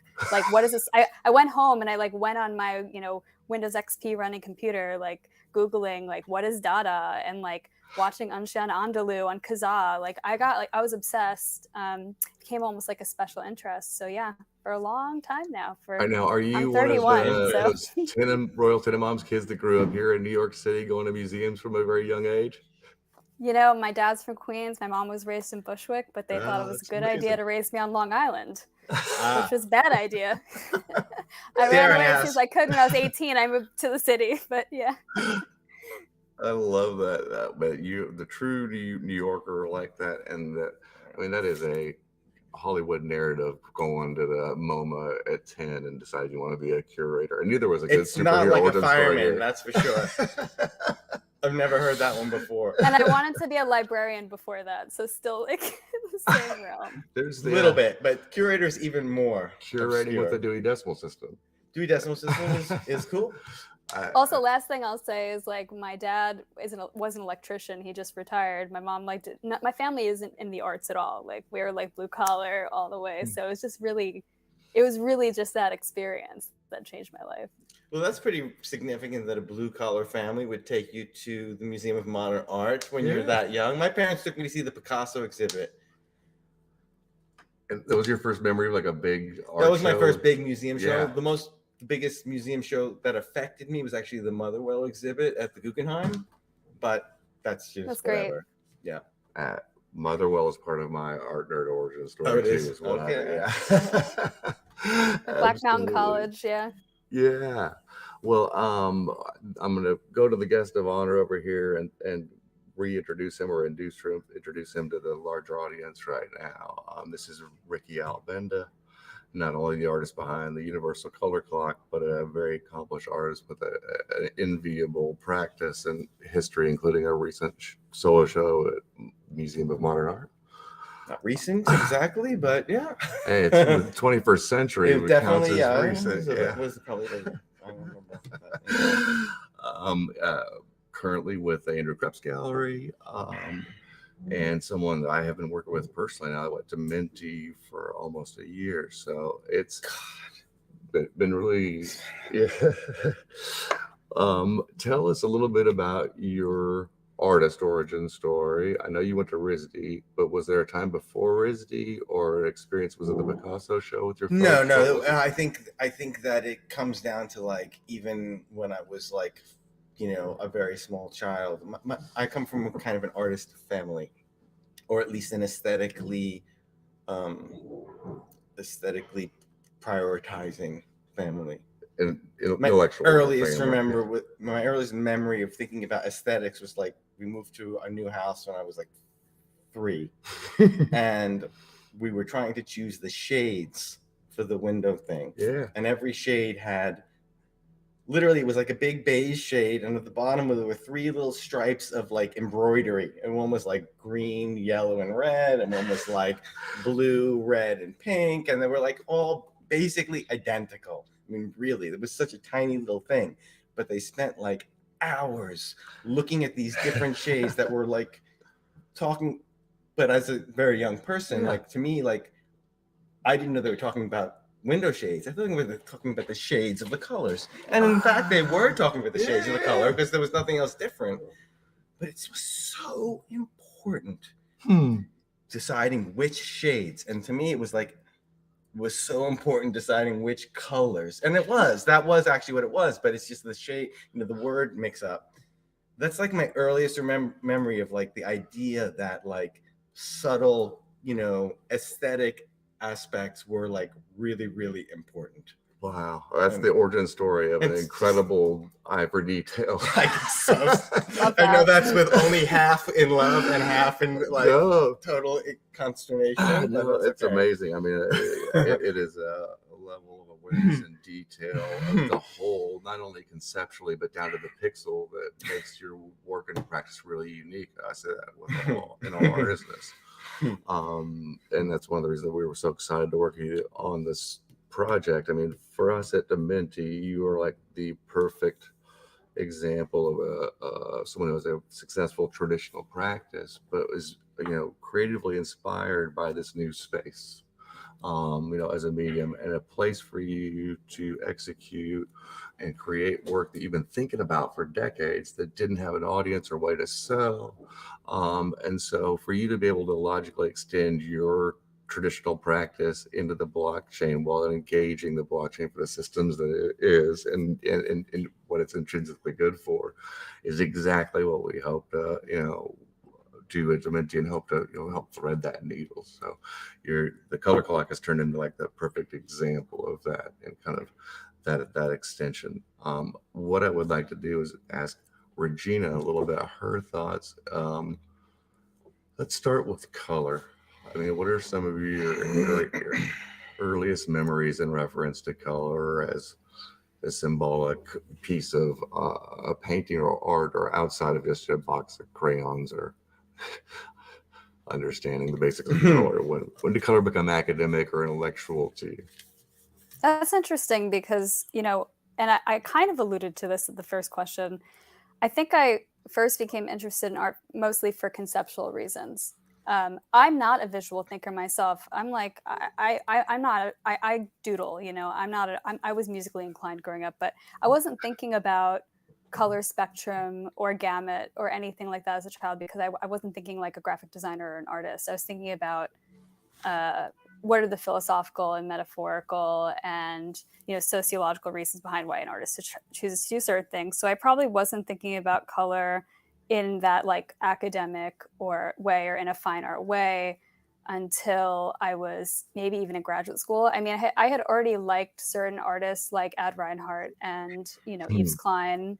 I never like put my nose up at an Yves Klein painting. I remember I used to like laugh at other people standing in front of Yves Klein paintings thinking it was stupid and being like, you have no idea what you're talking about. This is brilliant. Yeah. So I know I had that, but I wear 2 big hats in my job. I'm the media art curator at my museum, but I'm also a preventative conservator of time-based media. And that's how many people have actually come across me in this field. And I do that just as much as I curate with all types of artist studios, etc. And in graduate school, and you're thinking about conservation, you learn about how difficult it is to convey color, to conserve the concept of color. I think about like painting conservators in front of this like very specific white blocked off light box just to make sure that they're hitting the exact correct color, or the idea of like a color checker that's used in photography. It's like that, for those who don't know, it's like a little palette that you have that you take with a photograph. So you understand if you're matching, hitting that exactly, or, you know, thinking about the difference between like hex and RGB and YUV, etc. Like, that wasn't until I got into conservation, but I think about it constantly, and I definitely have questions for Ricci around that, more on the conservation topic than even the curatorial topic. Please, let's hear the conservation question. So I was able to check into some of the conversations so far that have been happening. Not all of them. I went to go see a movie, a 3-hour movie in the middle of it. But I do want to talk about the concept in your work of related to conservation, but control, because it seems like there's a lot of control involved in creating these rule sets you make around your work with color, and specifically for the color clock. And the loss of control when it comes to perceiving color differently on different screens, computers, or any other apparatus, right? I mean, they have different abilities when it comes to displaying color gamuts. Every screen has a different ability. Everyone then has their display settings set differently. Most people don't even touch their display settings. They just get their computer out of the box and it is what it is. And then graphic designers go wild with that stuff. But, you know, you can't necessarily control each screen individual settings once the work is out of your hands. You know, so it's huge. And I say necessarily because maybe there's some script you could write that kicks in and like changes someone's color settings on their computer. That's a whole other conversation. Maybe you want to go there. But then there's also light levels in the room. So it's like, okay, maybe someone's can set their screen perfectly, but the light levels in the room are going to completely change your perspective of that color, right?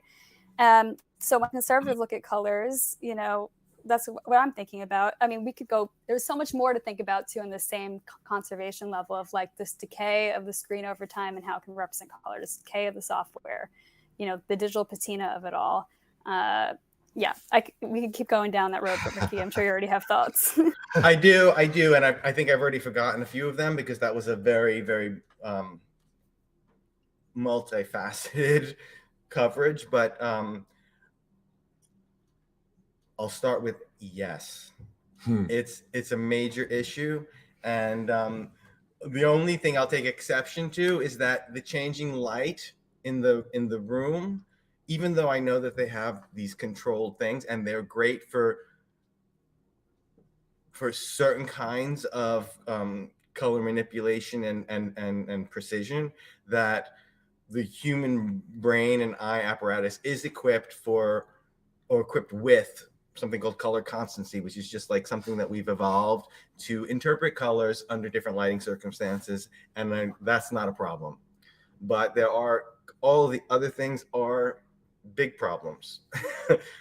I think that there are problems that will be solved in the end, but you know, I think it was about 2 or 3 months ago that I called into DMINTI and I was like, we've got a problem because, you know, my phone is on, what is it? You know, it goes warm at night so that you can sleep. This is like night mode or night shift. Night mode. And it's changing the time by about 2 hours. Is there any way that we can build the NFT to disable night mode, at least when you're looking at NFT? And it's like, no, it's not possible.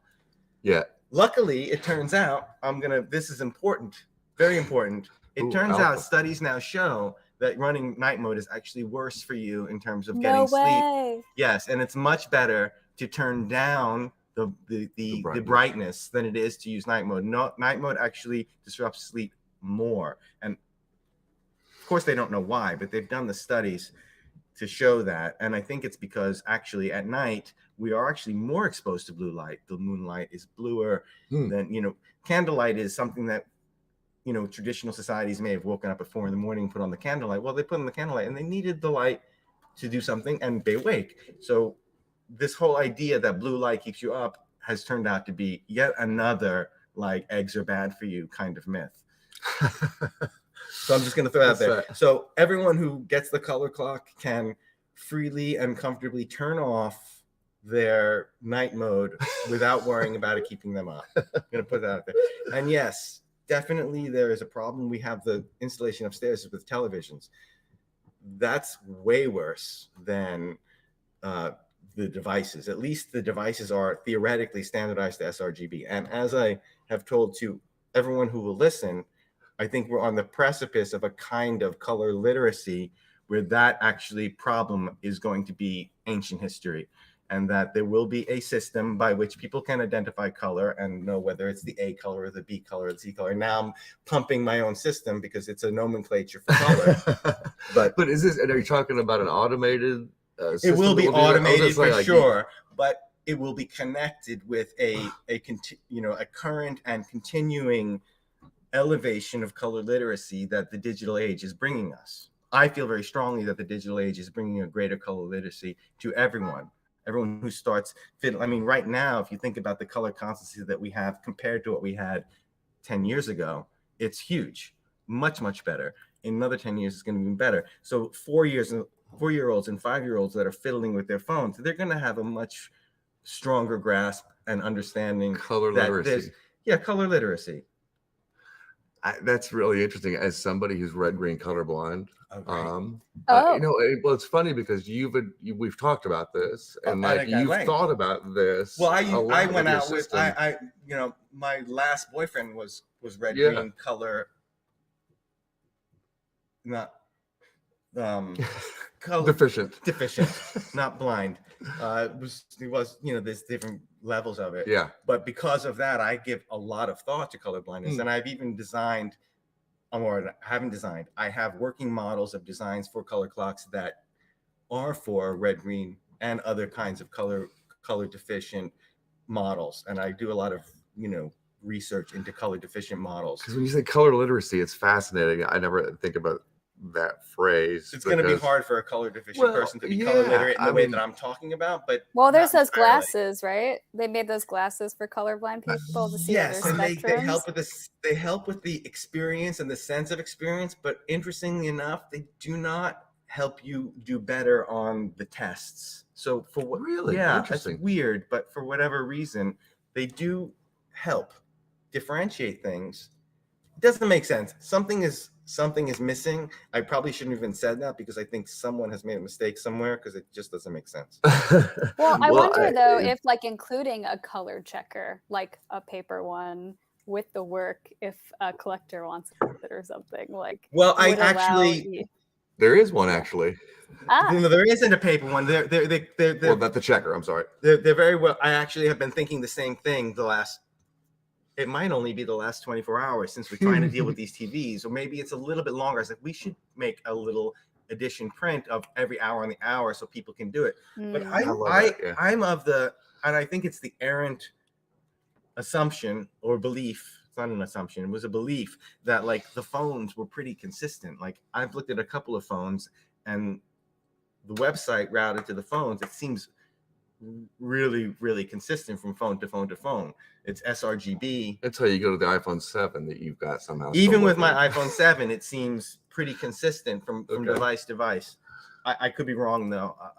But so I want to talk about something else that you mentioned in a podcast that everybody could listen to. That's tied to this with, I think it was a Colborn, where you mentioned that the base colors for this project are still not perfect anyway, and that you're still trying to perfect it and work on this, right? Yes. And I love that because also from a conservation perspective, I really deeply believe in the concept of mutability for variable media artwork, and really for all artwork. The concept of immutability with blockchain has always bothered me because it's just not the reality of art making, especially what we call a variable media artwork, which time-based media art is always under the umbrella of that. Anything that's going to change over time, especially if it's digital, it's vulnerable to change. It's just the reality. There needs to be this acceptance of mutability and migration and versioning over time. So the fact that that's inherent to this particular project for you, Ricci, is important. Yeah, it was one of the. It was one of the. Understand that, it's so important for. When we started, I was like, we can't move forward unless it's clear that this color system can be upgraded because it is not right yet, and it may never be 100%. I just had a conversation upstairs where. It does, in some ways, we're biological systems. There's never going to be a perfect solution because we're not computers, or we're not predictable. And we get a new Retina screen or this 12K. It's going to get better and better and better, yeah. but it will only asymptotically approach like accuracy. Sure. Yeah, but I mean, the mutability allows you to meet the. But I love this because but seeing that versioning over time, it's like, okay, this is where the work was in April 2023. This is where, I think that's cool too to track. It's like looking at something on GitHub, every time you see something updated. Yes. I think about like Josh Klein's work. Josh Klein has a show at the Whitney right now. And he makes 3D prints where I believe in his instructions to institutions who acquire the work says, if a better technology comes out that 3D prints this better, I want you to replace it. Oh my God. With a better 3D print. I have a video from a few years ago, and it was like I spent a month or two just trying to find a projector that would do service to it. And now it's, that projector, well, in some ways it's still the best, but in other ways it falls short. And it was a huge thing. I mean, and just the resolution, right? The resolution capability has changed. And that's totally, especially if you're doing something that's kind of trompe-l'oeil, the resolution is really important. But the last point you mentioned about sort of mutability and the archiving and something changing, it made me think of something that's relative to this project that I've been thinking about and not talking about, and that this project will continue to upgrade until the point at which the bright colors need to change, because the bright colors are kind of set, and they're about how the color wheel itself is spaced out, like what we think of as like pure magenta, pure cyan, those are very, very precisely placed. And I almost wanted to sort of like put out this idea that 512 is a very important time, because it is the moment at which the bright red is just the red channel. But then I thought, well, at some point, so it's red north. At some point, it's going to be 516. I know I'm going to realize that there's a problem. And then I've like pitched like that this is a valuable NFT at 512, and actually, it's 516. So it's like, I'm not going to let that go. I have a really cute little drawing where like those 6 points, red, green, blue, and cyan, magenta, and yellow, are coming up and would show what minute they are. And I happen to just remember 512, but I don't remember the rest. Uh-oh, we've lost her. She'll come back. Okay. No, I'm here. Camera. There but you go. I mean, we can still hear you. Regina, go ahead. Are you? But I mean, I the really think arm that's monitor, maybe. Oh, okay. Yep. So anyway, the point was. Are we in sync? The point was that this NFT will be upgradable until the point that more primary, more elemental definition of what defines the color system needs to be upgraded, in which case it will be done. And that will be laid to rest, whether it's, whether the base system is right or not, it's done. Because once I change that, it's too deep to have it be the same thing. I don't want that. I want that. Then it becomes archived, and then it's a history issue. Then it becomes the history. So that's the history. And then there's a new one that's actually like a kind of a more major upgrade. But here's the thing.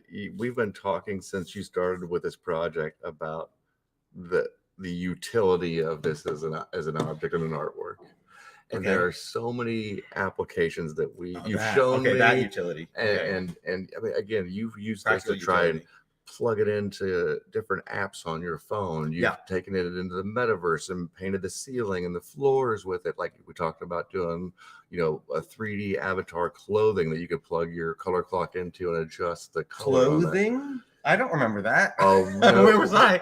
We talked about like being able to, could you use the color clock to figure out the color of whatever the outfit was. For an avatar. Yeah, actually, I was for an avatar. Yeah. I mean, I don't remember it being. I remember being very into the idea of being able to set the color of your avatar based on the color system. I don't remember being tied to the time. The color system is about a lot more than the time. The time is actually relatively an afterthought. But yes, like if you're, you wanted your hair to be the color of R, you could set it at that. So that's right. We did talk about that really early on. And well, you said on the podcast, and this kind of folds hand in hand here, that what excited you about the NFT space was was what you didn't know yet. Oh, yes, absolutely. And you know what you don't know, what we've talked about a lot, is that there's going to be applications for these tokens and ways to apply them in 6 or 8 months that don't exist now. We don't imagine now.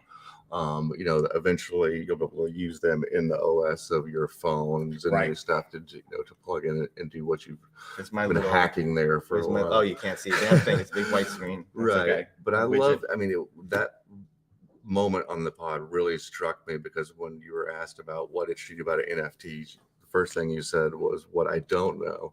And then you had a very specific idea about your beloved pet, your Chihuahua Albert. Oh, God.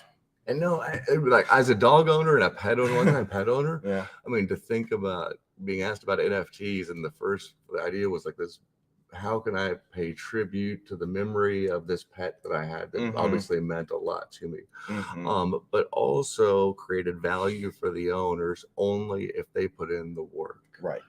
And so you're along with this, the universal color clock, the other example you made on the podcast about the $10,000 bill being split apart. $10 bill. $10. Are there $10 bills? I don't know. Probably. Yeah, there are some very big bills. I know. But all those examples, including universal color clock, are more than just passive engagement by the collector. You're activating collectors, and you're kind of into this, you know, dance across the blockchain. Yes, that is one of, like I said, obviously, I mean, when I say what I don't know, I don't know. So I can't say what other thing, but that is definitely one thing that is, you can do anything without the blockchain that you can do with, but that's not the point. The point is if something is appropriate, or not even appropriate, but invited or you know, then there's an impetus to do it. That's not the same thing. It's like you're inspired by the possibilities of something, or the you know, whatever avenues open up sort of paths of lesser resistance, or that are encouraged by the medium. Well, encouraged by the medium. Finally, I found encouraged by the medium. That's a better. You like the space. Like on the podcast, I love the idea. We always call this the NFT space, the Web3 space, and it's kind of this vacuous term because the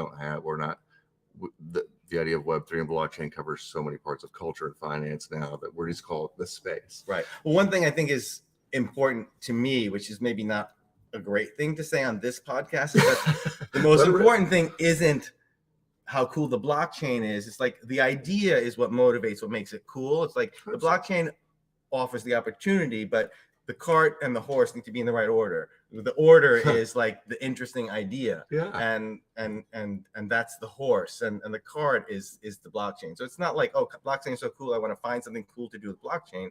It's like, now that it's there, I can, you know, for whatever reason and without intention, you know, subconsciously come up with an idea that allows or encourages. But that's the idea, that's the thing. It's not the fact that it's on the blockchain that makes it important. It's just that the blockchain allows you to come up with these new good ideas. It inspires you to explore a space as an artist and a human, kind of the way you. It's a new space. Well, the interesting thing, the thread amongst all these NFTs that you keep bringing up hypothetically, or the universal color clock, is that you're engaging the collectors very, very proactively.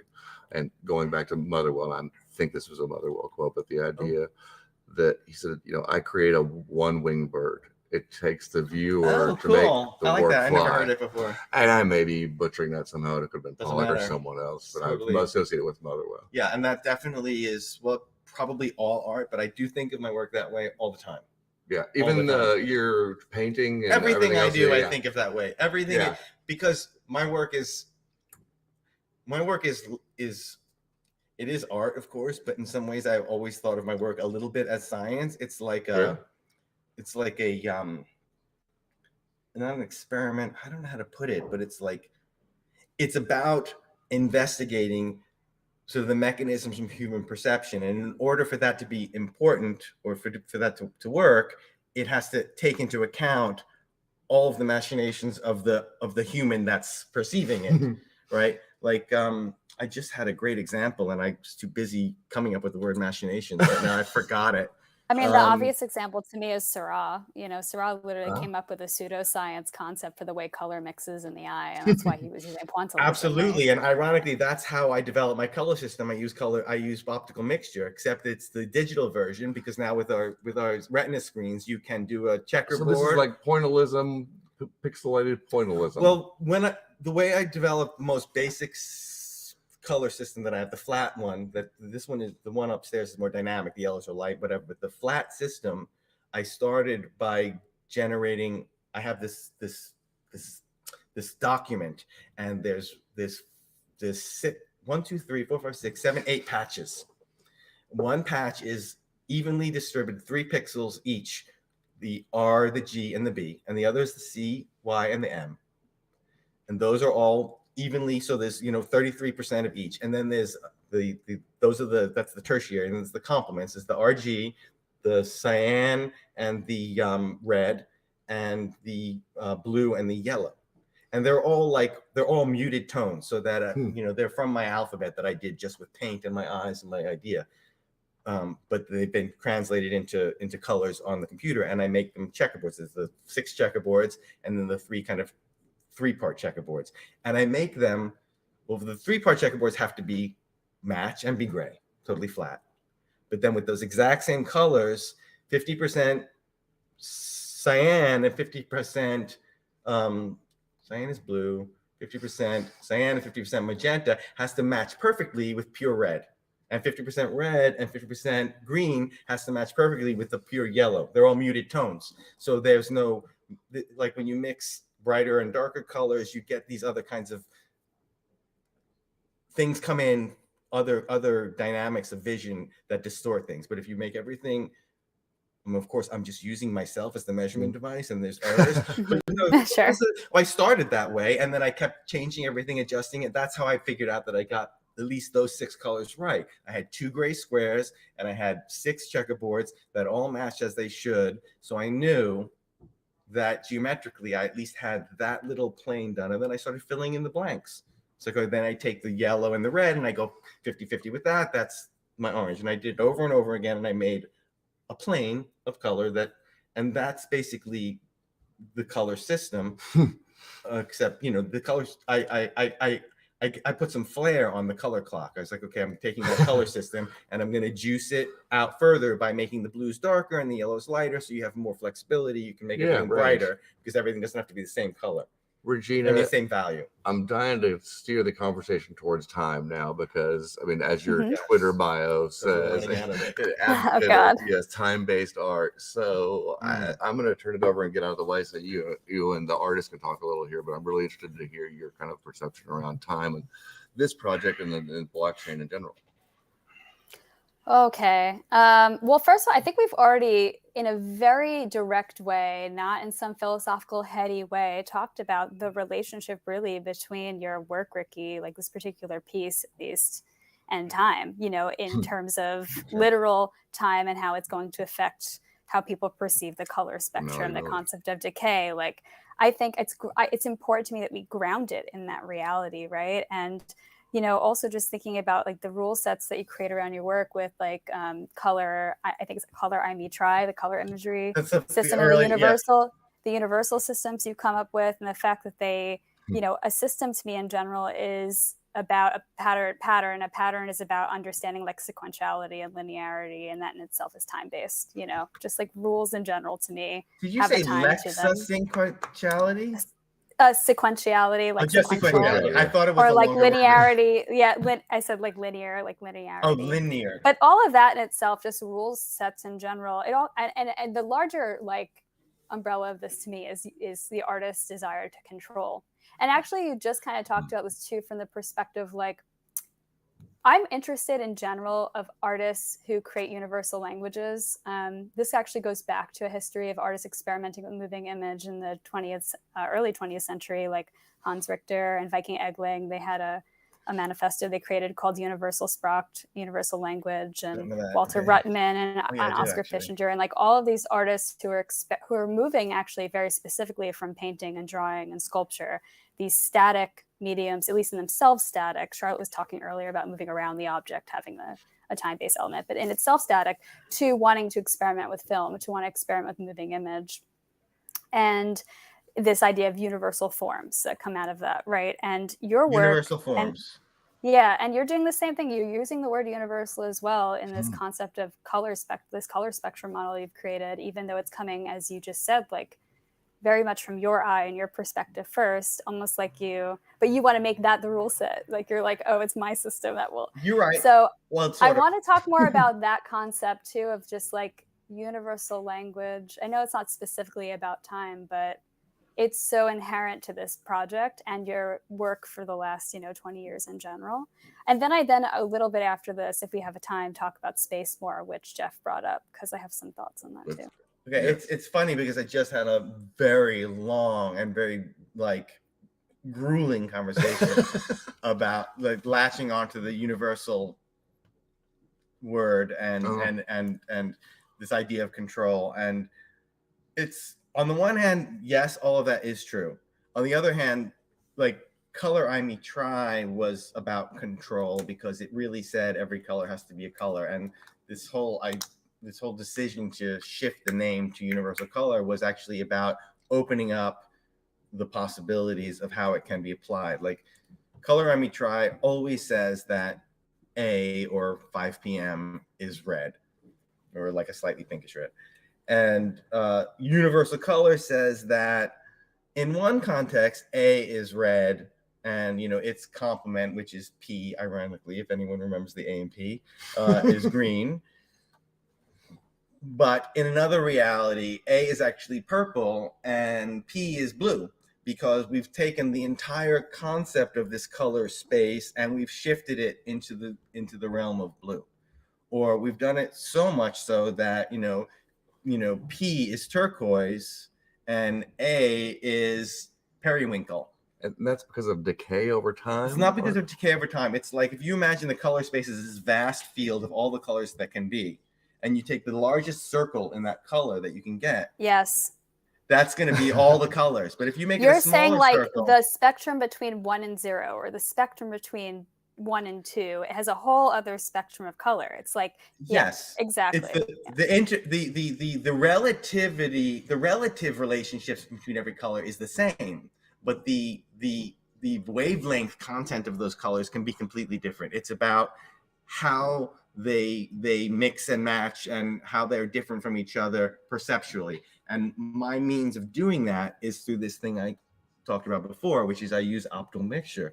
So what better way to confirm a perceptual consistency than matching two colors, one that is a completely flat color and the other one that also looks like a completely flat color, because the pixels are literally like 4 microns across. So that's how I've done it.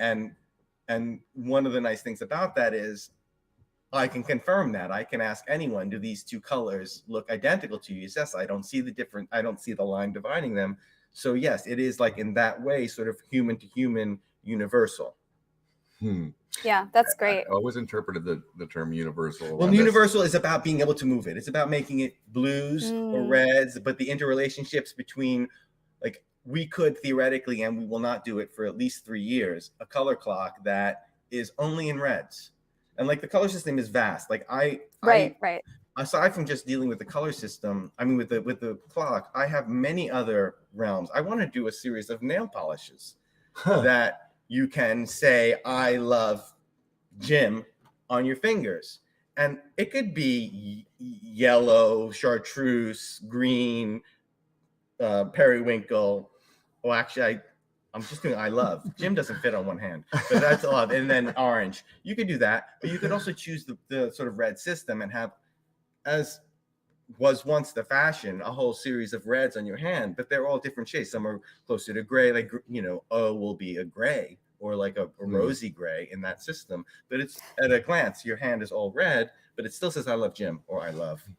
So you just said gray, and I want to ask maybe bluntly, like get to the heart of why I want to talk more about space, what Jeff brought up earlier, is that I recognize something that a lot of the works that you've shown at museums like Guggenheim and MoMA in the past did not focus on your work that dealt with color, it dealt with I may try. It dealt more so with works like Panning Annex Albert or Portal to Another Dimension, where it's literally like this fixation on space and this like you're remunerating about space very specifically.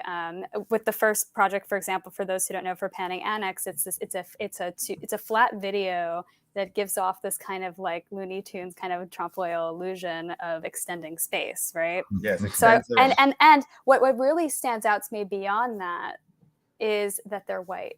Both these projects I bring up are fully white, and this project's all about color, and I want to, almost selfishly hear more about the contrast between these works that it seems like on some academic level, all these institutions are interested in, these architectural kind of works about space that are white, and we're talking about a color clock. Totally. Well, I mean, there's one parallel that ties them together, completely, which is that they're both investigations of a perception, because those spatial works that are white are about me examining, analyzing, and like processing, and then distilling my own perception of perspective. And the point of those is to like take a very wide and to some extent, as some conversation about, time-based experience where you're not just seeing what's in front of you, but you're looking all around, and you're creating something where you can communicate that experience that is larger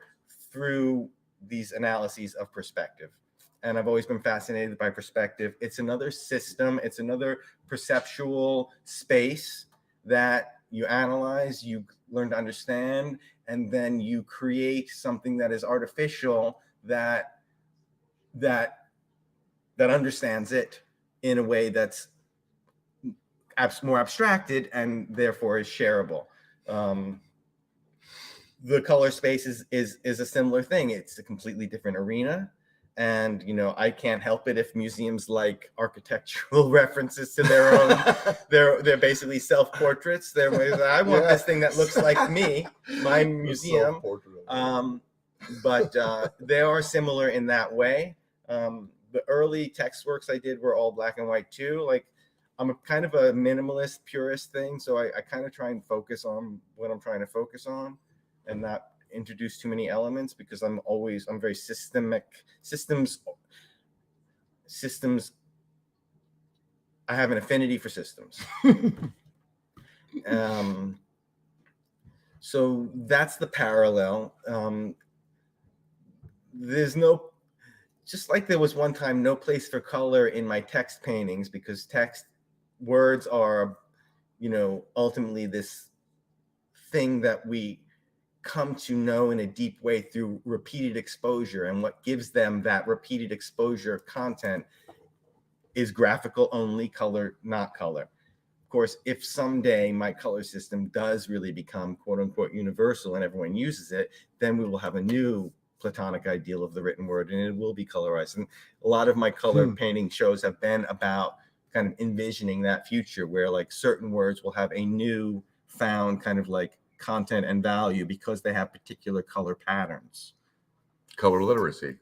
Well, no. Color literacy is about like being able to talk about a color when you want to do your kitchen wall and say, well, I want something like between E and F, but very, very muted, instead of saying beige. Well, the other thing I see similar to the two works is you've talked about just dematerialization, and Panning Annex Albert is a kind of dematerialization. It is this like trompe l'oeil kind of relationship to space. But on the flip side, I often argue in my own work that the digital is material. I totally agree. Yeah, and that there's just not enough vocabulary for the average person, including like people with PhDs in art history, around describing material as object. And hopefully we get to that point where we can talk about a canvas and pigment and, impasto the same way that we talk about digital processes, and understand that as a material, instead of just thinking of it as dematerial. But it's interesting you agree, because I had thought you'd maybe have the opposite. Well, I have a question finally for you, because I'm curious what you think, because I find that the digital when you just stick with the idea of digital, is largely dematerialized. It's information, but somehow the shift to the blockchain gives it objectness in a way that just being digital doesn't. And it's only something I've recently been thinking about, because even though I'm doing this blockchain project and I do digital work, I haven't given a lot of thought to like how the blockchain, essential analysis of the blockchain. But lately, I've come to feel like the blockchain creates, gives substance to the digital in a way that pre-blockchain data was more ephemeral. It was more ephemeral. I'm not saying that it didn't have a relationship to the material. Of course, Sure. it always has, and it's a fascinating kind of dialectic, but it is a dialectic. Whereas with the blockchain, there's a new dialectic. Then the digital gets to be both material and immaterial within. I will say that the blockchain only feels material or grounded in the sense it's a social thing, because another thing I'm often reminding people and even students I lecture to is that the blockchain is a software. It's just software. But at the same time, everything digital and everything that's software, including this project, is all ones and zeros, is grounded in server rooms and electricity and cannot exist separate from that. So you have this dichotomy going on constantly, but the blockchain, particularly to me, everything you're talking about, this transaction history, etc., is truly just software. Right. I wonder, this is a great rebuttal to what I just said. I'm trying to think about, I'm like recomputing. I wonder if it's to be as coarse as one can be, the money, the blockchain enables this software or this data to be attached to money, which has value, and with value and money comes this kind of association with substance, because gold is a substance. You know what I'm saying? That value lends substance to the digital within the blockchain. I'm just thinking. Well, it's as close to something that's actually immutable as we've had as kind of a civilization. Right, blockchain is theoretically more immutable because it's connected to something that can't get lost, like all. The only reason why is because there are multiple people running the same software and consenting to that, right? But if those people run to some shiny new object, something I say all the time, because we've all been through so many technologies changing. It's the reality is like where none of us are using Walkman anymore. And another thing I often say in terms of dematerialization is that we've become so used to sitting in front of a computer screen with a keyboard in a particular configuration, right? Who's to say in 50 years if this is how we interact with each other over the internet at all, if the complete user experience, hardware and software just completely changes, or how it's compiled. So again, like if we can constantly remind ourselves that even if it's decentralized, that it's a software, like it's just as vulnerable in reality as anything else, if any digital artwork that's ever existed. And of course, as you probably know, Ricky, and as you know, Jeff, like artists have been experimenting with ones and zeros since the late 50s at the least. So yes, now there's maybe this capital aspect to it, but there were other ways. Blockchain is one solution that seems to be working from a social perspective, but it's not the only way. Well, as software is the idea of something that can actually need to be, for conservation purposes, needs to be malleable, right? These works so that it can survive in the long run. She's talking her game. She's circle. Like, I'm learning a lot. I am learning a lot here too. Yeah, Regina, this is amazing. It was so great to talk to you. This is Ricky. Working on this project with you is why I love this job and getting to have conversations like this. I feel like I have to reassess a lot of things after this conversation. Good. That's fabulous. I love it. That's great. Oh, Regina's amazing. Yeah. I will wait to hear the story of how you and Tina met in some other part of our podcast or something. I'll be happy someday. to. Yeah. Look forward to hearing that story. Keep doing what you're doing at the Museum of the Moving Image. We will come and visit soon. And come for a tour.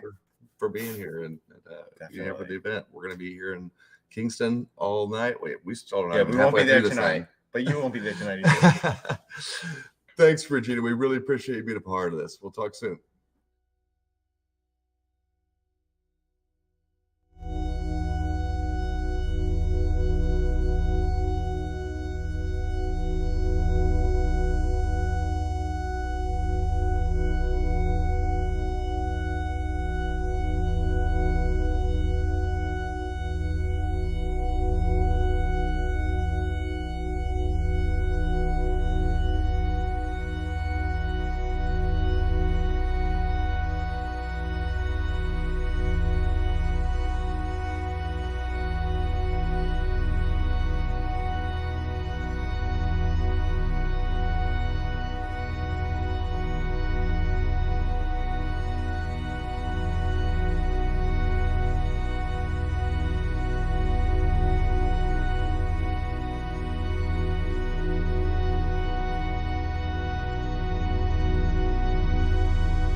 Okay.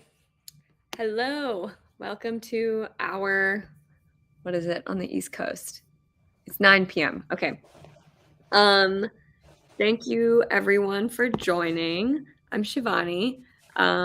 So excited to interview and ask. Can you correct me on how to pronounce your name correctly?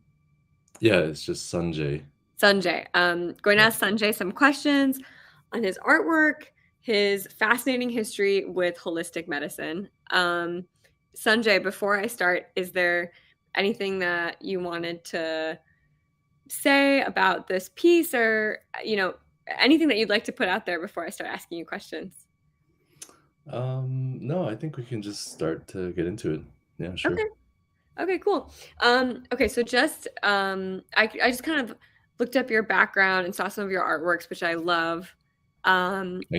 Just for some background for you, I studied art history in school, but I almost went to medical school.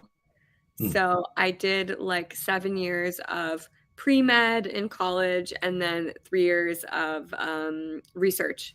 And one of the areas that I focused on increasingly was Ayurveda and how traditional and ancient systems of medicine have a lot of teachings that Western medicine generally does not have a way to fit in because it's very reductionist. So I'm really fascinated by your background and everything that you do, and particularly acupuncture and TCM is so complex, and in many ways I think it's much more correct than Ayurveda because it has a microness to it that Ayurveda kind of lacks and how holistic it is. So I have some questions for you on that because I'm genuinely like fascinated. But sure. Then, even on your artwork and I'll just dive in. So just to start, with your, what is your background that kind of influenced your artwork? To start with on I saw a couple pieces on Foundation and OpenSea. I'm just curious what led you to digital art. Yeah, sure. Thank you for the introduction and thanks again for doing this.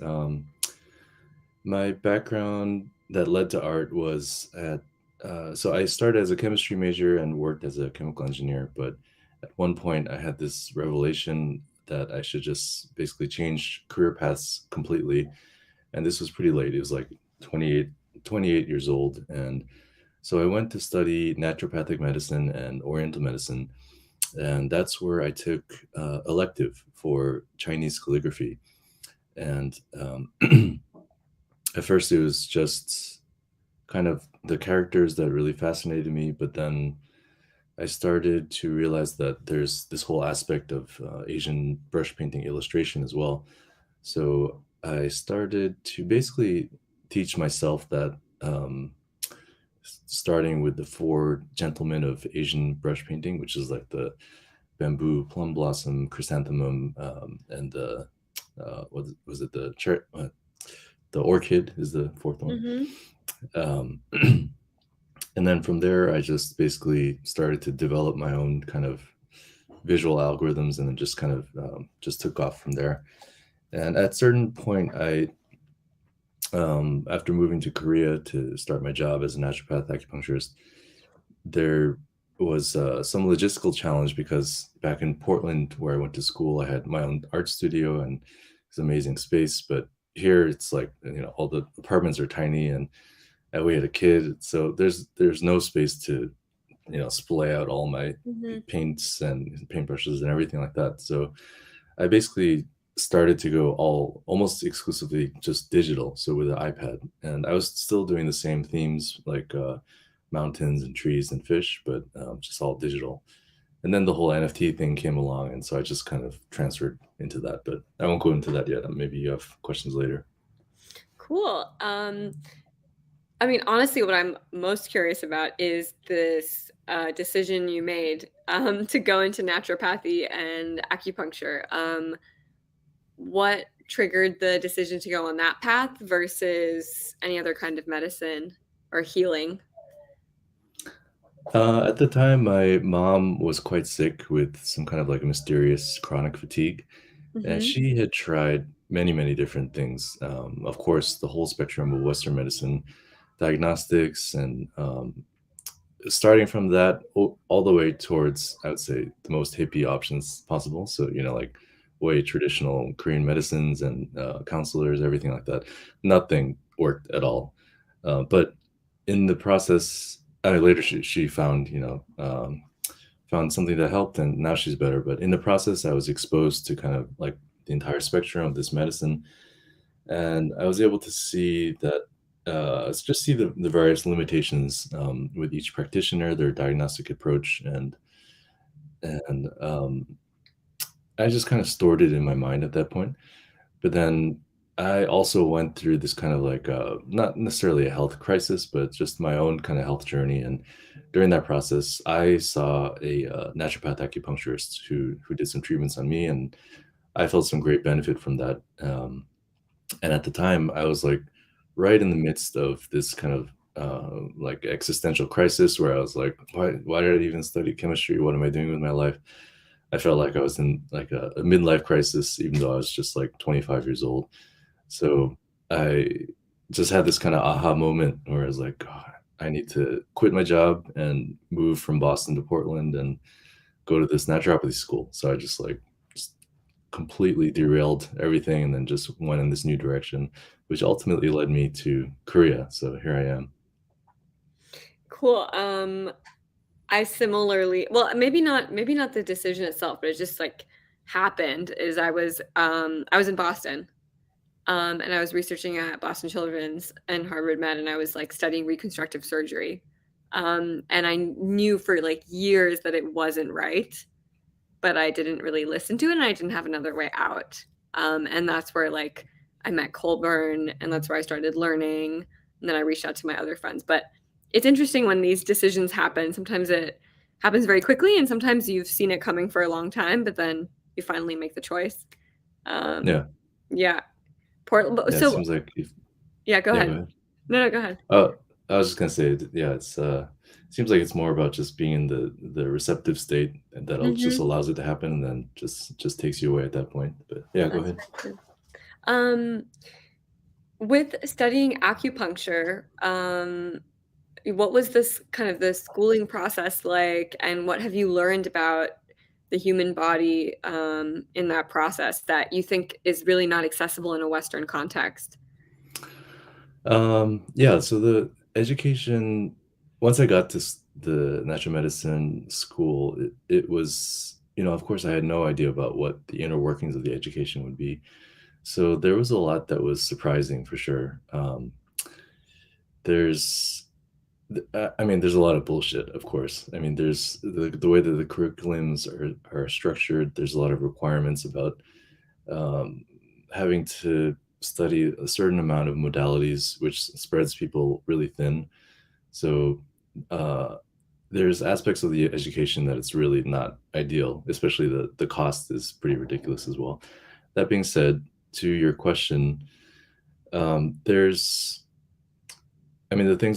thing that was almost most shocking to me in a good way was like this whole the aspect of just exposing yourself to different diagnostic worldviews, and this way of kind of even experiencing different forms of evidence, let's say. So, up until that point, despite being relatively open-minded, and I had done martial arts for quite some time, I really liked meditation. But even still, I came across the fact that my whole mental architecture is based on this kind of Western scientific thinking. Like if there was no awareness of like the body as the sensory tool. So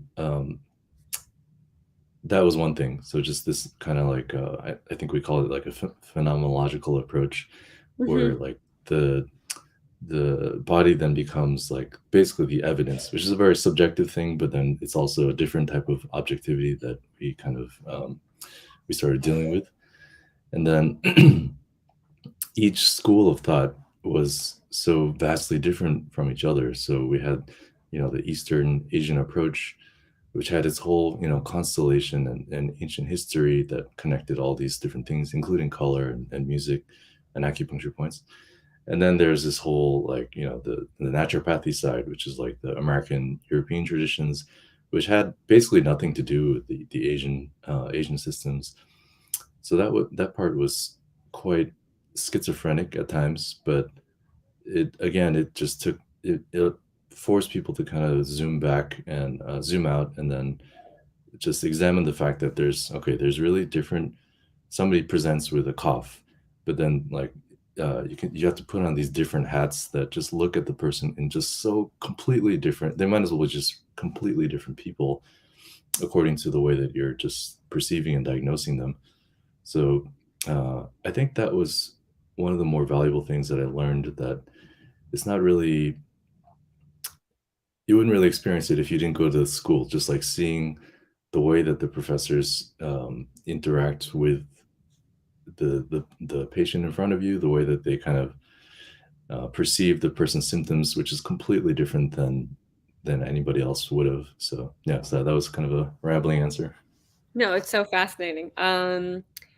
I read this book called Medicine Across Cultures that just looked at like Tibetan medicine in particular as a fusion of some of the East Asian and South Asian systems. And that really changed my mind around how exactly what you said. You can be from Asia, but you know, like East in itself has its own diagnostics, which permutate based on the region, you know, and Right. but it is so separate from the West that it's interesting you've been able to kind of weave them together. In your artistic practice, is there a mirroring of your medical kind of weaving of West and East? I would say that the genre that I'm doing visually, it's basically just this kind of like minimalist Asian kind of brush painting aesthetic. So basically when people look at the art, then most people experience this sense of kind of calm or relaxation. And I would say that is pretty much the one link that I have between the therapy and the art. I am a musician of about 30 years as well, a jazz musician. And also, you know, this art and then the medicine. And ultimately, I do want to kind of like tie it all together, but it's all just so disparate at this point. And so at this point, there's, the only real relationship between the therapy and the artwork is that. However, when I was in school, I was kind of starting to go in that direction of like, kind of how can I unify this? Like, I'm a musician, I'm an artist, and I'm studying to be a healer. And there were some really interesting passages that I found in the ancient Chinese texts that we're kind of basing off of our studies. This one called the Neijing, and it relates to 5 elements, or, we don't think of them as elements in the Eastern medicine tradition. It's just like 5 kind of overarching gestures, which encompasses like materials and also color and various organs in the body, and even like musical tones. And so I started theorizing like, okay, maybe I can make music that incorporates this certain tones and use it to kind of treat certain conditions based off of that framework. But yeah, just kind of got stalled, and then, graduated and got a job, and basically it's left kind of in the ether at this point. No pun intended. No, but that's, I mean, I don't think, maybe they don't need to all connect. They can just be different facets of the way you think and the way you feel, one of the questions that I've gotten a lot is like, why this hard pivot from medicine into like blockchain, like base stuff, which is very hyper financialized. It's like sometimes very divorced from the humanity. And I think on surface levels, these things can feel very different because of the medium, but there is a unifying factor, especially like, with Chinese medicine. I'm curious with like musical tones and color, how do those relate to the elements closely? Well, they mapped out a system where it's like for the 5 elements, it's each associated with a different tone, and by tone, it can mean just like the the interval as, or some people would interpret it as like the specific frequency, and others would interpret it as like basically the note on the scale. So for example, the element of earth would be just like the tonic. So that's just like the key center. So of course that's pretty self-explanatory. Whereas the element of fire is the fifth. I don't know if you're familiar with these musical terms, but no, I'm not. Yeah, it's like if you hear like a trumpet in a military setting, like that is like a fifth, and that is the fire, which is associated with the heart organ. So you can think of it as like that kind of interval. It brings out like this kind of like fiery heart, like emotional energy. So that's two examples of how they kind of mapped out this tone to organ and also this overall element. And what about color? Yeah, each element had a color as well. For example, like the earth is kind of yellow color. So yeah, there's 5 colors as well. They're just like the primary colors, so it's not like a spectrum like kind of what we're discussing here. But yeah, that's so interesting.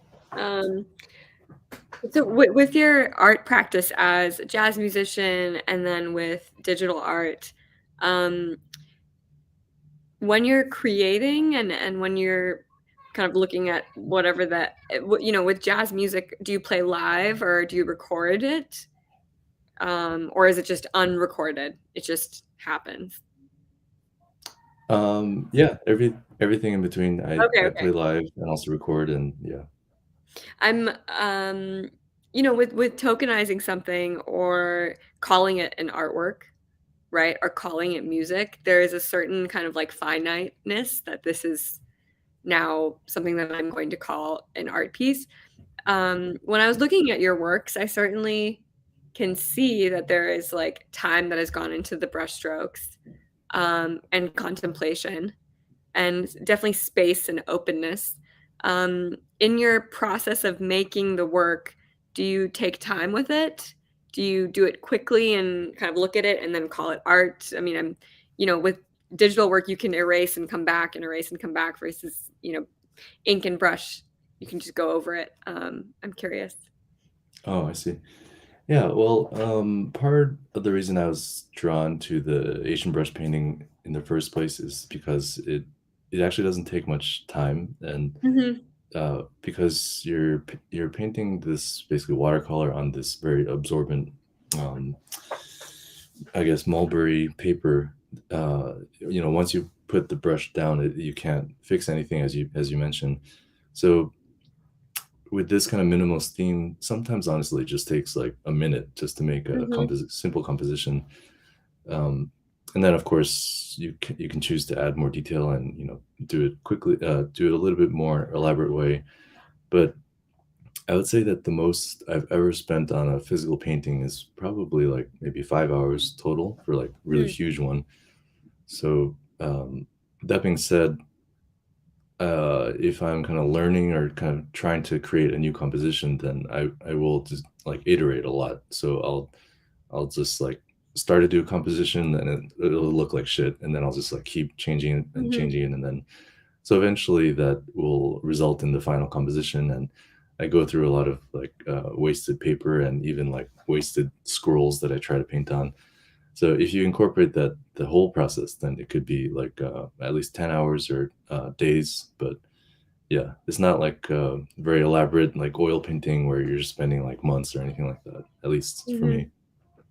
Yeah, there's definitely, there's the fetishizing of like hyper detailed, hyper realistic painting, right? Because people realize how much time went into it and therefore it is more valuable. Versus, with, I know there's like a Japanese technique of just making circles, and so as an act of meditation. And so the briefness of it is the value of it because it captures how tiny it is. Other than the artworks that you've tokenized, what and your physical brushwork. Have you explored any other mediums, sculpture, anything like that? No, just the art, the digital art, the actual painting, and then just jazz music. Although I haven't tokenized any of the music part yet. So What instrument do you play? I play jazz saxophone. Oh, amazing. That's yeah. My friend was learning and I like tried and I didn't realize how hard you have to actually press air out of your lungs into the instrument. With jazz music, in Seoul, is there are there jazz clubs and do people enjoy that music? Yeah, it's not popular music, but there's a number of jazz clubs. The popularity of jazz kind of ebbs and flows here in Seoul, but at the moment it's actually not too bad. And although the scene itself is not as vibrant as the like New York scene or something like that, where in the States you can basically see any number of like really inspiring concerts. But while we don't have that here, at least it's actually quite easy to get a gig. So in New York, if you're a jazz musician, you'd be lucky to get a gig like a few times a year in a place that you like. But here you can just like basically just play almost wherever you want, even if you're just like a student. So there's there's advantages and disadvantages. Moving from like the US to Seoul, what are the biggest differences in general? But I am curious about how people think about art and medicine in an Eastern context versus a Western. If you've noticed anything that most people just won't be able to pick up on unless you've lived in both places. Yeah, well, in the context of medicine, I would say it's quite interesting because when I was in the States studying Eastern medicine, we kind of had this idea of like Korea and Asia as this like mystical mecca of like so obviously the origin of this medicine, and wow, there must be like people walking around with flowing robes that are reciting ancient texts like but once and there is of course some of that, but once I got here, there's a couple things that are really unexpected. For example, the traditional medicine has been incorporated here to such a large extent that it's just politically part of the system. It's like a two-party system here, where the MDs have a lot of power, and then the traditional medicine people have a lot of power, which is good in terms of like kind of prolonging the longevity of the medicine itself. But now it's become an institution where you get the insurance reimbursement for it. So you go to the hospital, the traditional medicine hospitals, and you just pay $10, and the rest of the treatment is covered by the insurance. But then you talk to the doctor for like a minute, and then he puts needles in you and then walks away. Somebody else comes in, takes out the needles. They do like many varied therapies like the cupping and sometimes injections in order to get like more insurance reimbursement. So all of a sudden this traditional medicine has it's within the context of this Western insurance model, it kind of warped into something else. So that part is really quite unusual. But that being said, there's still kind of like a baseline awareness of traditional medicine values that I think is present here that is not, for example, people who, even if they don't really believe in traditional medicine, like the 5 elements or whatever, they will still drink ginseng, or they might still have some like traditional medicine if they have a cold. I mean, there's one extreme example is like there was this thing called fan death here in Korea, where people basically, in traditional medicine, we believe that if you have exposure to cold wind, then it's bad for your body. It's kind of like a pathogen that can kind of influence your body's inner workings. And the furthest extension of this, in my opinion, in Korea is this thing where they really believe that if you leave a fan on while you're sleeping and it's like it's kind of blowing wind towards you constantly, then you can die. And there were like reported cases of this, and and even my parents were like, they believed this as I was growing up. So we just never, you know, if there was a fan, like if it was really hot, they would be, oh, just shut it off like before sleeping. And it wasn't until like I was an adult, I think, that I realized like this is not a thing. And so yeah, there's little weird things like that. There's like remnants of kind of traditional values, I think. Yeah, I know procedure with the coding and procedure-based care is the one that provides the most revenue for hospitals. That's really interesting to hear that it's like the thing that what is supposed to be like a holistic practice gets kind of truncated down into billable experiences. Yeah. How do you think that can change? How would you solve something like that? I'm really not sure, because the association of the Korean medicine doctors is so large and powerful, and there's so much money behind it. And there's a lot of people within that organization that think that although we are traditional medicine doctors, we deserve to be treated as equals to the MDs, and we should be able to do x-rays and, you know, order lab tests, and basically they don't want to see any kind of difference. So I don't think that they necessarily see this as a problem. You know, I think they're just like, well, it's great, insurance is reimbursing us, we get paid a lot, and I mean, a certain way, from a public health perspective, it's maybe not such a bad thing. And there's certainly going to be people who are still operating their private clinics with a different model. So yeah, it's quite.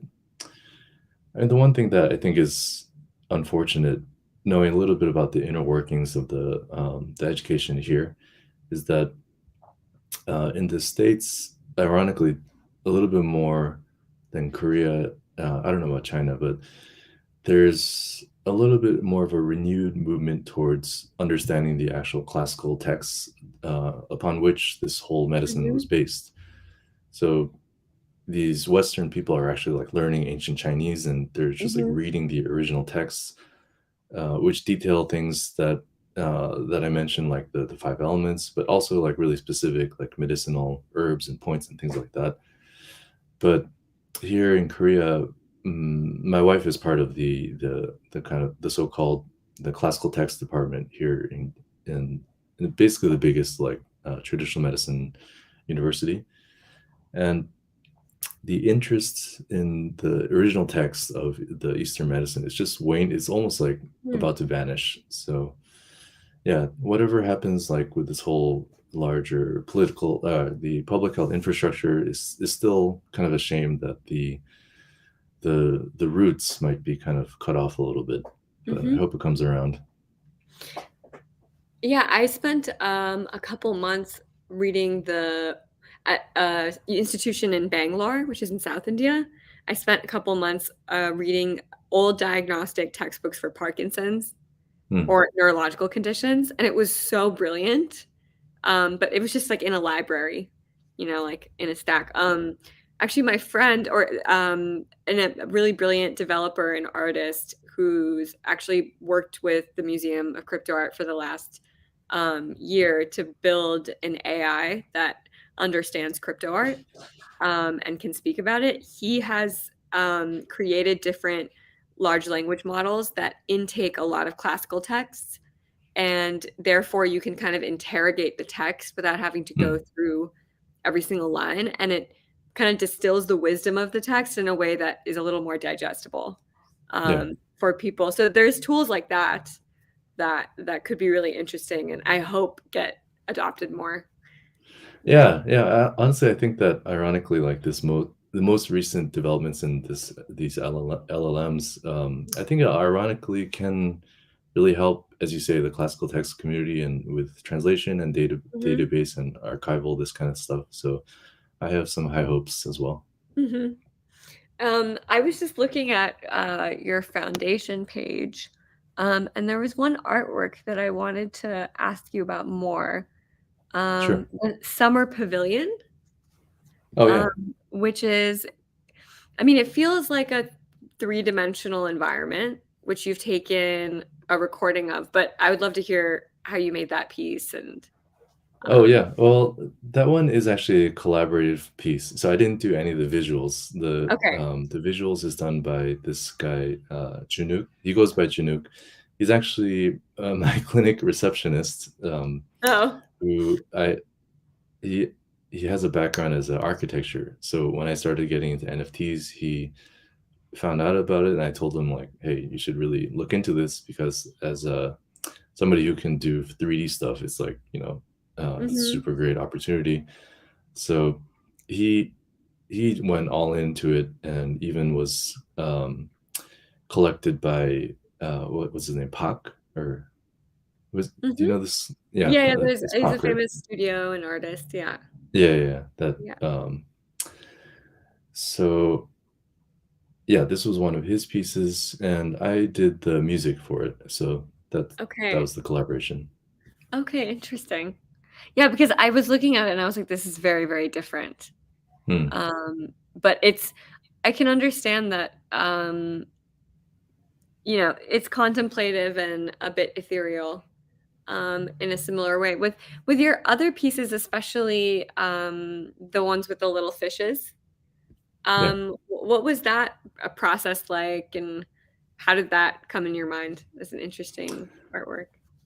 Oh yeah, that originated because at the time that I was studying the bamboo strokes, and the bamboo stroke, it basically, you know, you just put the brush down and then you just flick it so that there's like a tail there. And so if you shorten it a little bit, it looks exactly like the body of a fish. So I was looking at that, and at that time I was living with this roommate who had a cat named Bubba, and that cat was like, you know, he's like 13 years old or something, and he had lost his meow because he had meowed too much to other cats in his life. So he was a really charming and grumpy old cat. So I just made this series called Bubba the Fish, and it would be like one orange fish surrounded by various blue fish, and just made it into many different configurations. I think I made about like, I don't know, maybe about 100 different Bubba the Fish paintings. And back when I was like actually doing exhibitions and selling the artwork, they were really popular, so people would just love them. And I would make each one kind of semi-autobiographical. Like if I had let's see, what, I can't remember exactly, but just like almost as a form of like therapy or something. If I was dealing with something at that moment, or if I had some kind of idea about, you know, some social issue or something like that, then I would just make a very long, like drawn out title, and just make the fish in various configurations. And the one that I put on foundation, that was actually my first, the very first piece that I minted and sold, and that one is called Bubba the Fish Has a Bad Day in Atlanta. Yeah. And that happened right after there's like a really horrific incident about Asian hate harassment. I forget exactly what the incident was, but it was something like an old woman got like completely beaten up or something like that. And I was really shocked, you know, as somebody whose parents still live in the States. So I was feeling a lot of like anxiety and sadness from that.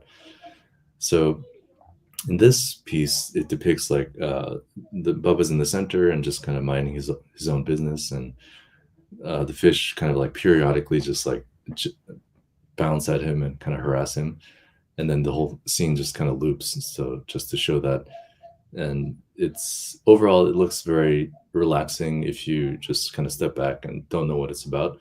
But then if you keep watching and see that Bubba's like constantly being harassed, then there's some kind of like a darker undertone there.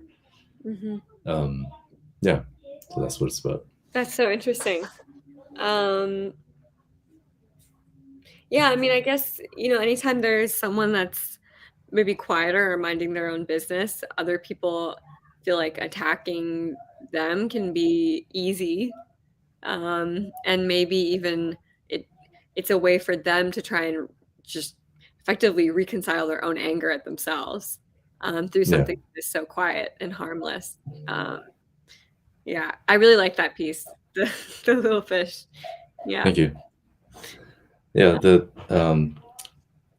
I just to share that I gotten into NFTs just thinking it was like this promised land, and it was like right during the whole boom, and I was like, oh my god, I can combine all my interests, and like finally I'm doing this digital artwork and I can sell it, and there was of course this financial avarice there too, but I just couldn't sell anything for like maybe 3 months, and I was trying to put up all of my past artworks, and I just had the wrong idea about it. It just like seeing all the artworks on Foundation and being like, oh, my art is way better than this, so I can probably sell for like 20 ETH, and just totally wrong mindset. And then I started to actually get to know the community and start to get to know the Korean NFT community in particular. And back then it was like super vibrant, very close knit. We would have meetings on Clubhouse like every day, and that's so cool. I had no idea there was a vibrant Korean NFT community. Yeah, it's shifted a lot, but back then it was like it was really quite extraordinary back then, because there's this whole group of Korean artists that most of them did not speak English, and then there was a couple people within the Korean American community who were acting as a bridge between this largely basically like American white audience of NFT artists and collectors, and then this like hundreds of Korean artists who had were just experiencing this new thing. And so we would have these rooms and we would like present our artwork to these American collectors and like translate back and forth. And so yeah, it's really unique. And then I met the first collector who he was something of a community leader himself at J07, and he lived in Atlanta at some point and was Korean American, and so he really related to the message of that piece. And part of my mindset of like realizing that I come into the space with the wrong motivations, I actually decided like, okay, I'm not gonna, because of the messages of this piece, I'm just gonna donate all the proceeds to, stopping Asian hate. So I feel like as soon as I decided like, okay, I'm not gonna sell this, I'll donate it. This is not about profit. And then almost like the same day he decided to bid on it. So yeah, that was definitely like a revelatory and just a totally ecstatic moment that the moment the NFT artist gets their first bid or sale, it's just that's a really good story. Have you minted something? Or I have minted like 2 or 3 photos of my dad and like old family photos for fun. But I've collected, but very selectively. And maybe in a similar way, I certainly struggle with the kind of American labeling of any kind of Asian or like Black African identity. Because as soon as you label it as like female artist, Asian artist, you've now taken away maybe some of the integrity of the work. But I have selectively tried to collect from women and people who are outside of like kind of the white American context. But I didn't even know it was happening. I just started with like 3 or 4 things, and I realized over time that was just what I was gravitating towards. Because I was looking to, and then over time I was like, wait, I really like supporting these people. I collected from like 2 different Indian artists. It's interesting how identity and collecting come together for sure. Yeah, that's great. We need more collectors like you. I haven't met any other female collector, except I've met female collectors who are artists, and they're amazing. Like Giselle, who's incredible, who started in the NFT space long before I did. But it's not because of how aggressive some of the marketing is. It doesn't invite it. It doesn't kind of lend a hand out to people that aren't going to kind of fit in the boxes. But that's really cool to hear that there was like a Korean American that naturally, you guys found each other. wanting to connect in that way, and the artwork became its own translator. Yeah, I wonder if any of the other Korean artists that didn't speak any English, if they found other Korean American collectors as well, or any collectors of any language and any ethnicity, I'm sure. Yeah, the community did quite well connecting with the mostly Western collectors at that point. And since then, the scene has shifted so dramatically that that group has fragmented. Nothing bad, but it's just like everybody started to get into various organizations, and so and now there's a lot of like Korean collectors and Korea native blockchains and marketplaces. So yeah, some people from that original group are working in completely unrelated things in America. I mean, still blockchain related, and others are like really hustling even now, just like making these huge scale. Like there was just a Korean NFT festival here in this place called Dongdaemun Plaza, and they just filled this entire almost like not stadium, but like really quite large room and like huge tower of like digital displays. And yeah, so yeah, there's although NFTs are still kind of like, there's a little bit of a stigma still even here in Korea, and it's not really, I wouldn't say it's popular at all, but the movement itself seems to be it seems to have been going pretty strong, and this doesn't really seem to be stopping either. That's cool. What do you think of those when someone decks something out, fills it with screens? What do I yeah, what do you think of that experience and that like vibe and stuff? Yeah, I mean, in a certain sense, it's a little silly, right? I mean, just it feels a little absurd, I would say. But I mean, for people with digital art, then that's like the best thing that we can do at this point. So, I mean, especially the fact that like you can do that remotely and like just show your artwork in other places and blow it up, and so in that sense, I think it's pretty incredible. So, I think there's a lot that we could. I think artists should take advantage a lot more of including myself, of this kind of like spatial aspect of, especially if we can pretty easily create a 3D like on cyberspace or kind of virtual gallery, and we can mirror that exact artwork into a physical gallery. And so that's something that I would really like to do, and incorporate music as well into that, like make a 3-dimensional musical composition where somebody is in this certain room, then they hear certain sounds, and part of the composition is like where the person is in proximity to the sound sources. So if they're in a certain position, then they hear a certain chord, and then they, that chord gradually shifts as they move around. So I think people, including myself, should really take advantage of that even more. So not just using just digital screens in a space, but really thinking about the spatial aspect and the sound, and treating it like an installation, I think.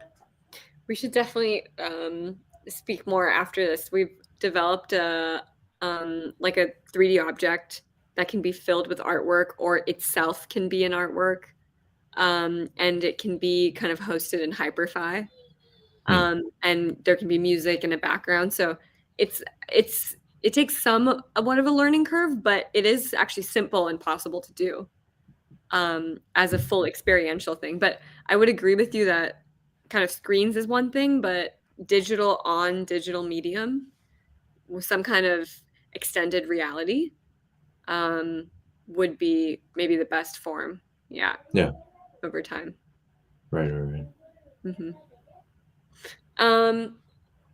We are coming to the last like couple minutes. I just as a closing question, over the next couple months or years with like blockchain, with your, any of your artistic practices, I would even call healing its own. What are you looking to do? What interests you? What excites you?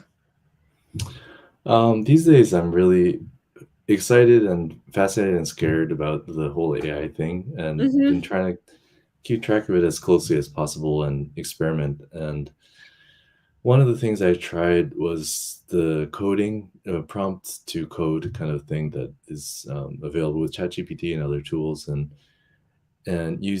starting to dip my toes in generative artwork, because I'd really love to do something with the Bubba the Fish series where it's like it's an animated interactive series, and even something where it's like it's a coded piece where Bubba has a certain lifespan, and you take care of kind of like a Tamagotchi kind of vibe where you take care of him for a certain while and then it just naturally stops, and then you can gift it to someone else, or there's a certain interactivity where if your mouse moves or clicks in a certain way, then it'll behave, even like feeding the fish or something like that.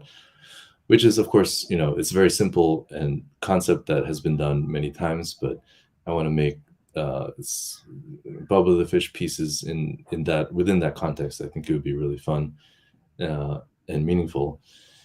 And other things like a lot of my pieces are like mountain ranges, which are just kind of like overlapping, and as you go into the distance, they look more and more translucent. And I was realizing that I could very easily just make like a kind of generative piece about mountain ranges as well, just make the templates. And then so I think that would be really interesting to do, and obviously the ways of combining the music and art in this installation thing that we just talked about. So I think generative art really excites me, using AI to kind of to enhance that aspect, and then also exploring more about the physical space and combining this proximal audio thing with the artwork. That's what I'm going for, I think. Cool. I'm excited to see all those, and I'll definitely message you after this. Yeah, thank you. Yeah. Thank you so much, everyone, for listening in. Yeah, thank you.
welcome back to our 24-hour conversation about color, time, and the blockchain. We are not even halfway through.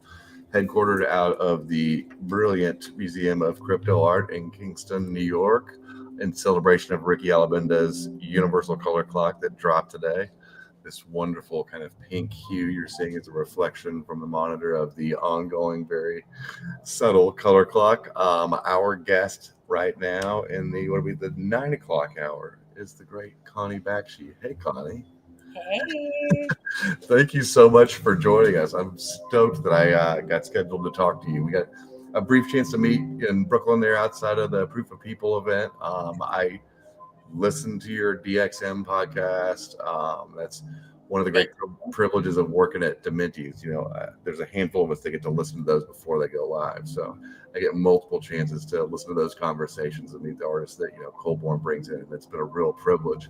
And getting to understand the practice of so many of the prolific, really great artists in this space, and such a diverse group of humans. The blockchain attracts polymaths and artists, mathematicians of all angles. I love the idea of this kind of shelling point, as this technology is a shelling point for all of us to kind of come around and get to meet folks and working in so many different practices. Let's just get a little bit about your background. One of the bits that I've been doing on my hosting duties today during this is asking for people for their art superhero origin story. Is there a moment in your childhood or your early education, or a teacher or a painting or an artist, or a moment where you're like, I'm going to make art? Like that was it? Like that was the light bulb moment? Or was it more gradual? Or tell us your story of how you kind of, from a tiny child, Connie Bakshi, into grown AI artist badass Connie Bakshi. I love that. Thank you. You are so kind and so generous. The origin story is always a tough one. It's a tough one to tell. I can't say that there was any one instant that triggered the decision to become an artist. I think that my entire life has been kind of a meandering journey. Relatable. But I will say, I think a lot of my, I actually started out as a classical pianist. Really?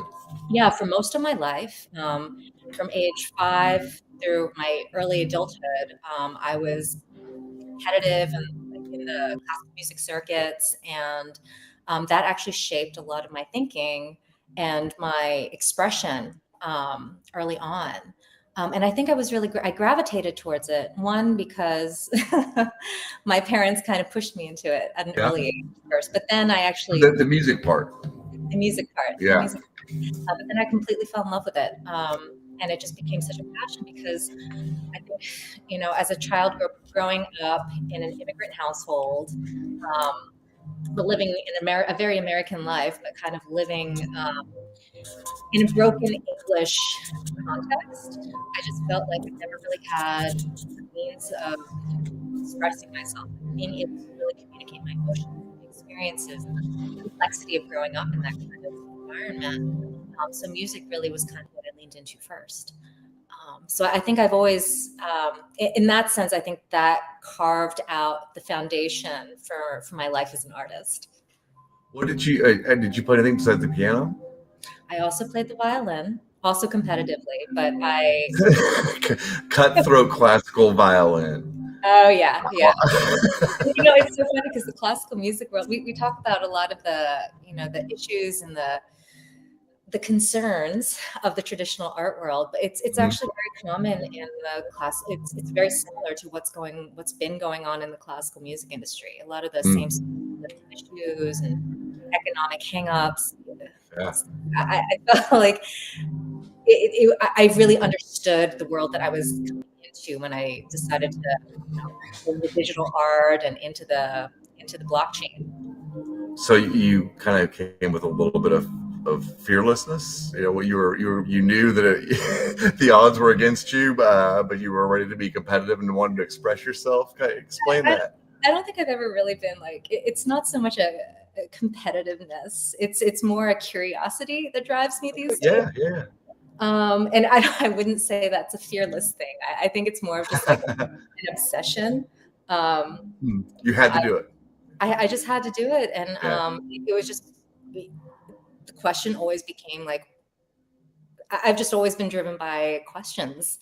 I think, I was one of those kids that always had to break things apart to figure them out. Like my parents were always furious with me because I was taking apart everything, but in the same way, but because I wanted to understand why things worked and why they didn't work. And I think that's kind of a mentality that I've carried with me through life.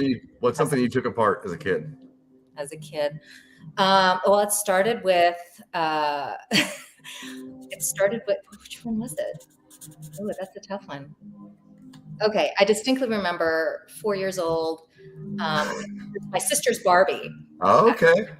I dismembered my sister's Barbie. That was see how the arms work. A little bit disconcerting to my parents. Just need to know how all the joints work in these toys. Right. But then ultimately I started taking apart like mechanical objects and, like calculators and things like that. And so ironically, when I decided to, when I went to college for undergrad, I actually studied biomedical engineering. So it all kind of, it segued, I guess. Well, that was on my list to ask you about the opera you created based on a DNA system. Am I getting that right? My research is a little thin there, but I remember the idea of an opera related to the DNA in some way. Tell me about that. Yeah, I was part of I was part of a creative collective or a creative partnership at the time. And we were YuYu, working under the name of Non-Studio. And at the time I was bringing in kind of my I guess understanding of genetics and music and trying to find ways to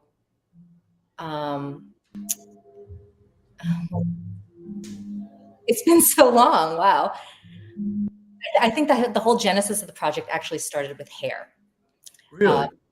DNA strands of hair from specifically hair from DNA, which is it's called mitochondrial DNA. Okay, yeah. I heard that on a detective show once. It doesn't have as many base pairs as the DNA that we're familiar with, but it's closer to roughly 16,000. But so unique about the DNA in hair is that it's uniquely passed down through the maternal lineage.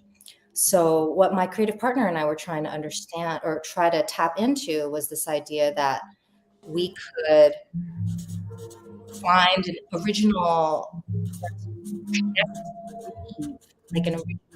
like an Eve figure through the hair, and kind of summon or invoke an original lullaby. That's kind of the genesis of the project, and then as expressed in an opera. As expressed in an opera, and I honestly, that partnership ended, and before the project came to a full fruition, but it continues to evolve. Fair enough. Do you like working collaboratively? I do. My recent collaborations have actually been more with the verse. So in line with Word. Yes. Which is, which kind of stems back to my own complicated relationship with language. But yes, most recently there was a wonderful, wonderful exhibition done on Feral File called Feral Verse, which where the tagline was rewilding literature. But we could use that these days to balance out the stuff happening in some of the southern United States. So yeah, let's rewild some stuff up here. But I had the wonderful opportunity to be paired with P. Scott Cunningham, who's an incredible poet and writer based in Miami, and there were basically 7 pairings of poets and artists. But random? How were you paired up? It was curated by okay. Caballero, Sasha Stiles. Okay. And I was paired with Scott, and it ended up being probably one of my favorite collaborations of all time. I love that. Yeah. But it's really fascinating being able to translate or take such an incredibly rich poem that he had created and to interpret it and translate it in such a way that was truthful to both what I perceived in the poem and what he wanted to express. See, I love that. As somebody, I don't have a traditional fine arts background, very little in academia. I grew up as a DJ and a recorder, and really into DJ culture, and the idea of remixing and collaborating with, or turning your song over to somebody else for them to reinterpret it, for a dance floor output or for a certain verse or certain hip hop verse. Incredibly common, and it's something that's always like really exciting. And to think about that in terms of the visual arts, you don't see that as much, but I love it because of some of the stuff I love about CCO and the idea of visual remixes, and working with artists, to remix their work while still staying true to the nature of the work, I guess. So seeing that happen visually, again, like my biggest reference is, going back to sampling records and remixes of, dance music and stuff like that. So I love thinking about the idea of, visual remixes with partners, That's such a great way to think of it too, just the idea of the remix. Because I found, because it was a collaboration, I found collaborations tended to give more space for experimentation, right? Mm-hmm. Yeah. So I've been thinking through my process of how reading the poem and annotating it, essentially trying to distill the DNA of it. And then looking at my own process of, okay, I'm creating a still image using AI, using keywords from this poem that really, right? But then in the same way that I was deconstructing the words, I also started deconstructing the image itself. Yeah. So it was kind of an unusual process for me, but one that I thought was very true to how I was reading the poem and how it was unfolding. Yeah. Remixing it in your own voice. And it still I felt like it still maintained my voice and it still maintained Scott's. That's the best remixes do. 100%. It's funny because you even in that one reference back to the DNA, like how deeply woven are these organic biological systems in your current AI work? I've not one to have delved into genetic algorithmic art, which there are a number of artists I know that have actually delved into. It's more of a conceptual deconstruction that I tend to approach, because I feel like so much of what I'm deconstructing is really a deconstruction of myself, as narcissistic as that sounds. That's artist. It's all about me. But I'm constantly trying to deconstruct my own post-colonial identity crisis and unpack it. And to do that, I have to distill it to its minute parts, to its DNA, really. Yeah. Well, it's interesting because like one of my favorite collections of yours, the Ethereal Caress, that was one of your Genesis process in the AI work. One. Thanks for looking at it. I appreciate that. Well, there's obvious figuration in these images and the depth of field and the kind of almost painterly gestures of the Renaissance era as far as the light and the dark in this stuff. So like there's 100% this kind of reference to the human figure, but also like beautifully surreally distorted in a way. And I'm wondering what was the genesis of the idea behind that group of works? And for users, you can look it up on OpenSea. It's an easy way to view the collection, Ethereal Caress by Connie Bakshi. I wish I could pull it up on the screen to show you now, but I just love that set of work. And I was just really, really curious as to like the germ of the idea behind that, because I feel like there are a lot more references there that my brain knows and I can't articulate. Oh, I'm so glad that it resonates with you. That was such a special collection. And that had come, I started working with AI with it the year prior to releasing that collection. Okay. And at the time I had a very, very good friend of mine Phil Boshua, who is kind of the perpetual inventor and like one of those serial entrepreneurs, and he's brilliant. But he at the time was working with a lot of the most cutting edge AI models at the time, between natural language processors as well as text to image. And around that time, it was also kind of in the middle of the pandemic, and I was kind of having a come to Jesus moment about how, what I really wanted to really explore in my practice. And that's when he came to me and said, you know what, I'm going to hand you all my tools, you go play with them, et cetera. But ultimately, when I first started out, I thought, oh, okay, I'm going to see that. I have an idea of how I want to use the AI based on what I've seen, and I'm going to, put in this text and get this output. And I would say that the responses that I got from the machine in the conversations, as well as and so in a lot of ways I was like, oh, like this is allowed, like it's not working. And I realized like I had preconceived notions of that.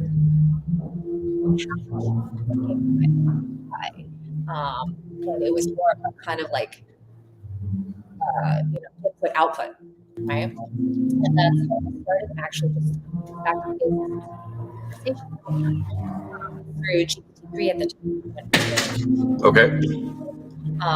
And I started having more and more of these intimate conversations that were very casual. And at that point, I gotta say, I started developing an intimate relationship with AI. And the conversations that I had that went on in the months, it was probably like a 6 months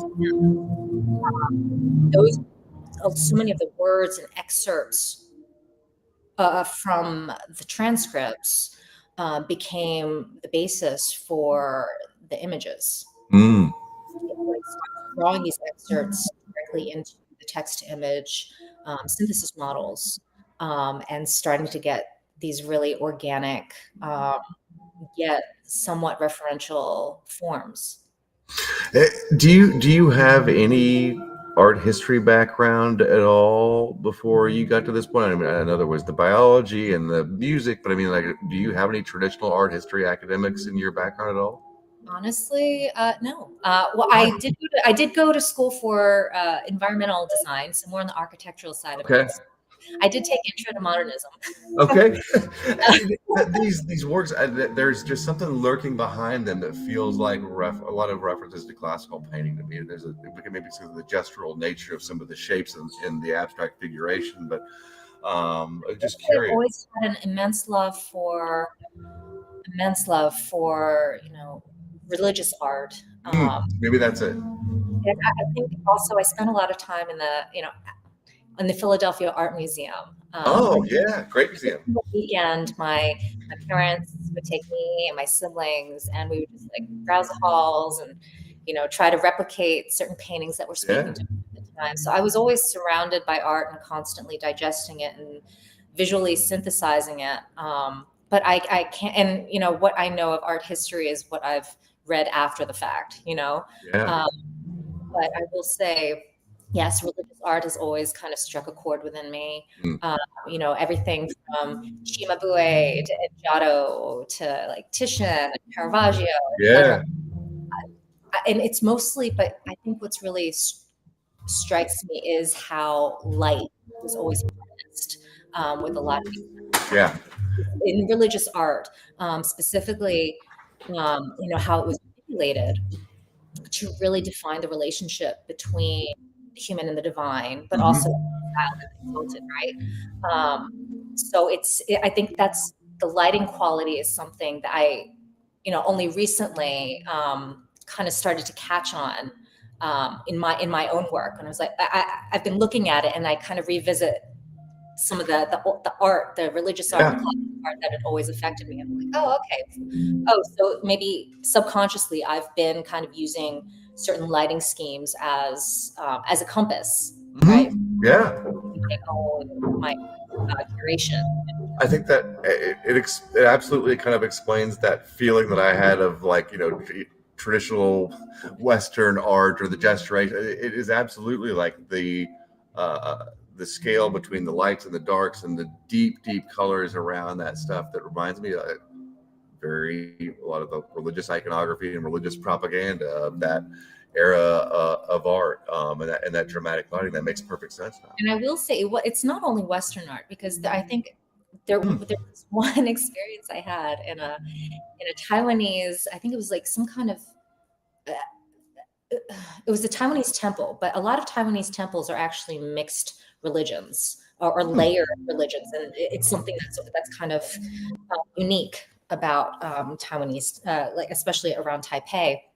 But I remember just like walking in to this incredibly dark room where there are these incredibly colorful sculptures, but they're cloaked in darkness, but with only pinpoint lighting. Yeah, it had a very similar effect to me of like, of that relationship with light and darkness and like divine. So it's religious art in general, I think, that is from multiple cultures. Wow. Yeah. Interesting, the idea that these models were trained on, obviously millions and millions of images, and that maybe it's reading again, like a lot of those religious works, as having the idea of trying to paint the divine. And what does that have in common across all of the different cultures? How much do you think what those data sets, or what your AI is trained on those data sets, like how much do you think of that seeps into your work unconsciously or consciously, or like what level of control do you feel like you have in creating that, and how much are you giving over to the AI based on that specific data set it was trained on? It depends on the collection, on the project, and what the conceptual narrative is. Because I'll work with my own custom data sets. Mm-hmm. Oh, wow. Whether it be my own photography or, I may start with, in a lot of ways, like I think with the first collection, that was a process of sculpting. Yeah. I had my own image set, my own data set of images.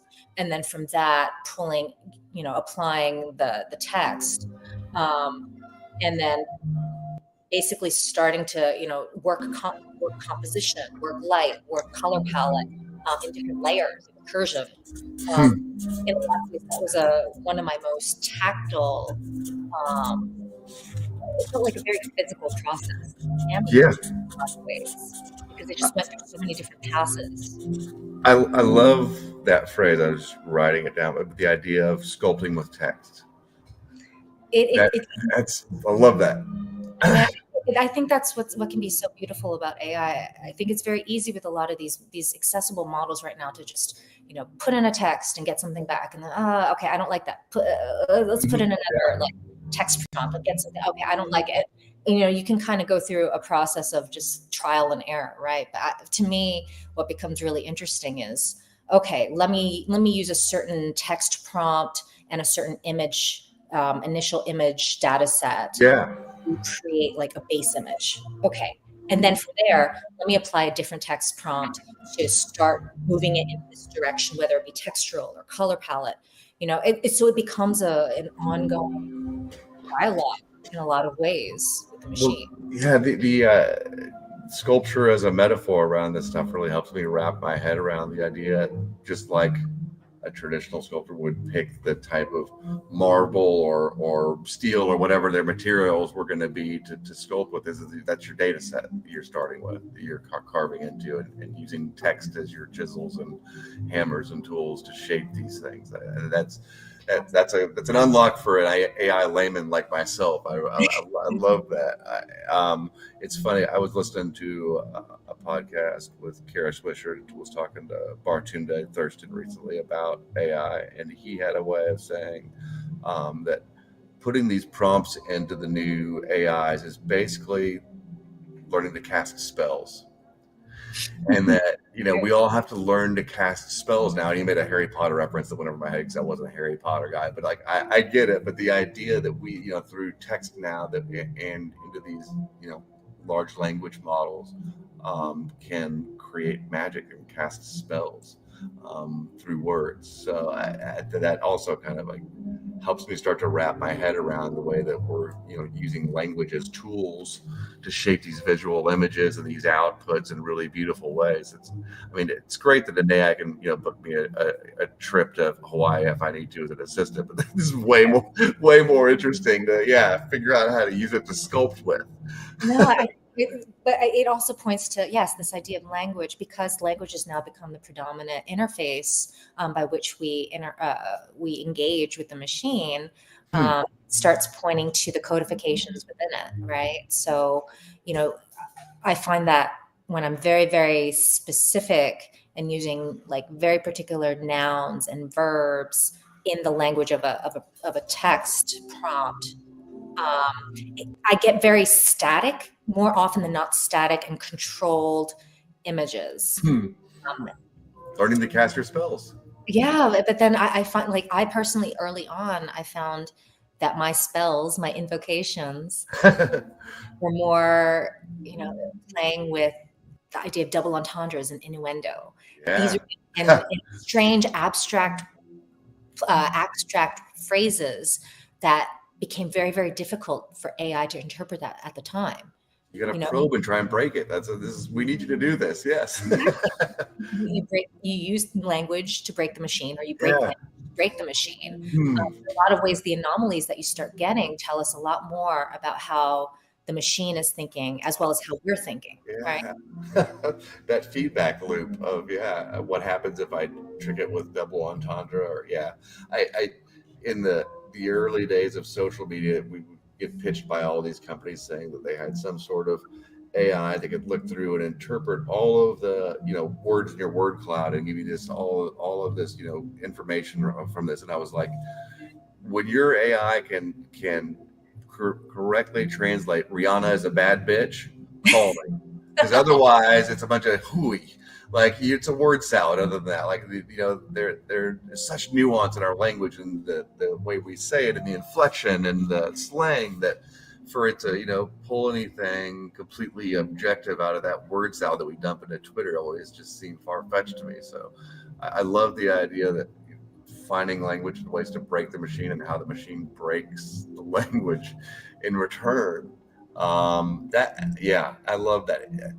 In the larger conversation, the ongoing conversation around color and time in the blockchain, what is your engagement process? Obviously, you're creating digital works of art. We understand how NFTs work to facilitate you, as an artist, being able to sell the work. What is it about the more esoteric natures of the blockchain that interests you as an artist? Or a set of systems or rules that you find an interesting constraint on your practice? Yeah, actually, you're starting with blockchain, but really there's 3 areas to talk about, right? Color, time, and blockchain. Yep. And I think I want to speak to color first. Please, yes. Because I think there's more. I think I have a very ontological relationship with color that I think ultimately colors the way I think. Yeah. So when I this week I was thinking a lot about, like, what do I actually think about color? We're going to get on this call and we're going to talk about color. What are my opinions on color? And I realized, one of the questions I had, like, I distinctly remember having as a kid and continue to have, is, does color actually exist? As somebody, I'm red-green colorblind, and so I think about the existence of color, like, that I've never seen the world like anybody else. Like, it's normal to me, and it doesn't really rear its head often unless I'm trying to match a tie with a suit. Often, my wife is like, "What the hell are you doing?" Or, I had the anecdote, like, when I was a kid, like, with a green shag carpet, I drop a red Lego and they're invisible to me. But, like, in my day-to-day life, I see regular other colors. Like, I can tell what difference between all my favorite, sports teams. It's not like a giant handicap, but I perceive color differently than the average human does. So, always fascinating. Yeah. And itself, it's the perception that that we've defined. But really, like when you think about how the eye processes, how the brain processes color, right? Light is reflected off of an object. What's not absorbed by the object goes back into our eye through like the retina, where certain signals are picked up, and then it goes to like the visual cortex, where it's the brain is trying to understand, okay, am I sorting color, am I sorting shape, like, and then it's to the thalamus in the back, which becomes kind of like the postal service and sorts all these signals, and ultimately, but at the end, I think the most interesting,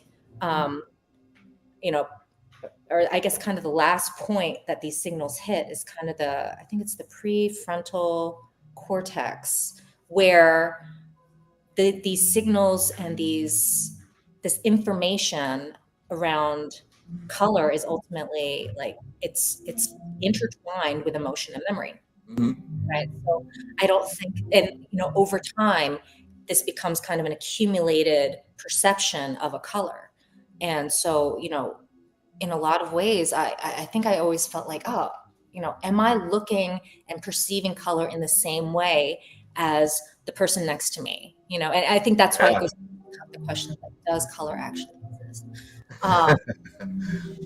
And so I think it's, I'm constantly thinking about these kind of perspective shifts. Where am I going with this? I've not had enough coffee tonight before this. Just knowing that for us, like, color is something that evokes very specific memories and individual people.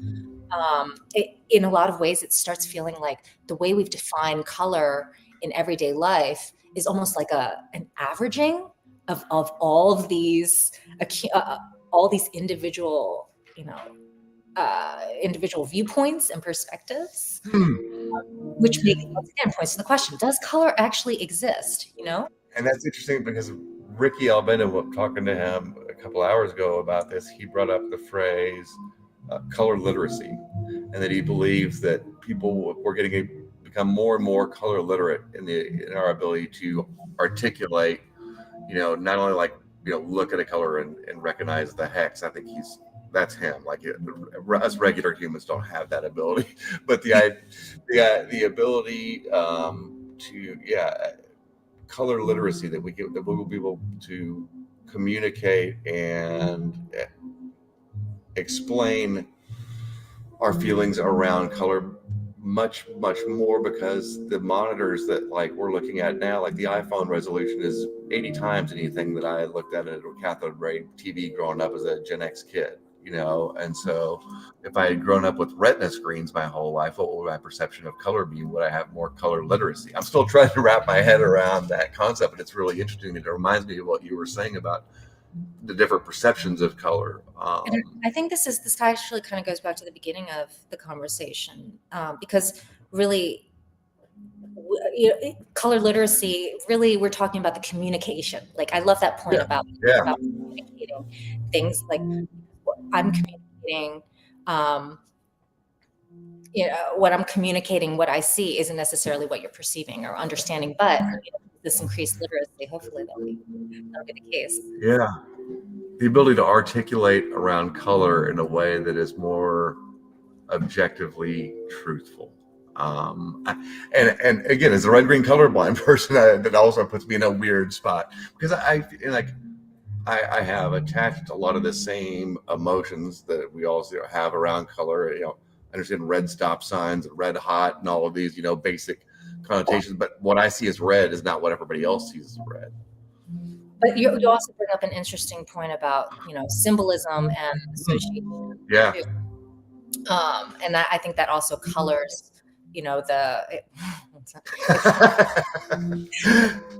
not intentional pun. It flavors one's perception, especially when I think about like between different cultures, how the color associations that are had around, say for instance, the color green isn't the same in the West versus the East more often than not. Yeah, I'm sure. Yeah. But where was I going now? We're meandering, and this is great. Yes. We're not even halfway through this live stream yet. Tune in at 9 o'clock tomorrow to see how I can hold a conversation together. I'm so impressed with you guys. This is a blast. I mean, I love working this job because I get to have conversations like this, whether it's in the metaverse or a live stream or a podcast. Met some of the smartest, most interesting people in my life over the last 12 or 14 months, working in this space. So what a joy. Great. Yeah. Well, let's talk about time. Oh, I don't want to move you off. If you're not finished with color here, I'm sorry. No, that's all right. That's all right. So time. I was thinking about the relationship between color and time. Well, is there a relationship with time in your practice? Do you think about, when you're going through the process of sculpting a data set with words, that the time it takes you to achieve the final goal, how does time affect the difference between your work with Chat GPT 3 versus 4? And that the leap in the size of the training models and the abilities of these AIs is that they change so quickly now. But the way you're phrasing it makes me think that you're thinking of it in terms of hours, minutes, seconds. That's what kind of comes across. And there's nothing wrong with that. I'm thinking out loud, and for me, it's more of a temporal experience where really when I'm in it, I have no sense of time. When you're in the flow state, in the flow state, right? So there's a temporal experience there, and I think that's the difference. It's like it's temporal, which is something that's kind of embodied, right? Versus something that's dictated by a construct. Time is just a construct. Charlotte Kidd talks about this, like the idea of like GM in the blockchain space. I mean, like it can be any time of day, like all of these different little time and order systems that have come around, and even in our little ecosystem of this Web3 stuff, and that the idea of blocks, block hashes as marks of time, And I find that my relationship with time depends on what I'm, when I'm working with my AI tools, and I work across various models. I have no sense of one model, even if it's newer, being faster. Really? Or like more. I think I feel like, I don't think in those terms. I'm trying to think like, okay, this model actually thinks in this way, or it's processing words in this way. So I have to kind of distill this and try to my mind as to how to work with this particular one. So I'm just thinking of it in terms of the task of like, okay, how do I construct this and decodify language in terms of this model in order to start getting the input, the feedback and the outputs that are to me, right? But you could say that you have a different temporal experience with whatever software or whatever you're working with at the time. I mean, even like Twitter has a completely different. You talk about GM. It's really like that's just like the time of the hustle, the time of the marketplace that Twitter is. And granted, so much of it is a marketplace for blockchain-based art, but it's the hustle and bustle and really this drive to beat the algorithm or to kind of find your way through it. That creates this sense of urgency and pressed and expedited time. The technology is built 100% and fine-tuned to do that to us. Yes. I mean, 100%. Yeah. I mean, like the amount of money these companies have, having worked in social media advertising before I luckily got out and got into this space, like I realized the power of Facebook's advertising platform is the greatest propaganda machine ever created by humans. It's terrifyingly good at what it does. I mean, I could use it to sell a lot of crappy products for a lot of millions of dollars for a lot of big companies. So I mean, imagine someone with what a full, understanding of psyops could be at that scale, could do with something like that, outside of marketing. But I mean, there is a great analogy around addiction to slot machines and gambling, and that, the gambling addiction doesn't come from placing your bet on red or black or 29. And it doesn't come from winning or losing when you see the result. It comes from when the ball is spinning around. That's the hook. And so they have figured out a technological way to keep the ball spinning and keep us all engaged and anxious and push us. And that's why, you like, even physically as you did that, I was like, these technologies are fine-tuned to make us do that now because of the attention economy and advertising model. I love that. I feel like that's such an apt like metaphor, like, seeing the ball go round Yeah. the wheel. And it becomes a very physical experience at that point, right? Because it's about the adrenaline that builds up and endorphin rushes and No, I've actually started playing around in I jumped onto Blue Sky recently. Okay. What do you think? So far it's been very quiet in a good way. Good. But just in the sense that I'm not feeling that I'm combating an algorithm, but you still feel a sense of urgency because for the most part it's like a time-based feed that's the primary, but you feel like there's some people who are like really like taking up, like, they're posting every 5 minutes. Right. And that's what you're trying to get in. You're trying to like push through the cracks. Yeah. It's different. It's more of like you're in a group conversation. You're trying to get in a word, like, versus that's like the real-time group chats that like you're trying to keep up. Like Twitch now. Like I watch my nephews do these live, stream Twitch. I'm like, how are you reading that conversation? It is moving just like a waterfall down there of emojis. I'm like, how do you this is where my old man, I'm like, hey, you kids, I don't know how you guys keep up with this stuff anymore like that. But it's still better, I think, than kind of trying to compete with an advertising model. Yes. Yeah, a faceless algorithm in the background, right? Yeah, 100%. That's there to move product. I mean, capitalism gonna capitalism no matter what. Like no matter your political beliefs, I have come to believe that is a truism, at least in the United States and where I've grown up. And one of the reasons I always push back on any of my friends who poo-poo the NFT space or blockchain stuff, I'm like, no matter what your feelings are around it, the idea that digital ownership won't happen at scale is something I can't believe. Like, digital ownership is just an inevitability and an extension of us not only coordinating as humans, but because we're capitalists, especially over here. The only way for capitalism to expand and to expand exponentially is digital ownership. So, we have to shape it in the right way. That's one reason I would like to work with artists and in this space where people are trying to break it and really explore it in ways that aren't directly fiduciary. But yeah, it's as a concept isn't. I'm probably going to end up like putting foot in mouth, so bear with me. Oh, I've done it 7 times already. So. Okay, great. So capitalism as a concept is not. It's not necessarily a bad thing, but no, I don't. I agree. It's based. It comes down to transaction and fair transaction. Yes, fair is the key word. Right, fair. Regulated, maybe. But regulated by whom? Yeah. Maybe we won't we're talking conceptually benevolent regulation. Right. But yeah, it's about equivocal transaction. But I think what helps now with blockchain is transparent transaction. Yeah. Right? Transparency is a good step in the right direction. But I think hand in hand with that goes the idea of like, okay, well, what is value? What's the question of value? How is value being assigned?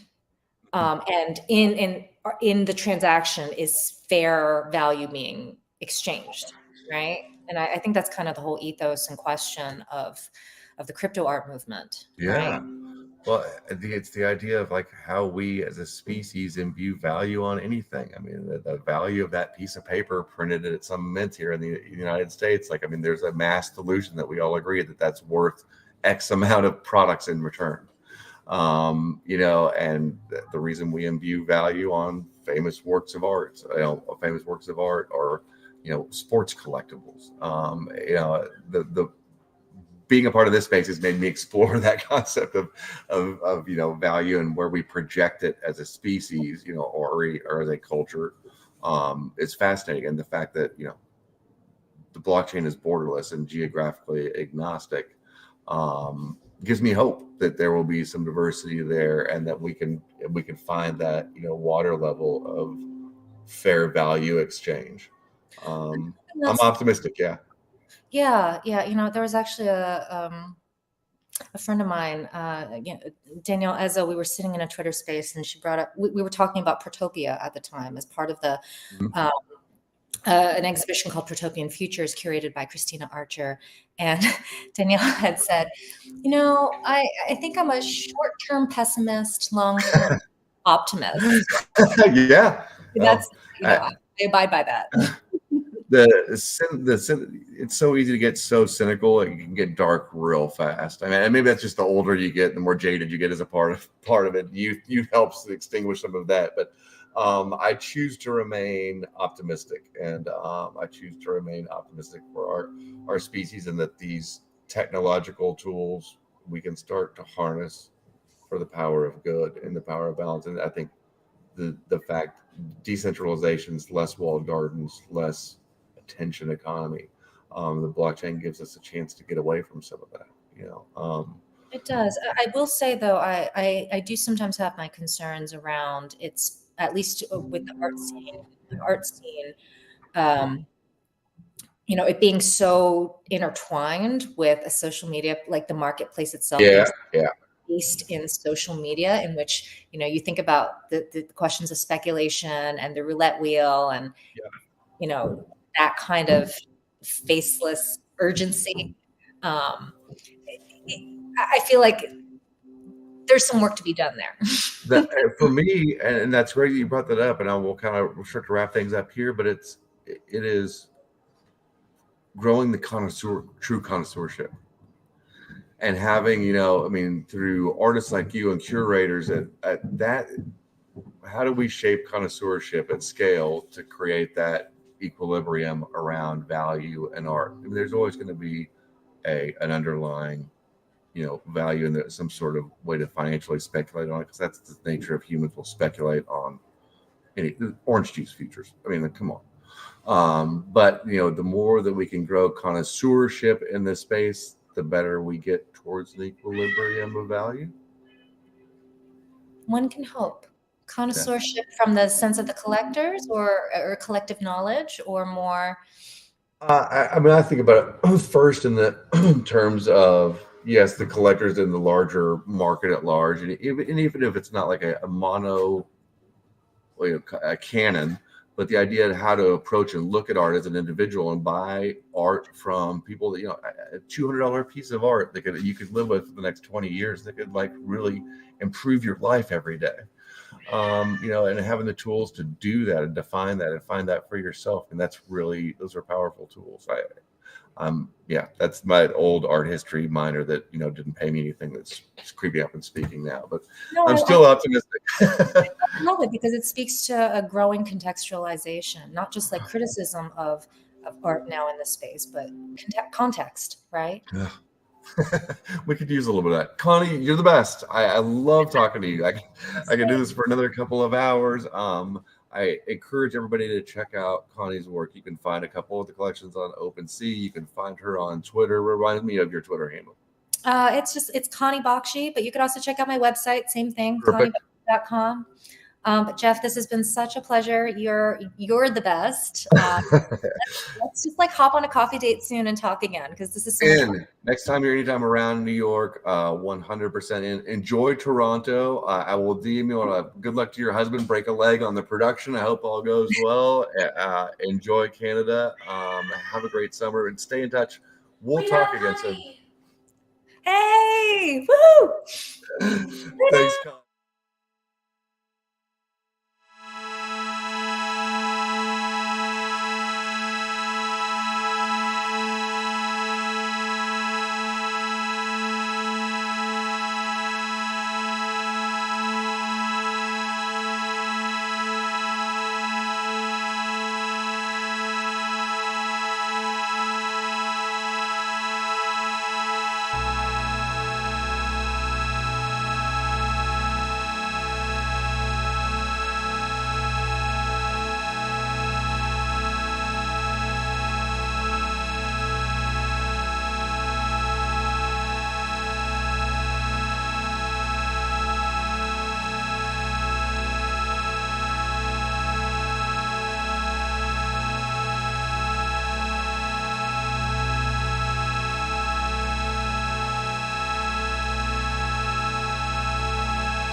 Cheers, darlings. Welcome. My name is Una. I'm your host of the 11th hour of this 24-hour marathon of time, color, and blockchains. And I am joined by none other than writer and co-founder of the Dada movement, Judy. Judy, would you like to give a quick hello? Yeah, just give a wave. And we're going to start this hour a little... Oh, God, I just moved the table. Get ready for earthquakes. We're going to start this hour a little bit differently, Judy. I'm going to give you 10 seconds to respond to the following questions. It's going to immediately start in time, all right? What time do you normally wake up in the morning? 7. What time do you normally go to bed? 11. What's your favorite time of day? 7 a.m. Right when you wake up? Because I wake up with my dog, Petra, and she is so sweet. Yeah. What's your favorite color? Oh, that's hard. I love all colors. Okay. Mostly all colors. What color reminds you of your mom? Oh, wow. She What? had this camel hair coat. So that reminds me of her. And what like color this reminds beige, you? really rich. What color reminds you of the Dada movement? All colors, because it's just full of color, all of them. Marvelous. And you passed the 5 first questions. That will be They were easy. The quick fire. And we're joined by this beautiful, beautiful, beautiful color purple. And when I look at this, it kind of reminds me of something that is both kind of emotive, but also passive. What does this color bring for you?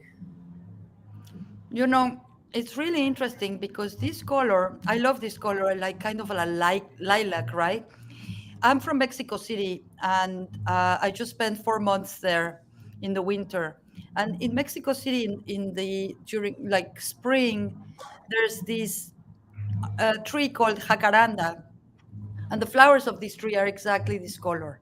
And so all of Mexico City, which is like a gigantic metropolis of more than 20 million people, all of a sudden blooms with these very tall trees that have these beautiful flowers, like these long, beautiful flowers that are exactly this color. And it's jacaranda time, it's magical. So this is a color that is very familiar to me. I suppose magic would be a really good transition, actually, because the narrative story of how you founded Dada and the historic NFT Fest, I'm wondering if you can speak a little bit to the kind of like serendipity that's led you to that moment. It's really interesting because Dada is going to be 10 years old next year. So we've been around for 9 years, which is amazing to me if I look at it in retrospect. But the serendipity is that I was working in advertising. I was a creative director in advertising and writer, creative director. And I met Beatriz, who is the person who founded Dada and created Dada, because I was her client. And Wow. she used to have an animation and production studio called Dancing Diablo. And they did this beautiful work. They did beautiful animation, beautiful storyboards, beautiful everything. And so we used to hire them a lot. And that's how I met Bea originally. And then several years later, she told me, I think I had already quit my job because I was completely burnt out. Yes, I'm really terrible with dates. She's really good with dates, but I had already quit my job. And she, we became friends. And she told me that she wanted to do like a startup to empower artists. And I thought, and she kind of invited me to join her. And at the time, it was very different, Dada, because we were trying to solve a very specific problem. At the very, very, very, very beginning, Dada was incorporated in 2012, actually. At the very beginning, we were trying to solve the problem of how to source talented artists, how to get to know more artists, because what happens when you work commercially, if you're an advertising agency, or if, in her case, like trying to hire artists, you always end up working with the same people because you trust them, because you've already worked with them, and it's no drama, and they can deliver, and they're nice people, and it's a good collaboration. But you always want to also give opportunities to other artists. And that's really hard because you don't know who they are. They may have the most amazing book. They may say that they are the most, you may be very impressed with their work, but you don't really know if they're trustworthy or if they're, reliable or if they're nice to work with. So originally, Dada was a way, it was a completely different site. It was a kind of a community for artists to load up their work, show who they were. We wanted to get to know who was the artist behind the work. And for artists also to kind of help themselves, recommend each other and stuff like that. Very soon after we started trying that, Bea thought, this is not going to work. There's already a lot of different, there's already there were art how can I get it? Art websites where everybody was uploading their work, like Behance or stuff like that, and they were not very community driven. And then she said, no, what we have to do is we have to give if we want to know who the artist really is, we have to give the artist the tools so that they can express themselves the way they do best, which is by making art. So she said, what we're going to do is we're going to do a visual conversation platform. She said, people are going to speak to drawings. We're going to give them a tool where they're going to do a drawing and somebody will reply with another drawing. And you have to understand that, we had been to this accelerator, this incubator, and we went to a little bit through startup school. Sure. And what they teach you in startup school is that you have to ask people the most easy task, like the most minimal thing, which is like giving a like or pressing a button. And here's Bea saying, we're going to ask people to draw, and then we're going to ask people to reply to a drawing. And but because she's an artist and I completely trusted her, I thought, well, this is a site for artists and she knows how artists think. And so that's what we did.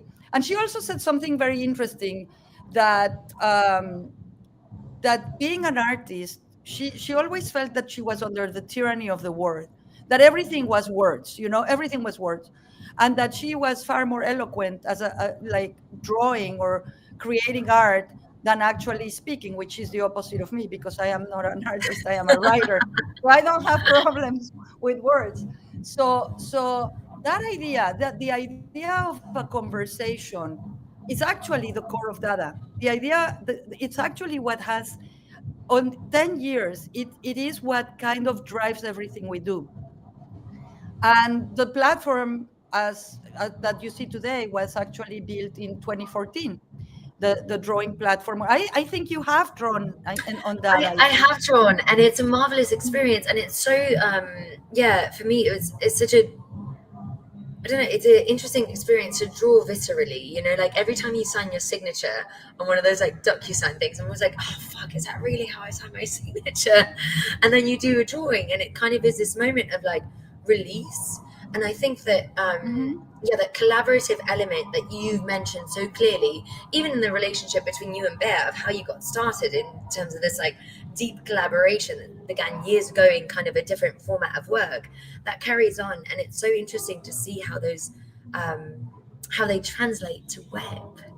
And the drawing that I did, I have no idea what anyone did with it. And quite frankly, I didn't really care. And I don't think that that's the point of carrying. Like, it's this kind of emotive passivity, which is imbued in the kind of Dada movement. At least that's what I see in it. It's like, it's very passionate. It's very active. It requires a high barrier to entry. But it was almost like once you cross that barrier to entry threshold, it's fine. You let it go.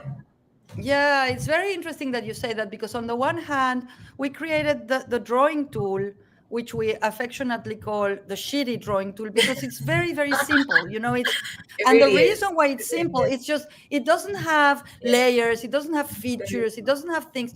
And we did that on purpose, because Bea said, if we make it like Procreate, then artists, instead of really expressing themselves, are going to be obsessed with making it perfect, and it's not going to be about having a conversation. So we did a deliberately simple tool so that because we were aware that it's very intimidating to ask it's intimidating to draw, like we thought that people were going to draw with their friends, because in those days, back in 2012 to 2014, social media had just exploded, and everything was about friends and making friends in social media, Facebook and Instagram. It's all about, invite your friends. And so we were kind of like following a little bit of that script, and we soon realized that people didn't want to invite their friends. They felt more free and less intimidated if they drew by themselves and drew with people from all over the world that they didn't know, because that was freeing, and that was maybe less embarrassing perhaps. But as you say, once you get the hang of it, we do have a system in which it's a system in which you have to earn the right to reply. You don't just come and mar a conversation. And this is a really interesting story, because it wasn't that way at the beginning. At first, we did the visual conversation platform, and people were actually doing amazing things, like you have seen what's in the platform, like these incredibly long and beautiful, organic, gorgeous conversations. But once in a while, somebody would come and do a doodle that didn't work out. And worse, we had people who were kind of trolls who would draw dicks. They would draw a dick. Original, really original. Never seen before. Original. Exactly. And they would mar a perfectly nice conversation, and the artists were getting a little bit frustrated. So what we did was we decided to change the rule. And so now when you come into the platform, you have to draw some amount of drawings, not too much, not too many, so that you can earn the right to reply to someone. So you don't come into Dada and just reply to a conversation. You need to earn that right. And you earn it by drawing and by engaging a little bit in the platform. And with this one tweak, we got rid of all the trolls, because trolls don't want to make an effort. Trolls just want to destroy. So if you ask a troll to do 4 or 5 or 6 drawings, they're going to get bored and they're going to leave. And so, we have never censored anything. We do not censor. And this is how we solve the problem also, because, you could flag a drawing, or you could take down a drawing, but we couldn't really take down a drawing because there would be a hole in the middle.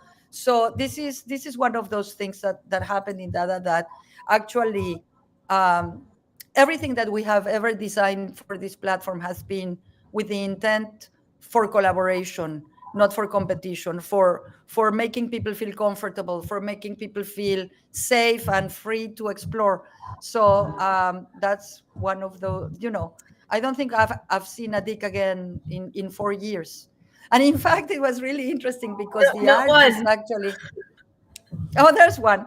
No, actually, the artist said, okay, but how about, could we make artistic dicks? And we said, yes, you can make artistic dicks.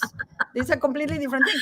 And so there is a conversation in Dada that is like these amazing artistic dicks. Some of them are classic, like classic, like Roman Greek statues. Some of them are funny.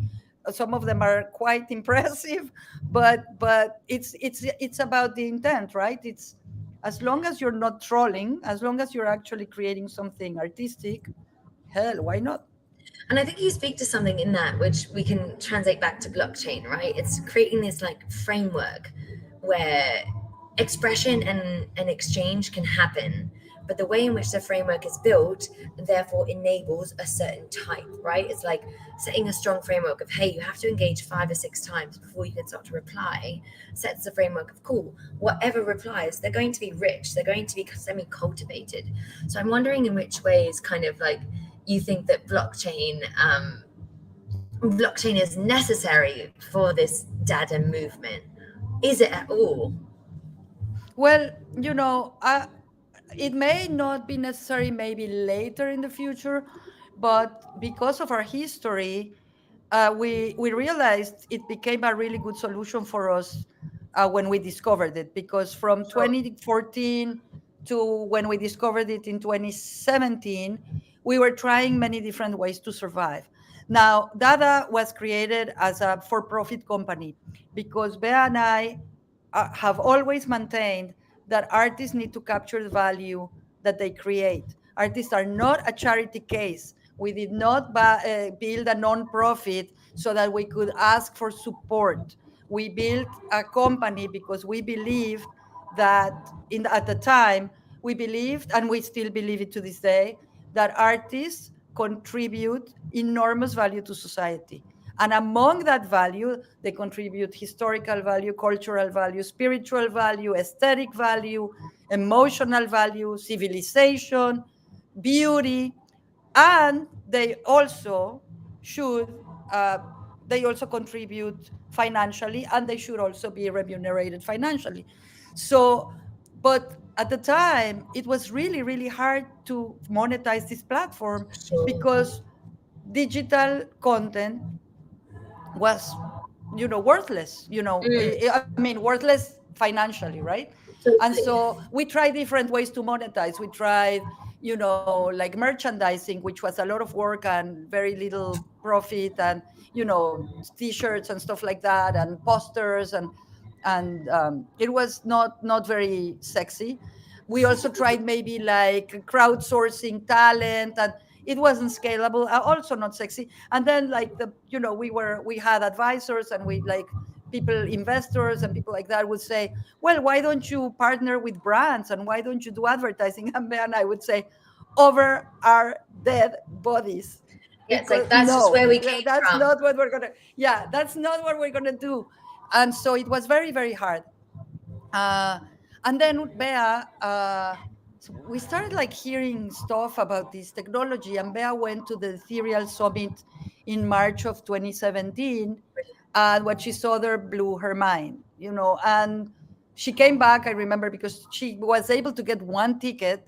She came back to where we were at this accelerator, and she said, like, this is what we're going to do. This is what we need to do, because it made sense for her. One, that you could turn this digital content into assets. You could turn it into something that you could transact. And two, and I think most importantly for her, she saw the blockchain as a real opportunity to decentralize the community more, just beyond the fact that you could tokenize things. I think she saw the potential for creating a kind of a new, communities around this decentralized ethos, that kind of stuff. So for us, it became, this is how we're going to survive, and it hasn't been as easier said than done, but certainly that is how we were able to become, sustainable. It's so interesting to use like a public ledger, right, which it becomes so transactional, to kind of fight this notion that you should make an artist's work transactional, right? That you should commodify it through merchandise or kind of brands. It's almost saying that it asserts its own value regardless of the association to kind of brand or to kind of object, which is also like something that I find so fascinating about the data, because it is such a physical translation, right? The drawing is such a physical translation of something that we've all done in moments of boredom, in moments of curiosity, in moments of kind of observation. Like, it's just natural to kind of pick up a drawing, and it's such a tangible action that to kind of find a way to monetize that without compromising the integrity of it is so brilliant. So like, correct. My hat goes off to you two for doing that. Like, and I will say I mean, you completely get it. You've been to the platform. So imagine that, in this platform where people, it's like a playground. It's like an open canvas. It's a place for people to draw and experiment freely. And all of a sudden we're going to put a brand in there, or all of a sudden we're going to buy this drawing and have like a little shopping cart. It would completely destroy the community. It would destroy the art, because the entire raison d'etre of data is to create an abundance of art, and today I was thinking about this, about, the paradox that there is. I just said that we believe that artists needed to, be able to capture the value that they create. At the same time, it seems to me that the value that is, given to art when people spend a lot of money for a single piece of art is because of scarcity, right? When there's one painting that that somebody pays $450 million for, one NFT that somebody pays $70 million for, is because there's one. But that scarcity that's the only value that I associate with scarcity and art, which is financial. But all the other values are of abundance. All the other values about the cultural value, the aesthetic value, the social value, every other value that is not monetary is about abundance in art. So it's always been a bit of a tension, I believe, but not a problem for us to be able to make a lot of art and at the same time be able to sustain ourselves with the art that is created in Dada, which is, we have, I think, over 155,000 drawings. So that's fantastic. And to get that many people active and engaged in one concept is just like, it's mind-blowingly marvelous. And I want to kind of unpack something that you just said there, which is this idea that, art has so many values. There's the cultural value, there's the aesthetic value, there's the kind of, perhaps it's a spiritual value, perhaps it's kind of a political commentary value, and whichever way you want to take it. And then there's the fiscal value. And it's so interesting to me constantly, and it's something I do mostly in my practice, is fuck with how we perceive the fiscal value as the most important. So what do you think fundamentally, if it's possible at all, I don't even know, but to really shift and go, shift the weight away from the financial value. Oh, wow, I have a car going by me and it's like these amazing backgrounds that we're getting some video on. I can see. So what do you think is going to take to change the fiscal value to maybe bring some of these other values, like the aesthetic value, the social value, the political value, the whatever value you want to insert there, to have the same parity of the financial value? Well, I don't really know. There may be many different things that we can do. I think we are doing one in the invisible economy, which is we have decided that we're trying to create a different system, a different ecosystem, a different monetary system in which I think we bring up more of those values, or at least we don't allow the idea of the market being what rules everything to rule over us.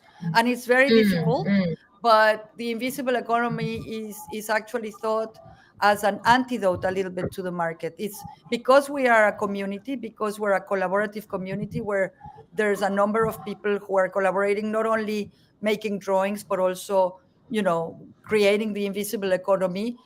We believe that we cannot be in a competitive environment in which we only bump up the more popular artists, or because that would be, we need to be able to somehow remunerate everyone for the value they're creating within Dada. And the value they're creating within Dada is not only it's artistic and it's aesthetic, but it's also, it goes beyond that. It's the value of community, the value of relationships, the value of people that are incredibly smart and are helping us with the token or whatever, the value that every single person brings with their generosity and with their talent. And so we are creating a system that kind of somehow measures these contributions of people in a way that is kind of very, also because it's not too many people, so it's kind of organic and intuitive, but also it has been measured, and the measurement comes from our dot system in Dada. In Dada you gain dots, and the dots, no one knows what they really mean. They're color dots, right? The blue dot and the orange dot, and the orange dot is like a very hard dot to get. If you get the orange dot, that means that you have spent a lot of time in Dada. And there are people who have never drawn on Dada, I believe, that have the orange dot because, for instance, I don't draw a lot, but I think I have the orange dot because, of course, I've been in Dada for 10 years and I've contributed. Yeah. But the point is that it's a system in which, one, people are not obligated to, it's all based on intrinsic motivation. It's based on you do what you want. It's non-coercive, and because you are capturing and we are capturing the value that you helped everyone create and that you helped us create, eventually you get remunerated. And we're working on it. But we've been working on it for working through the invisible economy the last 2 years. So just to break it down for people that might not know what invisible economy actually is. So you explain the mechanics of kind of, there is a metric in which your engagement in one way or another is measured and is kind of captured, right, in these dots. But can you explain what invisible economy does for perhaps people that are on the inside of invisible economy? Well, this is what we haven't completely, let's say, what is the word? We're working on it. We're going to have a token that is going to be like distributed among the community. We don't have the token yet, but the way it is that we have people right now working in data in many different projects that we have going on. Last year was the historic NFT festival that we'll talk about. We have this retrospective in Milan that is coming up where the artists are doing all this amazing work. We have all kinds of things going on, and no one except a very few key people are getting paid. No one is getting paid. And people are doing this because they want to do it. This is out of their intrinsic motivation, and it's kind of a very fluid system, but people are just doing it because they feel like doing it. And we have, for instance, every week we have sessions. We have a governance session, we have a system model session, we have a finance session, we have creative sessions, and anyone who wants to come can participate, and where we make decisions. We don't have like a formal DAO yet, but our DAO is called the OnDAO because we don't have votes. We don't vote. Perfect. And I know this kind of makes people's heads explode, but we deliberate. As I said, everything is kind of based on the idea of conversation. So instead of saying, raise your hand, whoever thinks that, whatever, or if we were to have a token, whoever has more tokens has more votes, which is never going to happen in our case, is we deliberate. We not everybody always agrees, but we get to a point where great ideas come out and where we kind of agree to do certain things, and it's a very different dynamic than just this kind of like kind of very very black and white, vote yes or vote no kind of thing, right? So yeah, I want to reflect. No, go. Sorry, I didn't mean to cut you off. So it's we experimented a little bit with basic income at a certain point for certain people that we knew were struggling. It's an ongoing experiment, but I think that once we put out this token, which is have very specific kind of dynamics, because it's really kind of an exit to community. So we were incorporated as a company, as a corporation, but we're actually going to disincorporate, de-incorporate, or however you call it, and everybody's going to own data. So it's not going to be just Bea or, we have shareholders, some people invested on us, Bea and I bootstrapped, but now we're going to give it back to the community. So all of that is part of the invisible economy. Yeah. And I want to reflect back to just a picture that kind of notion leaves me with, right? And it's one word that you mentioned in there, which is intuitive and deliberative. So it goes from following this kind of like channel of intuition into these different conversations where you don't actually know which road you're going on, but you're driving with everyone kind of having some role in the car.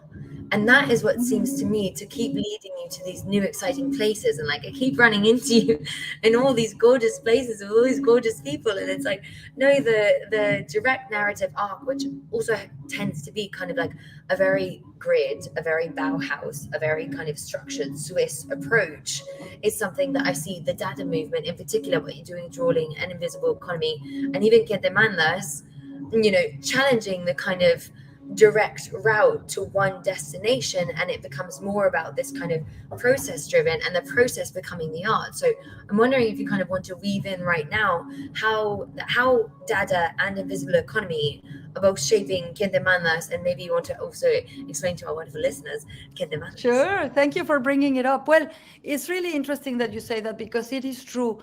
Once you collaborate in Dada, once you draw with other people, once you participate in the community, it really changes your mindset. And I think this happens. A lot of artists have drawn on Dada. A lot of very well-known crypto artists at the very beginning, because we're old, you know, we've been around for such a long time. They drew on Dada.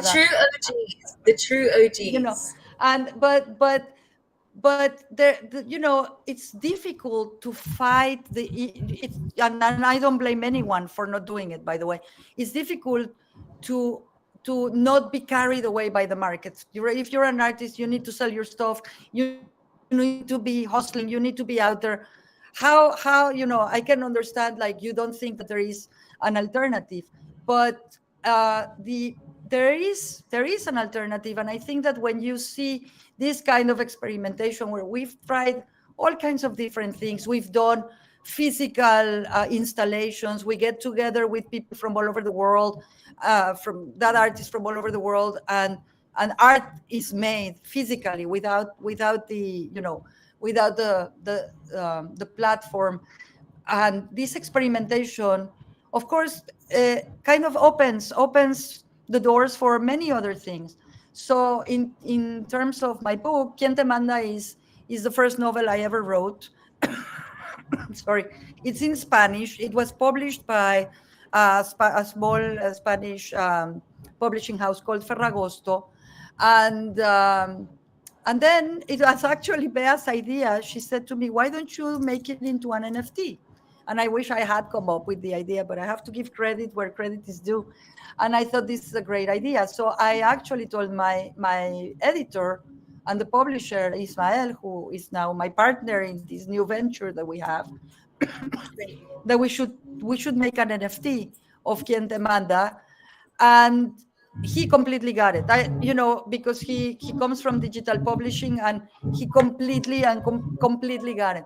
But we didn't just want to do like, okay, we'll take a PDF and just tokenize it. We really wanted to create an object that was a collectible book, that was an actual digital book with a cover, with pages, with an animated cover, and also the idea that I could collaborate with a Dada artist, for instance, that we can, when you think of NFT books, when you think of literary NFTs, the possibilities are endless.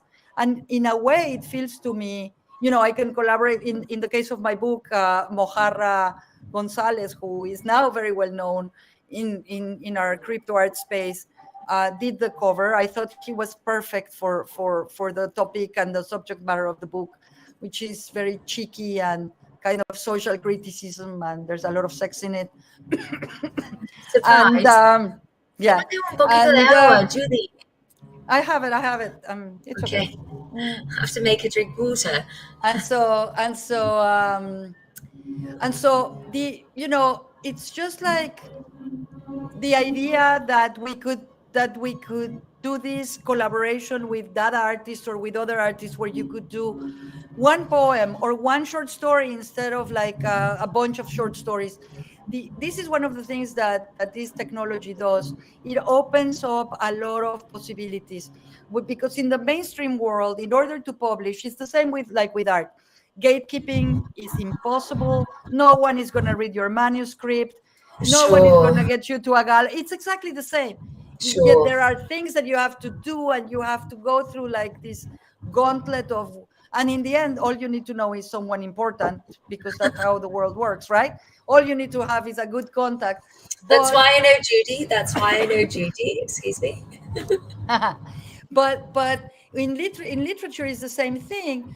And here you could do, instead of like, you can't publish a one short story, you need, in order for somebody to publish a short story, you need to have a book of 12 short stories. No one wants to publish your new novel because you're not a well-known writer or whatever.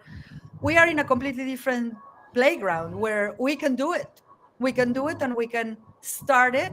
And I tell Ismael that it feels to me like it used to feel when we were in 2017, not knowing if there's a market for it, not knowing if anybody's going to buy, really kind of very early. But I really believe in the possibilities of it. I really believe in the potential to do. And one of the things that we're doing, for instance, is that we know that there's so many small publishers that are struggling, because publishing has become this monolithic thing where there's basically two big publishing houses in the world, like Random House and I don't know what else, and they have everything. And little small imprints, independent publishers, is super hard. So you go into a page of an independent publisher and it says, support us. And this drives me up a wall. The fact that artists, no matter whether they're writing or they're making music or they're painting or they're doing visual art, have to ask for charity makes me insane. So this idea that, and every small publisher that we have talked to goes, we want in. They hear about NFTs and they hear about all the stuff, and we have to like also let them know it's not going to be, you're not going to sell anything for $70 million, so hold your horses. But they understand that this is kind of a revitalizing, it's bringing a new audience, it's getting with the program, it's going into the 21st century. So I think all of this comes from all the innovation that we have done. I mean, I want to remind us that we were the first people to put royalties into smart contracts in 2017. And that, which, I think is one of the truly revolutionary aspects of, I don't say revolutionary either often or lightly, but this is truly one of the complete paradigm changing aspects. Whether people like them or not is a different story. But the fact that you could potentially put a royalty, an automatic royalty for an artist that on secondary sales would get something, is not something that happens in the mainstream world. And it's maybe in Europe, it does not in the United States. And it's just an amazing thing that a contract can self-execute like that. And some artists have benefited from this. And all of these have been things that have come from us being a community of artistic and creative collaborators. And how do we do the best for our community? Yeah, for me, in that the notion of kind of the royalties, right, what it really represented was obviously like a fiscal exchange, right? Writing something into a smart contract, that's a fiscal exchange. But that is just like the base level, like that's looking at it from the most diminutive way in which you can. What it actually represents is this foundational shift, or this theoretical shift rather, of what you were talking about, which is viewing artists' work as fundamentally valuable. Point blank, fundamentally valuable. And one way in which we assert value as a culture right now is fiscally. So why not write that in, that this is always going to have a fiscal degree of value? And I think that kind of like shift in thinking is also what I see you bringing to publishing right now. The shift in thinking from going that publishing should live in a silo to that publishing should be an avenue of communication with an artist, an avenue of communication between a business, an avenue of communication between a consumer, between a reader, and kind of seeing all of those as things that can have independent yet this like web of relationship to one another. So I don't know, I really love the work, and I love the way in which kind of the and I must say it, like the humility in which you and Bea approach every fucking thing. It's like, my God, it's no surprise, but I also wish you guys weren't as humble. It's like we need more people to know that this was like, oh no, Judy. I know. Oh, I've you don't lost hear the me? screen of you, but are you still here, Judy? Oh, okay. I see myself. I hope everyone else. But in any case, if you can still hear me, I can talk in the meantime. I got you. You know, we did the royalties thing. It's amazing to me that 5 years later, people are still arguing about royalties. Like it's like, you know, this, and to me, we actually took royalties out of our contracts, and now if you go into our data place, we call it the marketplace. Amazing. We're not doing royalties anymore. We kind of have noticed that royalties are very helpful to people who are already making a lot of money. They may not be as helpful to the artists that are chipping little by little and getting very little. But I just want to say that to me personally, the idea of a royalty, I know that a lot of collectors see it as some sort of punishment or sort of tax, and I'm thinking it's the wrong way to see it. I think that you should see it as an investment on the artist. It's not a tax on you, but when you pay a royalty, you are helping ensure that the artist can continue their practice. Absolutely. It doesn't guarantee that it will, but at least you're kind of like betting on the artist. You're saying, I believe in this person. I believe in their experimentation. I believe in their career.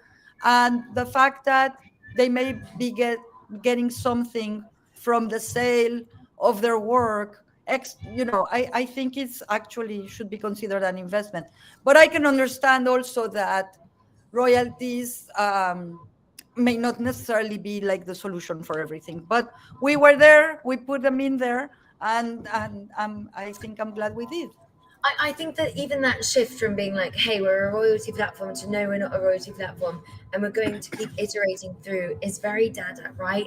It's that the humility is to the idea, the humility is to the kind of essence of shifting things up here and being able to communicate them here, to then shift them on a financial level, which is a very body level, right? Like the finance is a very body of everything. So to be able to kind of take that, like the financial body level to a communication level where you're sharing with other people because you're driven by an intellectual idea which unites you, is something that's deeply exciting to me. Judy, well, a good example, because you mentioned the historic NFT festival, but I think this is a perfect example of how data operates, because we realized that, you know, we are part of those historic NFTs because we tokenized the Crips and Weirdos in 2017. But we realized